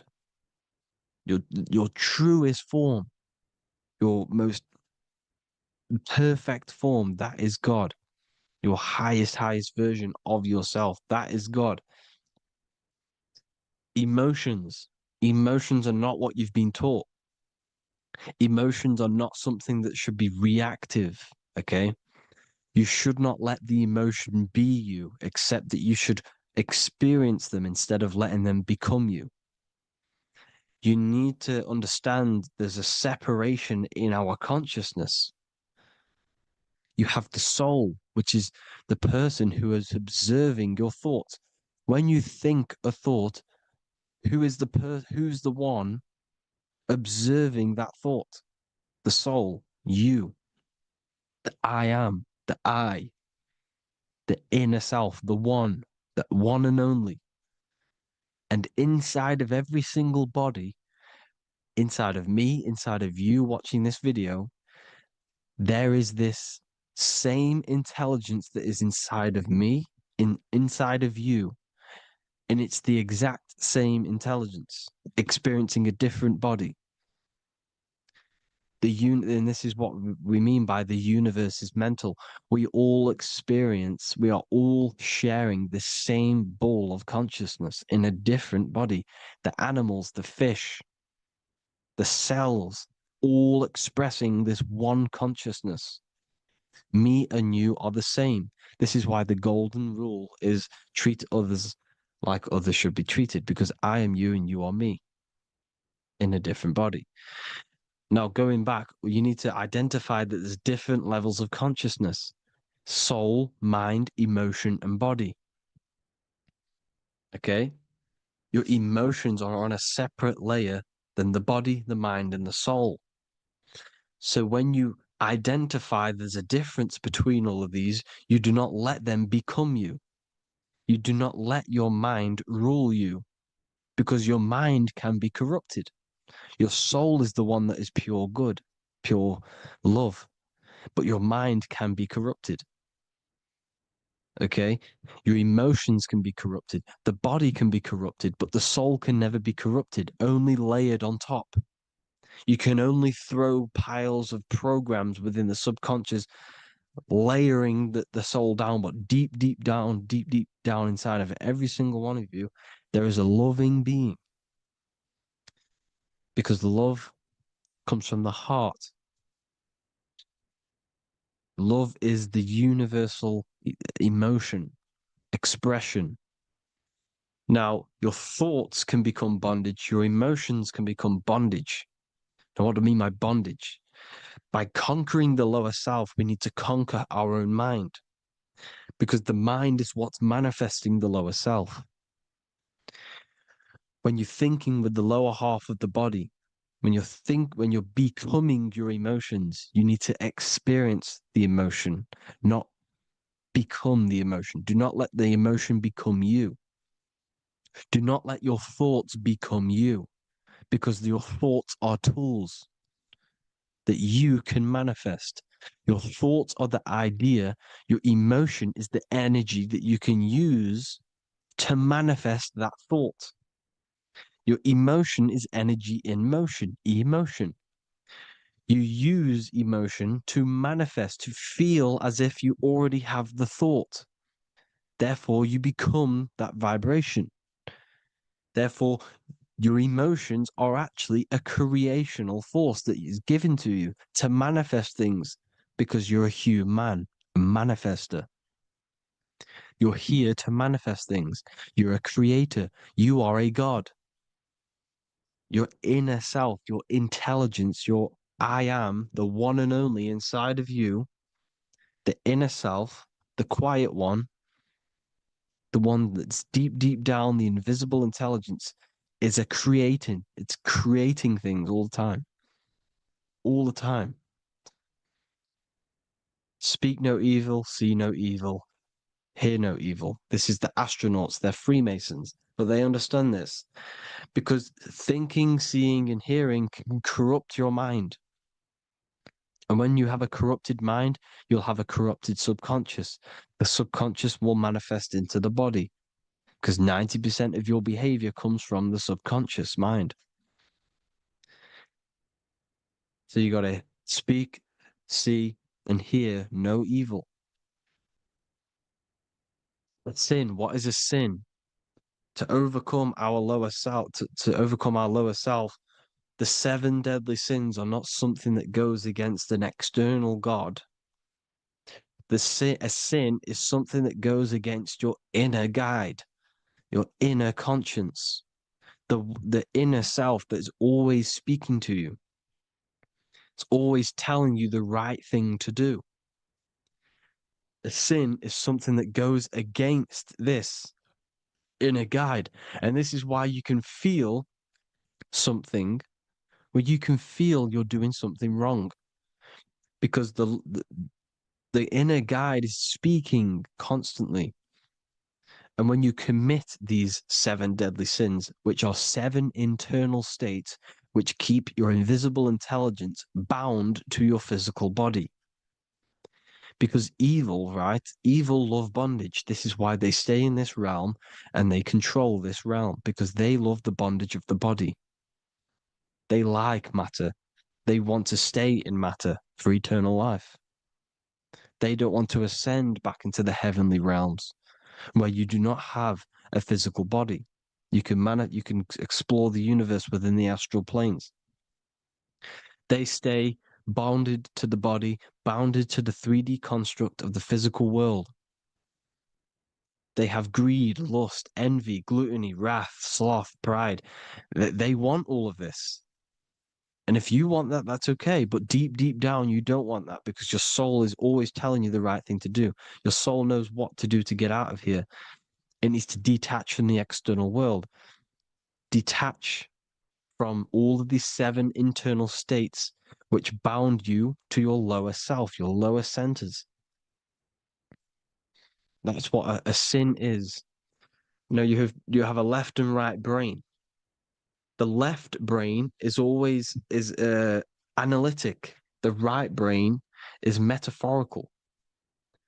So the right brain is producing a holistic view of reality. Now, what do I mean? And not view, perception. When you see, because your eyes are parts of the brain, so when you look at something and you look, that image is produced in the back of the brain in the visual cortex. And then the right brain produces a perception, a holistic it breaks down what you're seeing into a holistic image, a holistic perception. So, for example, if you're in a woods, the right brain sees the whole woods as one big woods. The left brain is breaking that perception down into individual trees, branches, and leaves. So the left brain's to do with duality, the right brain's to do with wholeness, unified. The left brain's dualistic, analytic. This is necessary so that we can pick things up and manipulate them and break things down. We need the left brain, we need the right brain. I'm not saying any of them's bad, but the left brain, sinister in Latin, means left. Because when you're left-brained, you see everything in dualistic. You see everything is dual, when everything's actually one.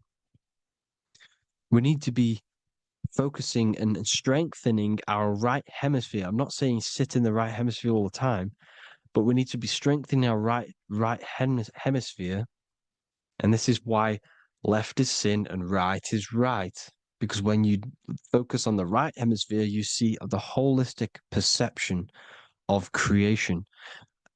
The right hemisphere sees humanity as one unified consciousness.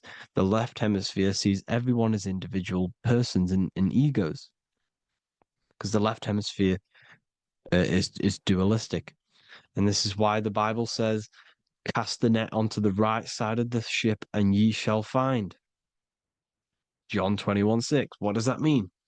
Cast your energy, cast your perception into the right hemisphere of the brain, and ye shall find unified consciousness. You shall find your higher self, the one and only. If then you have been raised with Christ, seek the things that are above, where Christ is seated at the right hand of God. Wow. Powerful. What does this mean? Seek the things that are above, where the Christ is seated at the right hand of God. God is your consciousness, your invisible intelligence between the two hemispheres. The right hand of God is the right hemisphere. Seek the things that are above the heart. Love, intuition, expression, and wisdom. Seek the things that are above the heart, the higher self, the higher part of the body. Because when you seek the things of love, expression, intuition, and wisdom, you create a strong aura. You attract the same frequency. And this frequency is heaven, God. This is the Sumerian artwork showing the lamb. This is a step symbolizing stepping upwards, raising up. He's stepping over the lamb up to the bird. His hand is going to the bird. The lamb symbolizes the lower self. Okay? The bird with the wings is in the sky. It represents the higher self. This is why angels always have wings, because it represents the higher self in the sky. The lamb is a ground animal, symbolizing the lower self. He's stepping over the lamb to the bird, his higher self, his invisible intelligence. Horus and Set, Jesus and Satan. Look, Horus has an evil brother, Set, just like Jesus and Satan. Horus is a bird, higher self. Set is a ground animal, lower self, which is the devil and the angel on your shoulder. You see? The right and the left hemisphere, the two wings. So the devil and angels always speaking to you.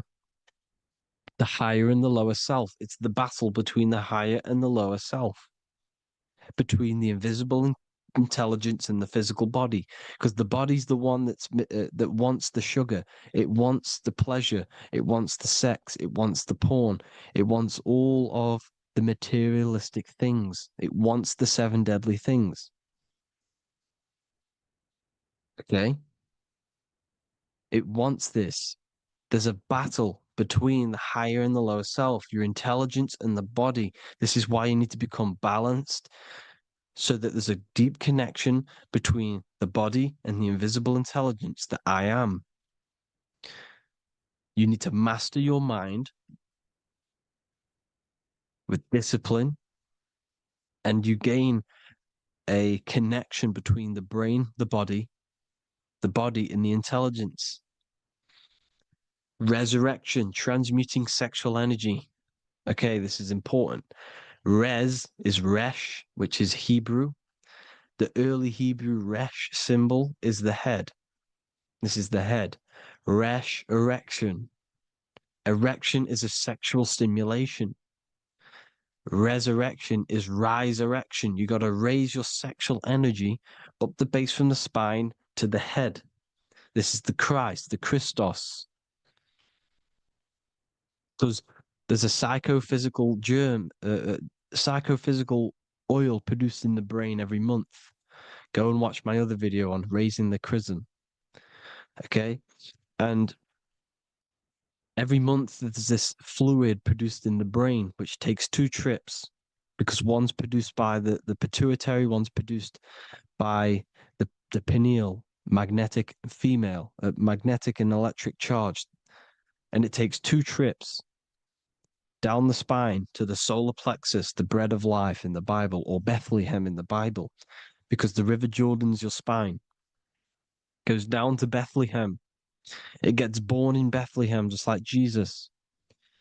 Because when this oil travels to the solar plexus, it creates the seed, the seed of life, and it feeds the body, all the central nervous system, all the cells. It regulates the blood, does all sorts of good things for the body, this oil.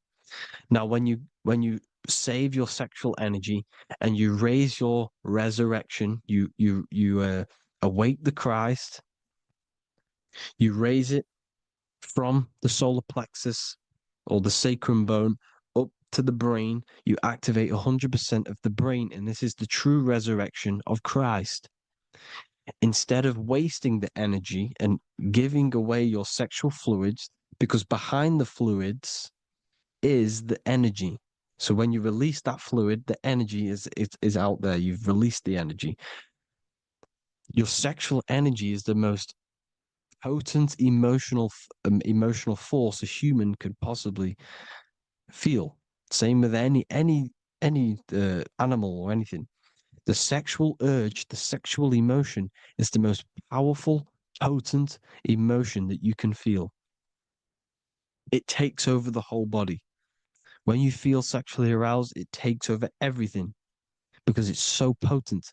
And when you fight the serpent, when you fight the sexual energy, which is shown here in the Egyptians, the cat cutting off the head of the serpent, or Hercules fighting the serpent, or in the Greek mythology fighting the 7-headed dragon, the 7 chakras.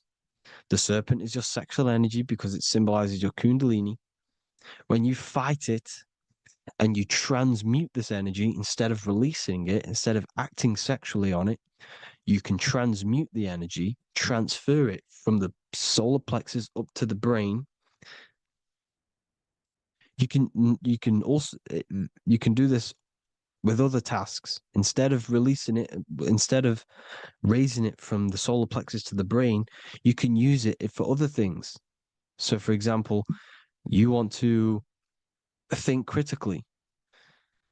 You can use it for critical thinking. You can use it for going to do exercise. You can transmute sexual energy into anything. But you can do this. You can raise the sexual energy, and you can use this energy to push the cerebrospinal fluid from the solar plexus up through the spine, up the 33 vertebrae to the brain, and it'll activate 100% of the brain. And this is the resurrection of Christ.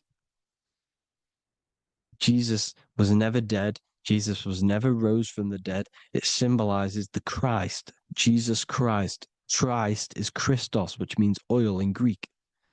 The resurrection of the Christ, the Christos, the oil. And when it activates 100% of the brain when it's raised, and it can regulate all the systems, it can regulate all the blood, it can regenerate the body. And this is the true Antichrist. They don't want us doing this process. The Antichrist is not against Jesus. It's against the fluid in our body that makes us live hundreds and hundreds of years. and makes us live as gods. This is the true resurrection. And when you fight the serpent, you fight your sexual urges, your sexual emotion, the most strong emotion that you could ever feel. You can do this process. And this is the true secret of transmuting sexual energy. Because when you transmute the sexual energy, you can become a god. And this is why Hercules is fighting the serpent. Notice how the serpent is low. He's reaching down to it. It represents the lower self. Because the lower self wants the lust. It desires sex. The body desires sex. There's a fight between the higher and the lower self. But when there's balance, there's even. Heaven is even. When there's evenness between these, this is the kingdom of heaven. This is when heaven is on earth.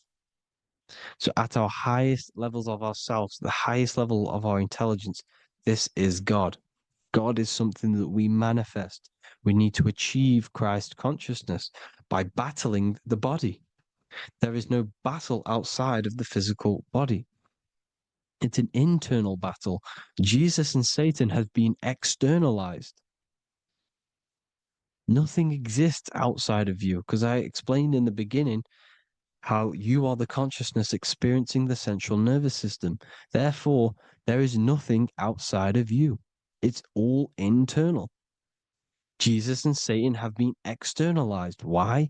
Because it's business. The church is a business. It's all a business. They've created these figures to be historical when they're not historical. The Bible's not historical. It's all externalized. It's called exoteric, when the truth is esoteric, internal teachings. So anyways, people, balance the chakras, balance the two hemispheres of the brain, balance the conscious and the subconscious. Balance is perfect, the yin and yang. You are spiritual and physical. You live in day and night. You need to be balanced. Oneness. Seek oneness. And this is the true kingdom of heaven.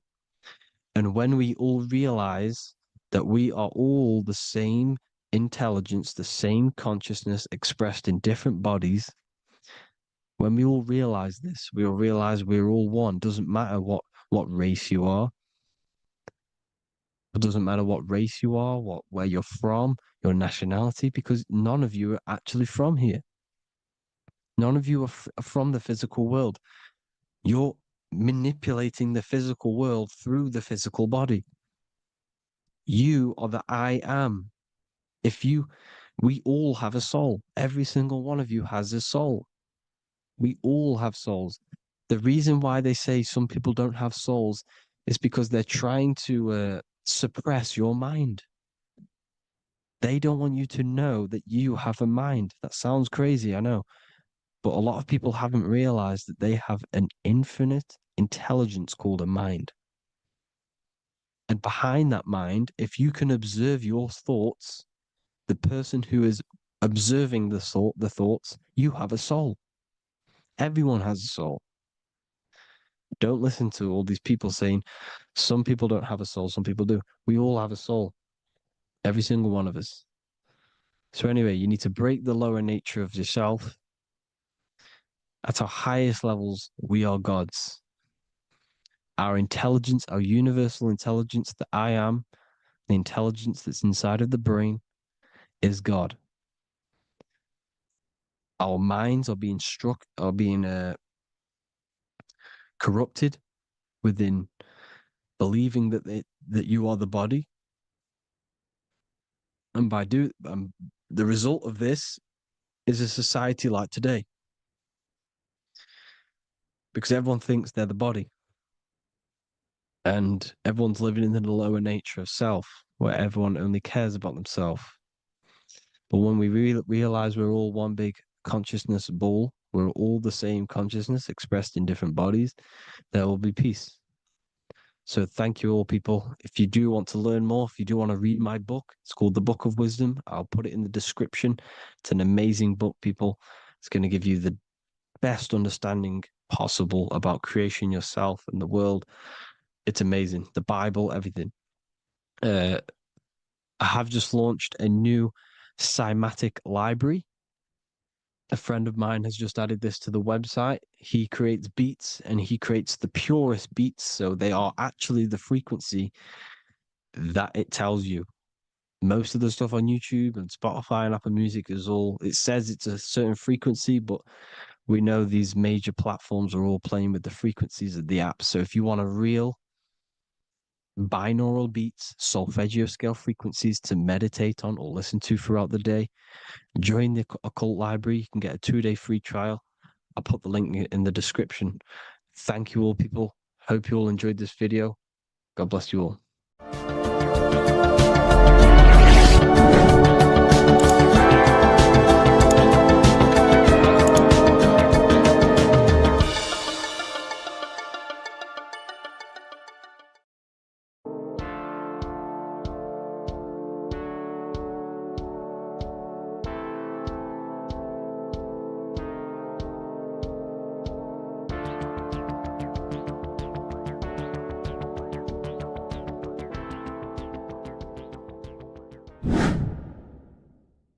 What is good, YouTube? Today we're going to be talking about the astral plane and how the cosmology fits into the astral plane. Okay, so first let's go over the astral plane and go over the different layers of reality so that you can understand reality more.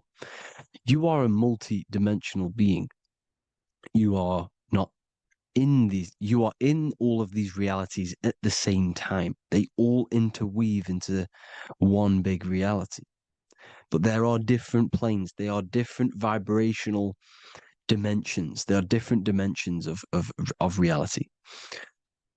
The mind is the root cause of reality. We're living in the mind of God. Everything is being thought into existence from the root cause, from the universal mind. This is why the ancient Egyptians said, all is mind. We're living in the mind of God. And we are a microcosm of this mind. This is why we all have the same mind. This mind is the world of thoughts. Now, this world of thoughts is just the thought alone. For example, it is the thought of a chair. But then when you start to imagine this chair and you start to mentally see the chair, you're now manifesting the thought, the singular thought, into some sort of form. So now you're imagining the chair. You're imagining the form of this chair, which is then manifesting into the astral plane. The astral plane is the world of thought forms manifesting. So when you are imagining something, you are seeing into the astral plane. Okay? Your third eye, it is an eye because it sees the astral plane. It is seeing the other side through imagination, through dreaming. Well, we'll go over dreaming later. So the thought of a chair is a singular thought. The imagination of the chair is the manifestation of the chair. And in the astral plane, it's basically the world of all the chairs that could ever exist. So you're thinking of the chair as a singular thought, which is the mental plane. The astral plane is the imagination of that chair, is the thought, the manifestation of it. Depending on the vibrational state of the thought will depend what level of the astral plane it will go to. For example, if you're thinking about a chair to torture someone on it, it's going to go on the lower astral plane. Or if you're thinking and imagining happy things, it's going to go to the higher astral plane. So wherever your mindset is, that we call it a mindset because your mind is setting frequencies to certain things. Thoughts are frequencies. And a mindset is setting your frequency, setting your mind to a certain frequency. So when you set your mind to a certain frequency and you imagine something in that frequency, you're going to match everything in the astral plane that are on that similar frequency, just like you would in the physical world. Because we're all in these worlds right now as we speak, but we can't see them with the two physical eyes. We can feel it though. When you're around someone and you've just met a new person, for example, you can feel their vibration. And if you're not on a similar vibrational match, you will not get along with that person, or you just won't not get along, but you won't connect with that person because you're on two opposing frequencies, not matching. And this is something you can't see, you can only feel because it's the astral plane. It exists within the astral plane. Everything in the astral plane is made out of vibrations. So if you do astral project, and if you already know how to astral project, you will see beings and people and things that are on the same frequency as you. This is why before you astral project, you need to sort your vibration out before you astral project, because you are projecting your consciousness into this. It's the mind. The mind is the bridge. It can move between realities. You are a observer. You are a observing soul which observes different realities. And the mind is the bridge between all of these different realities. The mind can choose. If you want to project into the astral, you set your mind to it, you can. Okay? So let's not get off track. The lower astral plane is where demons are. The higher astral plane is where heavenly beings are. Heaven and hell are kind of a real thing. The etheric plane is a powerful substance, the ether, the fifth element that they don't tell us about. If you type in on Google the 5 elements, they will try to remove it with wood or metal because they don't want you knowing about the ether. Ether is the energy double behind all physical objects. So the ether is very important. It is the 5th element. It is part of the physical world, but it's also part of the astral world. It is on either side. You see how they're showing you the truth in the language? Ether and either are the same word. The ether has 1 foot in the astral and 1 foot in the physical world. It's a substance that connects the physical to the astral world. It is the either. It's on either side of reality. It's on the other side. Other, either, same word. Ether is connecting the physical to the astral plane. It's the world of frequency. Frequencies, EMFs, torus fields are in the etheric plane. It is the energy plane. It's where energy moves through the ether. Okay? So then you have the physical world, the world of effect. Everything you see in the physical world is the effect of the higher planes. Each plane is a product of the plane above. So, and it melts into each plane. The physical plane is the lowest plane, it's the most densest, and the highest is the most fluid. This is the most fluid, this is the most dense. This is where we get the saying, as above, so below from. As above, so below comes from the different planes of reality. And magicians understand this. This is why magicians always say as above, so below. Because they understand if you manipulate the higher planes of reality, you manipulate the lower planes. Because the astral plane is a direct copy of the physical world, but in the astral plane. It is mirrored. The physical world is mirrored in the astral plane. They are both the same world, but just different vibrational states of the world. Kind of. It's hard to put this in words, people. So just try and understand. The astral plane is the double. It is whatever happens in the astral plane happens in the physical plane.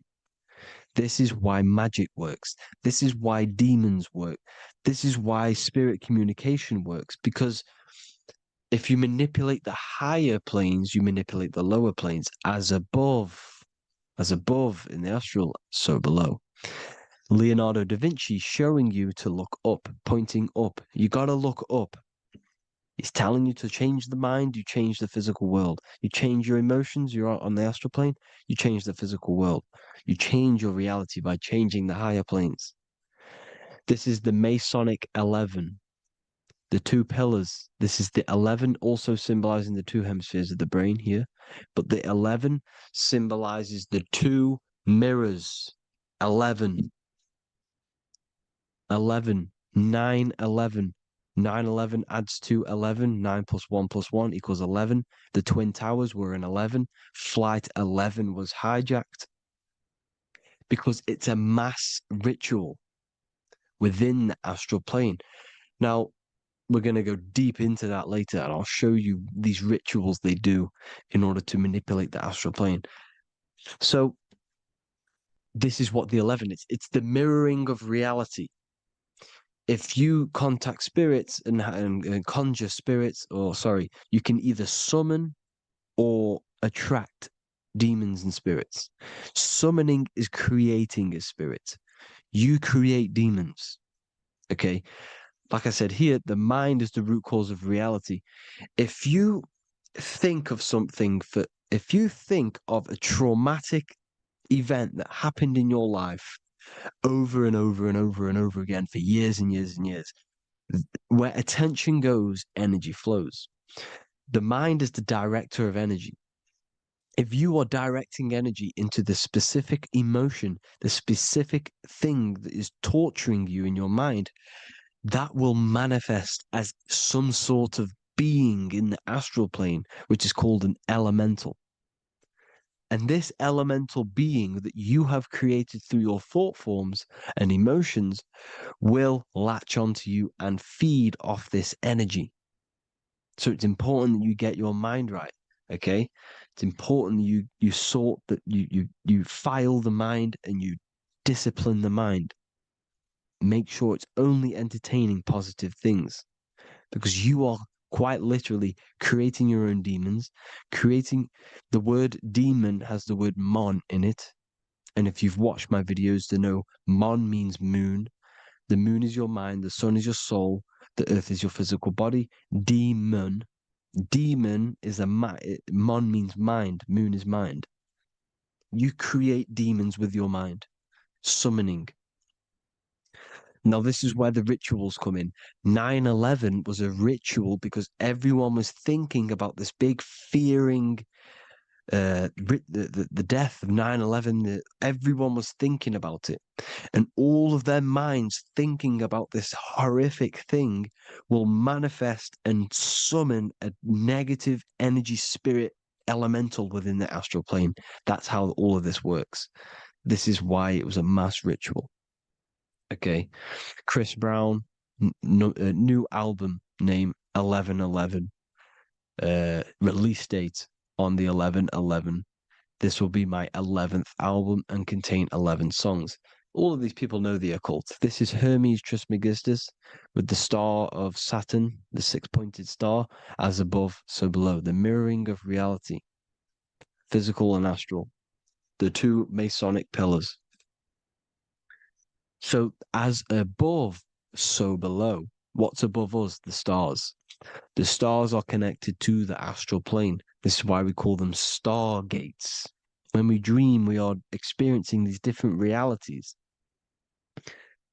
And what are stars? They tell in the Bible, it says Genesis 1:14.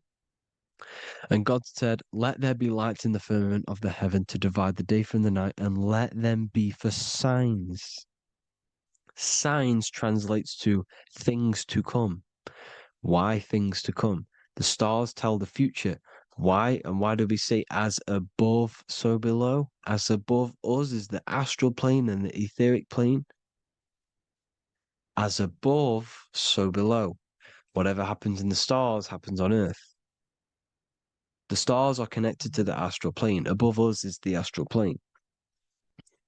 We are a star in a physical body. This is why we say Mr., sister, stir equals star. The E and the A are interchangeable.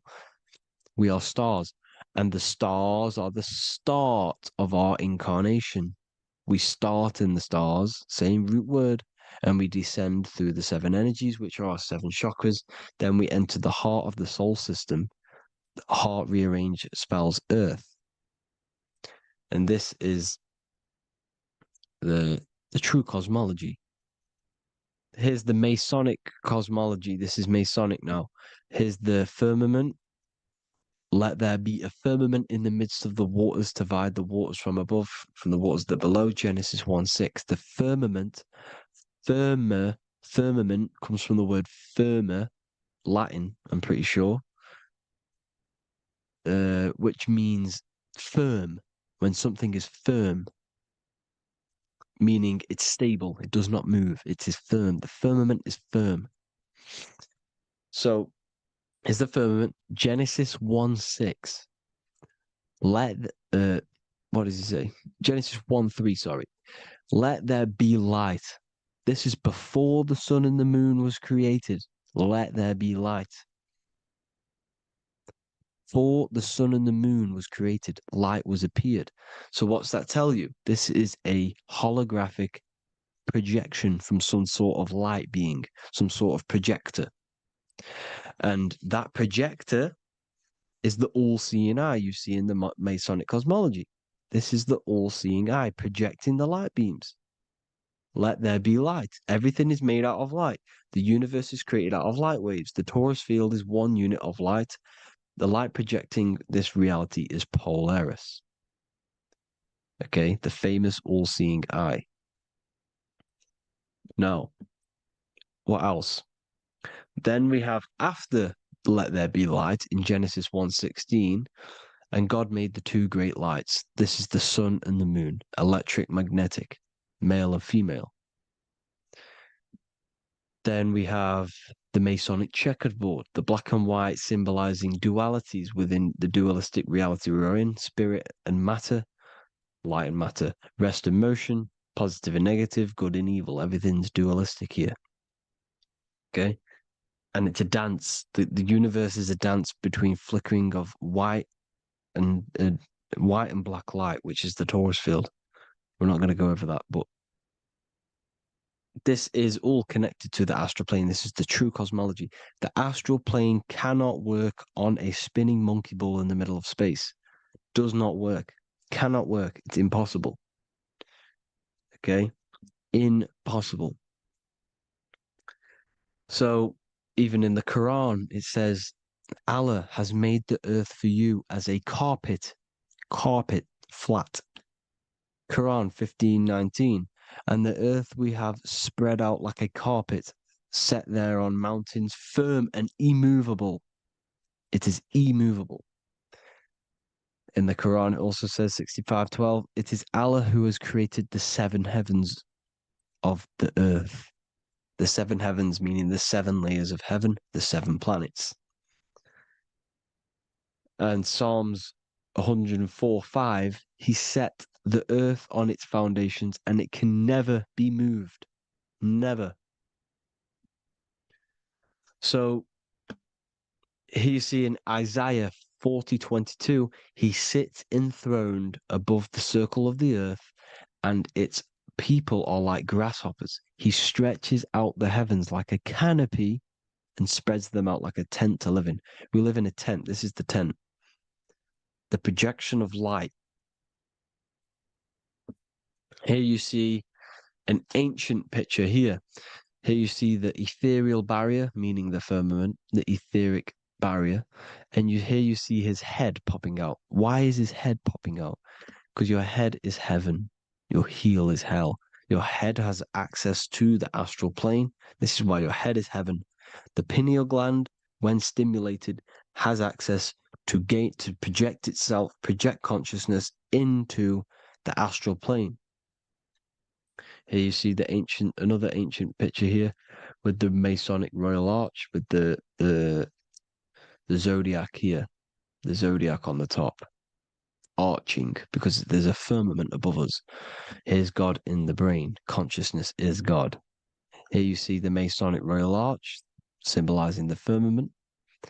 George Washington above the Masonic Royal Arch. These are the stars. This is Polaris projecting reality.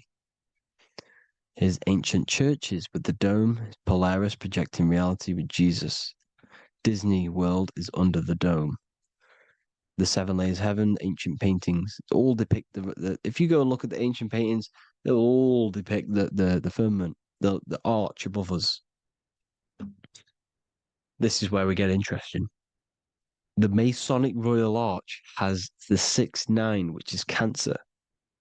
The constellation Cancer, which is 6-9 is associated with portals because CERN is the 6-9. Okay, CERN is opening portals. They're trying to create a portal to the other side. Cancer has the word CERN within it, so there is a link between Cancer and the opening, the firmament opening above us to ascension. Here you see the Masonic art with the Royal Arch and the light and the opening. Here you see the light and the opening. This is the opening of the firmament. Here's the Hebrew cosmology with Sheol, the underworld, and the opening. So Cancer is definitely some sort of portal in and out of this reality. I'm just connecting dots here. Now, we're going to go change a bit now. These celebrities that you are seeing they have not sold their soul to Satan, okay? They have not sold their soul to Satan. Satan is a demonic, low vibrational energy that has been summoned over the thousands and thousands and thousands of years of evil occult arts.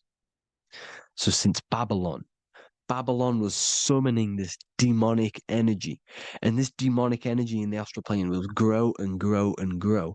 It has no form. It has no physical form. Okay? But you can see it in the rappers. If your third eye is open, you can see clearly that these people are demonic. You can sense the energy that they're manifesting. Selling your soul is not what you've been told. It is gaining, because your soul is pure love, okay? Your soul does not want to do anything bad. So when you sell your soul, you're gaining physical gain. You're gaining physical wealth, for example, like for these rappers. They will be given millions of pounds because the people in control of the music industry, which is the dark occultists trying to brainwash the masses, the people in charge, they're dark occultists. They understand Satan and the energy. They are satanic energy, which has been summoned in the astral plane. They see that they have influence over the masses, so they will go to them and say, "I will give you this amount of money forever if you manifest this satanic, demonic energy through the music and through social media to blind the masses, to brainwash the masses into this demonic energy." Because when you listen to music, music is frequency. Whatever you listen to, you become that frequency. So if you're listening to these people, they're throwing energy, this demonic, satanic energy that they sold out to. Soul, same word. When you sold something, you've got your soul involved. They have exchanged money, physical gain, so that they manifest this satanic energy within the astral plane and through the music, through the videos, through social media, to keep us in this vibrational frequency, in this low state of consciousness. This is what it actually is. It's not, you're not selling your soul to some sort of devil. This satanic energy has no physical form it is formless in the astral plane. It's a summoned energy. Now, the root chakra is red. This is why the devil is red, because it symbolizes the animal nature of man. When you are operating off your root chakra, you will kill, you will fight, you will do anything to survive, because it's all about survival mode in the root chakra. They want you keeping in that fighting mode, that surviving mode, so that you are manifesting this low vibrational frequency, this satanic energy, this demonic red energy. This is why the devil is red. And the devil has a tail with the red arrow pointing down because it symbolizes your light body. This is your Merkaba. Your Merkaba is your light body. Mer equals light, ka equals spirit, ba equals body. Merkaba, this is the devil's tail pointing down, the descension, your heel, up to your heel, hell. Ascension to heaven, head. You see, this is the all-seeing eye with the illumination coming off it, your head, when you're illuminated. The Merkaba is your celestial sphere to portray different planes of reality. It is the vehicle of ascension. It's your light body. It's in the word Kabbalah, Kabbalah, Ka, spirit, Ba, body, La, light. Same thing, Kabbalah, Merkaba. Same thing. It's all about the light body. This light body sees different realities. So when you see the goat in the music industry, it's this satanic summoned energy that's been summoning for thousands of years within the astral plane.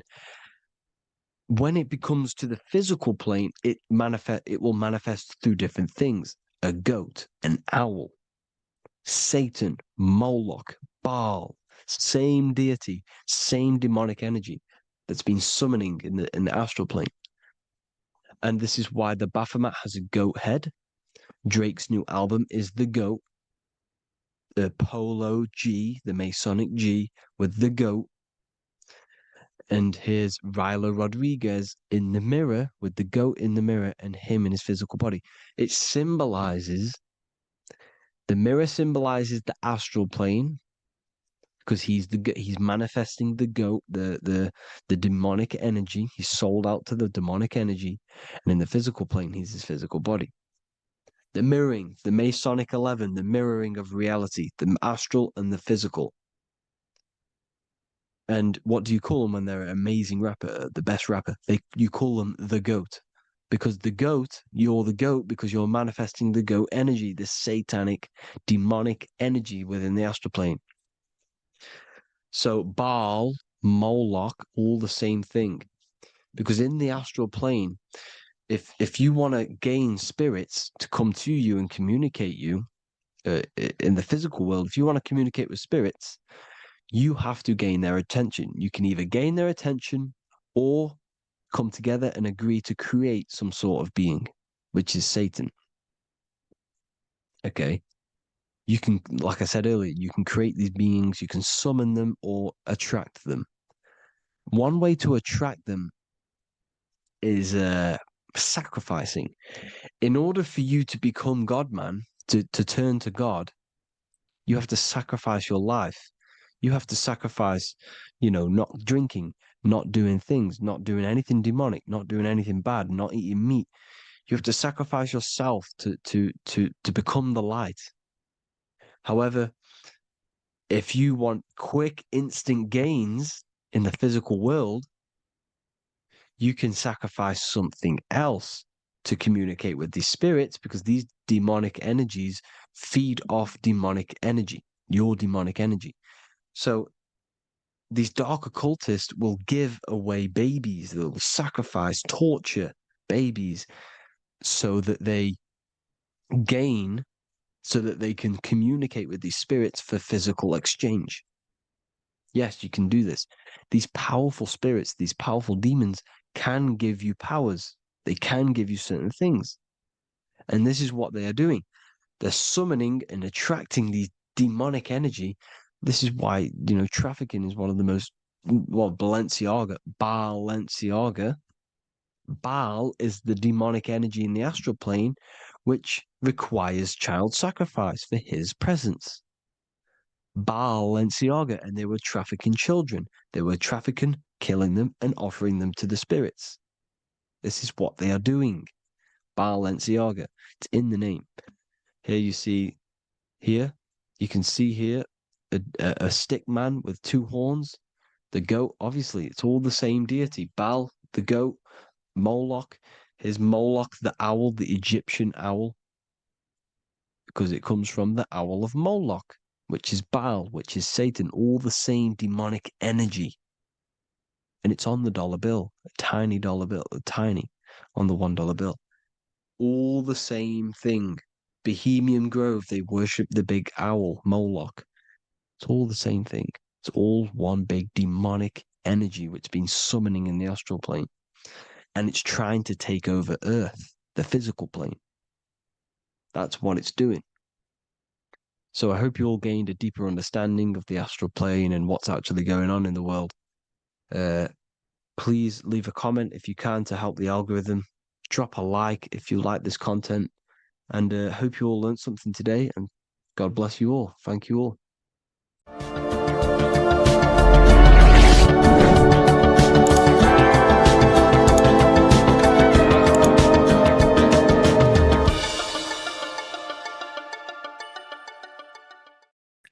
What if I told you that reincarnation is real and that there is a metaphysical, spiritual science behind this? Most people leave this world just as lost when they entered it. That they carry their fears, attachments, and addictions with them, only to be born again, trapped in the same cycle, repeating the patterns of lifetime after lifetime. This lecture is not just about preparing for death. It's about mastering yourself before death, so you don't take them burdens with you. Because the truth is, whatever addictions, fears, and unresolved emotions you cling to in this life, you carry with you into the next. Unless you break free now. You must master yourself before death. Death is not the end. It is the great passage. But how we transition depends on our mastery of the self. This was symbolized by the Ouroboros, the snake biting its tail. Every ending is a new beginning. It's an infinite cycle of consciousness. Now, your human body is basically an antenna tapped in to a stream of consciousness. Just like a radio is tapped into a specific frequency to play that radio. Your body is basically an antenna, a crystal picking up the consciousness of God. You are on an ever-ending journey, a journey of learning and expansion of the mind into new fields of thought. This was symbolized as the Ouroboros. When you die, it is a new beginning. It's a transitioning, not an ending. Everything is eternal in this universe as consciousness is formless and constantly transforms into new forms of life. Let's break down the word death. Death contains the word ether. Now, the ether can be found in the word heart or earth. Ether. Everything in this plane comes from the etheric plane. The etheric plane is the barrier between the physical plane and the spiritual plane, the astral plane. The astral plane is the screen that you have in your mind that allows you to imagine a red apple, for example. This is the imaginative plane where thought forms start to take form. Everything begins as a thought, then the thought form becomes an imagination, then energy, then physical. Everything in the physical plane is a shadow of thought. All objects manifested as thought. You came from the astral. You came from the stars. This is why we say reach for the stars. Or this is why you say you are a star. Cis star, miss star, fraud star, stir is star. And when you become famous, you become a superstar and you gain a star on the Hollywood floor. You are a star. The ether. The ether is the infinite energy source which all things come out of and return back to. This is the cycle of life and death, summer and winter, day and night, sleep and awake. The ether is the infinite energy source which all things come from and will return back to. Okay, sorry about that little error. The ether is the boundless source of energy from which all things emerge, to which all things return to. We can see this in the cycle of the sun. The sun does this wave of creation. It rises and it falls. We have the day and the night. The daytime represents our conscious mind when we are alert. The nighttime represents our subconscious mind when we are inside the spiritual realms. The nighttime is spirit, the daytime is matter, spirit and matter, awake and asleep, conscious and subconscious. We see this in the yearly cycle. Summer is life, winter is death. Spring is the morning, summer is midday, autumn is evening, winter is the night. Everything is a macro and a micro cycle of being born out of the ether and returning back from life and death. Life and death is manifested within the cycles of the sun and everything outside of you, as within, so without. This is why we say sleep is the cousin of death. The macrocosm is death, the microcosm is sleep. Every time you go to sleep, you are essentially it's a miniature death. You're entering into spirit and then returning back into matter in the morning when the sun rises. Everything is a reflection of the macrocosm cycles. Preparation for death. The first thing we must do in order to prepare for death, for life after death, in order to stop being reincarnated in this cycle of materialism, in order to progress as a soul, because remember, you are a soul in a body. Just like the sun gives power and life to the earth, your soul gives power and life to your body. When you say I, you're referring to the soul. And your soul can be stuck underneath layers of false identifications. Who you believe yourself to be is merely a collection of subconscious programs running within your mind. Now that's very deep. That is very, very deep. Who you think you are is a part of your thinking mind. Your name, your job, your reputation, your family, your friends. These things are not you. They're all aspects of the thinking mind. What happens if you meditate and you turn off the mind? Then all these things do not exist. You're left with the pure soul, the pure awareness, the pure observation. If you turn off the thinking mind, you're no longer your body, you're no longer your reputation, you're no longer your friends, you're no longer your job and your labels. You are the soul. That's the true you, the observation of the mind, not the thinking mind. The ego is the echo. It's an echo of your true self. The ego is your mind's perception of itself, shaped by experiences, trauma, emotions, and beliefs. It is merely an echo of your true soul self. The ego is not you. Your mind is not you. You are the soul. And this is the true self that we must express within our life and we must connect with before we die. Because when we die under the echo, under these false layers of the emotions, the traumas, the experiences, the addictions, the emotional attachments, when we die underneath all of this, when we don't know our true self, the soul is still hidden. The true you is hidden underneath these layers of false identification. We must remove these layers of false identifications. We must remove them. We must destroy the echo. Remember, the ego, you never had an ego when you were a child. When you were a child, you were pure. You didn't, you didn't show off things. When you were a child, you were pure. You expressed yourself freely with you didn't hide anything. You didn't hide any aspect of yourself. You didn't suppress any aspect of yourself to fit in as a child, as a baby. Because the ego was not here when you came here. The ego grows with experience. The ego is a false perception of yourself while being incarnated in this material world. It's your mind's perception of itself and it's created through your experience.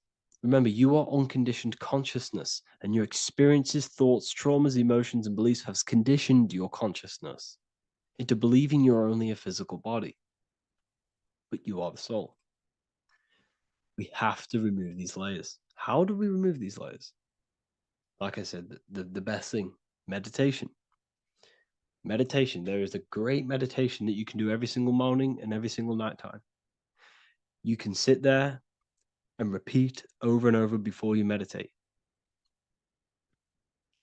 You can repeat that you are not this, you are not that, you are not this. You can label them one by one. Start with, I am not my body, I am not my job, I am not my name, and then detach from absolutely everything until you are left with nothingness. And when you start to meditate, detach from everything. Nothing matters. I am here right now. And what will be left? The only thing that will be left is the language that your mind is using. Now, this is very deep. Not many people will tell you this, but I've lingered in meditation many times. And I can tell you from experience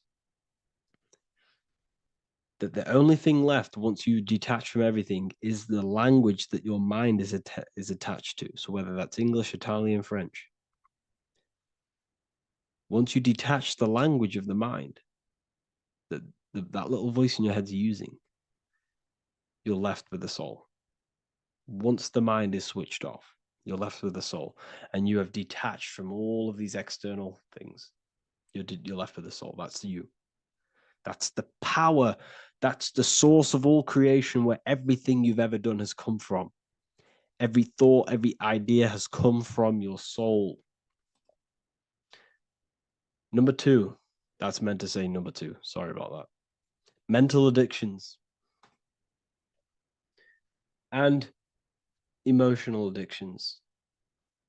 Okay.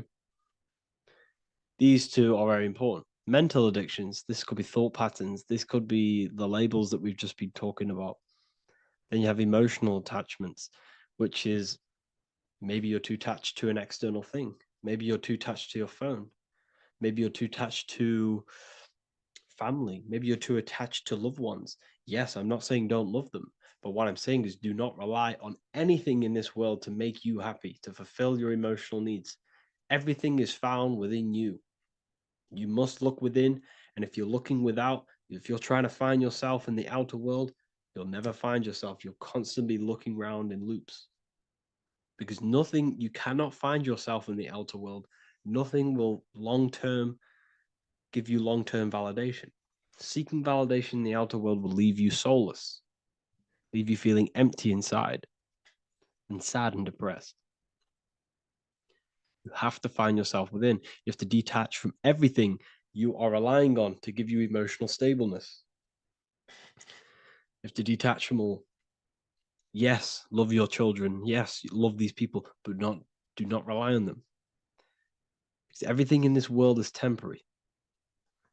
Do not conform to this world. The Bible tells you this. Everything in modern society nurtures the body, but neglects the soul. They keep you addicted to as many things as possible. Smoking, you have to detach. Drugs, you have to detach. Alcohol, detach.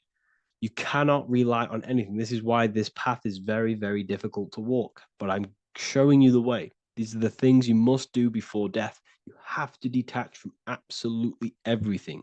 If you die and your mind and soul is still addicted to these worldly things, then you guess what? You're going to reincarnate. You're going to reincarnate because your mind is still thinking about these material earthly things. And if you are operating in that vibration, you're going to project that vibration and come back here. You have to detach. You have to master the soul and master the mind. Like I said, the matrix is designed to keep you addicted to as many things as possible. Your phone, food, smoking, drugs, alcohol, clubbing, all of these things. Everything in society is made to trap your soul and reincarnate in this world. That's why it's very, very, very difficult to walk this path. Very difficult.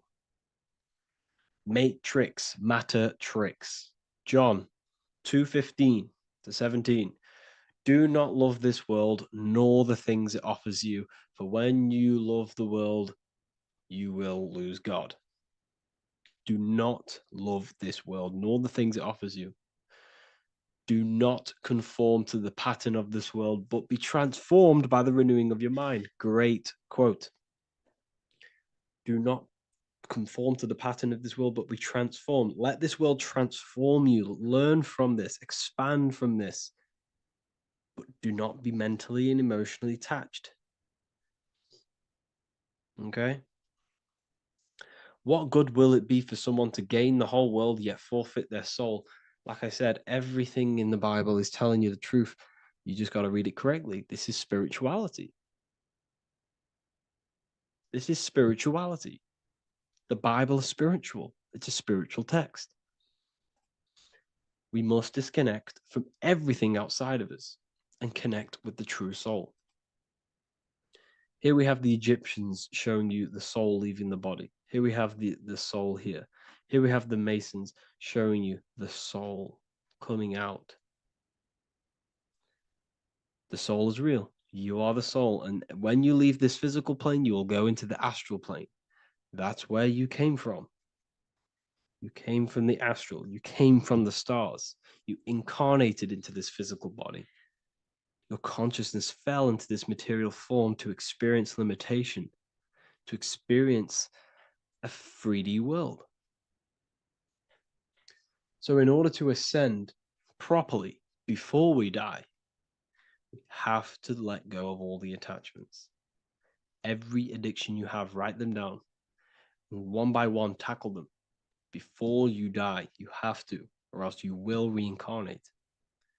This is the teachings of Egyptians. This is the teachings of Masonry. All of these addictions contribute towards life after death. Everything must be controlled.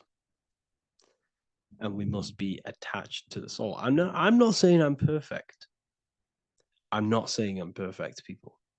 We're all not perfect. We're all under psychological operation by the government. We're all in a very difficult situation with this awakening. I'm simply pointing out what I know from my journey and what I've been learning through occultism and research and reading lots of books and many different things. I'm on this journey just as you are. Maybe I'm further. Maybe you're ahead of me. We don't know. But this is what I'm sharing with the world. This is what I'm sharing with my research. And this is what makes sense.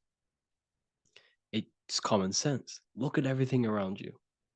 Everything's made to feed the body, not the soul. So my beautiful watchers and fans and supporters, I appreciate every single one of you, and I hope this video has supported your journey.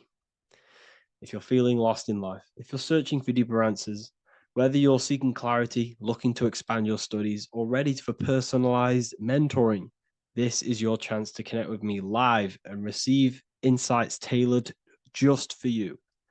Start your path to self-mastery and enlightenment inside the world's best esoteric school.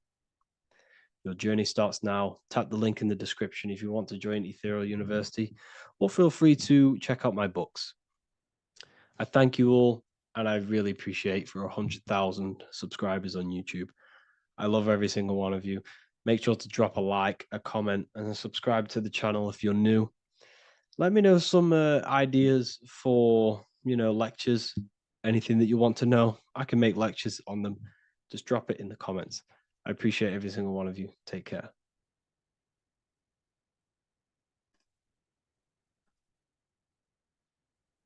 What is the difference between higher consciousness and lower consciousness? In this video, I'm going to be breaking this down in great detail so you can understand what higher consciousness actually is, because this word is thrown around a lot in the spiritual community. So I'd love to break this down and make this clear to you. My name is Harry B. Joseph, also known as Revival of Wisdom. I am the author of the Book of Wisdom, Volume 1 and 2. I've been studying the occult for the past 4 to 5 years and have personally been using the occult esoteric knowledge on myself and implementing it in my life. When I say the word occult simply means hidden. It comes from the Latin word oculus, which means eye. It simply means hidden from the visible eye, what you cannot see. So we're studying things of the human psyche, the things that we cannot see, such as thought, emotion, desire, the astral forces, imagination. We're studying the things that cannot be visibly seen, but they affect what can be seen in the material world. The most important thing that helped me understand life is that life is a mental game. It's a mental universe. Every object you see was first thought in the mind before it came a physical reality, which means mind and matter are not separate. They are one. Matter is the crystallization and the expression of mind. Therefore, higher consciousness corresponds to the mind of the individual. First, let's start off with lower consciousness. The external world is the effect. The cause is the mind. The internal world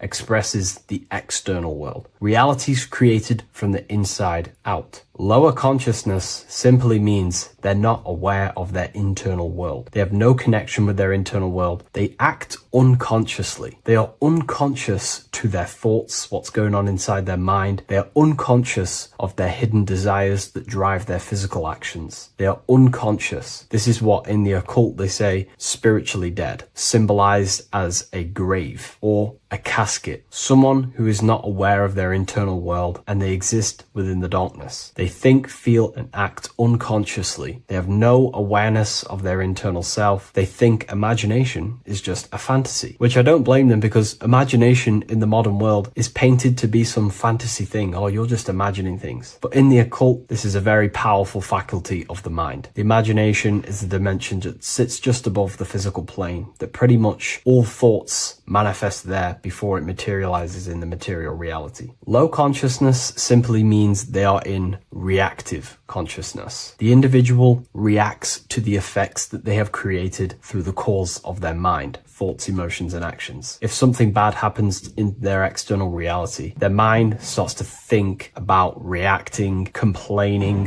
which ultimately creates a negative cycle of manifestation. They're simply blaming the effects outside of them that are the causes of the individual's mind. They are in reactive consciousness, which pretty much has no personal power. A low consciousness also means you are emotional, reactive. You are easily triggered by situations or people. Anger, fear, defensiveness arises quickly, often before conscious thought. This is associated with the reptilian brain. The reptilian brain does not think, and it is the modality of consciousness that keeps the individual not critically thinking, simply just reacting to the world. They make decisions based on instinct. They make decisions based on fear. This is a low consciousness. Another symptom of low consciousness is that the individual only thinks in reaction to their five senses. They only think in the terms of their five senses. They sense something in their five senses and they simply just react and they think around the five senses. They do not use their spiritual faculties such as imagination, willpower. Low consciousness people are mainly stuck in their ego. The ego inside of the occult and esoteric teachings needs to be overcome. We have to face our ego because the ego tells us we already know everything. I don't need to know anything else. I have my belief system. I'm happy with believing whatever. Everything else is just a fantasy. I believe everything that's already told me within school. And the ego stops them from expanding their mind into the esoteric teachings or more things about life. They're ignorant to gaining more knowledge because they think they already know everything that has been given to them within institutions such as schools. In the occult, we have to face our ego and submit to it and say, we do not know everything. There is so much more that we need to learn about ourselves to expand as an individual. A low consciousness person or individual is reactive. Their thinking dwells in the past or worries about the future. The now is rarely accepted as it is. They're never in the now. They're either thinking about the past or the future. A low consciousness is also attachments to self-image, beliefs, opinions, roles, history, and is mentally rigid. Their mind doesn't want to expand. They're stuck on a certain belief, a certain thing, and they're not open to accept anything else inside their mind. And a challenge to them feels like a personal threat. And instead of being self-aware and responsible, they see others as the cause of their unhappiness and the negative things that they are manifesting in their reality. A low consciousness also seeks for validation outside of themselves. They try to cover things up with materialism or whatever it is. But now let's move on to a higher consciousness. consciousness. This is what we call causal consciousness. Causal consciousness is a state where the mind of the individual is mastered. Their mind does not dwell on the effects of the external world because the individual who has a higher consciousness understands that the world outside of them is the effect. It is the world of form. Force and form are two dualities within the occult that are very important. Everything outside of you is form, everything inside of you is force. The forces inside of you create the form outside of you. The person with a low consciousness simply just reacts to the external world, creating a constant cycle of negativity. But the person with the higher consciousness understands that whatever happens outside of them cannot be changed. It is already manifested, therefore there is no point in complaining. If the person with the higher consciousness understands if they don't like something, they can change it internally. If they can't change it, then they change their mental attitude towards it. This is the law of polarity. Light and darkness are the same thing, but just different degrees of light, which means we have the ability to shift our mindset and perception towards things to make sure it's positive. The person with the higher consciousness, even though something bad may happen to them in the world of effect, they can change their mindset towards it and ultimately change their actions to change that reality. There's no point reacting. It's simply what we do to create the change. A higher consciousness means their mind is ordered and disciplined. They do not think random thoughts. The person with a higher consciousness and a trained mind in the occult has a mind of a powerhouse of control. They understand that the mind is the cause of all things, therefore we have to gain mastery and control over the mind, or else it will produce constant chaos. Their mind is ordered and disciplined. The person with a higher consciousness is always self-aware. This is very important. The person with a lower consciousness never is self-aware. They give attention to random thoughts. They give attention to negative thoughts. They give attention to negative imaginations. They start daydreaming about worrying about the future or the things that happened to them in the past. This is all useless. You're using the creative powers of consciousness for the negative. The person who is trained in the occult and has a trained mind with a higher consciousness understands that their mind is the cause, and they are always aware of the thoughts that they are entertaining inside their mind. There is a level of mastery where one can achieve the conscious awareness of every single thought in their mind every single day. Now, this is very difficult to achieve, but this is one of my goals personally. It is the thought that it is the seed of creation. And if we give random thoughts attention, these seeds can be planted in our subconscious and ultimately drive that effect into our reality. The trained mind, thought and intention manifest more effectively because they arise from unity, not fragmentation. You become the conscious creator rather than the unconscious reactor. Higher consciousness also means that you know what to do to produce a change in your reality. If there's something bad happening in my reality, I know that there's some sort of change that needs to happen within me. For example, if I start a cycle of negative thoughts, I know that there needs to be some mental work constructed on my mind. This will happen. On your path of self-mastery, you will fall back into old thinking patterns or something that happened to you in the past. These little patterns will show up again. But when you have a higher consciousness, you know exactly what to do to execute on changing that part of yourself. For example, if I catch myself thinking negatively for the past 2 days, I know I need to do affirmations and to reprogram my mind to counteract them negative thoughts. Or if I start overthinking and I start to lose control over my mind, then I know I need to do a meditation of stillness where I think about nothingness and develop my willpower. A higher consciousness knows where these things are coming from because they understand themselves. Higher consciousness also means they have unity consciousness. This is what the triangle is. Unity consciousness. The I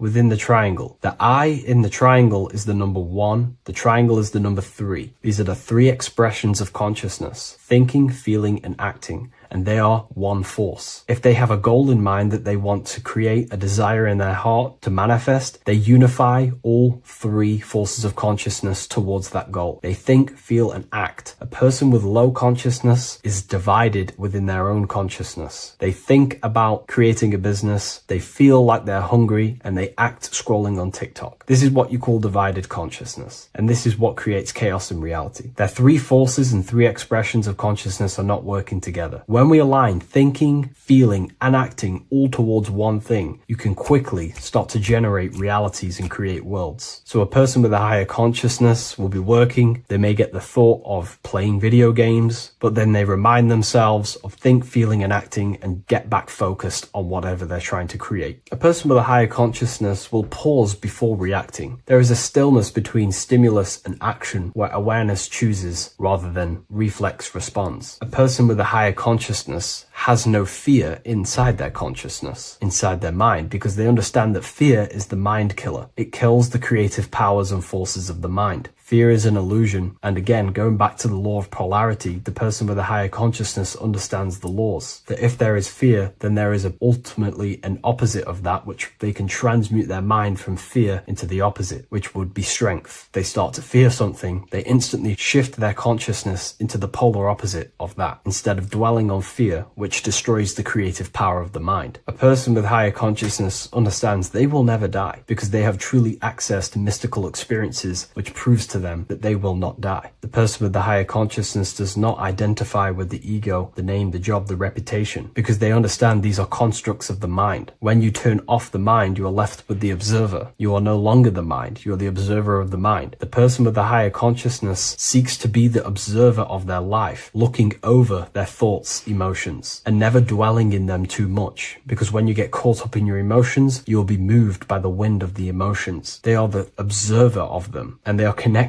with their soul. They are connected with the observer. The person who has low consciousness is constantly in battle with their thoughts, emotions, and the things that are happening outside of them. Their emotions blow them away like the wind or the seas of the ocean. But the person with the higher consciousness understands they are the observer. They can watch over them. They are like a bird looking over the earth. Now, I'm not saying this is easy to gain this level of mastery, but now you can start to understand the mind of a person who has a higher consciousness and aim to become this person to ultimately live a better life. Higher consciousness is not this mystical, magical thing with, most spiritual teachers will paint in your mind. It's simply just self-control. And when you have control of yourself, life becomes a lot better. Instead of being caught up within the battlefield within your own mind and emotions, living in reaction and complaining in a negative state of mind, the person with the higher consciousness also understands that their dreams are showing them messages from their subconscious mind. Every person, every event, everything that was said, everything that happens in your dream is a materialization of something that's going on inside your subconscious mind. If there is a person chasing you in your dream and you are in fear running away, this means that the subconscious is showing you something through the allegory or symbol of that person chasing you. There's something inside of you that you are maybe running away from, and you need to identify that and change it. So I hope this video gives you some great insight and a bit of an idea what higher consciousness is. Again, higher consciousness is about having faith, because when you were in the lower consciousness like myself before all of this, I didn't know what higher consciousness is. Therefore, you have to have faith that it's going to lead you somewhere, that the work that you are doing to try achieve self-mastery is going to take you to another level. You have to have faith in yourself that higher consciousness is going to be better for you. If you do not have faith or the desire in your heart to generate that higher consciousness, it's not going to happen. Keep your eyes on the light, keep your desire on the light, and keep faith in your heart to generate this higher version of yourself. Thank you, everyone. I'll see you in the next video.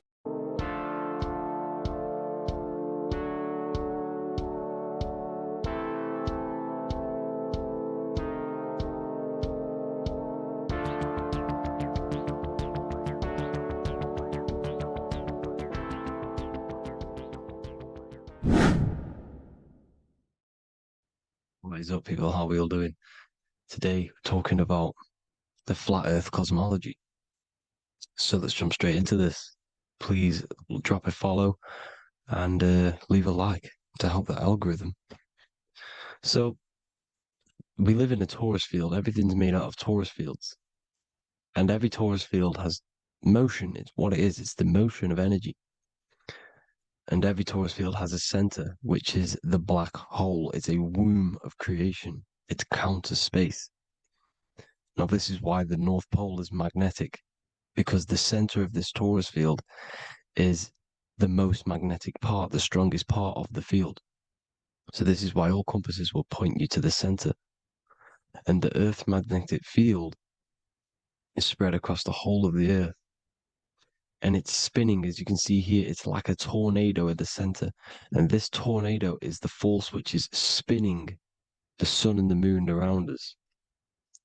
You got the sun, the moon, Polaris, just like in the Masonic cosmos here. The sun, the moon, Polaris, the all-seeing eye. Now we'll get into Polaris a bit later, but the sun is the magnetic force. Sorry, is the electric force. because every field is electromagnetic. Now, the sun is electric. It's positively charged. It's going to give you energy. It's feeding energy. The moon is more magnetic energy, which is taking your energy away from you. And this is why you become sleepy when the moon comes out. Because it's taking away your energy. So these two forces is the balance. It's the yin and yang. It's the balance. Everything in this creation is balanced. Because the torus field is the earth is the plane of inertia, the 0 point within the field. Because physical matter is a result of two opposing forces equalized on the plane of inertia. And that is where matter crystallizes into physical results. And this physical plane is the plane of inertia, planet Earth. And at the center of this plane is the black hole, the womb of creation. And outside of this black hole gives birth to light. So the torus field is constantly rotating, going into counter space, the black hole, and then out of counter space gives birth to the white hole, white light. You see? So it's going around, black hole, birth again, black hole, birth again. And it just keeps going around. It's an infinite cycle of energy. And this is where the infinity sign comes from. This is the motion, this is the force which is creating everything to spin inside of this circle. Okay? And it's making the stars spin. It's making the sun and moon spin around us, around this center point. Now here you see Horus and Set putting their feet inside of this dome. This is the royal arch, the arch of the dome above us, which like you see in the Masonic cosmos, the royal arch of Freemasonry. This is the dome above us, the firmament that the Bible talks about. You see, they're putting their feet in because Set symbolizes the moon and Horus is the sun. Horizon, Horus. Horus is rising, the sun. So they're both putting their feet around this center magnetic pole, which is the pole, North Pole. And above the North Pole, you have Polaris, the pole of electromagnetic energy. You see? And this is how we get the sun and the seasons. Because the sun, for us, when it becomes summer, it's on the Tropic of Cancer. Then it spirals outwards, going out and out and out, then goes to the Tropic of Capricorn. That's winter for us. Then it comes back in and creates summer again. So it's constantly spiraling around this center magnetic North Pole. You see? So this roof above our heads is the firmament, and this is what they've taken off of us. They haven't physically taken it, but mentally they have taken this away from you. It's a female energy, and this is what the Egyptians called Nut, the sky god Nut. And this is the womb. We are inside God's creation, God's womb, and the woman's womb when she has a baby is a microcosm of this, because everything inside of this creation is micro, macro. It's a reflection of the bigger things, as above, so below. So the dome above our heads is the dome we are in when we are a baby. And you can see the sacred geometry of it is the exact same. It's the dome. And when we are inside of the womb, the woman, the sacred maker, which is the M, the Masonic M. This is the G male symbol. The Masonic M is maker, mason, matter, male. She delivers the male, you see. She delivers the male because it's the maker, the female, the magnetic. The woman is magnetic in nature. The male is electric in nature. So when we are in this womb, the female, we are being fed by the center umbilical cord, by the center of the mother's stomach. We're connected to the center of the woman's stomach, just like we are when we are in the earth. The center is where the aurora borealis is being emitted from, the electromagnetic aurora borealis, the northern lights. This is our spiritual umbilical cord, connecting us to counter space, connecting us to the realms beyond this world. Because at the center of every torus field is counter space. And at the center of the earth is our spiritual umbilical cord. And this is the earth's belly button, as you see. As above, so below. We had a physical We had a physical umbilical cord. We have a spiritual umbilical cord. And this gets cut when we die, when we're cut away from the physical reality. You see, here's the ancient Egyptian tablet showing this female. You can see the hair. It's a female above us, because the female energy is nurturing, helping, looking after. And that's exactly what the dome is. It's protecting us. It's the Ark of the Covenant, the Ark covering us, you see? And this is what they've taken away from us. By you believing in space, it completely destroys the idea of this being a sacred creation. They've taken the roof off your head, whether if you believe in space, you believe that there's chaos, there's planets, there's asteroids that could kill us at any moment. But this isn't true. They've made you fear your own creation that you're inside of. They've made you fear what's above you. You see, and it's to hide the power of astrology, the power of the lights in the firmament, which are constantly flowing through the ether. These powers which are above us are sending rays down to the earth, which are influencing our psychology and how we behave. And this is what astrology is. It affects human consciousness. It interacts with our consciousness. And there's a different energy every day because the planets are in different houses, different alignments. And this is, we'll go into this a bit deeper later on. So the world tree, this magnetic north pole, the pole of electromagnetic energy, was symbolized as a tree, the great tree at the center of the earth. You see? And this tree is symbolized everywhere. You can see here how the center person, this Egyptian person, is holding up the sky. This is the North Pole, the hyperboloid, at the center of every torus field. And this tree was in the Mayan cosmology. This is an ancient depiction. This is the torus field. There's the plane of inertia. Here's the center tree. Here's the tree in the center, the magnetic North Pole, the woman holding the stars. Here's the Hindu with the two birds symbolizing the sun and the moon revolving around this center tree. The Mayan tree, his Horus and Set around the North Pole. They all knew this flat earth cosmology. They knew these secrets. It's so sacred you understand the creation that you're inside of. Because if you don't, you'll be led astray. You don't know where you are. You're lost. You see? And here's the Masonic art with the rays of the stars coming down with the tree in the center. So it was personified as a tree. And we are in Asgard, Midgard, the middle garden, where there's good and evil. So the 7 layers of heaven, which is talked about in the Quran. Each planet has a different layer of the firmament, and this is the 7 layers of heaven, and these are our 7 layers of the energy centers in our body. So we start in the stars, so we are stars in a physical body. And this is why we say Mr., sister, fraudster, sinister. Stir is star, and we are in the stars, and our star descends into the soul system, not solar system.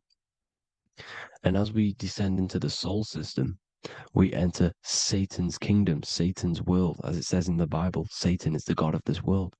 Well, if you've been into my research for a while, you know Satan is Saturn. Saturn's world, because Saturn's the outermost ring. He's the Lord of the Rings. And you enter his kingdom, the kingdom of time. And this is why Saturn's the time god. As soon as you go past the rings of Saturn, you're now in the soul system. You're now in time. You're now bound by space and time. And you're bound to the earth plane, the heart. Earth is heart. It's a rearrangement, it's an anagram for heart. And the heart of the electromagnetic color spectrum is green, and that's why the earth is green. And above green is blue, and this is why the sky is blue. In order to go to heaven on the macro scale, you have to go through the blue sky, through the 7 layers of heaven. In order to reach heaven in your body, whilst you're here, you have to go through the blue chakra to your head, which is heaven. It's micro, macro. Everything is micro, macro inside of this creation. Is an ancient. I think this is a French image, piece of art from the ancient French, with obviously the 7 layers of heaven. which they all depict. And notice how it's like a dome. We'll go into this dome symbolization, the Royal Arch of Masonry, which is next. But these 7 layers of heaven give us the 7 metals, the 7 days of the week, the 7 diatonic tones, the 7 chakras, the 7 everything. It's God's favorite number. And this is why the Masons use the G inside of the compass, because the G is the 7th letter and God starts with G. You see? So it's 7. God is 7. Here's another depiction of the heart, the soul system, the 7 layers of heaven. La fermente, la fermette. You see, la firmament, with the stars on the outermost layer. Here are the 7 planets: Jupiter, Mars, la Sophie, the sun, la luna, the moon. So Saturn. So we are in the heart of this soul system. In order to ascend, we need to ascend up our chakra system, reach 144,000 hertz, God consciousness, the God man. You have to unfold God man, master of the mind, mastery of the mind. So what are the stars? The stars make everything unique. The stars are constantly rotating around the center, magnetic North Pole, the tornado at the center, which is stirring everything. It's stirring the ether. The center is the ether, and the 4 elements are born out of this ether. There's 5 elements: ether, spirit, water, air, and earth. The ether gives birth to the 4 other physical elements, which the whole of creation are made out of. About them 4 elements. 4 is the number of stability. You know, a chair, a table has 4 legs. It stables things. It's a foundation, and these 4 elements are the foundation of this creation. You see, and this magnetic North Pole is stirring this, and the 4 vibrational states of the ether are the 4 elements. Now let me get back to the stars. I just wanted to give you that. The stars are being stirred around this center point. Center. It's stirring everything. And they're always in different alignments. Every millisecond they're moving in different placements of the stars. And the planets are called the 7 wanderers because they're not fixed. The stars are fixed. But the planets are called the 7 wanderers, the 7 layers of heaven, because they move faster and slower than each other. Each planet is slower and faster. Has a different rate of speed it's moving. So these alignments are mixing in with the energies of the different 12 constellations. And this is why you have a unique characteristic. You have a unique look, a unique energy, a unique personality. This is because when you were born and you took your first breath, that energy which was in the ether, because the ether is all around you, and energy travels through the ether. The energy that the stars were casting down and the energy that the planets was mixing in with the 12 constellations was in the ether. So when you came out of the womb and you wrote your first breath, because breath is spirit, okay? So that first breath you took, that is the energy that is imprinted within your DNA, your soul. And you reflect that energy, you emit that energy. That's the energy that is with you forever until you die. Till this physical body dies off. And that's what the stars are. The stars are giving a unique energy, characteristic, personality to every living thing. Every dog, every cat, every animal has a unique personality because it was born at a different time and place in the sky. Okay? The stars are your destiny.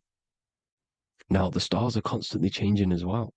If you look at stars through a telescope, they're constantly changing and forming different forms. You can see here, it looks like water. It looks like light through water because it's the ether above us, a sea of ether. And this light is being emitted through it, and it's just constantly changing, giving different energies, each star. So this is why this is what the zodiac is. It's the expression of energy. It's the expression of the stars. And each constellation has many different personality, different energies, different traits. Each planet has different traits, depending where your planets are, depending what energies you hold. No two person have the same energy. There's no one. It could be similar, but no one's the exact same. It's because of the stars. The stars are never in the exact same split place. The planet's always in different houses. So here's some Royal Arch symbolism. Here's the Royal Arch of Masonry, as it says here. The sun and the moon, the constellations. Here's Cancer, the 7 planets, the 7 stars. Here's the Royal Arch. This is the firmament. Here's the duality. Black and white, duality, good and evil, rest and motion, dielectricity, magnetism. See? So this is what the Royal Arch is. It's symbolizing the cosmic dome above us. The womb we're in. We're inside God's womb. And here's George Washington, the Freemason, inside of the Royal Arch. See? With the G, the Masonic G, God, 7. Here you see another depiction of George Washington with the stars in the dome above his head, his Polaris, the sky vault, Polaris. We'll get into that later. Go inside of all of your ancient churches, you will see the dome. Go to the Vatican, you'll see the dome. All of your ancient churches have this dome because it's the dome above your head. The ancients knew this. This was known. We did not live in space. It was known back then. They all knew. This is Crown Court, which is one of the most important courts in the UK. You can see it's clearly so much Masonic symbolism. You've got the 4 pillars of Masonry. The Royal Arch is like an arrow pointing upwards to Polaris. As the Disney World is under a dome. In his Polaris, the sky vault. You see? And also 666 in the symbol. Here's more 7 layers of heaven. Here's an ancient depiction. The firmament. Here's the astral plane outside of the firmament. The Royal Arch. You see? It's everywhere. Here's Polaris, the 8-pointed star. Polaris is in between the sun and the moon. It's at the center of the Taurus field. And Polaris corresponds with the pineal gland as well because it's the all-seeing eye. See? So, is Polaris, the 8-pointed star, which is at the very top. It's the very center. It's on top of the North Pole. And it's an 8-pointed star that's always symbolized as an 8-pointed star. Here you see the Vatican. The Vatican is a giant key with an 8-pointed star.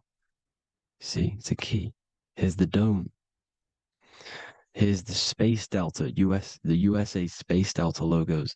Here you see the Egyptian god looking from the center of the North Pole, looking upward to an 8-pointed star, Polaris. An arrow pointing up to Polaris. Here's another, the bear holding a key with an arrow up to Polaris, 7. Holds the key to Polaris. Here's an eagle holding a key above the North Pole to Polaris. Polaris, and here's another one. There's another bird, like a dragon, holding a key to Polaris. Because Polaris is definitely something to do with leaving this creation. Okay, maybe, I can't say for sure, but maybe it's to do with ascension, and this is why the Vatican hold the key to the 8-pointed star. And this is why the space, well, we all know space is a lie, but they're showing Polaris and its sacred symbology. Maybe it's to do with something leaving this creation, going to another. Here's some North Pole symbolism. As above, so below. See the four seasons of the Big Dipper constellation going around Polaris. This is Polaris, this is the Big Dipper constellation, and this is the swastika. This image gives us the swastika, because all the symbols we use are created in nature. They're created somehow in nature. This is how we get them. As above, so below. This is the map of the North Pole with the 4 rivers looking like the Big Dipper constellation. It's the Masonic, here's the ancient cosmology with the 4, you see the 4 islands, Mayan cosmology, 4 islands. This is the alchemical symbol for Earth, 4 sections. The windows, because the center of the North Pole is a window to another dimension. The 4 lucky 4-leaf clover, which is supposed to be lucky. It's just, it's truth in plain sight. And here's Hitler looking at 2 flat Earth maps. So this swastika has been used for thousands of years, thousands and thousands of years. And it's symbolic for the most sacred land on this plane, the North Pole. Shambhala. Do some research on Shambhala, people. It's a it's a Hindu mythology about the sacred lands at the center of the earth. And it's known to be full of enlightened beings. And it's all symbolized at the center. You can see their paintings of Shambhala. It's all at the center, the North Pole. And it's known to be the most godly place ever because it takes you to a portal to the higher places. And maybe this is something to do with Polaris, connecting you to this sacred lands at the very center. But anyways, people, thank you all for tapping in. Hope you all learned something. Have an amazing day. Please follow, subscribe, like, all the links in the description for the courses, the PDF. Please have an amazing day. God bless.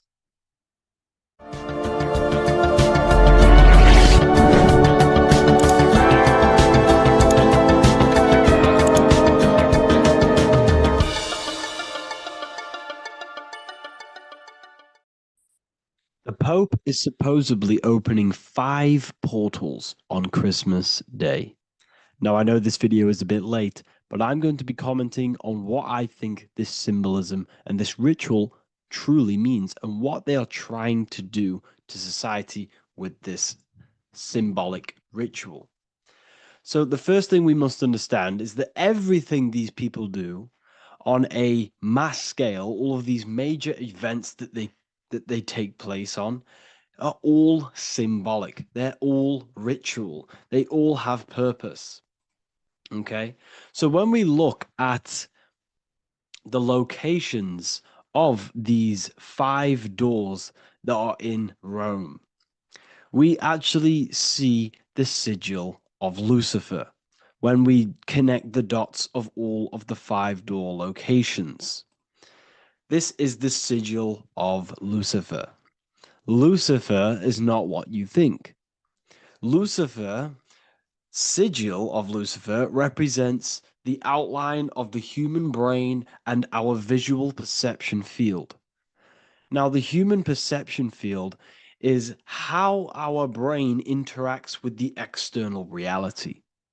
Our external reality is not physical. The only thing that exists outside of you is pure energy, formless, vibrational energy and light. Your brain is an energy decelerator. Your brain decelerates this light, this energy, into a material reality or perception that you can interact with. You don't look into the external world. The energy, the light, enters the eye retinas, goes through the optic nerve, and travels to the back of the brain called the visual cortex. And the visual cortex is what shapes your visual screen. Now, if you are seeing the screen, this means that you are not the body, you are not the brain, you are the perception observing the screen that you are seeing. You are the eye behind that, you are the person behind that. So, what this is actually symbolizing is perception. This is a symbol of perception, of perceiving the material plane, of how spirit interacts with matter. Now, what's Lucifer? Now, the word Lucifer means the light bearer. He's known as the light bearer. The word Lucifer originates in Latin. Luci means light, and fer means to bring. It's the light bringer. The eyes, the visual perception of the light bringer to your reality.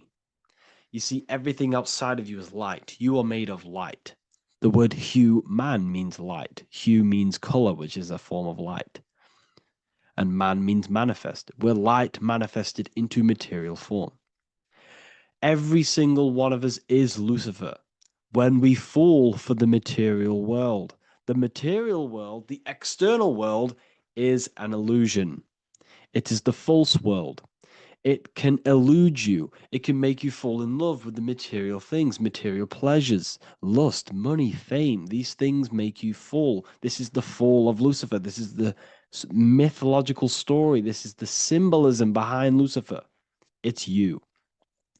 Are you falling for material pleasure because you are a divine spiritual being from the higher planes, not from this plane?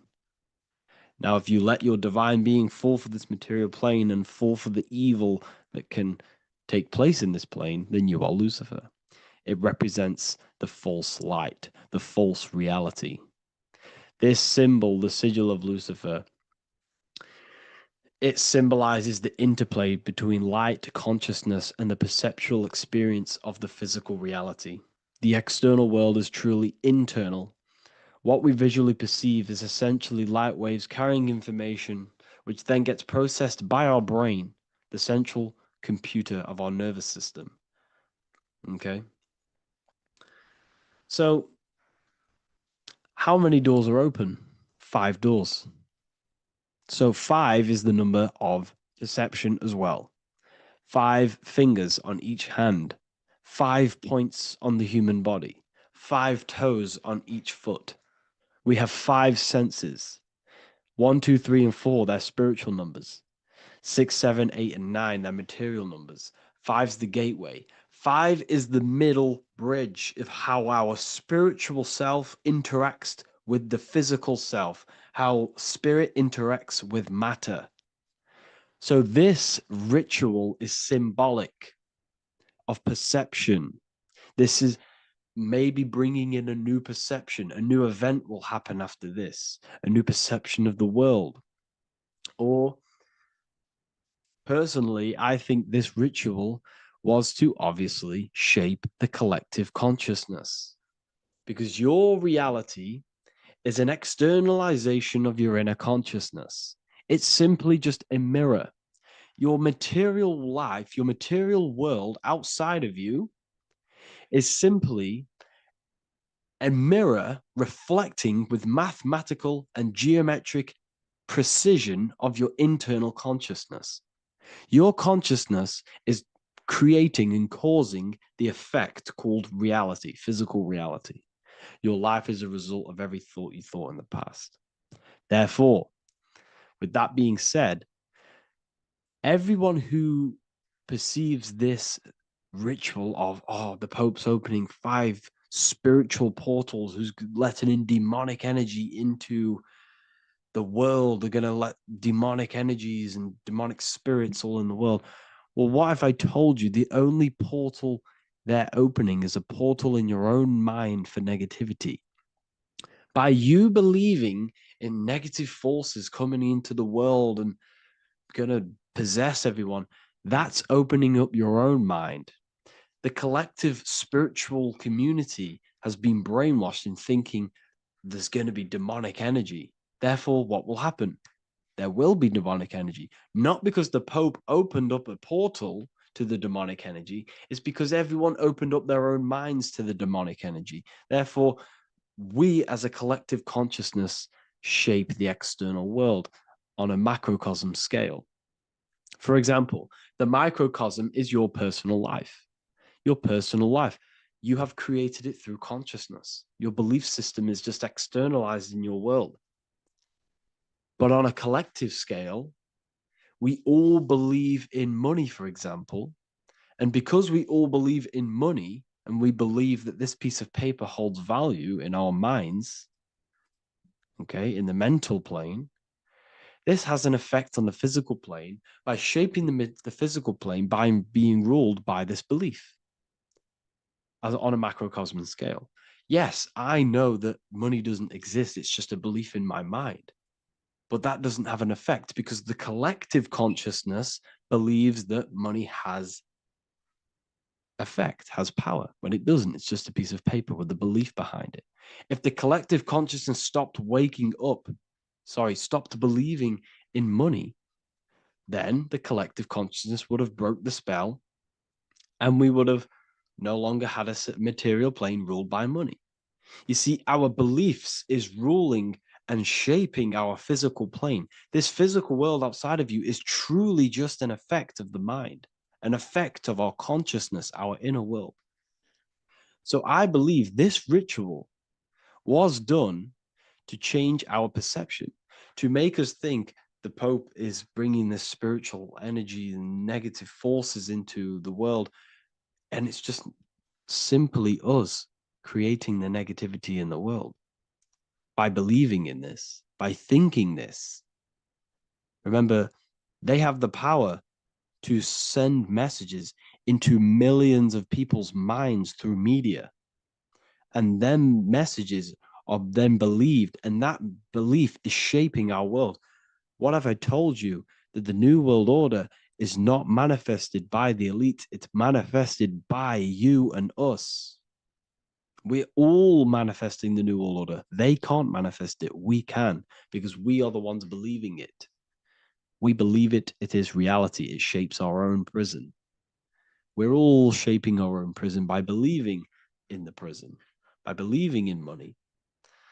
So this ritual was all to do with perception, creating a new perception, creating fear in our minds to, of course, distract us from what's really going on. This is all a ritual to implant messages in your own mind. So I hope you all understand this video, and I hope you all gain some insight, and I'll see you inside the university. Greetings everyone, it's Revival of Wisdom. I facilitate human enlightenment through occult and esoteric teachings. I hope this video expands your mind into a new field of thought. In this video, we're going to be discovering the true esoteric meaning of the 7 planetary energies. So let's jump straight into this. In order to fully understand this, you must understand the esoteric teaching of as above, so below, and as within, so without. Our inner world is mirrored into our external material reality. We have a physical voice, which you are hearing right now, and I also have an inner voice, which no one else can hear. The inner world is invisible, and the external world is visible. In other words, the inner world is the spiritual world, and the outer world is the material world. The inner world of ourselves reflects and projects our outer world, which means everything in our external reality is somewhat reflection of our internal self. You are made in the image and likeness of God.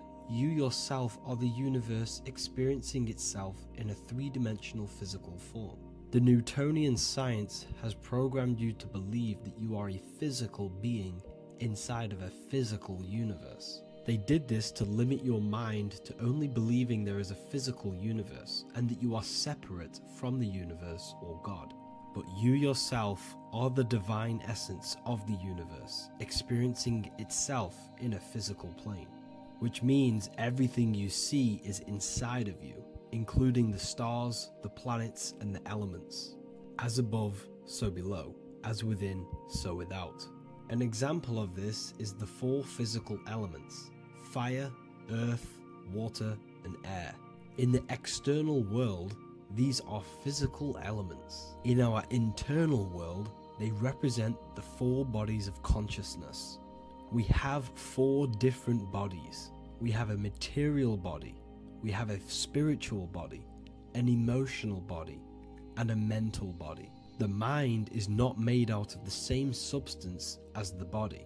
The emotions is not made out of the same substance of the mind and the body. These bodies exist in 4 different dimensions, 4 layers of consciousness. With that being said, the 4 physical elements are inside of us. The earth is our material physical body. Fire represents our spiritual astral light body. Water represents our transformative and emotional body. Air represents the mental body, the communicative and thinking body. This is the teaching as above, so below. If that resonates with you and you can comprehend it, please leave a like and a subscribe to this channel to see more content. And feel free to leave a comment on any video suggestions. Okay, so now we've gone over the 4 physical elements and how they correspond with your inner world of consciousness. This is going to make it easier for you to understand what the planets actually are. The planets are a bit more in-depth and more detailed aspects of our consciousness. The 4 physical elements are generic, but the 7 planets go deeper. They are deeper aspects of ourselves. On a macrocosmic scale, the 7 planets rule the material realm. Every object, every animal, every plant, every stone, everything we see in this plane is governed and created under one of the 7 planets. I don't really like calling them planets. They are energies. They are spiritual forces that drive things into existence. An example of this is if we look at a tree. The roots of the tree are governed by Saturn. The stem of the tree is governed by the sun. The leaves of the tree are governed by the moon. Any offspring or fruit of the tree is governed by Jupiter. Any defense mechanisms of the tree is governed by Mars. The communication and networking of the tree is governed by Mercury. The smell and the look of the tree is governed by Venus. Everything we see in this material plane is governed by one of these specific energies. Everything material has a spiritual force that brings it into physical existence. This is the reason why we have 7 days of creation in the Bible. The 7 days of the week, all governed by the planetary energies. Monday is moon day for the moon. Mars governs Tuesday. Mercury is Wednesday. Jupiter is Thursday. Venus is Friday. Saturn is Saturday. And Sunday is for the sun. This is the reason why there are so many 7s in this physical plane. 7 days of the week, the 7 colors, the 7 chakras, the 7 diatonic musical notes, the 7 lamps on the Jewish candlestick, the G inside of the Masonic square and compass. G is the 7th letter. Now let's go a little bit deeper into every planetary energy. Saturn in the external material plane governs the foundational and enduring aspects of existence, such as roots of plants, the bones of our body, and even the insects that dwell beneath the ground. Saturn represents the dull, hard, and unyielding forces of life, symbolizing structure, limitation, and conditioning. Under Saturn's influence, things become rigid, bound by restrictions and boundaries. This is the reason why Saturn is known as Father Time, because Saturn rules anything that is a restriction and a limitation, which is time. The whole of this material plane is governed by time. You will be born and you will die. This explains why there is so much Saturn symbology in this material plane. Saturn is one of the most important planetary energies. You are a spiritual being in a physical body. Your light, your consciousness is bound to the physical body until you learn how to escape the physical body. The body is a limitation for our infinite minds and spiritual bodies. Our infinite mind is stuck in this material body, governed by Saturn's limitation of time, matter, and space. Now let's dive into what Saturn means to our consciousness within our internal world. We've gone over what Saturn means in the external world. What does it mean to our consciousness? Internally, Saturn embodies the conditioning within our consciousness. When the Saturnian aspect of our consciousness dominates, we become overly rigid, fixated, and restricted in our thinking and actions. For example, Saturn's influence is strongly felt in today's world, where many people's minds are confined to societal norms and conditioned responses. Saturn is the aspect of our consciousness, our minds, such as limiting belief systems and limiting thoughts and emotions. This is the negative thought that you can't get rid of that's holding you back. This is a Saturn aspect of our consciousness. However, this is not a negative thing. The Saturnian aspect of our consciousness is a great teacher, guiding us through difficult life lessons that ultimately lead us to growth and expansion. Saturn's energy allows us to experience and overcome fears and limitations so our minds can expand into new fields of thought, into new life. Although Saturn's energy is harsh and often challenging, it helps us develop resilience, discipline, and wisdom. However, in the modern day, this Saturnian energy has overpowered the minds of the masses, fostering excessive rigidity and limitation. This is why we see so much Saturn symbolism. It's literally everywhere because our minds are being dominated by the Saturnian limiting aspect of our consciousness. Now, let's move on to the moon. The moon, or lunar energy in the external material macrocosm plane, governs the elements of water, influencing the natural cycles such as the ocean tides, which rise and fall in harmony with the moon's phases. Beyond water, the moon also guides instinctual behaviors such as animal migrations. Birds, insects, and other creatures rely on the moon's subtle energies to navigate their journeys. For example, dung beetles use polarization patterns in the moonlight to orient themselves and travel safely home. The moon creates the months. M-O-N is moon. There are 28-day cycles, and this 28-day cycle of the moon is reflected in the woman's body, known as the menstrual cycle. The moon is a feminine energy, governing the feminine elements such as water and the feminine cycles of the body. The moon is the womb. This is why eggs have the same color as the moon, because eggs are ruled by the moon's energy. Now that's the external world. The internal world, the moon symbolizes the emotion aspect of our consciousness. It represents the subconscious mind, the seat of intuition and psychic abilities. Just like in the external world, things are born out of the moon, such as eggs and the womb. The subconscious mind acts as a womb for our conscious mind. Our deep subconscious emotions and programs are born into light into the conscious mind and controls the conscious mind. The moon represents our hidden psyche, our shadow self. Now let's go on to the sun. The sun represents the life force. In the material external world, the sun is ruling over pretty much all life. The sun gives life to all things. Without the sun, animals could not exist, the human body could not work, and plants would not grow. The sun is the life force. It's the soul of the world. Now, in our internal world of consciousness, the sun represents our passion, our drive, our conscious mind. The aspect of our internal world that wants to drive things and give life to physical manifestation. Now we go on to Mars energy. Mars is well known for being the god of war. Mars energy manifests into the material plane through anything that seeks to protect or defend itself. For example, the holly tree. The holly tree leaves are very sharp and they defend itself. Anything that is protective in the material world has Mars energy and is governed by this specific aspect of consciousness. For example, any predators or animals such as hedgehogs with spines on their backs for protection. Mars represents all things that is driven by conflict, aggression, and defense. Now, internally, inside of our inner world, Mars symbolizes the aspect of our consciousness that is focused on self-preservation and protection. Mars governs our ego, the instinctual urges of anger or maintaining reputation. Mars is not evil.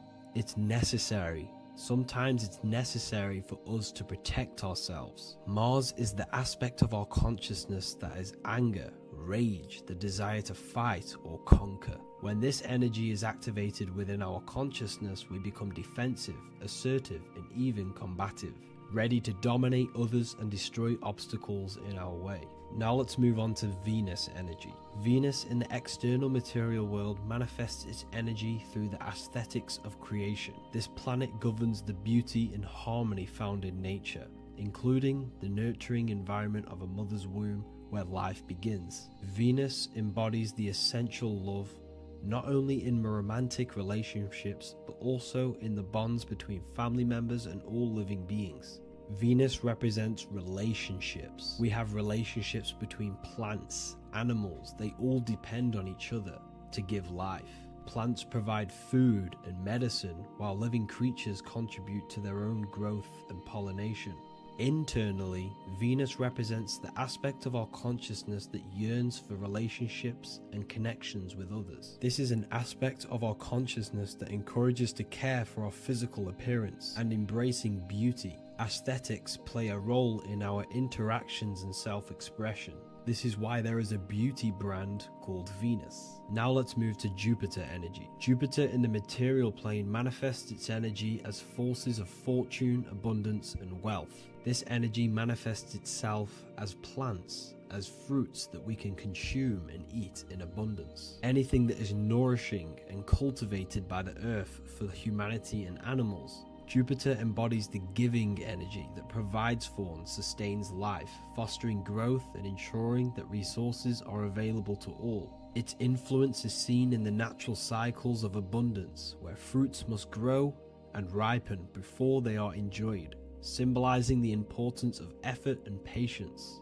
Internally, in our spiritual world, Jupiter represents the aspect of our consciousness that yearns for abundance and seeks growth in various aspects of our lives, including wealth, knowledge, and personal development of the mind, spirit, and the soul. This is the aspect of our consciousness that wants to gain wealth, that wants to gain expansion and abundance in our lives. However, when Jupiter's energy dominates our consciousness excessively, it can lead to feelings of stinginess and greed. It represents material possession.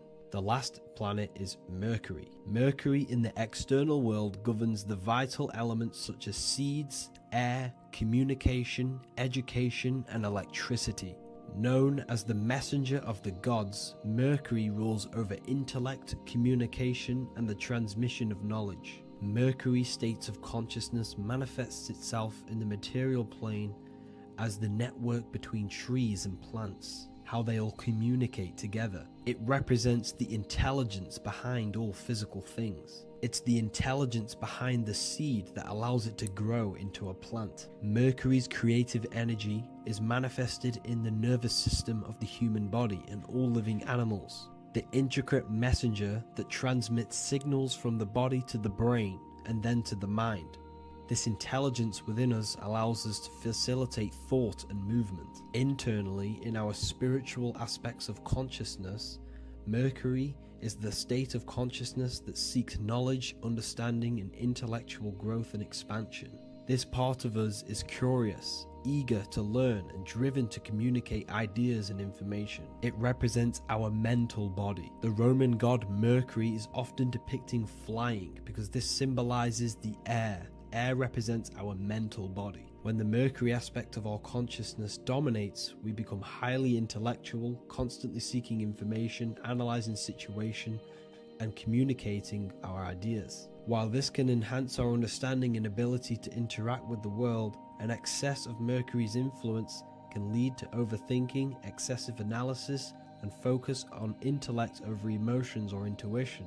Okay, so they are the 7 planetary energies in the external world and your internal world of consciousness. These energies are manifested in the Roman mythology as human beings. They are depicted as human beings, but this is nothing but symbolism. These gods never existed physically. They represent aspects of our consciousness and spiritual forces that govern the material plane. Every material object, every intelligence, every piece of life in this universe is governed and brought into existence by one of these spiritual forces. Now, I hope this video has expanded your mind into a new realm of thought. Make sure to leave a like, a comment, and subscribe to the channel for more occult and esoteric information. You can read more about this topic and many more occult and esoteric teachings inside of my books, the Book of Wisdom Volume 1 and the Book of Wisdom Volume 2. I honestly advise that not everyone reads these books. These are books which will completely transform your view on reality. You will feel a lot better reading these books because you will find a connection with yourself and the universe. Understanding truth and knowing thyself gives you a sense of well-being. Like I said, this is not just a book. This is a beginning of your journey of expansion and growth.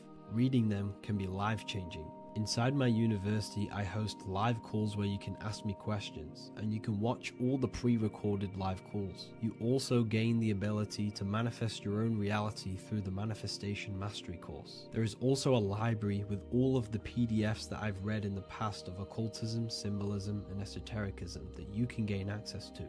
There is a whole lecture section where you can watch all of my occult lectures. This is a place of transformation. The price of the university will be going up very soon. If you join now, you will gain a free sexual alchemy course which will teach you how to transmute sexual energy into creativity. I'll leave all the links in the description for the university and also my website where you can get my books. I hope you enjoyed this video. Take care. Welcome to Revival of Wisdom.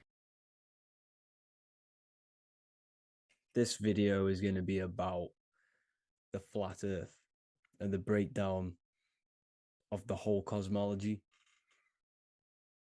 I'm going to be digging very deep. I've got a lot of pictures and images to show you, and a lot of dots to connect.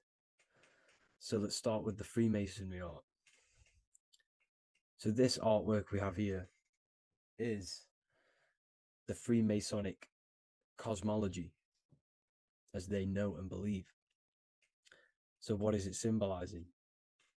We obviously have to start off with the 4 pillars representing the 4 corners of the earth. The 4 corners with duality. You see, there's everything on earth. There's good and evil. Good, evil, positive, negative. Good, bad. This is the checkered board. This is what it symbolizes. Okay.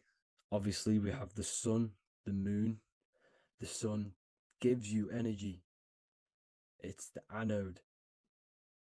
The moon is the cathode. It's the opposite. It takes your energy. So therefore, you become sleepy when the moon comes out. You see, everything on earth, everything in the universe is balanced. There's complete balance symbolized by duality. There's always 2 opposites. We have the all-seeing eye. And obviously 7 stars representing the 7 planets, but not planets as in we know planets. They're not physical spinning balls of gas. They are energies. They are lights emitting from the realm above this realm.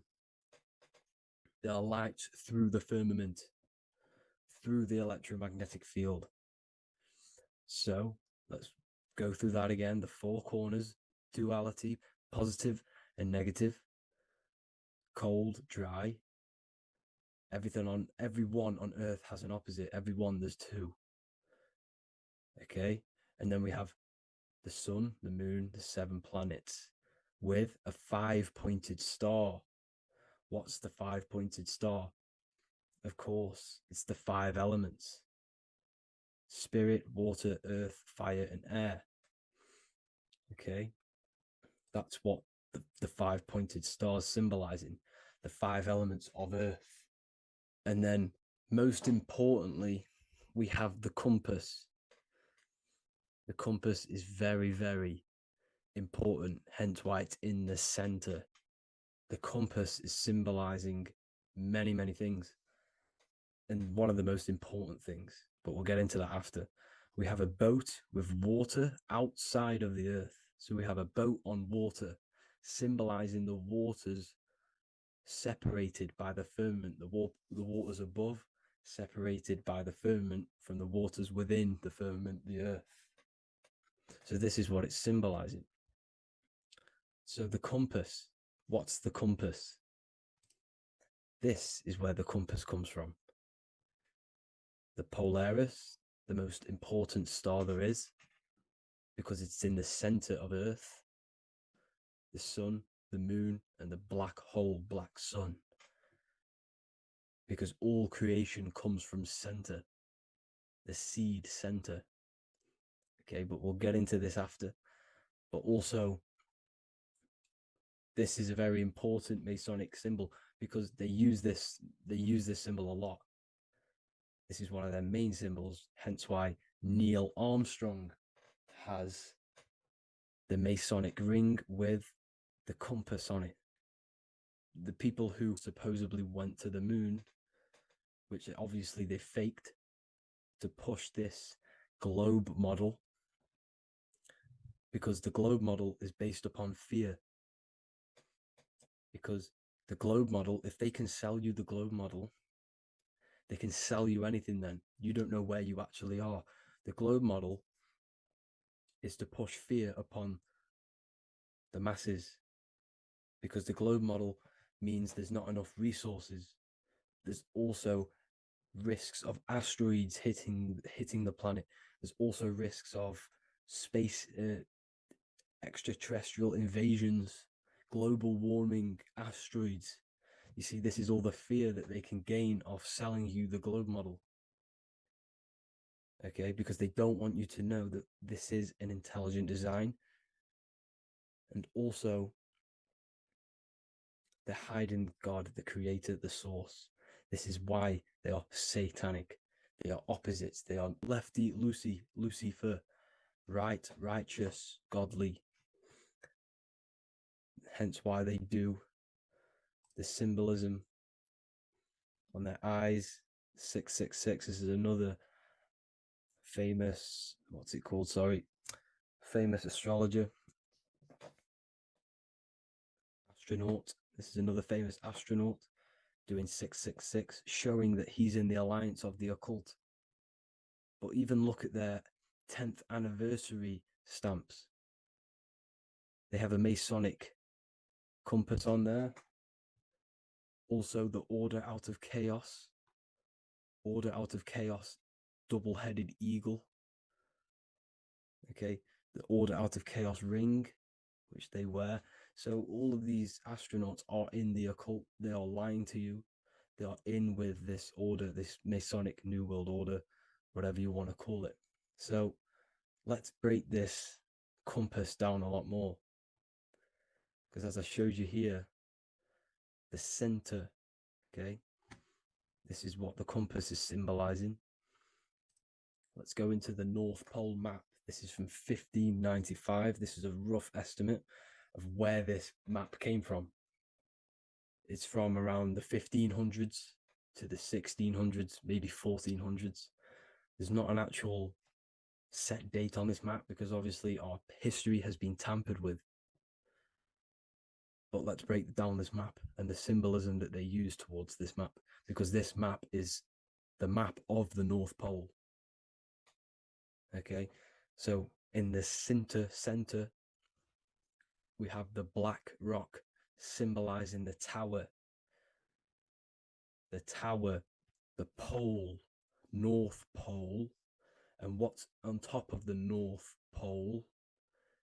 Obviously, it's Polaris. North Pole and Polaris. Okay, with the 4 islands around the center. Okay, 4 islands around the center.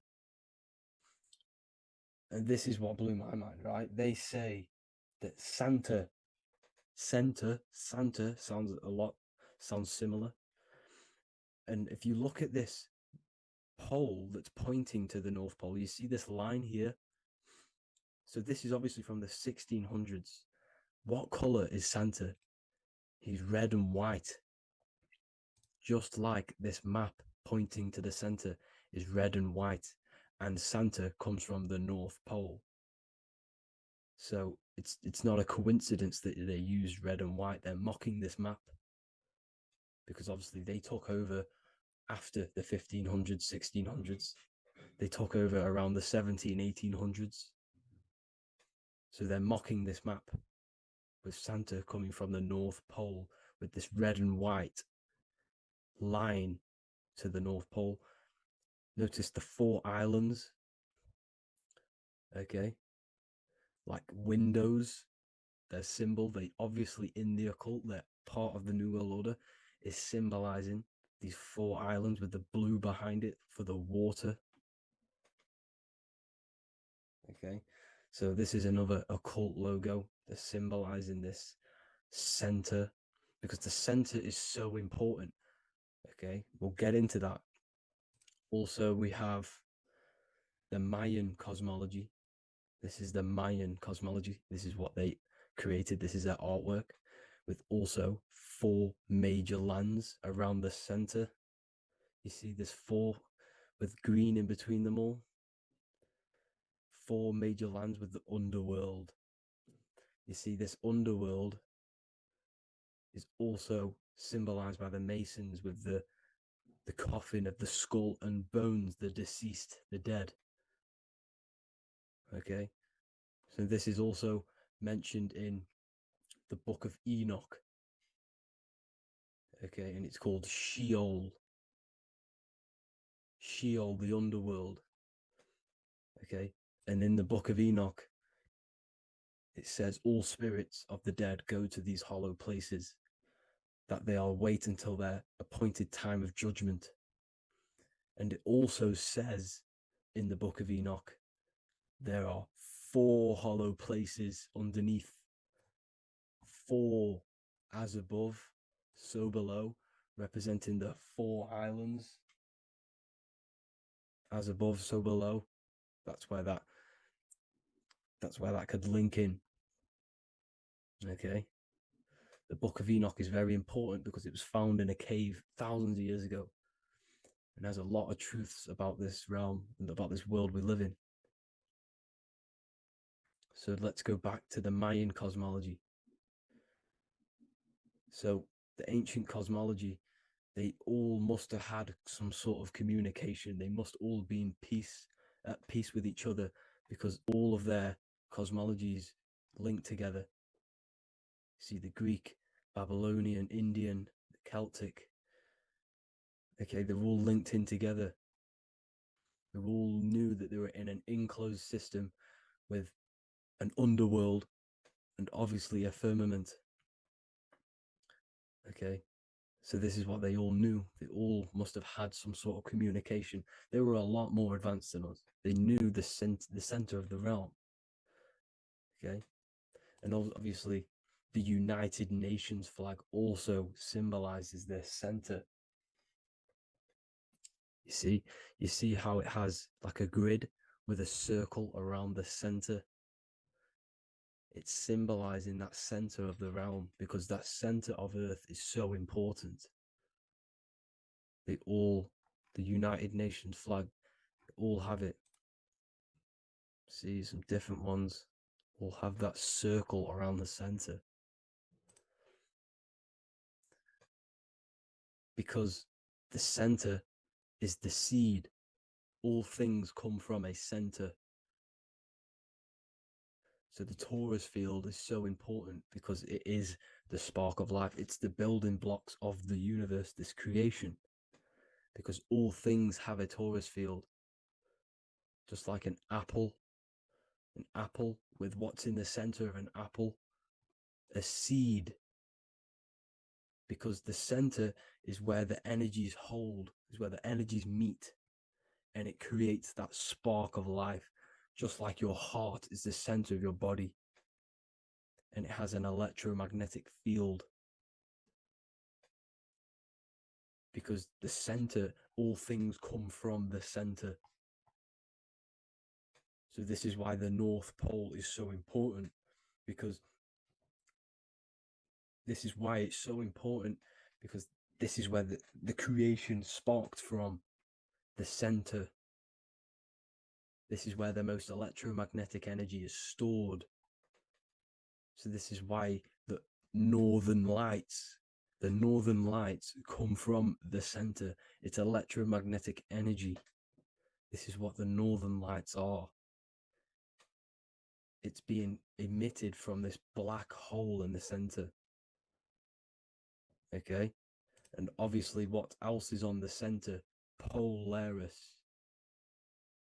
Polaris is the center star.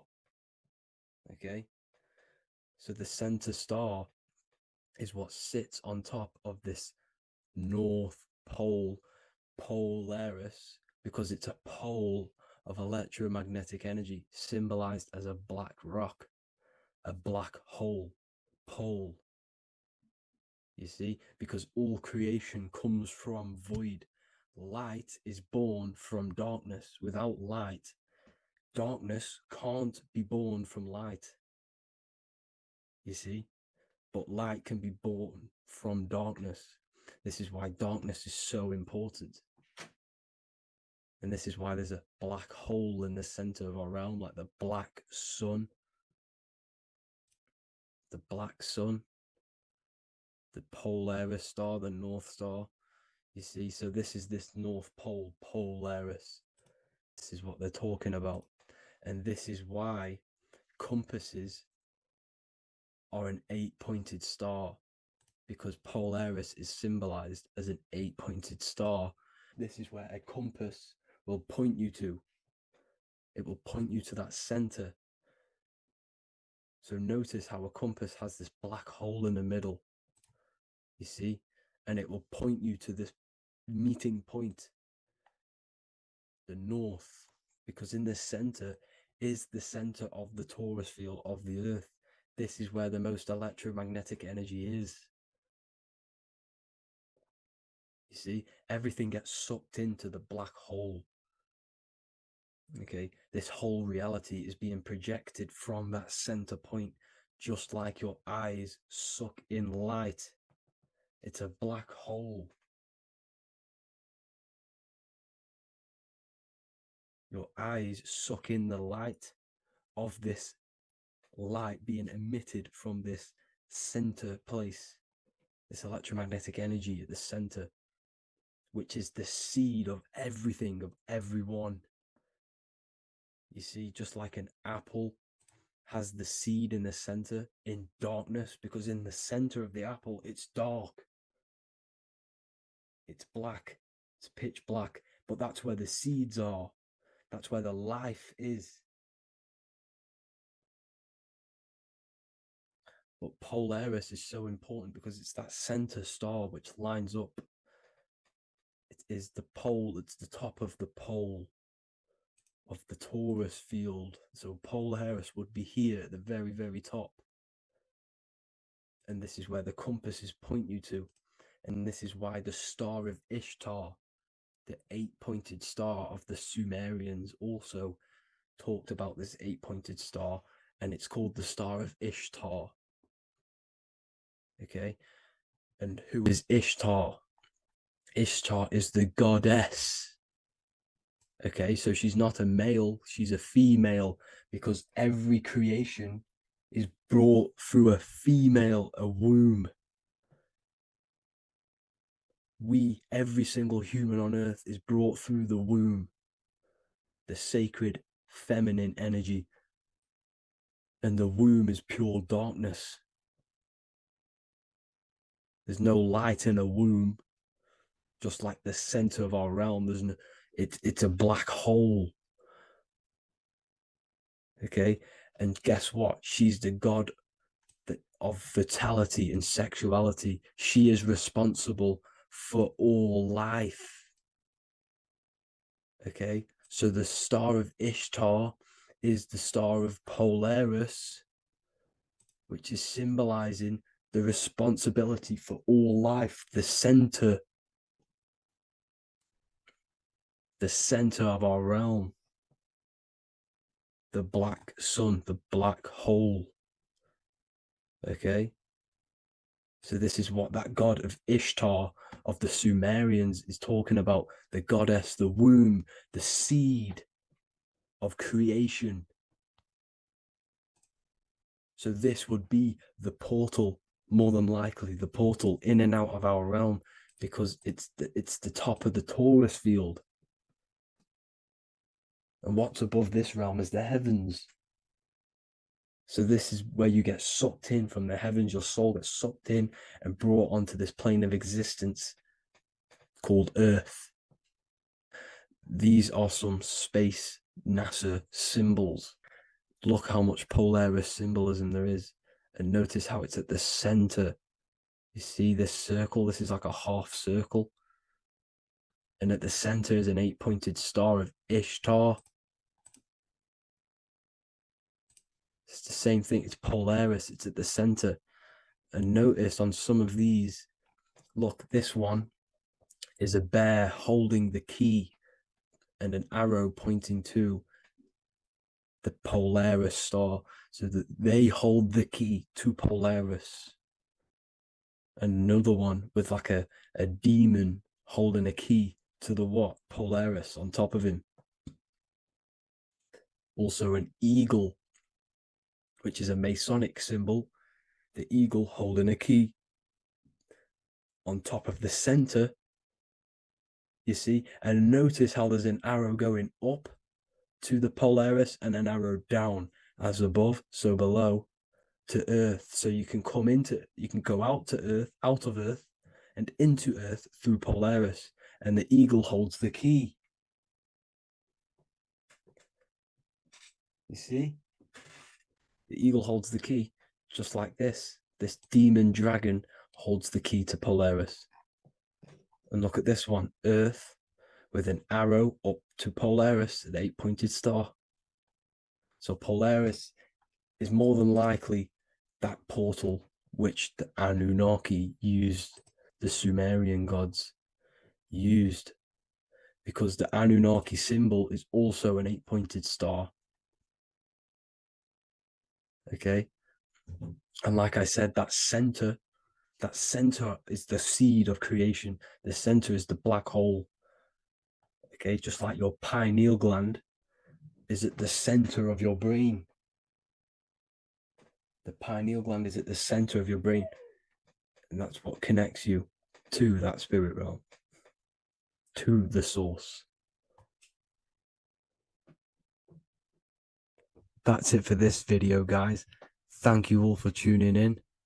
I hope you all learned something today. Please leave a like, a comment, and please subscribe to the channel for more content. God bless you all. Welcome to Revival of Wisdom. What is good, people, is Revival of Wisdom. We're back with another video. Today we're going to be talking about the importance of Saturn and the occult. Let's jump straight into this. So Saturn is the god of the earth, right? It's the time of God, change, destruction, physical matter. He creates and destroys, because the energy of Saturn is the key to crystallization. It wraps things in physical matter, right? He creates everything, all life forms, and he takes things back, because the day that you're born, that's the day that your expiry date is coming. The time is ticking until Saturn takes your life. This is why he's known as the Reaper. Okay? As he's personified as eating his child here in this ancient Roman painting. As you can see, he's eating the child. We are all children of Saturn, right? He creates physical matter, our physical bodies, right? He's the god of time because he's the slowest moving celestial body. He's the Lord of the Rings, as you can see here. He's the last one on the ring. He's the slowest one moving, okay? So he is the Lord of time, of destruction and creation, okay? This is why his name is Saturn, Satan. He's the devil, okay? But I'm not saying Saturn's evil, guys. It's a part of life. Everything lives and dies, right? He's the key to crystallization. Now, as we have the clock here, our god Saturn, or Chronos in Greek, just means time. He's also the god of time, as I've already said. 60 seconds in a minute, 60 minutes in an hour, 24 hours in a day. Add 2 plus 4 equals 6. 60 seconds, 60 minutes, 2 plus 4 equals 6. That's 666, okay? And as you see on the clock, 6 take away 12 equals 6. 7 take away 1 equals 6. 9 take away 3 equals 6. 6 is the number of Saturn. It's associated with Saturn, right? He's the god of time, of justice. Everything goes back to the Reaper in the end. Everything lives and dies. Now, the artwork of him, he's always got the Reaper staff. You see, it's personifying death. Now, when you see this, the Romans were not saying Saturn was a real person, a real god in human form. No, this is personification. This is what the ancients always did. They personified, just like the Bible. It's all personification. So the personifying Saturn eating its children because it's the Reaper. No one can escape the Reaper. No one can escape death. Now, Saturn is 666, which is in the Bible the number of the beast, right? The number of the beast, Satan, 666, right? So on the North Pole of Saturn, you have a hexagon which makes a cube, right?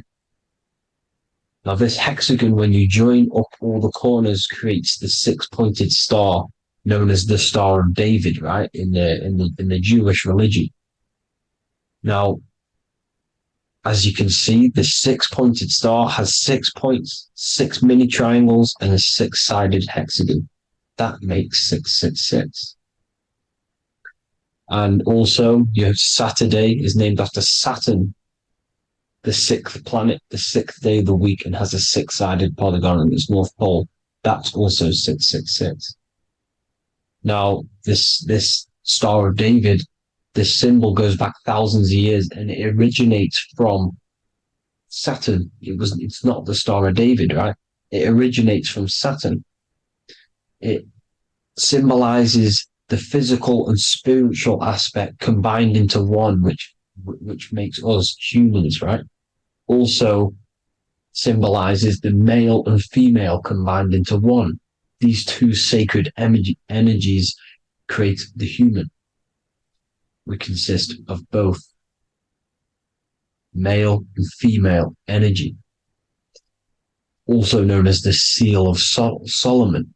And we all know if Solomon was a real person, he talks about communicating with 72 demons. He could apparently, in the text, he could communicate with 72 demons, and this is sorcery. This is black magic. Now, this symbol is associated with hexing people. When you place a hex on someone, that is a form of witchcraft, which a hex is just a curse. When you're cursing someone, this is black magic. Now, the black magician would stand in the middle of the symbol and cast his spells onto other people. Now, this symbol is obviously on the $1 bill, twice on the $1 bill. And it's very, very ancient symbol. And it originates from Saturn. And let's keep going. So the cube. So I've just said how you see the cube on the North Pole of Saturn, right? The cube is limited. It's a 3D shape. It symbolizes limitations to the physical 3D dimension, the third dimension, the physical realm which we are in.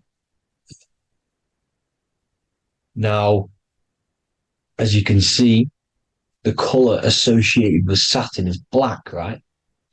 Black is infinite potential. Black is the creation of all things before there was light. Light is born out of blackness, darkness, okay? Now, black is physical matter. And as you can see, the black cube, black symbolizing physical matter, the cube being limited, as the physical realm that we are in is limited. It's not like the fourth dimension where everything can exist in a thought. The third dimension is limited, right? And this is what Saturn is. It limits you to the 3D 666. Your body limits you to your physical body. Now, these black cubes are placed everywhere. As you can see, Australia, Denmark, Manhattan. There's one in New York. As you can see, the Apple have a cube. The Nintendo GameCube. Trump Tower is a black cube. This is worshipping the energy of Saturn, the god Saturn. Okay, it's not a god, it's a celestial energy. However, it rules over Earth because it pretty much created the physical realm. Now, as you see, when you go to a funeral, you wear black, a black suit symbolizing Saturn, which is the color associated black. And as you see in Mecca, they walk around the black cube in rings. As you can see here, they're stood around in rings, like the Saturn, the rings of Saturn. The Mercedes symbol. You probably wouldn't notice that, but yes, it's Saturn. And when you graduate from university, you wear a black cube on your head. This is all symbolizing Saturn. Okay? Now, as you can see, the Jews here have a black cube on their third eye whilst they pray. Notice how he's shutting his eyes into blackness, darkness, and he's wrapped around a black strap around his arm. This is symbolizing the wrapping of physical matter, of how physical matter wraps things into existence. And as we all know, the Star of David is a Jewish symbol. So he has the black cube and the Star of David, right?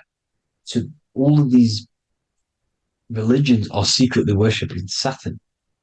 Okay, this is all Saturn worship, Kronos, the god of time and destruction, the physical reality. Now, as you can see, it's symbolized everywhere in all major corporations. Pepsi, internet, that's obvious. NASA, of course, NASA. NASA means to deceive in Hebrew. Universal, Walkers, that one's so obvious. Nike, Toyota. So many different ways they symbolize it. You either see the rings of Saturn or the black cube, as I just showed you here, the Nintendo and the Mercedes, right? It's absolutely everywhere. Now, they also use 666 to symbolize it, as I've just broken it down to you. 666, the World Economic Forum. We all know how they're trying to enslave us into this new world agenda. Google Chrome, CERN, Disney, Coca-Cola, Cadbury's, all of these have 666. Now, every UPS barcode has 666. And even www. Is Hebrew for 666, as you can see here. Monster. It's the same Hebrew letter. It means 666. Drake, 6 God. That's his God, Saturn. Why? Because they love physical realm. They love the physical dimension, the third dimension.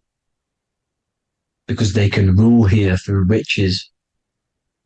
They can build an empire here. It's not like the fourth dimension. They don't want to ascend.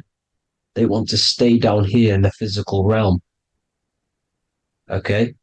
Now, this is why they're cloning. They can move their consciousness into other clones to live forever. This technology exists. This is why they love the third dimension. As you can see, all of these sellouts here, Drake, Leonardo DiCaprio, you know, all of these people doing 666 because this is their God. This is their God. They love the physical realm. They sold their souls for wealth and fame in this physical realm. So why would they leave? You see? Now, this isn't all just evil, okay? So you have 7 chakras, right? You have 7 days of the week, 7 solfeggio scale notes. These are frequencies, the solfeggio scale. Now, it's called the Saturn moon matrix because the moon symbolizes your mind, because you're created out of the Holy Trinity, which is body, mind, and spirit, right? That's the triangle, the equal triangle, body, mind, and spirit. Now, the 3 main celestial bodies are Earth, Moon, and Sun. The Earth being your physical body, the Moon being your mind, and the Sun is your soul, hence why it's called solar. It's a solar soul. Now, these symbols are alchemical symbols. So when you're doing alchemy, you use these symbols to obviously symbolize what we're talking about. Now, as you can see, these are all the symbols of the planets. Of Saturn is created out of the moon on top, the moon on the bottom and the earth on top, as you can see here. You see? And this creates the number 5. Now, with the moon being your mind and the earth being your physical body, this is mind over matter, because the earth is your body's matter. This is matter over mind. You don't want to be matter over mind. This is low states of consciousness. You won't be mind over matter. You see, to manipulate matter, to create your own reality. Now, obviously, we all know Saturn is associated with the lowest chakra, which is the root chakra. This is to deal with your animal instincts. When you're down here, you identify as the physical body. You don't know anything spiritual. You're you have a pure physical mind. You don't believe in anything spiritual. This is survival mode, consumption. They want you trapped down here, which is matter over mind. They don't want you to create your own reality, which is mind over matter. You see?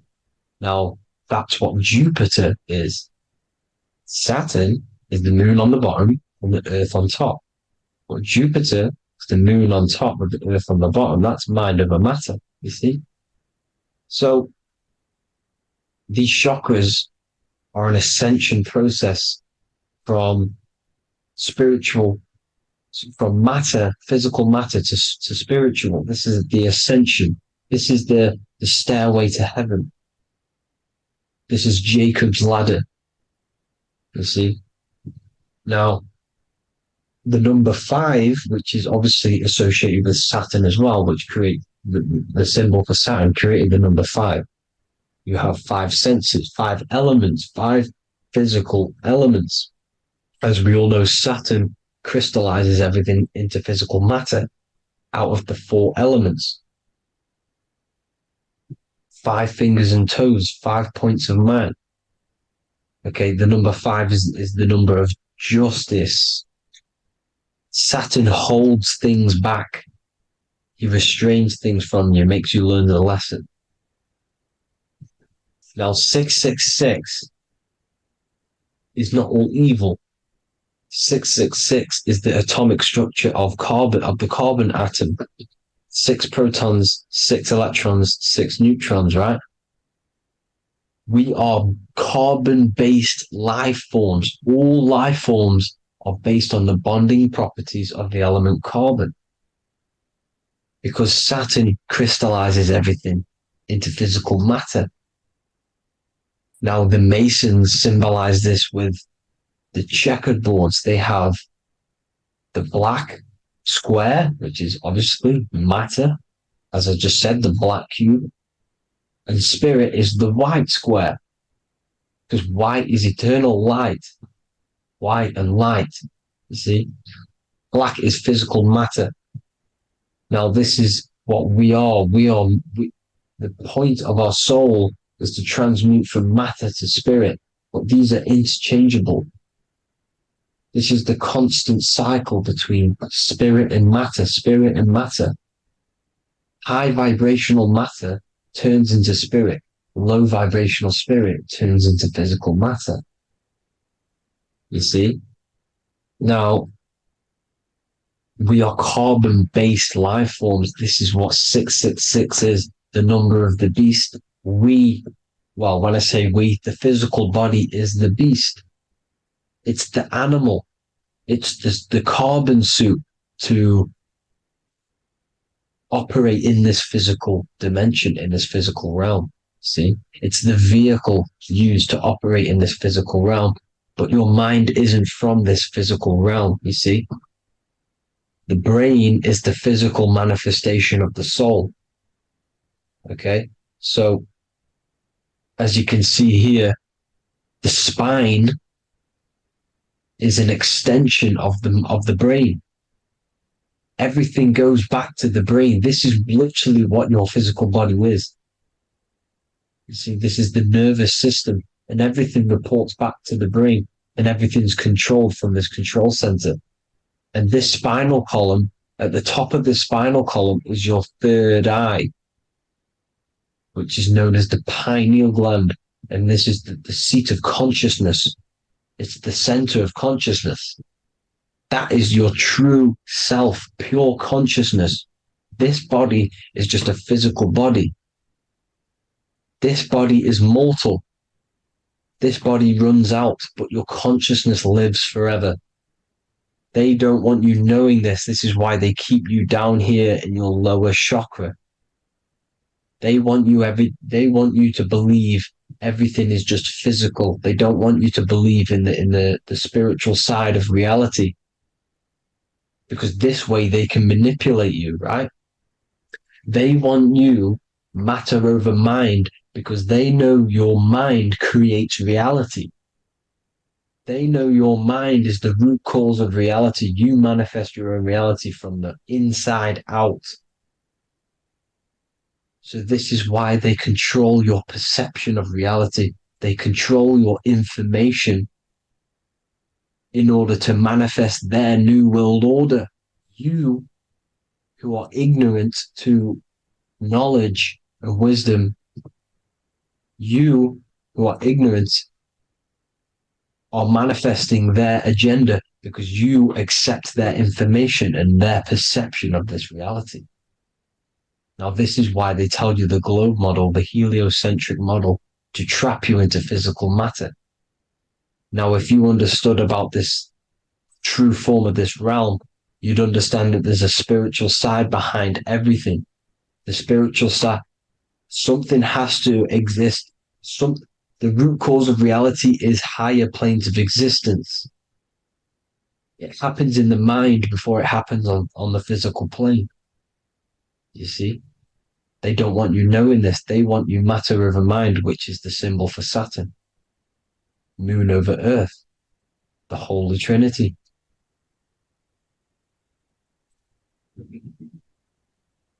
Now, as you can see, the cube also makes IXXI. This is Roman numerals. This is Roman numerals, and when it's translated from 9/11. Yes, 9/11. This is the secret code of the One World Order. The two twin towers, when the two become one. Okay, when the two become one, this is how you reach the higher states of consciousness, the physical and spiritual. Now, as you can see, the 9/11 memorial are two black cubes. It's two black cubes. This is all Saturn worship. Now, I'm not saying that Saturn is an evil celestial body, right? No, everything has a good side and a bad side, right? It's duality. The spirits of Saturn on the dark side are the most evil demonic spirits. Now, these are the spirits that these are invoking through these rituals, right? Yes, 9/11 was a massive ritual. It's a satanic ritual, okay? Now, we all know Elon Musk. Elon Musk is coming with the mark of the beast. And English gematria, this equals 666, right? 666, as I said, is the number of the beast. You are the beast, your physical body. You see how the Bible twisted things up to make things more confusing, right? But it's there. You just have to have the knowledge to be able to read the Bible properly. As we all know, we had this virus. I'm not going to say the name because I'll get flagged. This virus adds up to 666 because this is all part of the New World Order. It's all part of keeping you in this physical dimension. Okay? Now, as you can see here, Novus Ordo Seclorum on the back of his shirt, on Elon Musk's shirt, this is also on the $1 bill. Novus Ordo Seclorum. This means New World Order. Yes, New World Order. This is on the back of Elon Musk's shirt. And as you can see here, he owns Neuralink, which is the brain chip which they're going to be putting into implanting this onto your brain. This is the New World Order to connect you and merge your consciousness with AI. Neuralink and Meta, he owns Meta as well, which is the metaverse. These are going to be linked in, hence why they have the same symbol, but just in a different format. It's the infinity symbol. And the infinity symbol comes from the torus field, as you can see here, your electromagnetic field from around your body.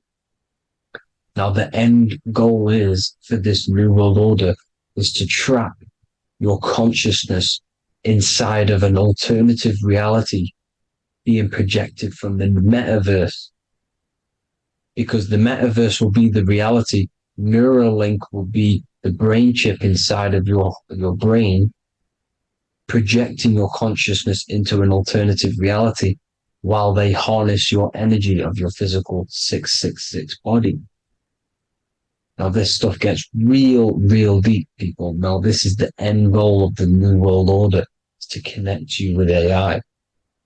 This is why they're trapping you and keeping you in these lower states of consciousness in the Saturn-associated root chakra, so you don't find out about the spiritual side of reality. Because if you knew the truth of this reality, you wouldn't connect to AI.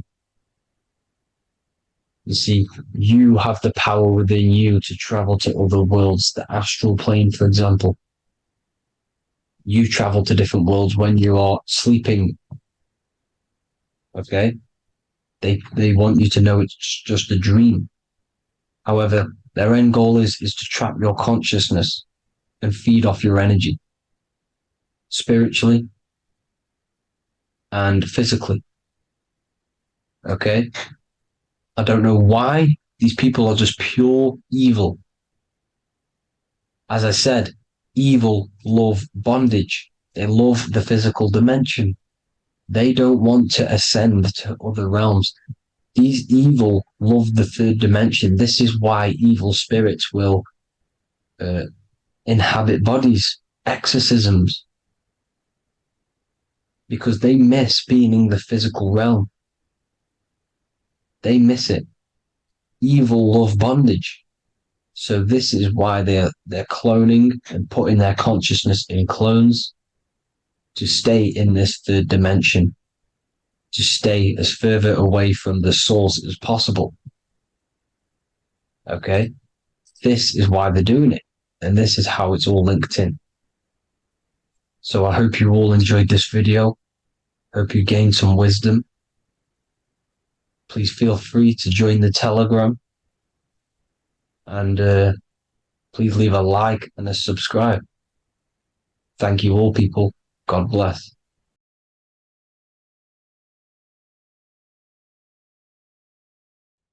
What if I told you many people around you have probably sold their souls?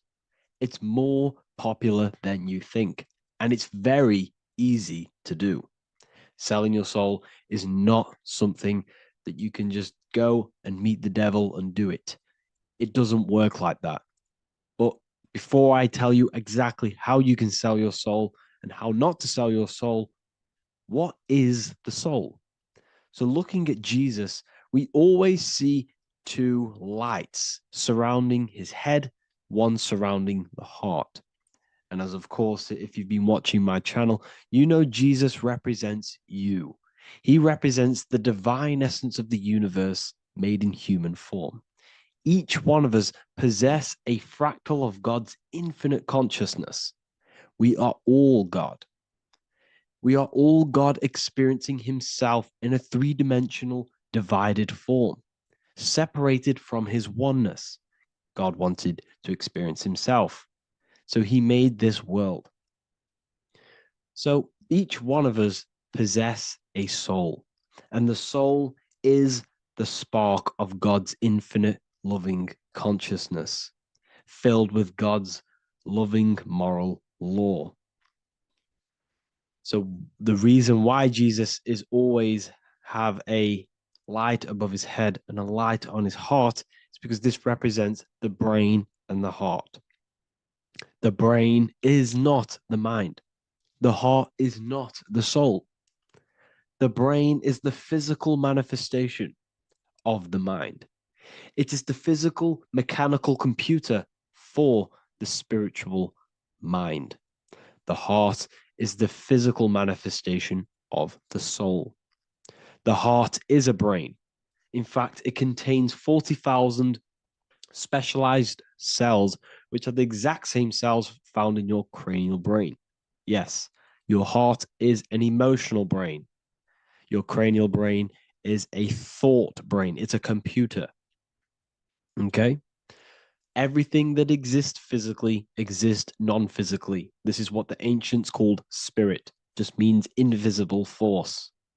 The mind, the thoughts are not made of atoms. You can't touch, you can't find tangible thoughts, imaginations. These things exist spiritually in metaphysical counterspace. It's the same with your emotions. The emotions are spiritual. They are not physical. You can't touch them.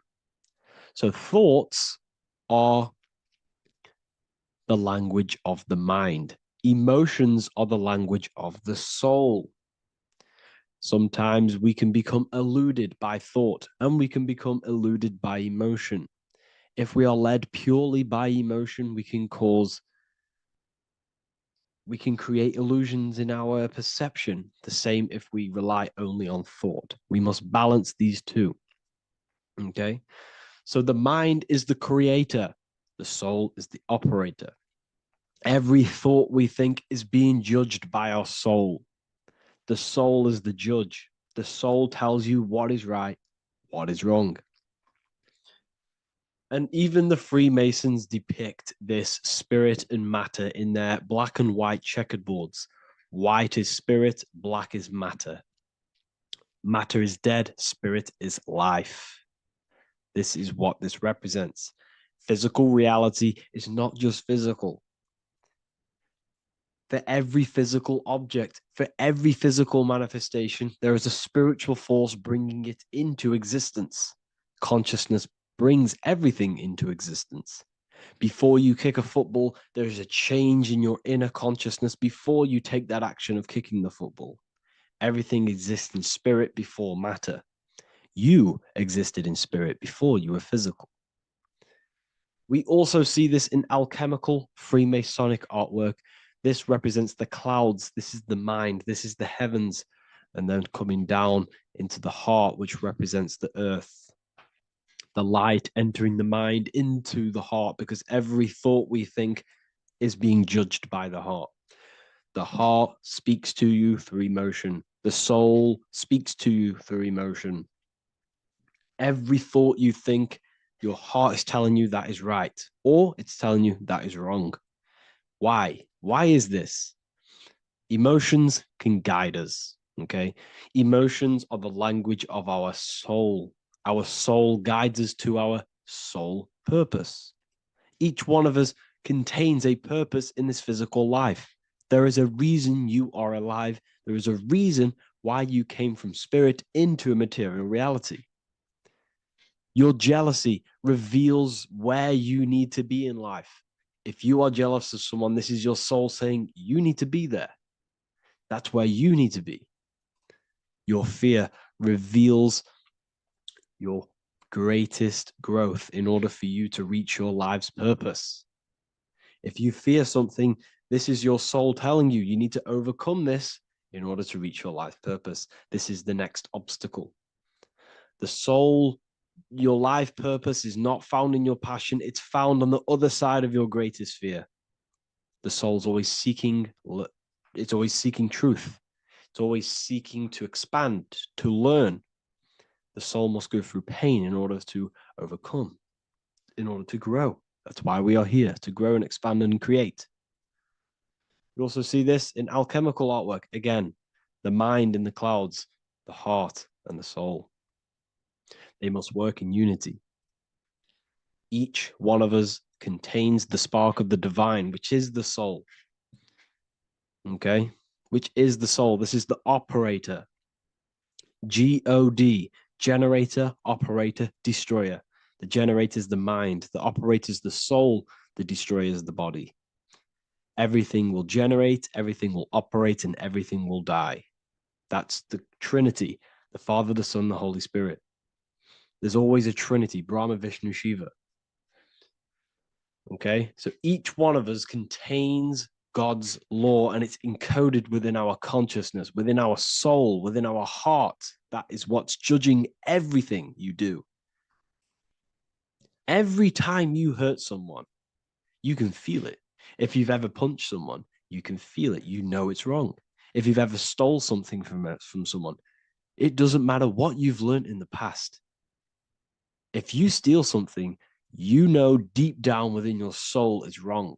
This is because each one of us are encoded with God's law of love and integrity. I don't care how tough you think you are and how hard you think you are and what you've done in your life.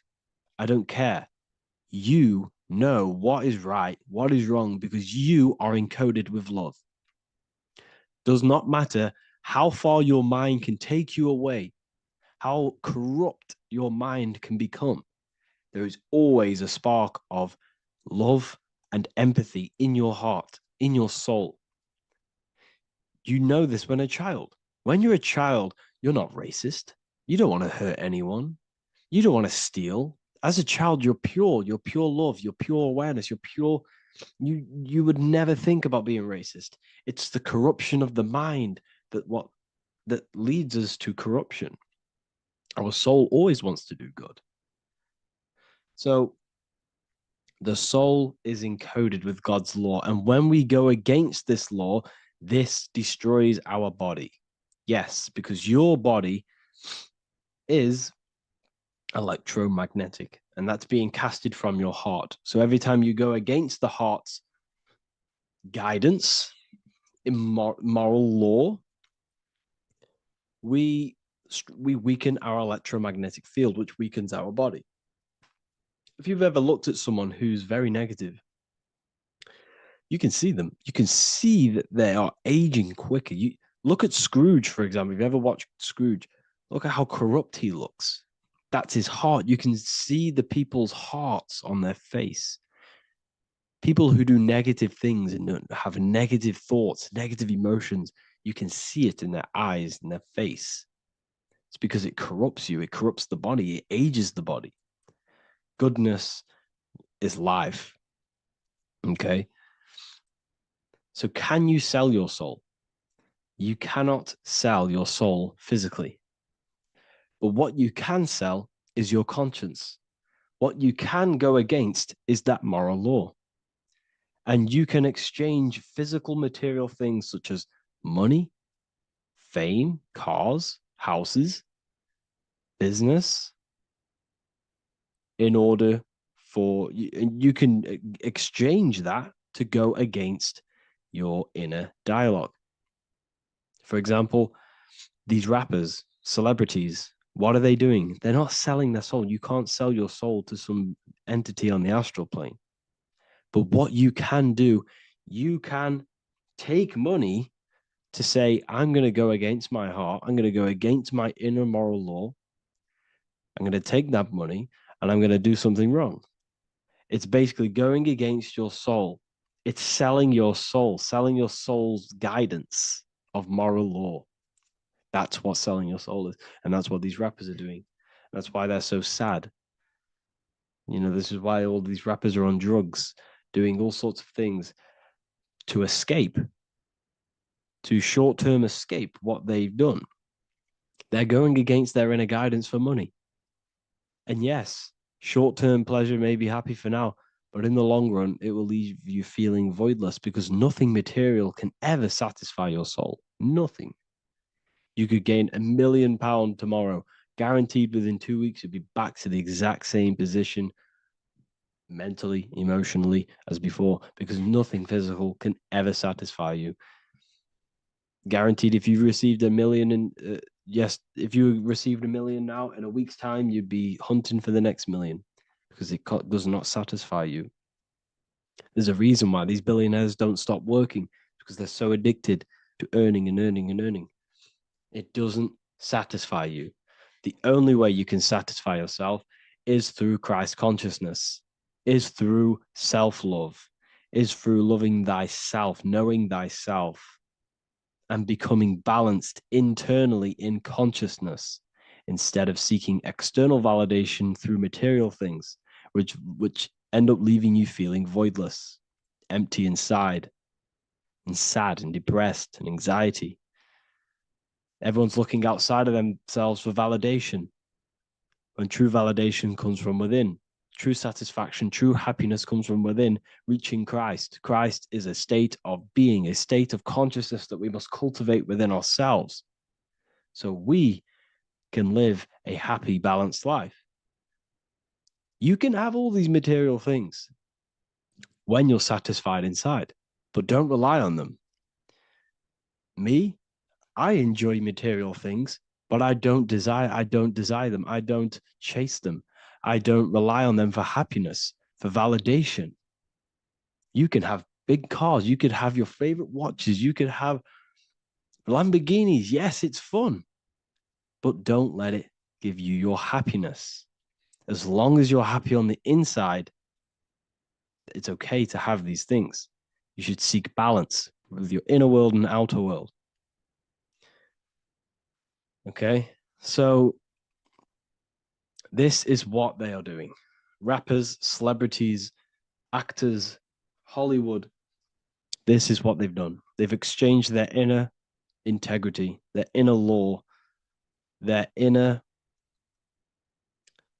moral compass for exchange for material wealth, fame, money, and cars. That's what they've done. And power. It corrupts you.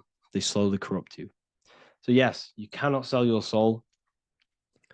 And if you wish to learn more, I'll see you inside Ethereal University with my community, where we are learning every day to master ourselves, to expand our consciousness. If you want to lucid dream, astral project, master yourself, create the desired reality you want, learn about human consciousness and your full potential, then Ethereal University is for you, and I'll see you inside. The link will be in the description. Thank you for watching. In this video, we're going to be talking about the evolution of consciousness.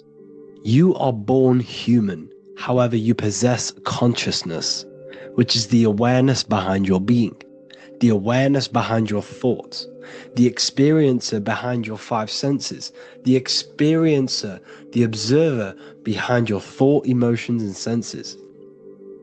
You are an eye, an invisible consciousness looking through a lens, which is your body. Your body produces this physical world that you experience. Your brain produces this world. Your brain and body is a technological computer. However, you are an infinite, ever-expanding consciousness behind this physical body. And there is an evolution of consciousness, a cosmic journey of expansion. And this is why we see so much pyramid symbolism in the occult and esoteric world, and especially within Freemasonry. Because the pyramid represents climbing, an evolution, a raising state of consciousness, a journey. Steps symbolize a journey upwards. This is the raising and the evolution of consciousness, our inner world. The transmutation of our inner selves, of our souls and consciousness and our minds. So when we see this pyramid, we're seeing a evolution, a way up to source consciousness. And the eye in the pyramid represents your source consciousness. It represents illumination. It represents divine guidance through this evolution of consciousness. This is why we see the ladder. Consciousness is ever expanding on an infinite journey of evolution. Each individual is a part of this cosmic process, contributing towards the ongoing expansion of both mind and awareness. As we evolve, we collectively explore deeper levels of existence, expanding the boundaries of thought and consciousness. The mind has the ability to expand infinitely into new realms of thought, into new dimensions of mind. The mind cannot be filled up. It is not a physical substance. The body can be filled up because it is a physical thing, but you cannot fill the mind. Therefore, the mind is constantly expanding, ever expanding into new fields of thought. So what we see in Freemasonry, the ladder, is again a journey, an elevation of consciousness.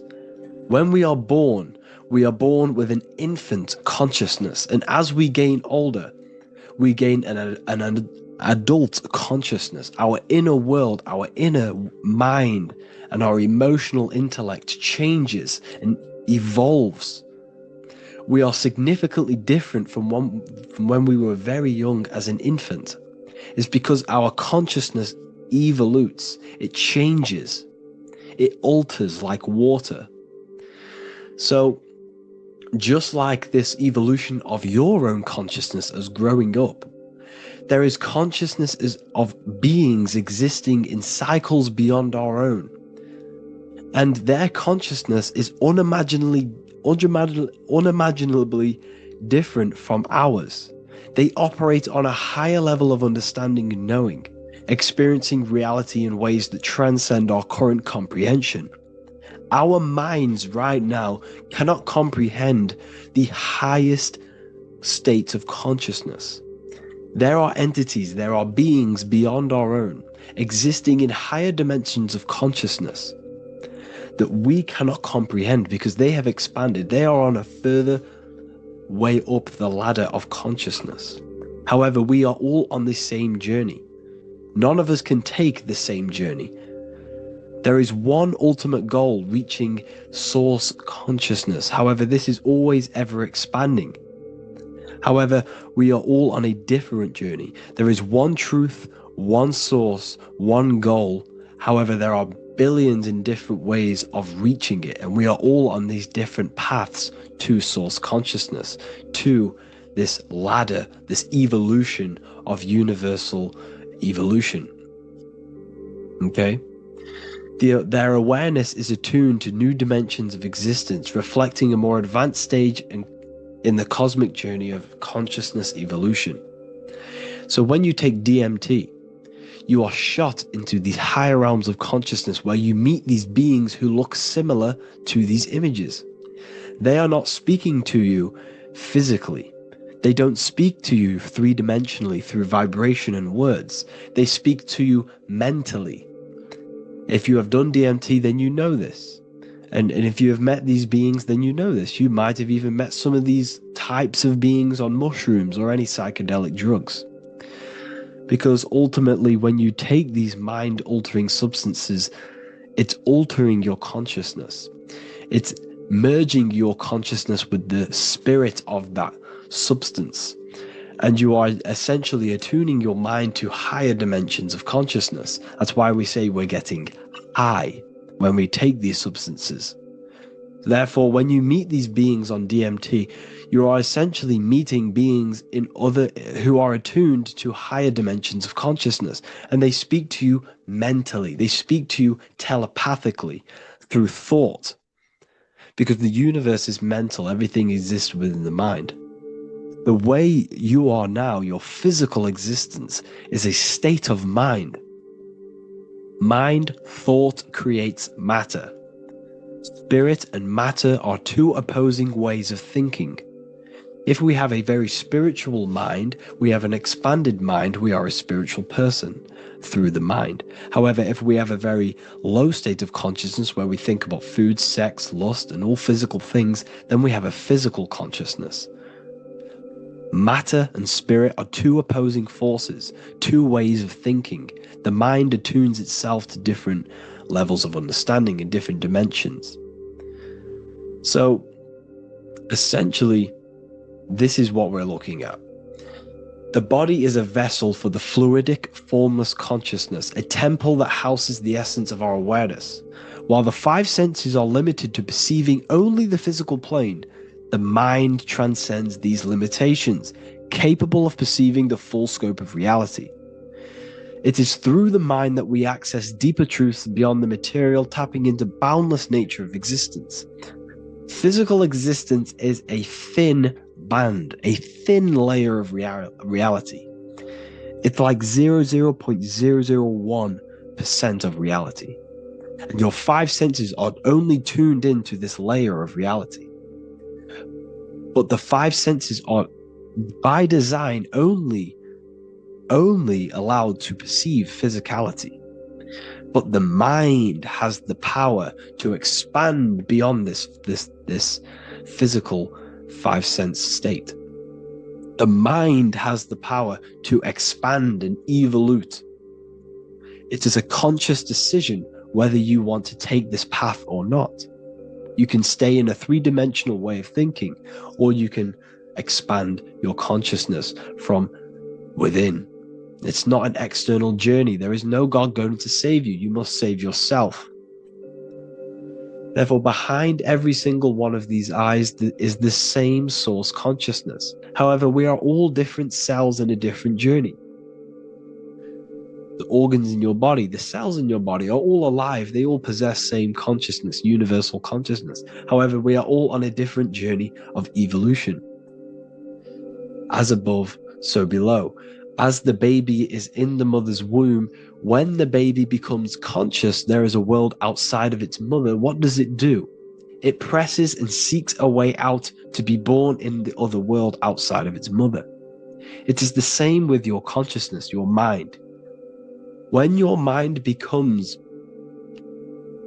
aware that there is realities beyond the immediate surroundings, it seeks a way out. And this is exactly what I'm doing to you now. I am now expanding your mind and telling you there is other ways of reality. There is other dimensions of consciousness which you can access through inner transmutation, through different ways of thinking, spiritualism, and meditating and connecting with yourself and detaching from external things. We can upgrade our consciousness. Your body is a womb. Why Jesus says you must be born again to see the kingdom of God, because you are born physically and then you must be born again spiritually, awakening your inner consciousness. So like I said, as the baby is in the womb, it's the same principle. As above, so below. You were a baby, you were in your mother's womb, and you figured out there is a world outside of your mother, so you seek to way out your mother to be born in another world. It's the same now. You must do this now. This is your spiritual evolution. This is the evolution of consciousness. It's ever expanding. When you die, this is a transition. You must learn to not fear death. This is another part of your spiritual journey. You must master